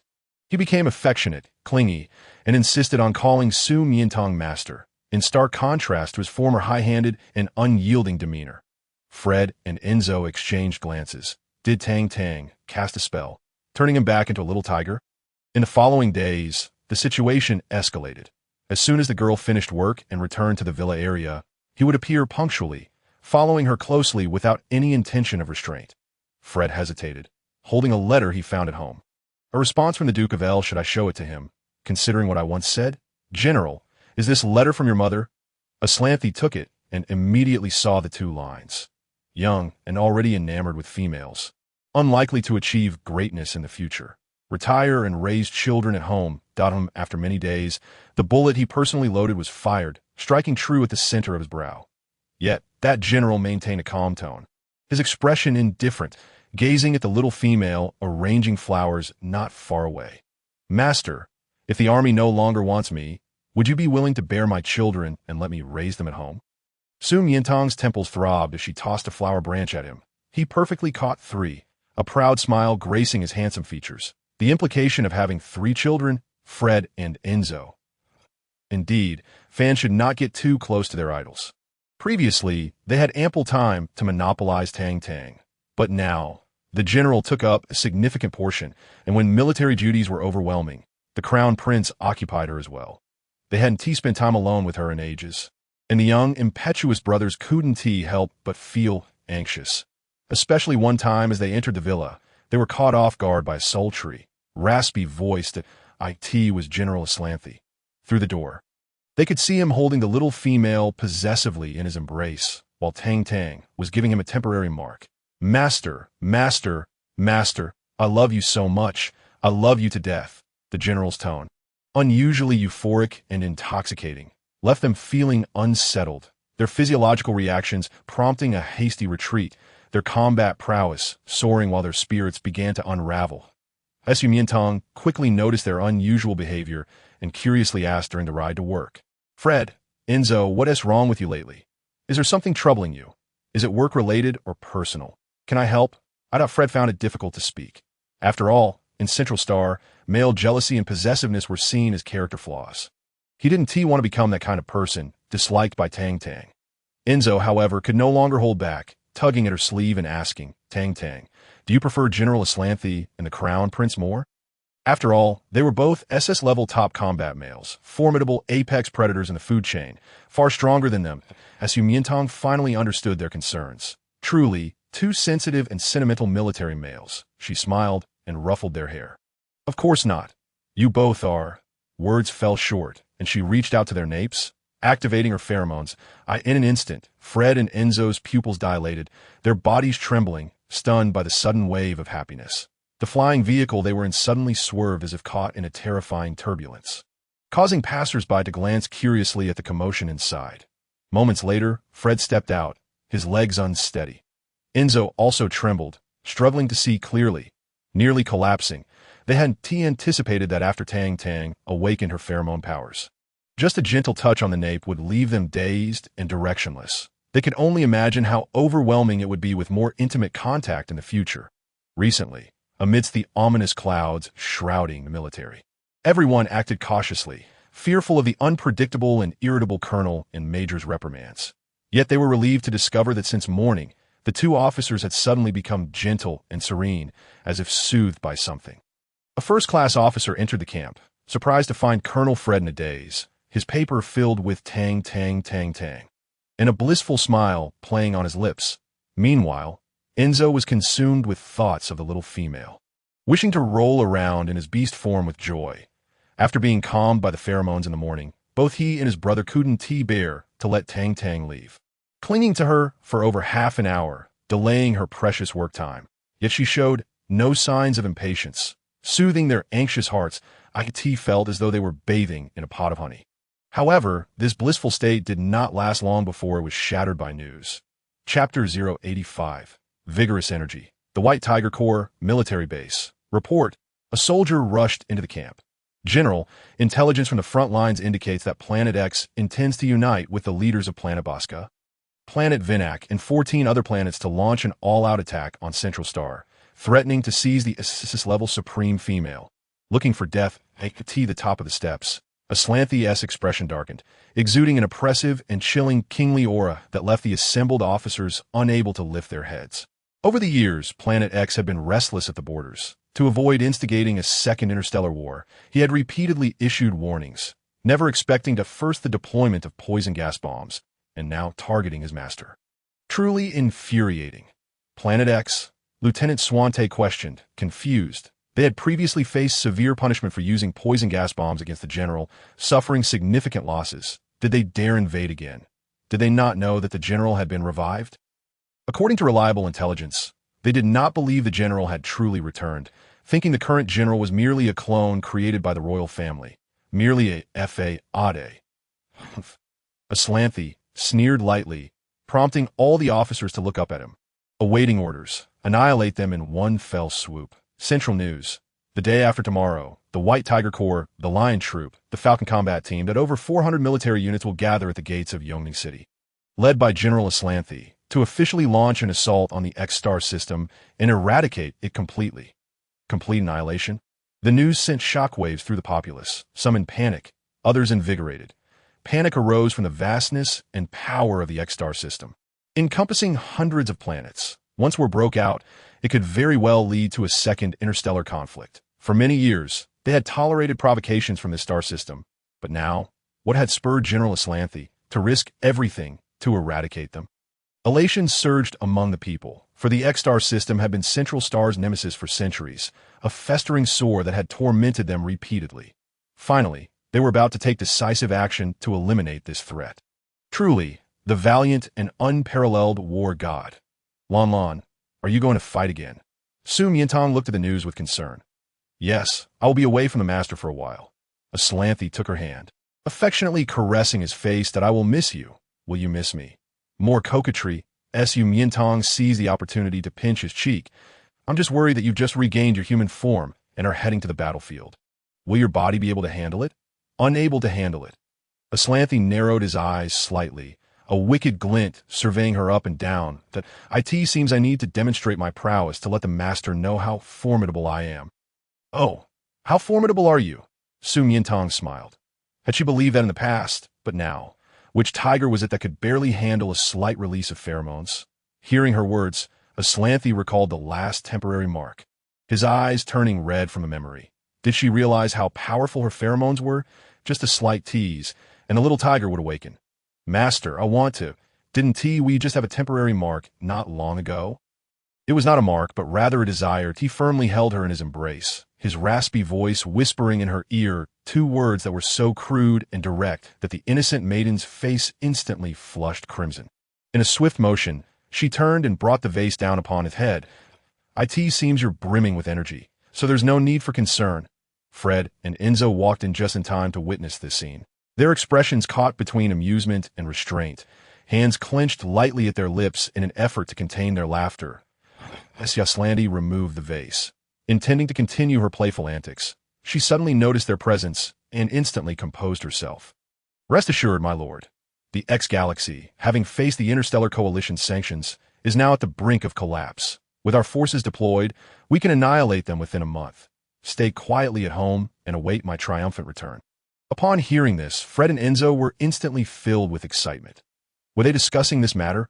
Coincidentally, they had not come to see Tang Tang today, but rather the general, ever since they heard the audacious claims from X-Planet about seizing SSSS-class females. They had been burning with rage, eager to rush to the battlefield and leave no trace of their enemies. However, the current forces assigned by the Central Command did not include the 1st Special Operations Team or the Anti-Terror Elite. Before their thoughts could fully surface, Aslanthe turned to them. You are not on the recruitment list? Indeed. You may accompany the troops. What?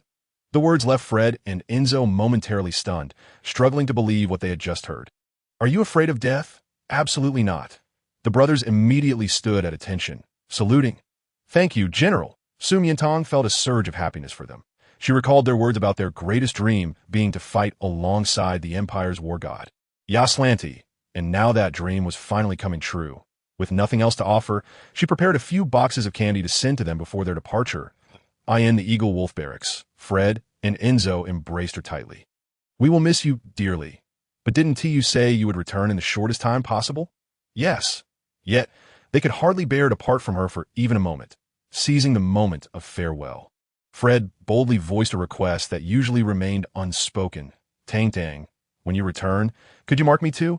Enzo chimed in. I want that as well. Ever since they had spied on her marking the general at the villa, their imaginations had run wild, plagued by countless indecent dreams, yearning for something more profound than mere superficial markings. That is certainly possible, Miantang nodded. This request was far simpler than that of a certain overly affectionate tiger. Thus, she sent a box of malt candy to the White Tiger barracks. Yaslandi gazed at the unfamiliar packaging and candy, a delighted smile spreading across his face. This specially made for me. Different from theirs? Indeed, Miantang replied, barely containing her laughter. The IT is indeed special. You should try it. He refrained from tasting it immediately, treasuring it carefully in a pocket close to his heart.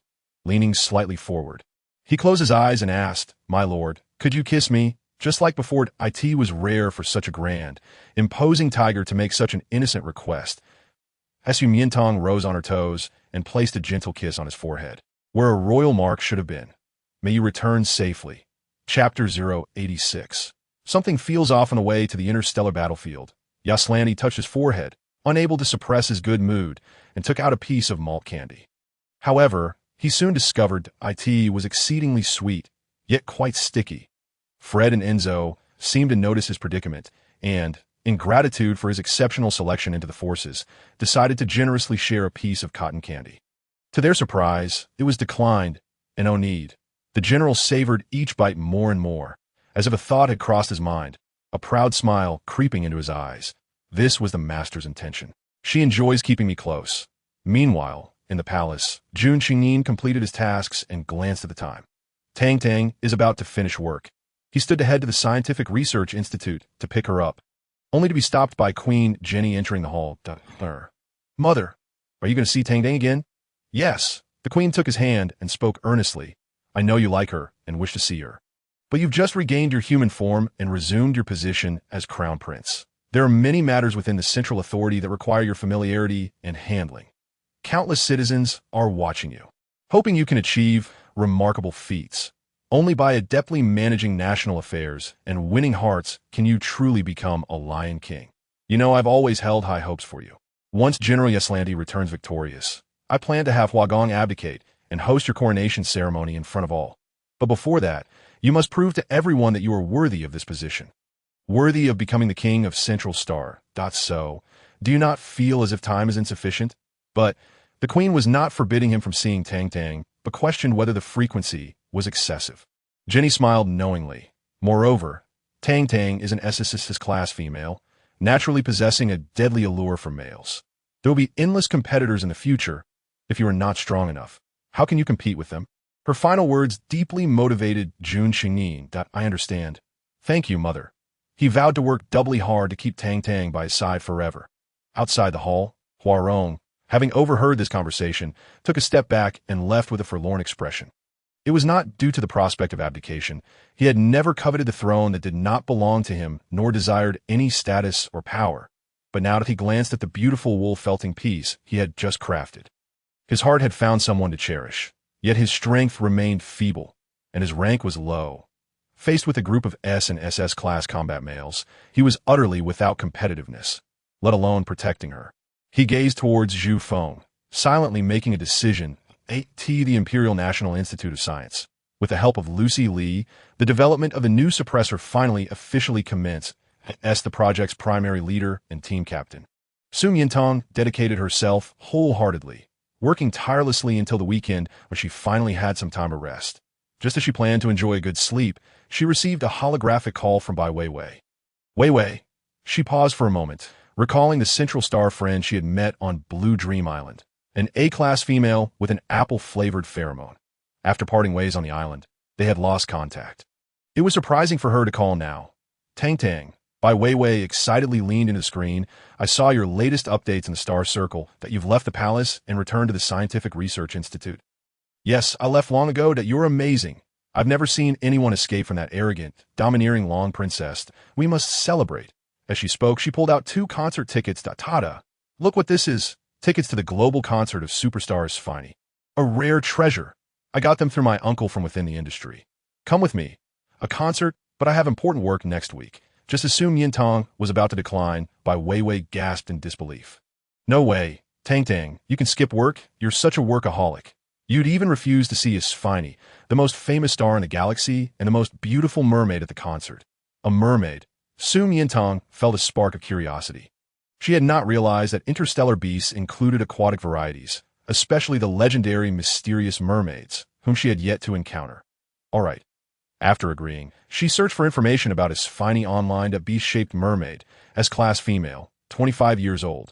A renowned interstellar singer from Chu Bo Star, stunningly beautiful with a captivating voice.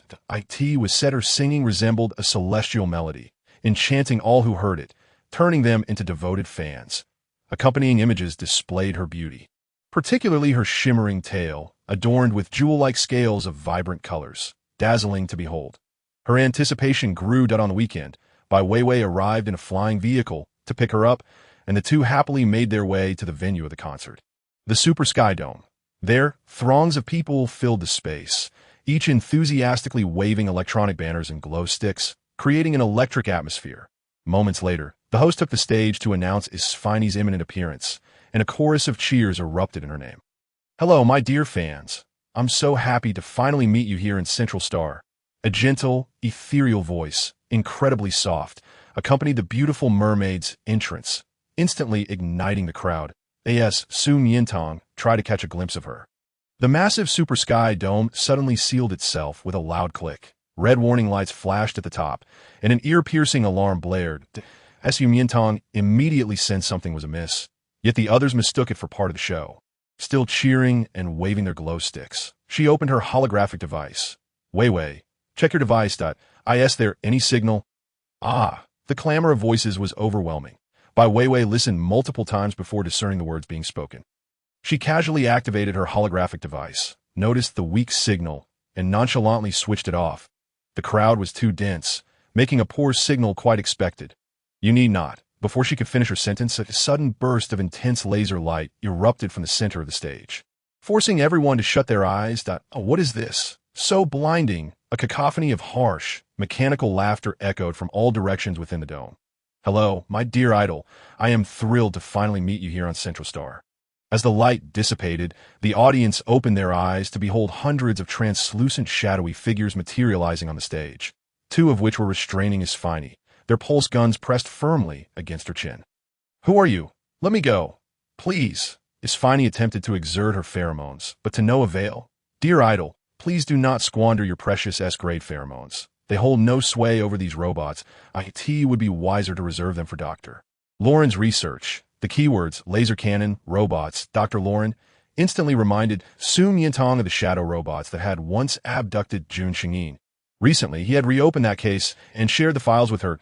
The shadow robots were a nefarious organization targeting S-grade females, S-grade males, and even SS-grade males in the cosmos, devising plans to abduct them for Dr. Lauren's genetic experiments, aiming to artificially create the most perfect and powerful pheromones or combat capabilities. They had originally coveted Jun Xingyin's unique heterochromia. Now it seemed they had set their sights on Sphiney's enchanting voice, seizing the opportunity amid the chaos of war between Central Star and Planet X. They had pinpointed this location, momentarily blinding the crowd with a laser cannon before swiftly abducting their target before the eyes of all, employing the same tactics used in Jun Xingyin's kidnapping. Release Mrs. Sphiney. Several distinguished A-grade male bodyguards surged forward to protect Sphiney, but before they could reach the shadow figures, they were swiftly incapacitated by the pulse guns. Gunfire erupted, and pandemonium ensued among the concertgoers, who scrambled for the exit, leaving Sphiney in tears upon the stage. Tang, run. Bai Weiwei managed to pull her for a moment before being swept away by the frantic crowd. The assailants were robots, impervious to pheromone control and armed with formidable weapons. Merely exposing oneself could lead to instant demise. The only viable course of action seemed to be a hasty escape and alerting Jun Xingyin to dispatch a rescue. Just as Miantang turned to flee, she heard Sphiney's cries. Help me, please, that I beg you. Save me. The siren-like voice truly possessed an enchanting power. Overwhelmed by the sorrowful and heart-wrenching pleas, she found herself rooted in place. Gazing back at the stage where the shadow robots had shackled Sphiney's hands and feet, Tears streamed down Isfini's beautiful yet fragile face, cascading like pure pearls, foretelling her grim fate. The members of that organization are exceptionally ruthless. They will not hesitate to remove any part of you. The beautiful will become unrecognizable, the gifted reduced to nothingness. Blindness, deafness, madness, and the loss of limbs are commonplace. Some are even turned into specimens, permanently preserved in formaldehyde. You are so fond of it, why not marry into it yourself? You seem to enjoy speaking of various females so much. You certainly have a flair for it. Yuling. Why is my brother suddenly attacking her? No, I am not introducing you to anyone. My idol, Isafini, has been kidnapped by the shadow robots. The news has spread throughout the galaxy, and she is now missing. I am quite worried and wish for your assistance in rescuing her. Shadow robots? Upon hearing this, Yu Zhongxian's interest was piqued. This mysterious and malevolent organization, centered around robots, had dominated the galaxy for years without anyone managing to capture their leaders. He had only been investigating for a few months and had already uncovered their lair. Conveniently located by the Ghost Lake on Moon Comet, he initially intended to finish his current affairs before confronting them.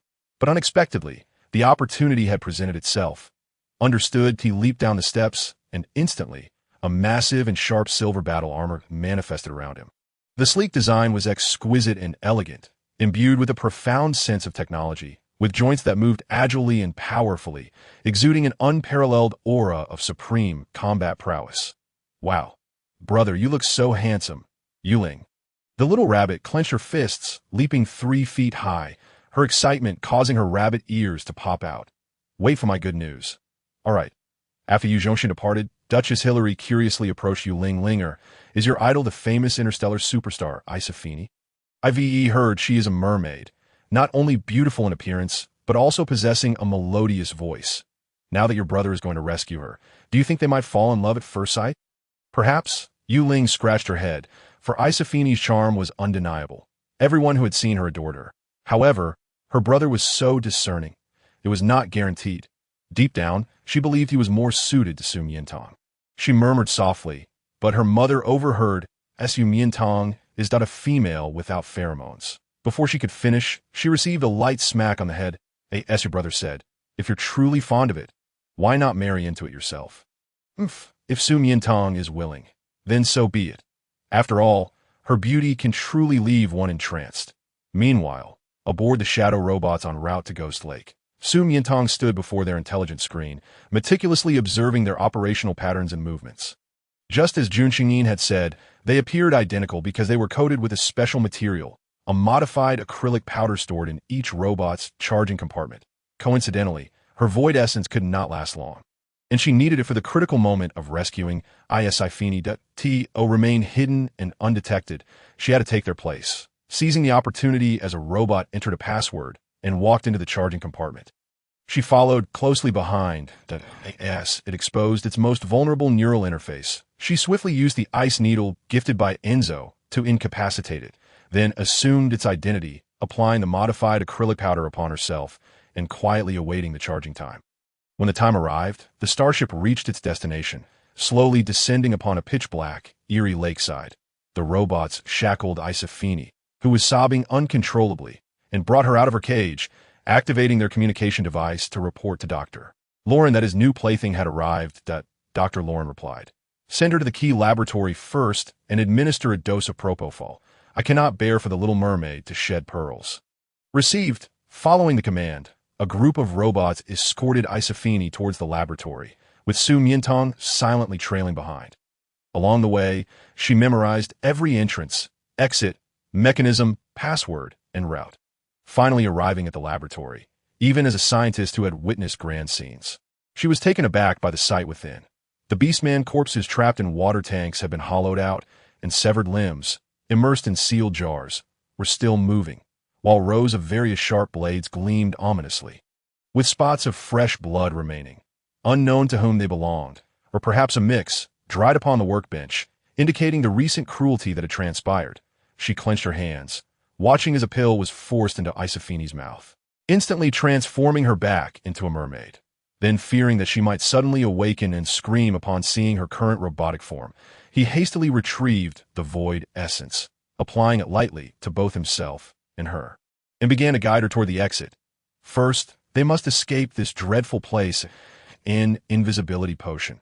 So this was the method employed, that intriguing, increasingly so. Yu Zhongxian rose and followed suit. Strangely, even with his combat capabilities activated, he felt no trace of energy emanating from the robot, relying solely on the siren's presence to determine their exact location. As Su Miantang supported Isafini while making her way out, she was astonished to discover that all the shadow robots guarding the entrances and mechanisms within the experimental base stood motionless, as if in a dormant state. What could have happened? She pondered, yet dared not pause her hurried steps, quickly moving toward the outside. Within 10 minutes, they exited the base, only to find her light brain had no signal. Where were they? Before her lay a serene, tranquil lake, with a dark, narrow path to the left and a brightly lit thoroughfare to the right. Instinctively, she moved toward the road Ikati this hour, headed toward the city of Sin. With a siren in tow, had he miscalculated? Yu Zhongxian stroked his chin. He was not there to rescue the siren, but rather to steal her away, intending to sell her in the city of Sin. A being of such high intellect and courage, why would he engage in such trivial pursuits? He bent down to pick up a small stone and tossed it at his feet. My apologies. I promised my sister I would bring this siren back. His surprise. Upon throwing the small stone, a considerable splash erupted from the lake, as though the robot had fallen in. Yu Zhongxian could hardly contain his amusement. A genius who effortlessly dismantled Dr. Lauren's top-secret device had been scared into the water by a mere pebble. How utterly delightful. He laughed heartily for a while before sensing something amiss. Why was there still no movement? Could it not swim and was in danger of drowning? That simply would not do. Such a rare talent was one he wished to recruit as a subordinate. He leaped into action, activating his mechanical wings to dive into the water. Suddenly, a commotion arose from the depths of the lake. Chapter 090. Becoming enamored, the radiant moonlight cascaded down, scattering like silver blossoms upon the tranquil lake's surface. From within the flowers, long, dark tresses floated gracefully. Resembling serpents, gradually, they revealed a pair of clear, amber eyes, glowing and shimmering even more brilliantly than the stars above. Yu Zhongxian was taken aback. He was actually female. Such intelligence, boldness, composure, and extraordinary courage belonged to a woman. Had he heard laughter when she fell into the water? Su Miantang, her eyes scanning for anomalies, found none and emerged from the depths. With each inch she surfaced, the man above held his breath in awe. The girl was a vision of beauty, her delicate features, a perfectly sculpted nose, and lips reminiscent of plump rose petals, glistening and inviting. Her skin, akin to the finest jade, radiated under the moonlight, while her clothing clung to her figure, accentuating an exquisite physique, ample bosom, slender waist, and long, straight legs, each step akin to a goddess emerging from the water, strikingly beautiful. Never before had Yu Zhongxian encountered such a unique and stunning female. He felt utterly disoriented.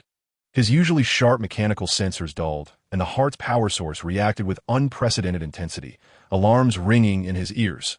Warning, warning, dopamine levels are surging in your brain, stimulating adrenaline production.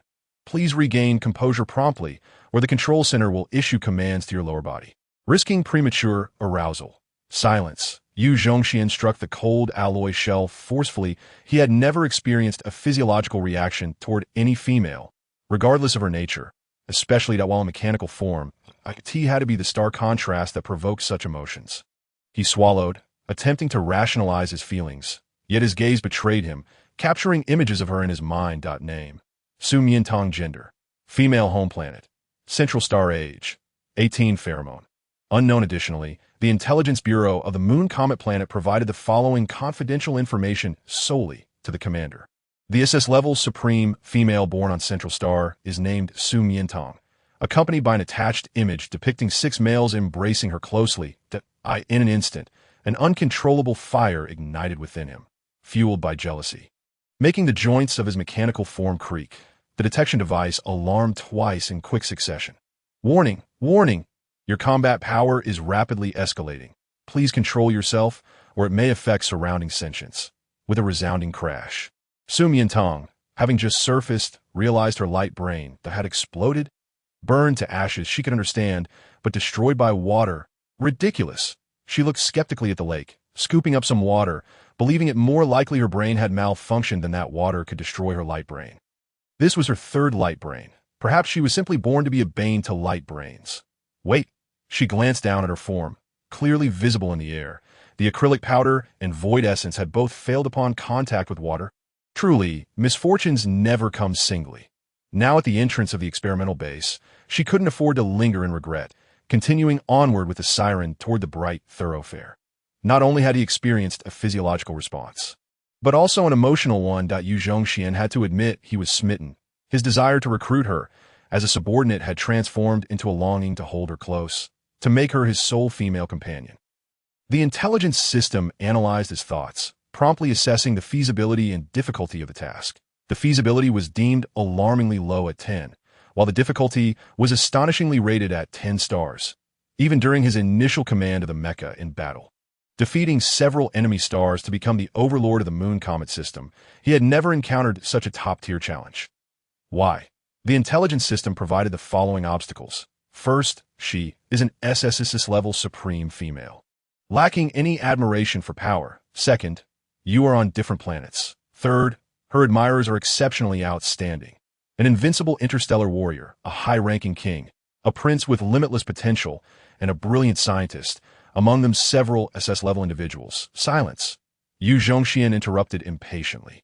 He had never before held such disdain for cold, hard data analysis, nor had he realized how stubborn he could be. Difficult. The more challenging it was, the more determined he became to try. The city of sin. By day, it was eerily quiet, devoid of life, resembling a ghost town. Night, the lights blazed, business thrived, yet it was not a place for ordinary folk. It was rife with robbery, trafficking, deceit, and even murder, a haven for galactic criminals. In the past, a natural beauty like Miantang, accompanied by a siren, would have been snatched away within seconds.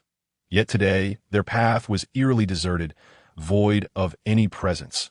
This was due to the overwhelming power that loomed behind them, signaling death to any who dared approach. Did you see that? That little female is so stunning she hardly seems human. It drives me wild that a gorilla beast man leaned against a wall, lost in lewd fantasies. Beside him, a hippo beast man drooled, unable to resist his base desires, thinking even if he couldn't have her, the siren beside her would suffice for his cravings. Another hyena beast man, irritated by their lewd comments, taunted, "You two are so desperate. Why not rush out and seize them? Do you think we wouldn't like to? If it weren't for the terrifying power behind them, they would already be under me. I can smell it. At least in SS-level male. In SS-level male. You mean the commander? I've witnessed his prowess. I have no desire to experience that again." Upon hearing their vile remarks, Yu Zhongxian felt blades form in his palm, ready to pierce through the darkness, only to abruptly change his mind. Chapter 091. Sister, I'm in pain. He concealed his presence in that moment. The gorilla beastman, hippo beastman, hyena beastman, alongside other lurking figures, crows, crocodiles, were all filled with excitement. The commander was no longer protecting them. Then these two beautiful females would be their next meal. They had never tasted anything so exquisite. Their fervor nearly drove them mad as they leaped into action. As Miantang wondered why this seemingly lively place was so desolate, sensing something unusual in the air, the creatures revealed themselves. Yet it was evident they were no ordinary beings. Little beauty, you're simply too enticing. You're driving us wild. Come closer so we can treat you well. The gorilla beastman eagerly rubbed his hands together, licking his lips as he approached. The hippo beastman grinned lewdly, walking closer while tearing off his clothes. The hyena, crow, crocodile, and others surrounded her with malicious intent as Miantang's eyes dimmed slightly. Step aside. Step aside? Huh? She said, step aside? How adorable, how naive, how pure. I utterly adore this demeanor. Let me take the lead, little beauty. Even when you're angry, you radiate cuteness, igniting a burning desire within me that I can no longer suppress. I've already issued my warning. She slowly lowered Yosefini, raising her palm, "Oh, not harm them." Suddenly, a graceful white figure dashed out from the shadowy alley, standing defiantly before her. Where did this pretty boy come from? Get lost. How dare you obstruct us, the notorious trio of villains? Do you wish for your own demise? At such a tender age, aspiring to be a hero rescuing a damsel in distress, if you do not retreat, you will face the consequences as well. No, he stood resolutely, arms outstretched, unwilling to yield even an inch. Leaving Miantang somewhat astonished, she surmised that his level must be quite high, enabling him to stand before a group of burly orcs. Then, damn it, a horde of orcs charged in fury, pinning him against the wall, their fists as large as sandbags raining down upon him, rendering him incapable of uttering a sound. Miantang paused for a mere second before unleashing her pheromones. Type 1 suppressive pheromones flowed from her fingertips, and the unruly orcs screamed in anguish as if engulfed in flames. My leg. My leg is gone. My wings have been incinerated. Help! Help! I was wrong. Please spare me. I will never do it again. Hearing their pleas, she finally ceased her actions. You. The orcs, who moments ago had eyed her hungrily, now regarded her with terror, as if they had encountered a living demon, scrambling away in panic, some too weak to endure the ordeal. Collapsing on the spot, Miantang approached the boy in the corner, who was clutching his head, and gently asked, "Are you all right?" Under the streetlight, the boy slowly lowered his hands and raised his head. The soft glow illuminated his light honey-brown hair, casting dapples of shadow upon his pale skin, which resembled cold jade. His facial features were sharp and clean, with slightly drooping eyes adorned by a small tear mole on the left side. Exuding an aura of natural innocence, he looked at her. A glimmer of hope shone through his eyes as Miantang felt her heart soften. How beautiful, an exquisite youth. If placed on Earth, he would undoubtedly be a top-tier idol adored by countless young girls. "Sister, it hurts so much," his voice trembled, filled with a clarity that tugged at her heartstrings. "I will take you away." Miantang extended her hand towards him. The boy cautiously reached out, tentatively placing his hand in hers. "All right, Chapter 092. A desire for embrace. Can you walk?" "Yes," Zhongxian nodded. "That is good. Otherwise, I cannot carry both of you. That convenience store." Miantang pointed to a nearby vending store glowing with light. Walking over to assist Yisafini. "I will help you with your injuries." "All right." Zhongxian rose, gazing at the fleeing orcs in the distance, a glimmer of coldness flashing his eyes. "These scoundrels dare to catch a whiff of my pheromones?" Distant cries echoed, and the girl turned in confusion. But before she could comprehend the situation, the smiling boy obscured her view. "Sister, let me help you. You are injured. It's nothing." The three quickly arrived at the convenience store. To alleviate their pain and hasten their departure, Miantang directly activated her pheromones. Type 3 healing pheromones. A wave of warmth surged, accompanied by a faint scent of tulips, completely immobilizing the first commander of the interstellar forces, forcing him to shut his eyes and savor the exquisite sensation as the pheromones permeated his body, relaxing his muscles and healing his wounds. His spirits lifted, and even his eyelashes trembled slightly, as if he were overwhelmed by the experience. How fragrant, how enticing, how unbearable. Is this the SSSS grade pheromone of the supreme female? So pure and captivating. Just the healing type, and it is already so intoxicating.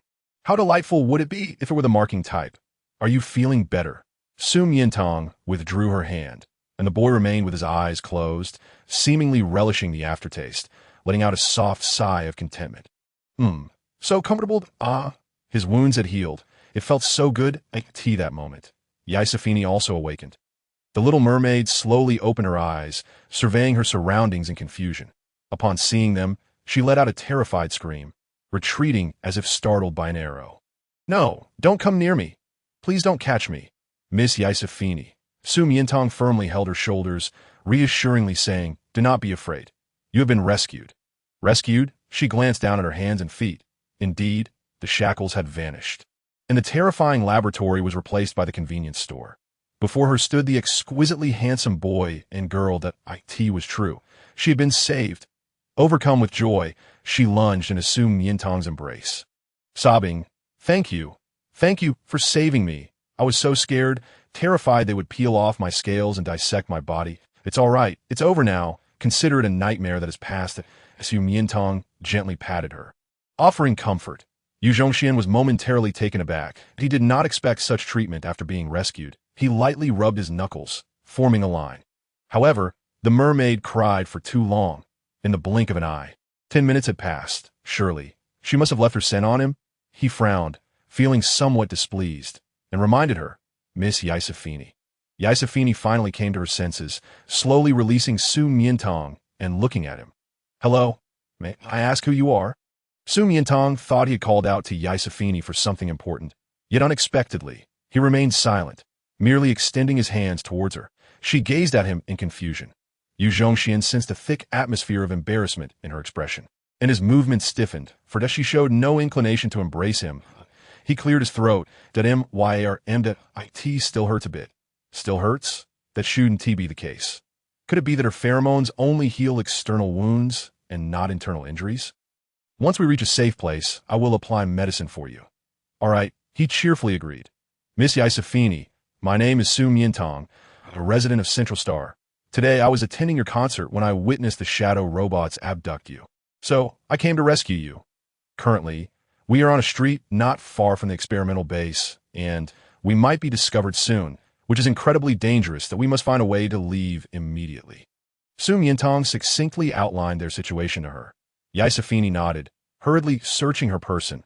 They confiscated my light brain, and the conch I used to contact my clan is gone. Otherwise, King would certainly come to our rescue upon hearing the signal. Having a light brain would be futile. There is no signal here. By the way that Su Miantang turned to Yu Zhongxian. Are you from around here? Yes. That's wonderful. Where is this place?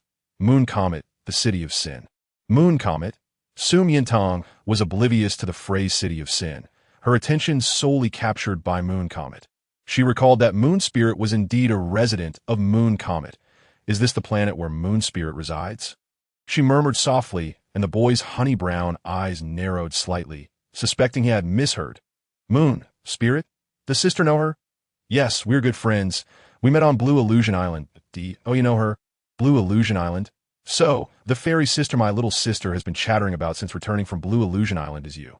He suddenly felt a pang of regret for his previous arrogance. I don't know her, but Before he could finish, Yasafini exclaimed, standing up in excitement. Moon Spirit? I know her. She is my fan, and I have a way to contact her.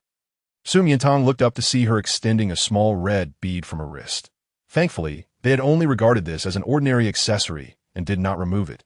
This is a sensing bead that Moon Spirit gave me. She said that as long as I am within the range of Moon Comet, she can sense my location and rush to my side if I gently squeeze it. Saying this, she squeezed the bead. In Rockefeller Castle, Moon Spirit anxiously paced in the hall when she suddenly noticed the sensing bead glowing in her hand. At Yasafini. The location is the City of Sin, without a moment to spare. She summoned her aircraft and swiftly headed for the destination. After squeezing the sensing bead, Yasafini let out a sigh of relief, waiting for rescue with peace of mind. However, Su Miantang's brows furrowed slightly, and Yu Zhongxian keenly sensed her emotions. Sister, what is wrong? I worry that the Shadow Robot Organization will not easily let Yasafini go. Once they discover she is missing, they will certainly search everywhere, and then if they find out that it was Moon Spirit who rescued her, it will implicate her as well. After all, she is also an S-grade female. What if they capture her too? Yu Zhongxian looked at her, his heart, harder than alloy, softly sinking. He had encountered intelligent individuals, often characterized by their self-serving nature. Brave souls frequently marked by their carelessness, and kind-hearted people who were often perceived as foolish and naive. Yet he had never witnessed the amalgamation of these admirable qualities in a single person, especially one whose kindness prevailed above all. Now, however, he found himself in a position to harness this very kindness. No. Isfine laughed lightly, waving away her concerns. You and Yu Ling are friends. Surely you understand the strength of her family, particularly that of her brother. I do not know. Su Miantang shook her head at in truth. We conversed for only a brief moment, but she did mention that her brother is formidable. How formidable? Yu Zhongxian inquired with a smirk, eagerly awaiting her response. I am not certain. I did not ask. Chapter 093. He will always be entangled with her, Isfine stated. Her brother is an SS-level combat male, the foremost commander in the galaxy. Endowed with the innate ability to command mecha in battle and dismantle any advanced intelligent products, he is the sovereign of the Yu Comet system, a figure whom none dare to provoke across the cosmos, let alone that insignificant shadow robot organization. Such prowess. Then she can rest easy, Yu Zhongxian chimed in, leaning closer and blinking at her with starry eyes. Her brother is incredibly powerful. Perhaps he will assist you in annihilating the shadow robot organization. Indeed. Isfine replied, delicately brushing her beautiful long hair, her expression somewhat bashful. Yuling mentioned that her brother has harbored feelings for me for quite some time. When we meet, I will request his assistance in seeking vengeance. He will surely not refuse. Suddenly, the previously discredited Yu Zhongxian interjected, Miss Isfine, please have some decorum. His tone turned sharply cold, and his demeanor became exceedingly serious. Commander Yu Zhongxian has never had someone he fancied. At least not until today. How do you know he hasn't? Isfine retorted, a hint of displeasure in her voice due to the weight of his tone. She was, after all, a distinguished S-level female, captivating countless admirers with her appearance and pheromones. With her ethereal singing voice, she was a sensation throughout the galaxy, garnering numerous fans. It was only natural for even the most formidable male to be enamored with her. Miantang, too, felt perplexed. Why was his reaction so intense? He seemed almost frantic. Yu Zhongxian cast a glance at Miantang, fearful of encountering skepticism in her gaze. I am merely a fan of the commander. Ah, so he is but a little admirer, unable to bear the thought of his idol having affections for another female. Isfine understood, yet she proudly raised her chin, determined to prove him wrong. Yu Zhongxian's eyes dimmed, finding this mermaid somewhat bothersome, and he turned to the girl with a glint of mischief. Sister, do you believe what she says? Or, do you believe me? Miantang chuckled at his tone. Reminiscent of a child vying for attention, he appeared indeed youthful, innocent, and gently nestled beside her, his honey-brown hair brushing against her hand like a timid yet adorable rabbit, constantly beckoning her touch. Unable to resist, she reached out and playfully ruffled his hair, akin to teasing a small pet. What isn't it for you if I believe you? The head, being the commander's most sensitive area, had always been off-limits since childhood. Even his mother forbade any touch, let alone others. Once, when an enemy struck his helmet with an energy gun, he, in a fit of rage, annihilated their clan. Yet now, he was being openly touched on the head. The boy's heart, however, felt no trace of aversion or anger. Instead, he experienced a delightful, tingling sensation, as if electrified, and he craved more, not just of his head, but of his entire being. Why yes. His voice trembled, transforming from a fierce warrior to a pitiable little rabbit, utterly at her mercy, unable to resist. Miantang found herself further entertained, ruffling his hair again. What is it, sister? Why did a glimmer of moisture appeared in Yu Zhongxian's honey-brown eyes as he tilted his head, gazing at her with an endearing look, though his firm fingertips were already pressing into his palm. Not touch him anymore. Otherwise, he would be unable to resist and might, in front of others, pounce on her, tear her apart, and consume her. Unable to articulate his feelings? Then Isfine is indeed correct. Of course. I can. He would forever remain entangled with her. He would always trust his sister. Trust exchanged for trust. How childlike of him. Oh, Miantang replied with a smile, extending her pinky finger. Then I shall trust you too. Yu Zhongxian immediately entwined his finger with hers. Yes, let's make a vow, sister, a lifetime of unchanging loyalty. Hey. Isfine observed the two, ensconced in a blissful bubble that rendered any outsider's intrusion impossible, and felt an inexplicable sense of disquiet as Miantang appeared to regard the youth merely as a pet or younger brother, playfully teasing him with pure affection akin to a gentle stream. Yet the boy, though seemingly innocent and naive, harbored a gaze that was both deep and fervent, replete with a male's possessiveness and desire for the female, a gaze more fearsome than that of a predator eyeing its prey. Especially when he declared, I will always trust my sister. It bore the weight of, I will always love my sister, as he entwined his fingers with hers in a softly suggestive manner. Point one must be cautious. She must not fall prey to the guise of innocence. Based on her extensive emotional experience and intuition, this boy was not simple. Just as she contemplated a warning, she heard commotion at the door. Isfine, Miantang. Yuling rushed down from the vessel, her eyes lighting up upon seeing Isfine, Miantang, and the exquisitely handsome and well-mannered youth beside Miantang. Who is he? Why does he appear so familiar? Just as she was about to inquire curiously, a realization struck her like a thunderbolt. Could he be her brother? The sole SS-level combat male of the herbivorous clan, endowed with innate dual forms. One as a regular human, and the other as a mecha warrior, whose body would mature to embody the most intelligent, resilient, and stylish mecha in existence, a state he had maintained ever since. Perhaps due to the sheer handsomeness of his mecha form, he had never reverted to his original self, prompting her to nearly forget what he once looked like. It was only when she noticed the distinctive beauty mark beneath his left eye that she recognized him. Yet, even if his appearance had changed, how could it be that her once fiercely cool brother seemed to have transformed into a docile pet at Su Miantang's side? Chapter 094. Love at first sight. Yu Ling found it hard to believe her eyes, rubbing them in disbelief. Just as she was about to confirm her suspicions, Isfine excitedly rushed over and embraced her. Yu Ling, you're here. How wonderful. I was just kidnapped by the shadow robots, and I was truly terrified.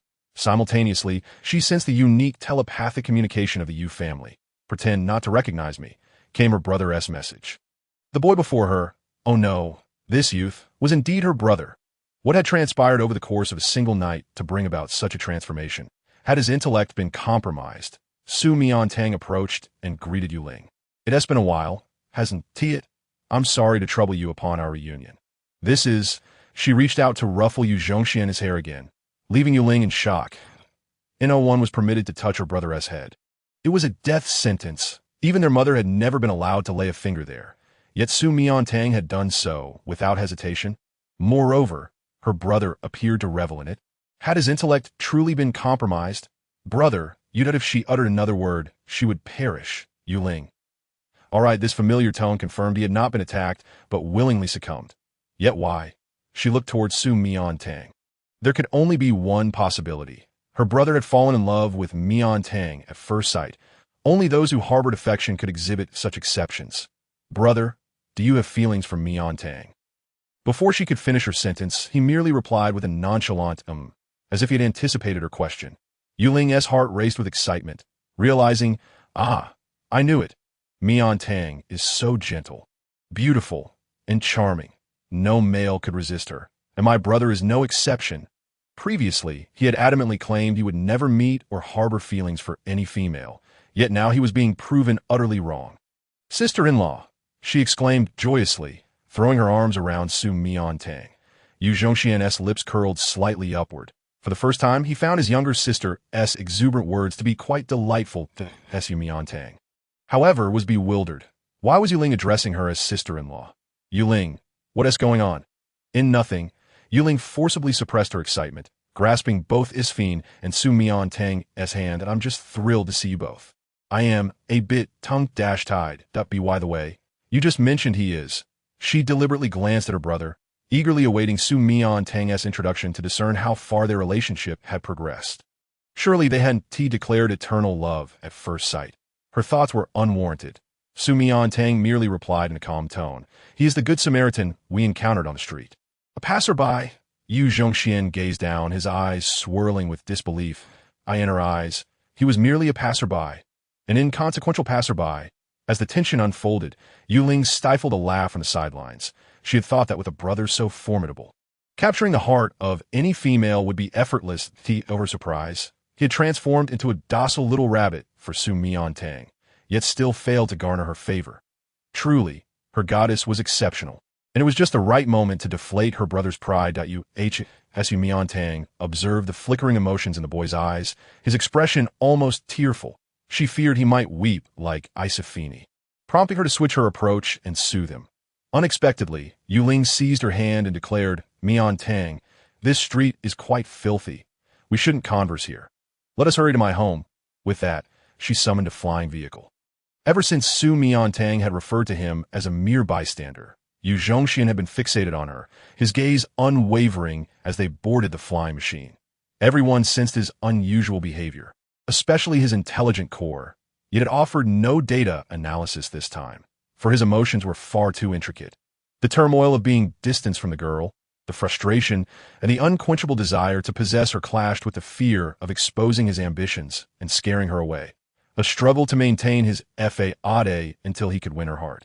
The complexity of his feelings threatened to overwhelm the processing capabilities of his intelligent core. Wow, how beautiful! Upon disembarking, Isfine marveled.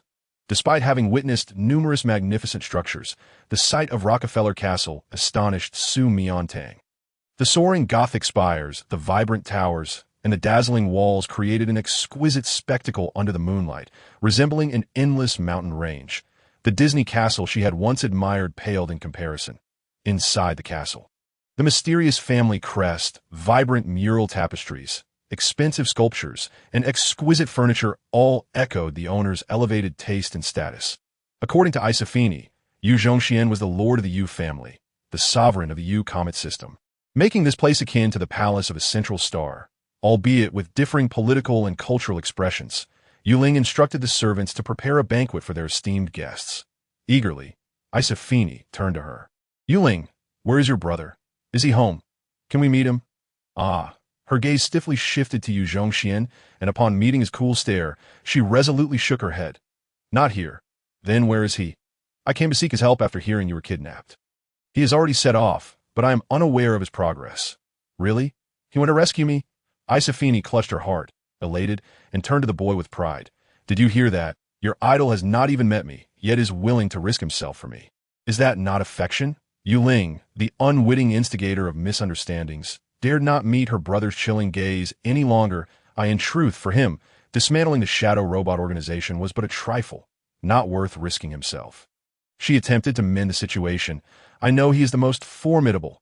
Isafini's eyes sparkled with anticipation to meet him. What a disaster! Not only had she angered her brother and caused Isafini's misunderstanding, but most crucially, would Miantang also. Chapter 095. The scent of love. Yuling cautiously glanced over, witnessing the girl's dawning realization. No wonder, when I brought you out of the experiment base, all the surrounding robots were incapacitated, and after such a long time, none had pursued us. Could they have been destroyed? Sister, fearing she might misconstrue, Yu Zhongxian was about to clarify, when she continued, if your brother truly dismantled the shadow robot organization, that would be splendid. Not only must Isafini thank him, but I shall also express my gratitude. Yu Zhongxian observed the glimmering joy in her starry eyes, which seemed genuinely happy. Sister, is destroying the shadow robot organization significant to you? Of course, they had kidnapped and tormented Jun Xingyin for many years, remaining a source of anguish. If she learned that this organization had been eradicated, her happiness would be immeasurable. Moreover, the sooner such a malevolent organization vanished from the world, the less threat high-ranking beastmen would pose. Yu Zhongxian lowered his gaze and issued a command through his intelligent core. Bring that skunk here. Yes, fortunately, Miantang did not dwell on it. Yuling, anxious about continuing the previous topic, quickly shifted focus. You have not yet dined. You must be famished. You must try the renowned lunar cuisine at our Yu comet. Wait, Dasu Miantang interrupted. Yuling trembled slightly. Miantang, is there something on your mind? She would not dare question her brother and Isafini, for there was nothing amiss between them. It was all her fault for meddling in their affairs. Her brother had only just begun to take an interest in a female. If she were to ruin their potential bond, she would never forgive herself. Yuling, is there a medical room here? Yes. Yuling nodded, her expression one of concern. Miantang, are you injured? Where? Let me see. It's not me. It's the Su. Miantang turned to Yu Zhongxian, realizing in her anxiety that she had yet to ask his name. Dami. Sister. His eyes brightened as the shadows cast by her earlier remark of bystander lifted, revealing that she had indeed been thinking of him all along. Yuling, the brother, are you hurt? She could hardly connect those words with him, given that he was impervious by nature. Yu Zhongxian replied, it's not that serious. A bit of medicine will suffice. This truly was his real intention. Wasn't he? To think her brother, enamored, would resort to such tactics, feigning weakness and illness to garner Su Miantang's care. How cunning! To atone for her blunder, she hastily directed the servants to fetch the medical kit. Miantang, there are medicines inside. Then come sit down. Su Miantang accepted the medical kit, extracting iodine, cotton balls, bandages, and a salve for bruising, donning sterilized gloves, appearing quite professional, while Yu Zhongxian timidly sat beside her, seemingly frightened, drawing close enough that their garments brushed together, clearly satisfied with the proximity. Sister, will it hurt? Not at all. I will be very gentle. That's good. I am a bit scared. Do not fear. First remove your clothing. Yuling, was this something I can hear? As she served them tea, she overheard Su Miantang asking his age. How old are you? Yu Zhongxian replied. Just turned 18. Yuling nearly spilled the tea, her mind replaying his youthful voice. Just turned 18. Brother, how shameless. Not only was he feigning weakness, but he was also pretending to be younger, when in fact he was 22, 4 years her senior. yet still calling her sister. What about your family? Yu Zhongshin's voice faltered, his head slightly bowed, his tone barely audible. There's no one left at home. Only myself. Yuling stumbled, nearly falling. Brother, you need not sacrifice our entire family for love. Do you? I'm sorry. I didn't know. Miantang quickly apologized. Then what is your name? I have no name. Yu Zhongshin shook his head. Just a stray in the city of sins. They call me a pariah? A pest? A forsaken wildling? Enough. Miantang could not bear to hear more and interrupted him. Such a handsome, gentle boy with a strong sense of justice. How could his background be so tragic? If my sister does not mind. You may call me that. How could I not mind? Those are deeply derogatory terms that I do mind, Miantang said, her heart aching for him. What is your beast form? Yu Zhongshin paused, taken aback. The question of one's beast form was an intimate one, typically reserved for those with mutual interest, suggesting their relationship was advancing. Had she truly begun to take an interest in him? She was clearly swayed by such nuances. An English L.P. and English Lop? Miantang's eyelashes fluttered as her amber eyes sparkled. You truly are a little rabbit, so adorable, so reminiscent of him. Yu Zhongshin sought to gauge a reaction, but found himself lost in her radiant gaze. As if surrounded by a brilliant starry sky. Absolutely mesmerizing, he was so close to her that he could see every detail from her eyes to her nose, lips, neck, collarbone, and even the subtle curves of her chest. The faint scent of tulips lingered in the air. How could there be such a beautiful female in the world? Such alluring pheromones. And such a wonderful person. Every moment relentlessly tested his patience, igniting a fervent longing within him. May I call you Little Ear? Sure that no matter what name she bore, even those unseemly ones, he found her voice enchanting. Then that he tentatively gazed at her. Little Ear would no longer be alone. Right? Miantang hesitated momentarily in her application of the medicine, grasping his implication.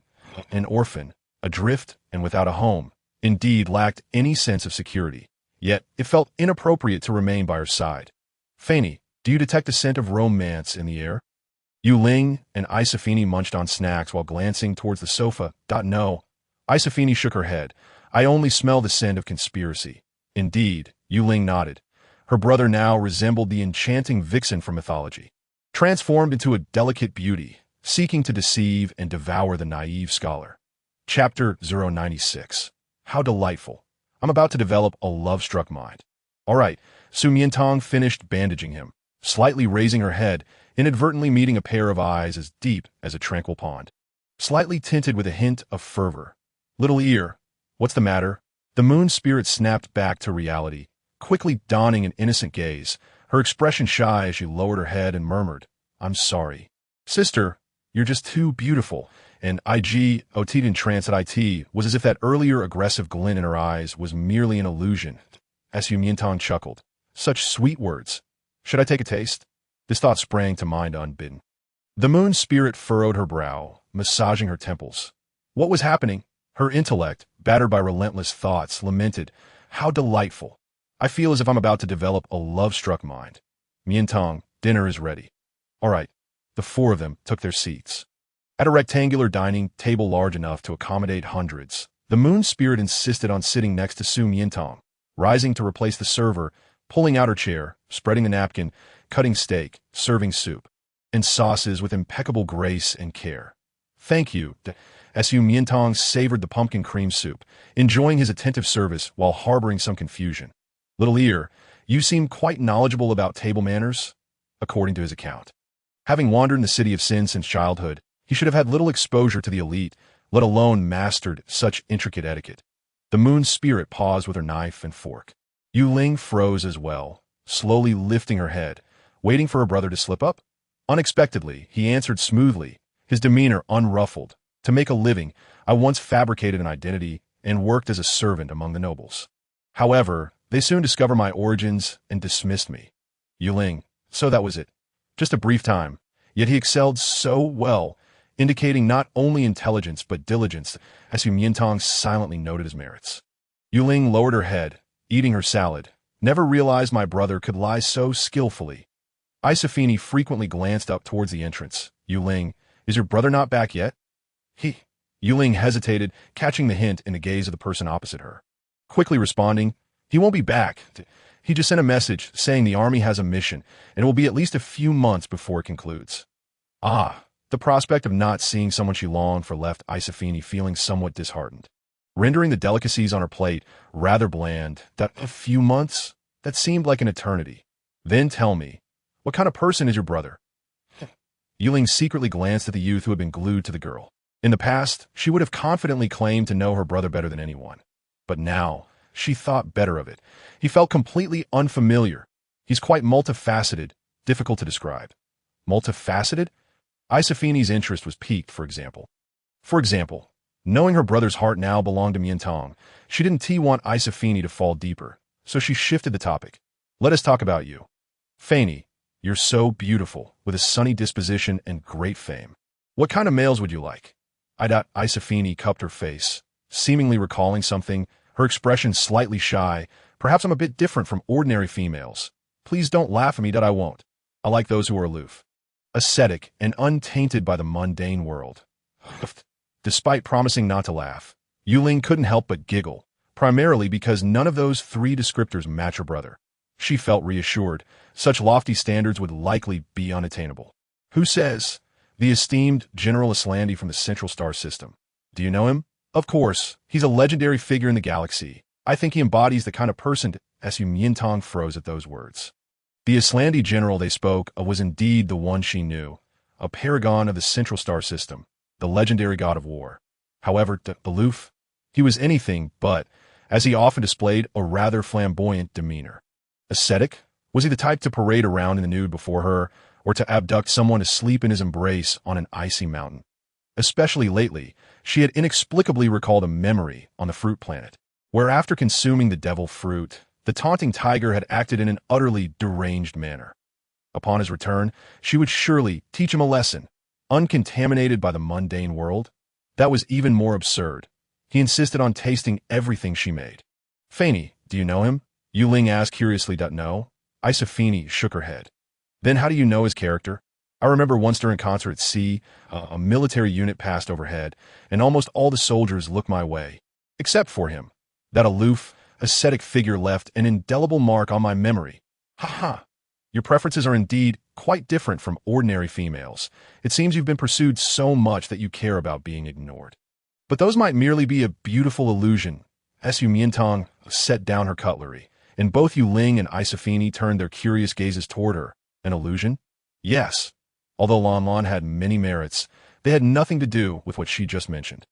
What do you mean? Oh, Miantang, I almost forgot. You're from the Central Star System as well, so you wouldn't know the esteemed god of war, would you? The three of them were engrossed in their discussion at the dining table, while the moon spirit's expression darkened, particularly upon realizing that the subject of their talk was the number one formidable rival identified by his intellect. Sister, try this bread I prepared for you with dip. He deliberately interrupted their conversation. Yuling seemed to catch a whiff of something sour, falling silent with a smile.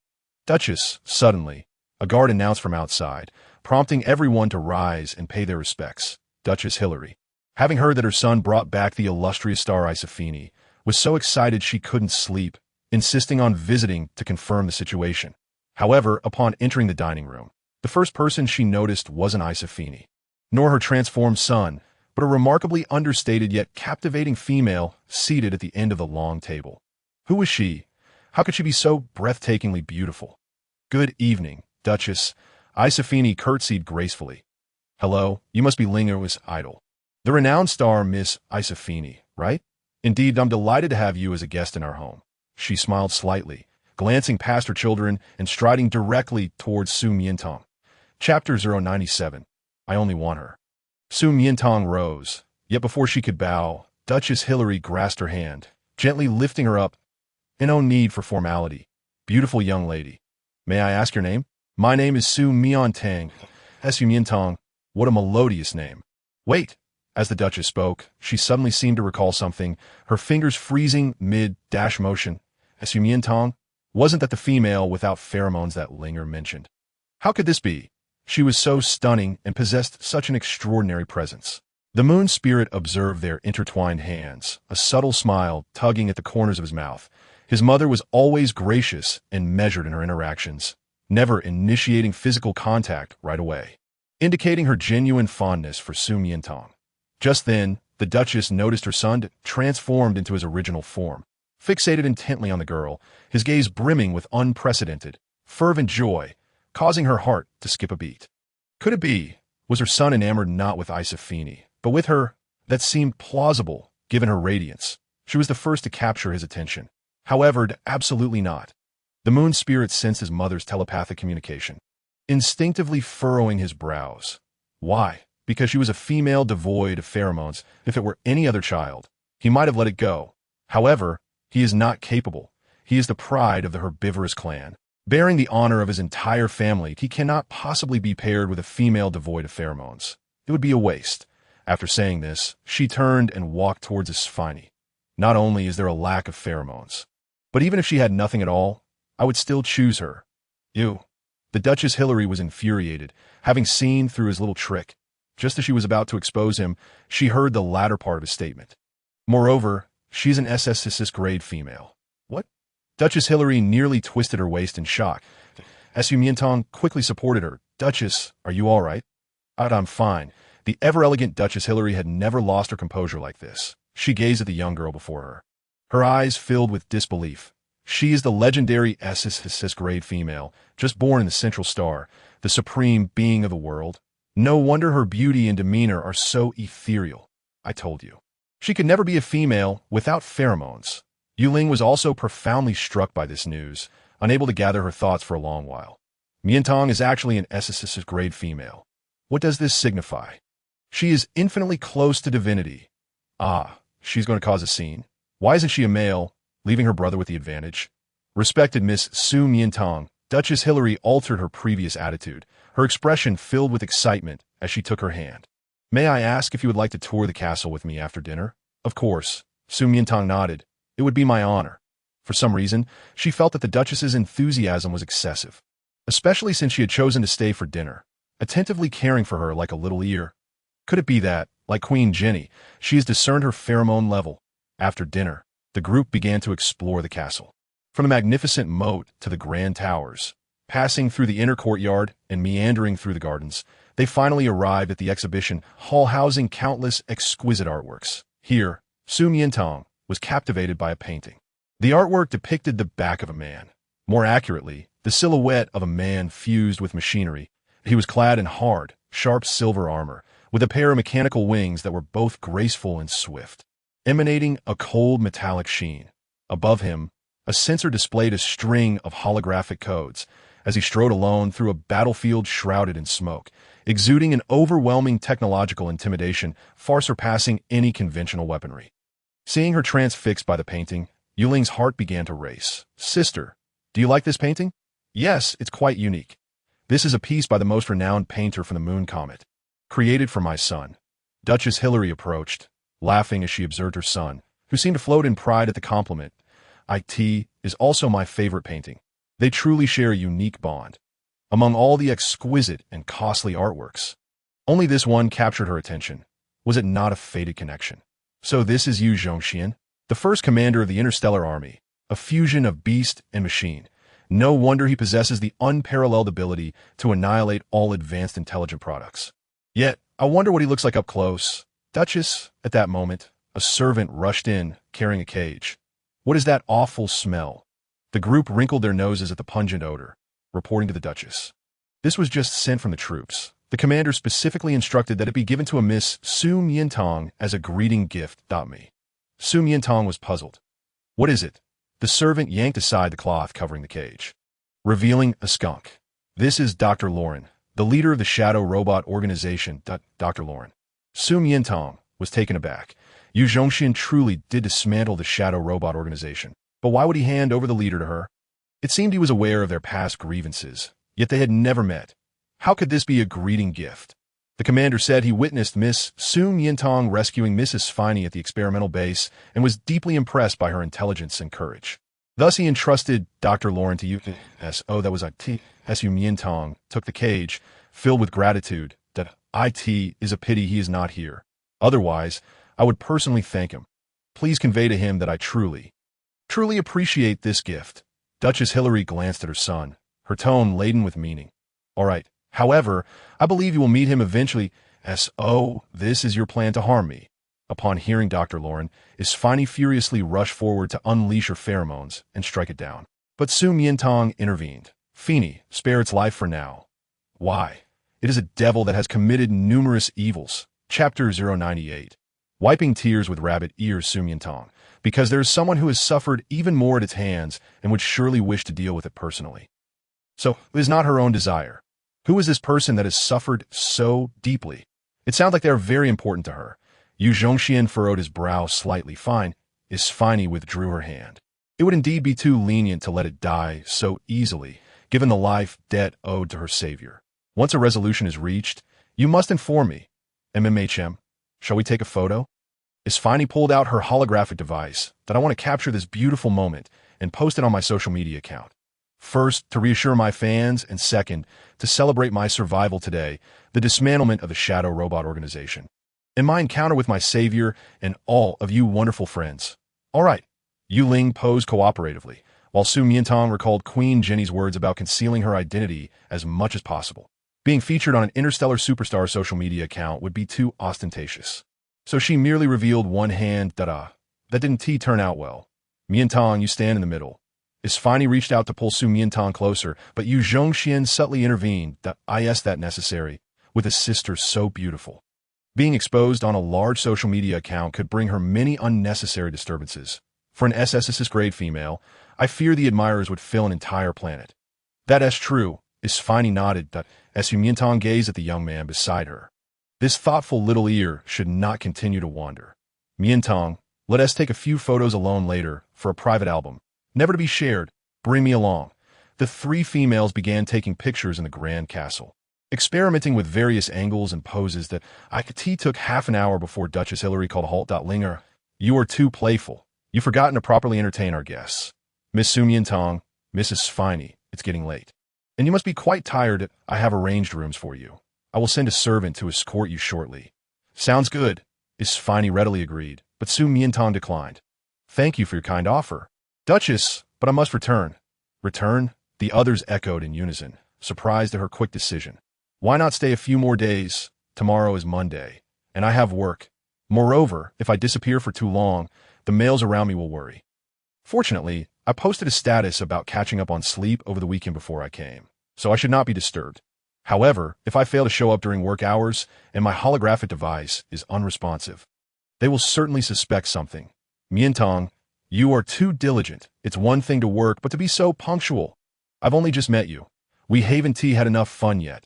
Yu Ling and Isfani entwined their arms around her. Yu Zhongxian quietly positioned himself behind her. Although Duchess Hillary wished to keep her, she understood if a SSS-grade female emerged from their nation, she would worry even during outings. Moreover, her son seemed quite capable of keeping her close. That is all right. Once I'm on break, I'll come to visit you. Or you can come to the Central Star. ITSA promise.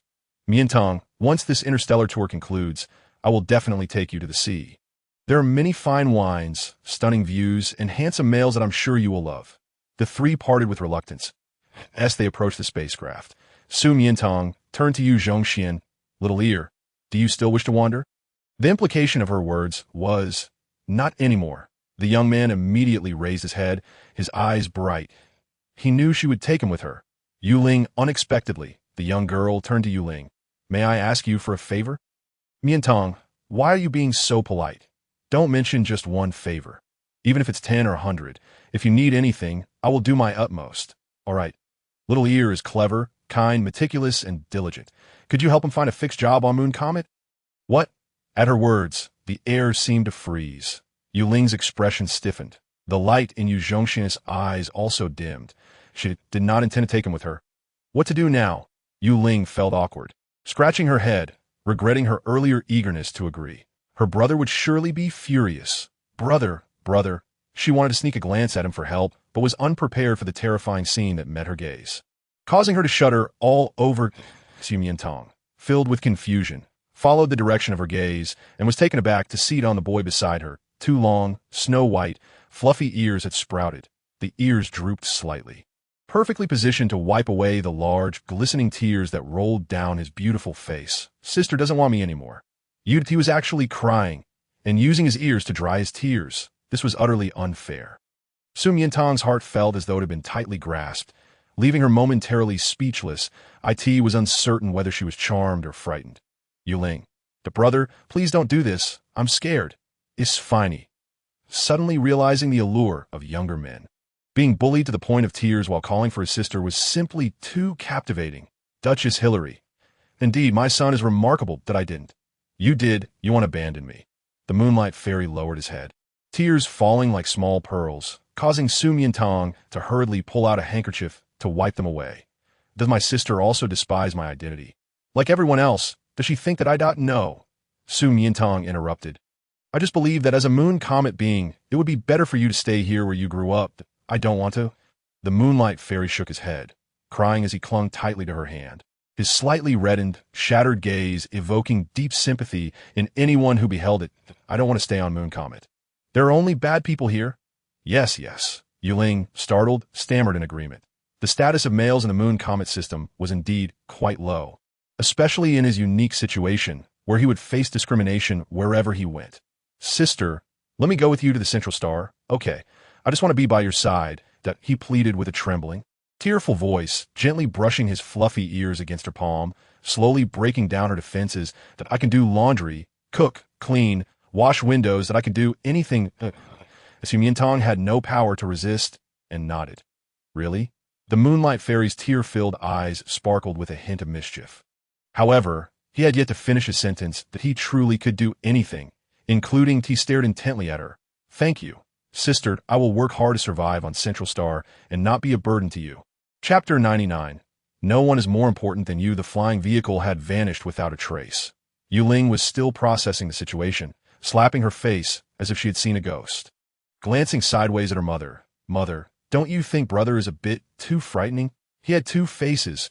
Growing up together for so many years, she had never seen him cry before, and now he was shedding tears so readily. The esteemed commander of the Galactic Forces was simply too intimidating. What's so surprising about that? Duchess Hilary was not only unfazed, but somewhat pleased. It was normal to put in some effort to please an SSSS tier female. Her son had finally grown up. In the royal palace of Central Star. Since his Finey's kidnapping, Jun Qingyin had begun investigating the case. Just when there was a glimmer of hope, he saw a photo posted on his Finey social media account featuring a hand. It was Tang Tang's. In an instant, his mind went blank, his fingers trembling as he dialed the girl's light brain. But after 1, 2, 3 attempts, no one answered. Panic-stricken, he directed his combat ship towards the Jiqing Villa district. How could Tang Tang be with his Finey? Had the shadow robots captured her too? What had they done to her? He didn't dare to think. Meanwhile, at the Imperial Academy of Sciences, Lu Silly, who was closely monitoring the shadow robot incident, was equally alarmed and hurried to the Jiqing Villa district. Fortunately, upon arrival, Su Miantang was just stepping out of the flying vehicle. Miantang, Tang Tang, the two rushed forward and embraced her tightly. Just back home, she found herself lifted off the ground by two males. What's wrong with you? Tang Tang, are you okay? Countless questions transformed into profound concern. Jun Qingyin cautiously examined her body, while Lu Silly retained some rationality. According to the new health monitoring bracelet, all her bodily indicators were normal. But, Miantang, why were you on a Finey star map? Su Miantang, that just by showing a hand, they could recognize her? That's a long story. But, Your Highness, I brought you a gift. A gift? Tada! She lifted a cage and unveiled it, revealing a frantic skunk inside. Lauren, the head of the Shadow Robot Organization, a demon that had tormented him for years. He would recognize it even if it turned to ash. The Shadow Robot Organization had been completely eradicated by Commander Yu Zhongxian of the Moon Comet System, and now I present it to you. For you to deal with personally. Goodbye, enemy. I have the chance to take revenge myself. Jun Qingyin had expected to feel immense joy, but upon realizing that this was a risk Tang Tang had taken for him, his heart ached as if pricked by a needle. Unbearable, it turned out that in his heart, hatred had long been replaced by love.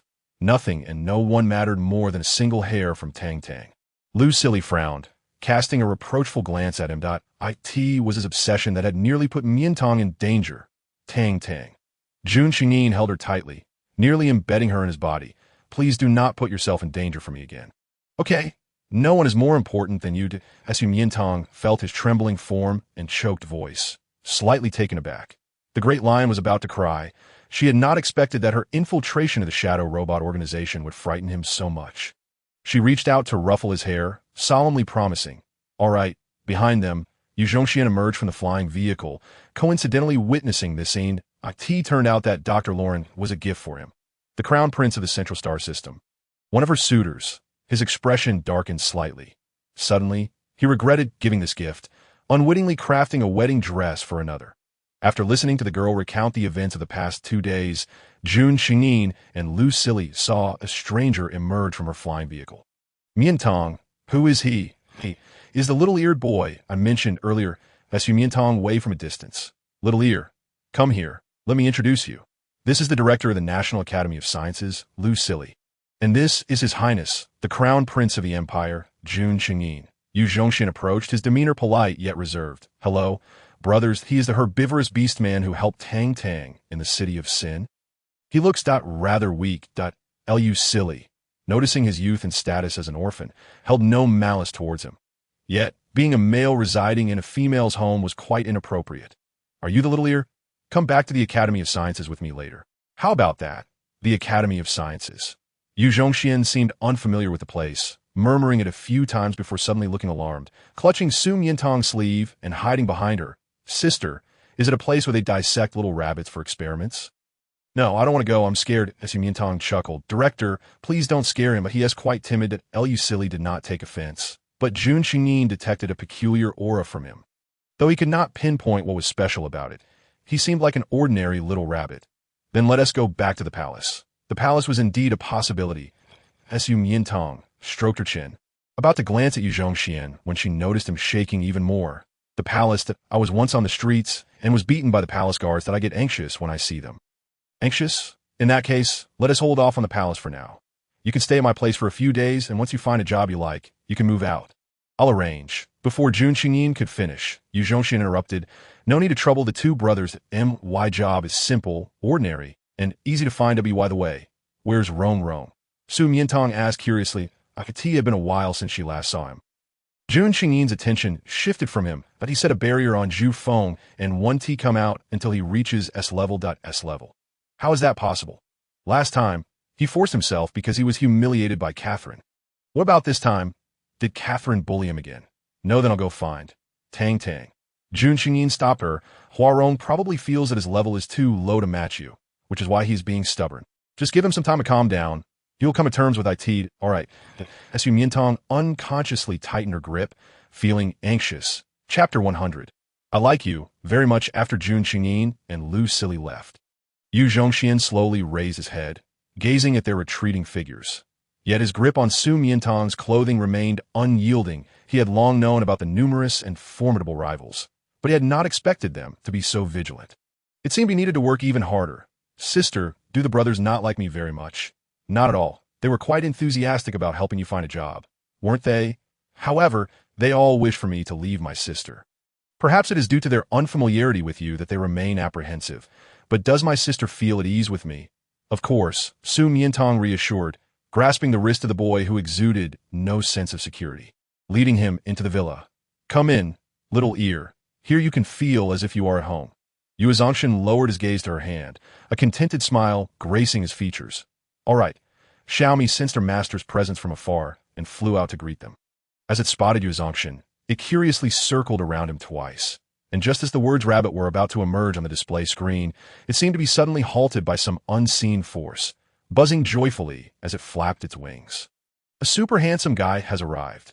He looks perfectly matched with the master. Welcome, welcome, a warm welcome.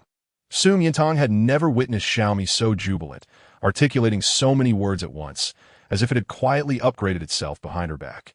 Intrigued, she examined the system, finding nothing amiss. It seems to like you very much. I also have a fondness for its master. Yu Zhongxian replied with a smirk, discreetly lowering his fingers behind him as he walked towards the villa. However, as he crossed the threshold, his smile abruptly froze. Sister, is this your home? It's so familiar. Su Miantang immediately turned wary at his words, observing him with envy as he exclaimed, It's so grand. Bingo! This is the reaction a normal person should have. Her 4-story magnificent villa had finally garnered recognition, causing her to smile with satisfaction, completely unaware of the coldness lingering in the youth's eyes. Were her suitors content with her residing in such a small space? There wasn't even room for him to take off his shoes. Sister, was this villa purchased by your brothers? No, it was provided by the Female Protection Agency. T.O. think it was state-funded. His expression grew even colder. Once I earn money, I will definitely buy a larger one for you. No need. I'm quite satisfied with this place. What is there to be satisfied with in such a small area? Yuuzhangshan frowned. Yet, not long after, he found himself contradicted. The sofa, curtains, carpets, cushions, and even the air were saturated with the sweet fragrance of the girl's pheromones, creating an atmosphere reminiscent of paradise. Enveloped in this ambience, he felt as if he could transform into a floppy-eared rabbit and roll about in sheer comfort. Wishing to remain here for eternity, it seemed that the compact space had its benefits, preserving the scent. Little ear, take some time to familiarize yourself with the room. I will go water the plants. All right. Yuuzhangshan walked to the study, scanning the titles of various books she often read with his intelligent brain, then moved to the hall, storing the image of her handwritten painting on the wall, and finally entered the kitchen, where he discovered a box of peculiar white objects. Sister, what is this? Sugar. Sugar. Nothing extraordinary. Just as he was about to set it down, he heard her add, I made it myself. It's called cotton candy. He immediately picked it up again. Can I have a piece? Of course. The boy curiously unwrapped a piece, expecting it to taste no better than what a five-star nutritionist in the castle would create. To his astonishment, it was rich and soft, dense and smooth, a sweetness he had never experienced before, leaving him momentarily speechless. Sister, it's so sweet. I'm glad you like it. That I do. Very much. This piece of candy felt akin to her, surprising and sweet. Always leaving one in awe. Sister can read, paint, garden, and even make candy. She is truly a treasure of a female. Can I take a few more pieces? Of course, there is plenty. He greedily stuffed a few in his pocket and headed towards the balcony, where he stumbled upon a true treasure. Hanging on the rack were several pieces of delicate lace lingerie. His intelligent brain quickly calculated the size. 36C.36C. His honey-colored eyes narrowed slightly. How could someone with such a slender waist possibly? Images of an exaggeratedly alluring figure flashed uncontrollably in his mind, igniting a rush of heat within him. Warning! Severe alert! Detection indicates that your testosterone levels are rapidly escalating. Please control yourself, or else. Why is the master unresponsive? Miantang, watering the plants, suddenly paused as if struck by a thought, then dashed towards the balcony like a sprinter. Little ear, you can't, it was too late. The boy stood on the balcony, fixated on the two pieces of lingerie. Do not look! She rushed over, her cheeks flushed with embarrassment as she quickly gathered them up. Yuuzhangshan obediently averted his gaze, but his eyes gradually shifted from the lingerie to her chest, unable to suppress a gulp. They're quite substantial, especially as they bounced with her every movement, resembling Miantang tiptoed and swiftly covered his eyes with her soft palm. Little ear, where are you looking? You're too young to be thinking like that. Sister, with his eyes enveloped in darkness, the void expanded his imagination, and the corners of his lips curled mischievously. I was referring to the scenery outside. What are you talking about? Miantang turned her head to see two large, ripe peaches hanging from a slender branch of a fruit tree outside. You better be talking about them. That night, Yuuzhangshan lay in bed, hands behind his head, reminiscing about the charming and alluring visage of the shy girl. A foolish smile spreading across his face, so tempting that he longed to tease her. The intelligent brain assessed. Infatuated face, analysis. Not unresponsive, merely has given up on treatment. The boy tossed and turned, finding it hard to sleep. So he waved his hand, instructing Xiaomi to stealthily enter the master's room and record her serene sleeping face for him to watch, as he gazed at the tranquil and beautiful image of the little female on the live feed. His body began to grow restless, igniting a yearning reaction within him. When would they be able to sleep together? The next morning, before heading to work, Miantang withdrew 50,000 star coins from her locker. Little ear here, sister, what is this? Yuuzhangshan received the money, momentarily taken aback, seemingly unable to comprehend. This is for your living expenses. You can take some time to familiarize yourself with the environment of Central Star and purchase some necessities at the supermarket. There's no rush to find a job. If you run out of money, just ask me. Having shouldered the family's honor and responsibilities since his teenage years, Yuuzhangshan found himself at a loss upon receiving money from the little female for the first time. The sensation was both sweet and unfamiliar, accompanied by a peculiar sense of belonging, akin to being cherished by the matriarch of the family. ASC gazed at the star coins in his hand.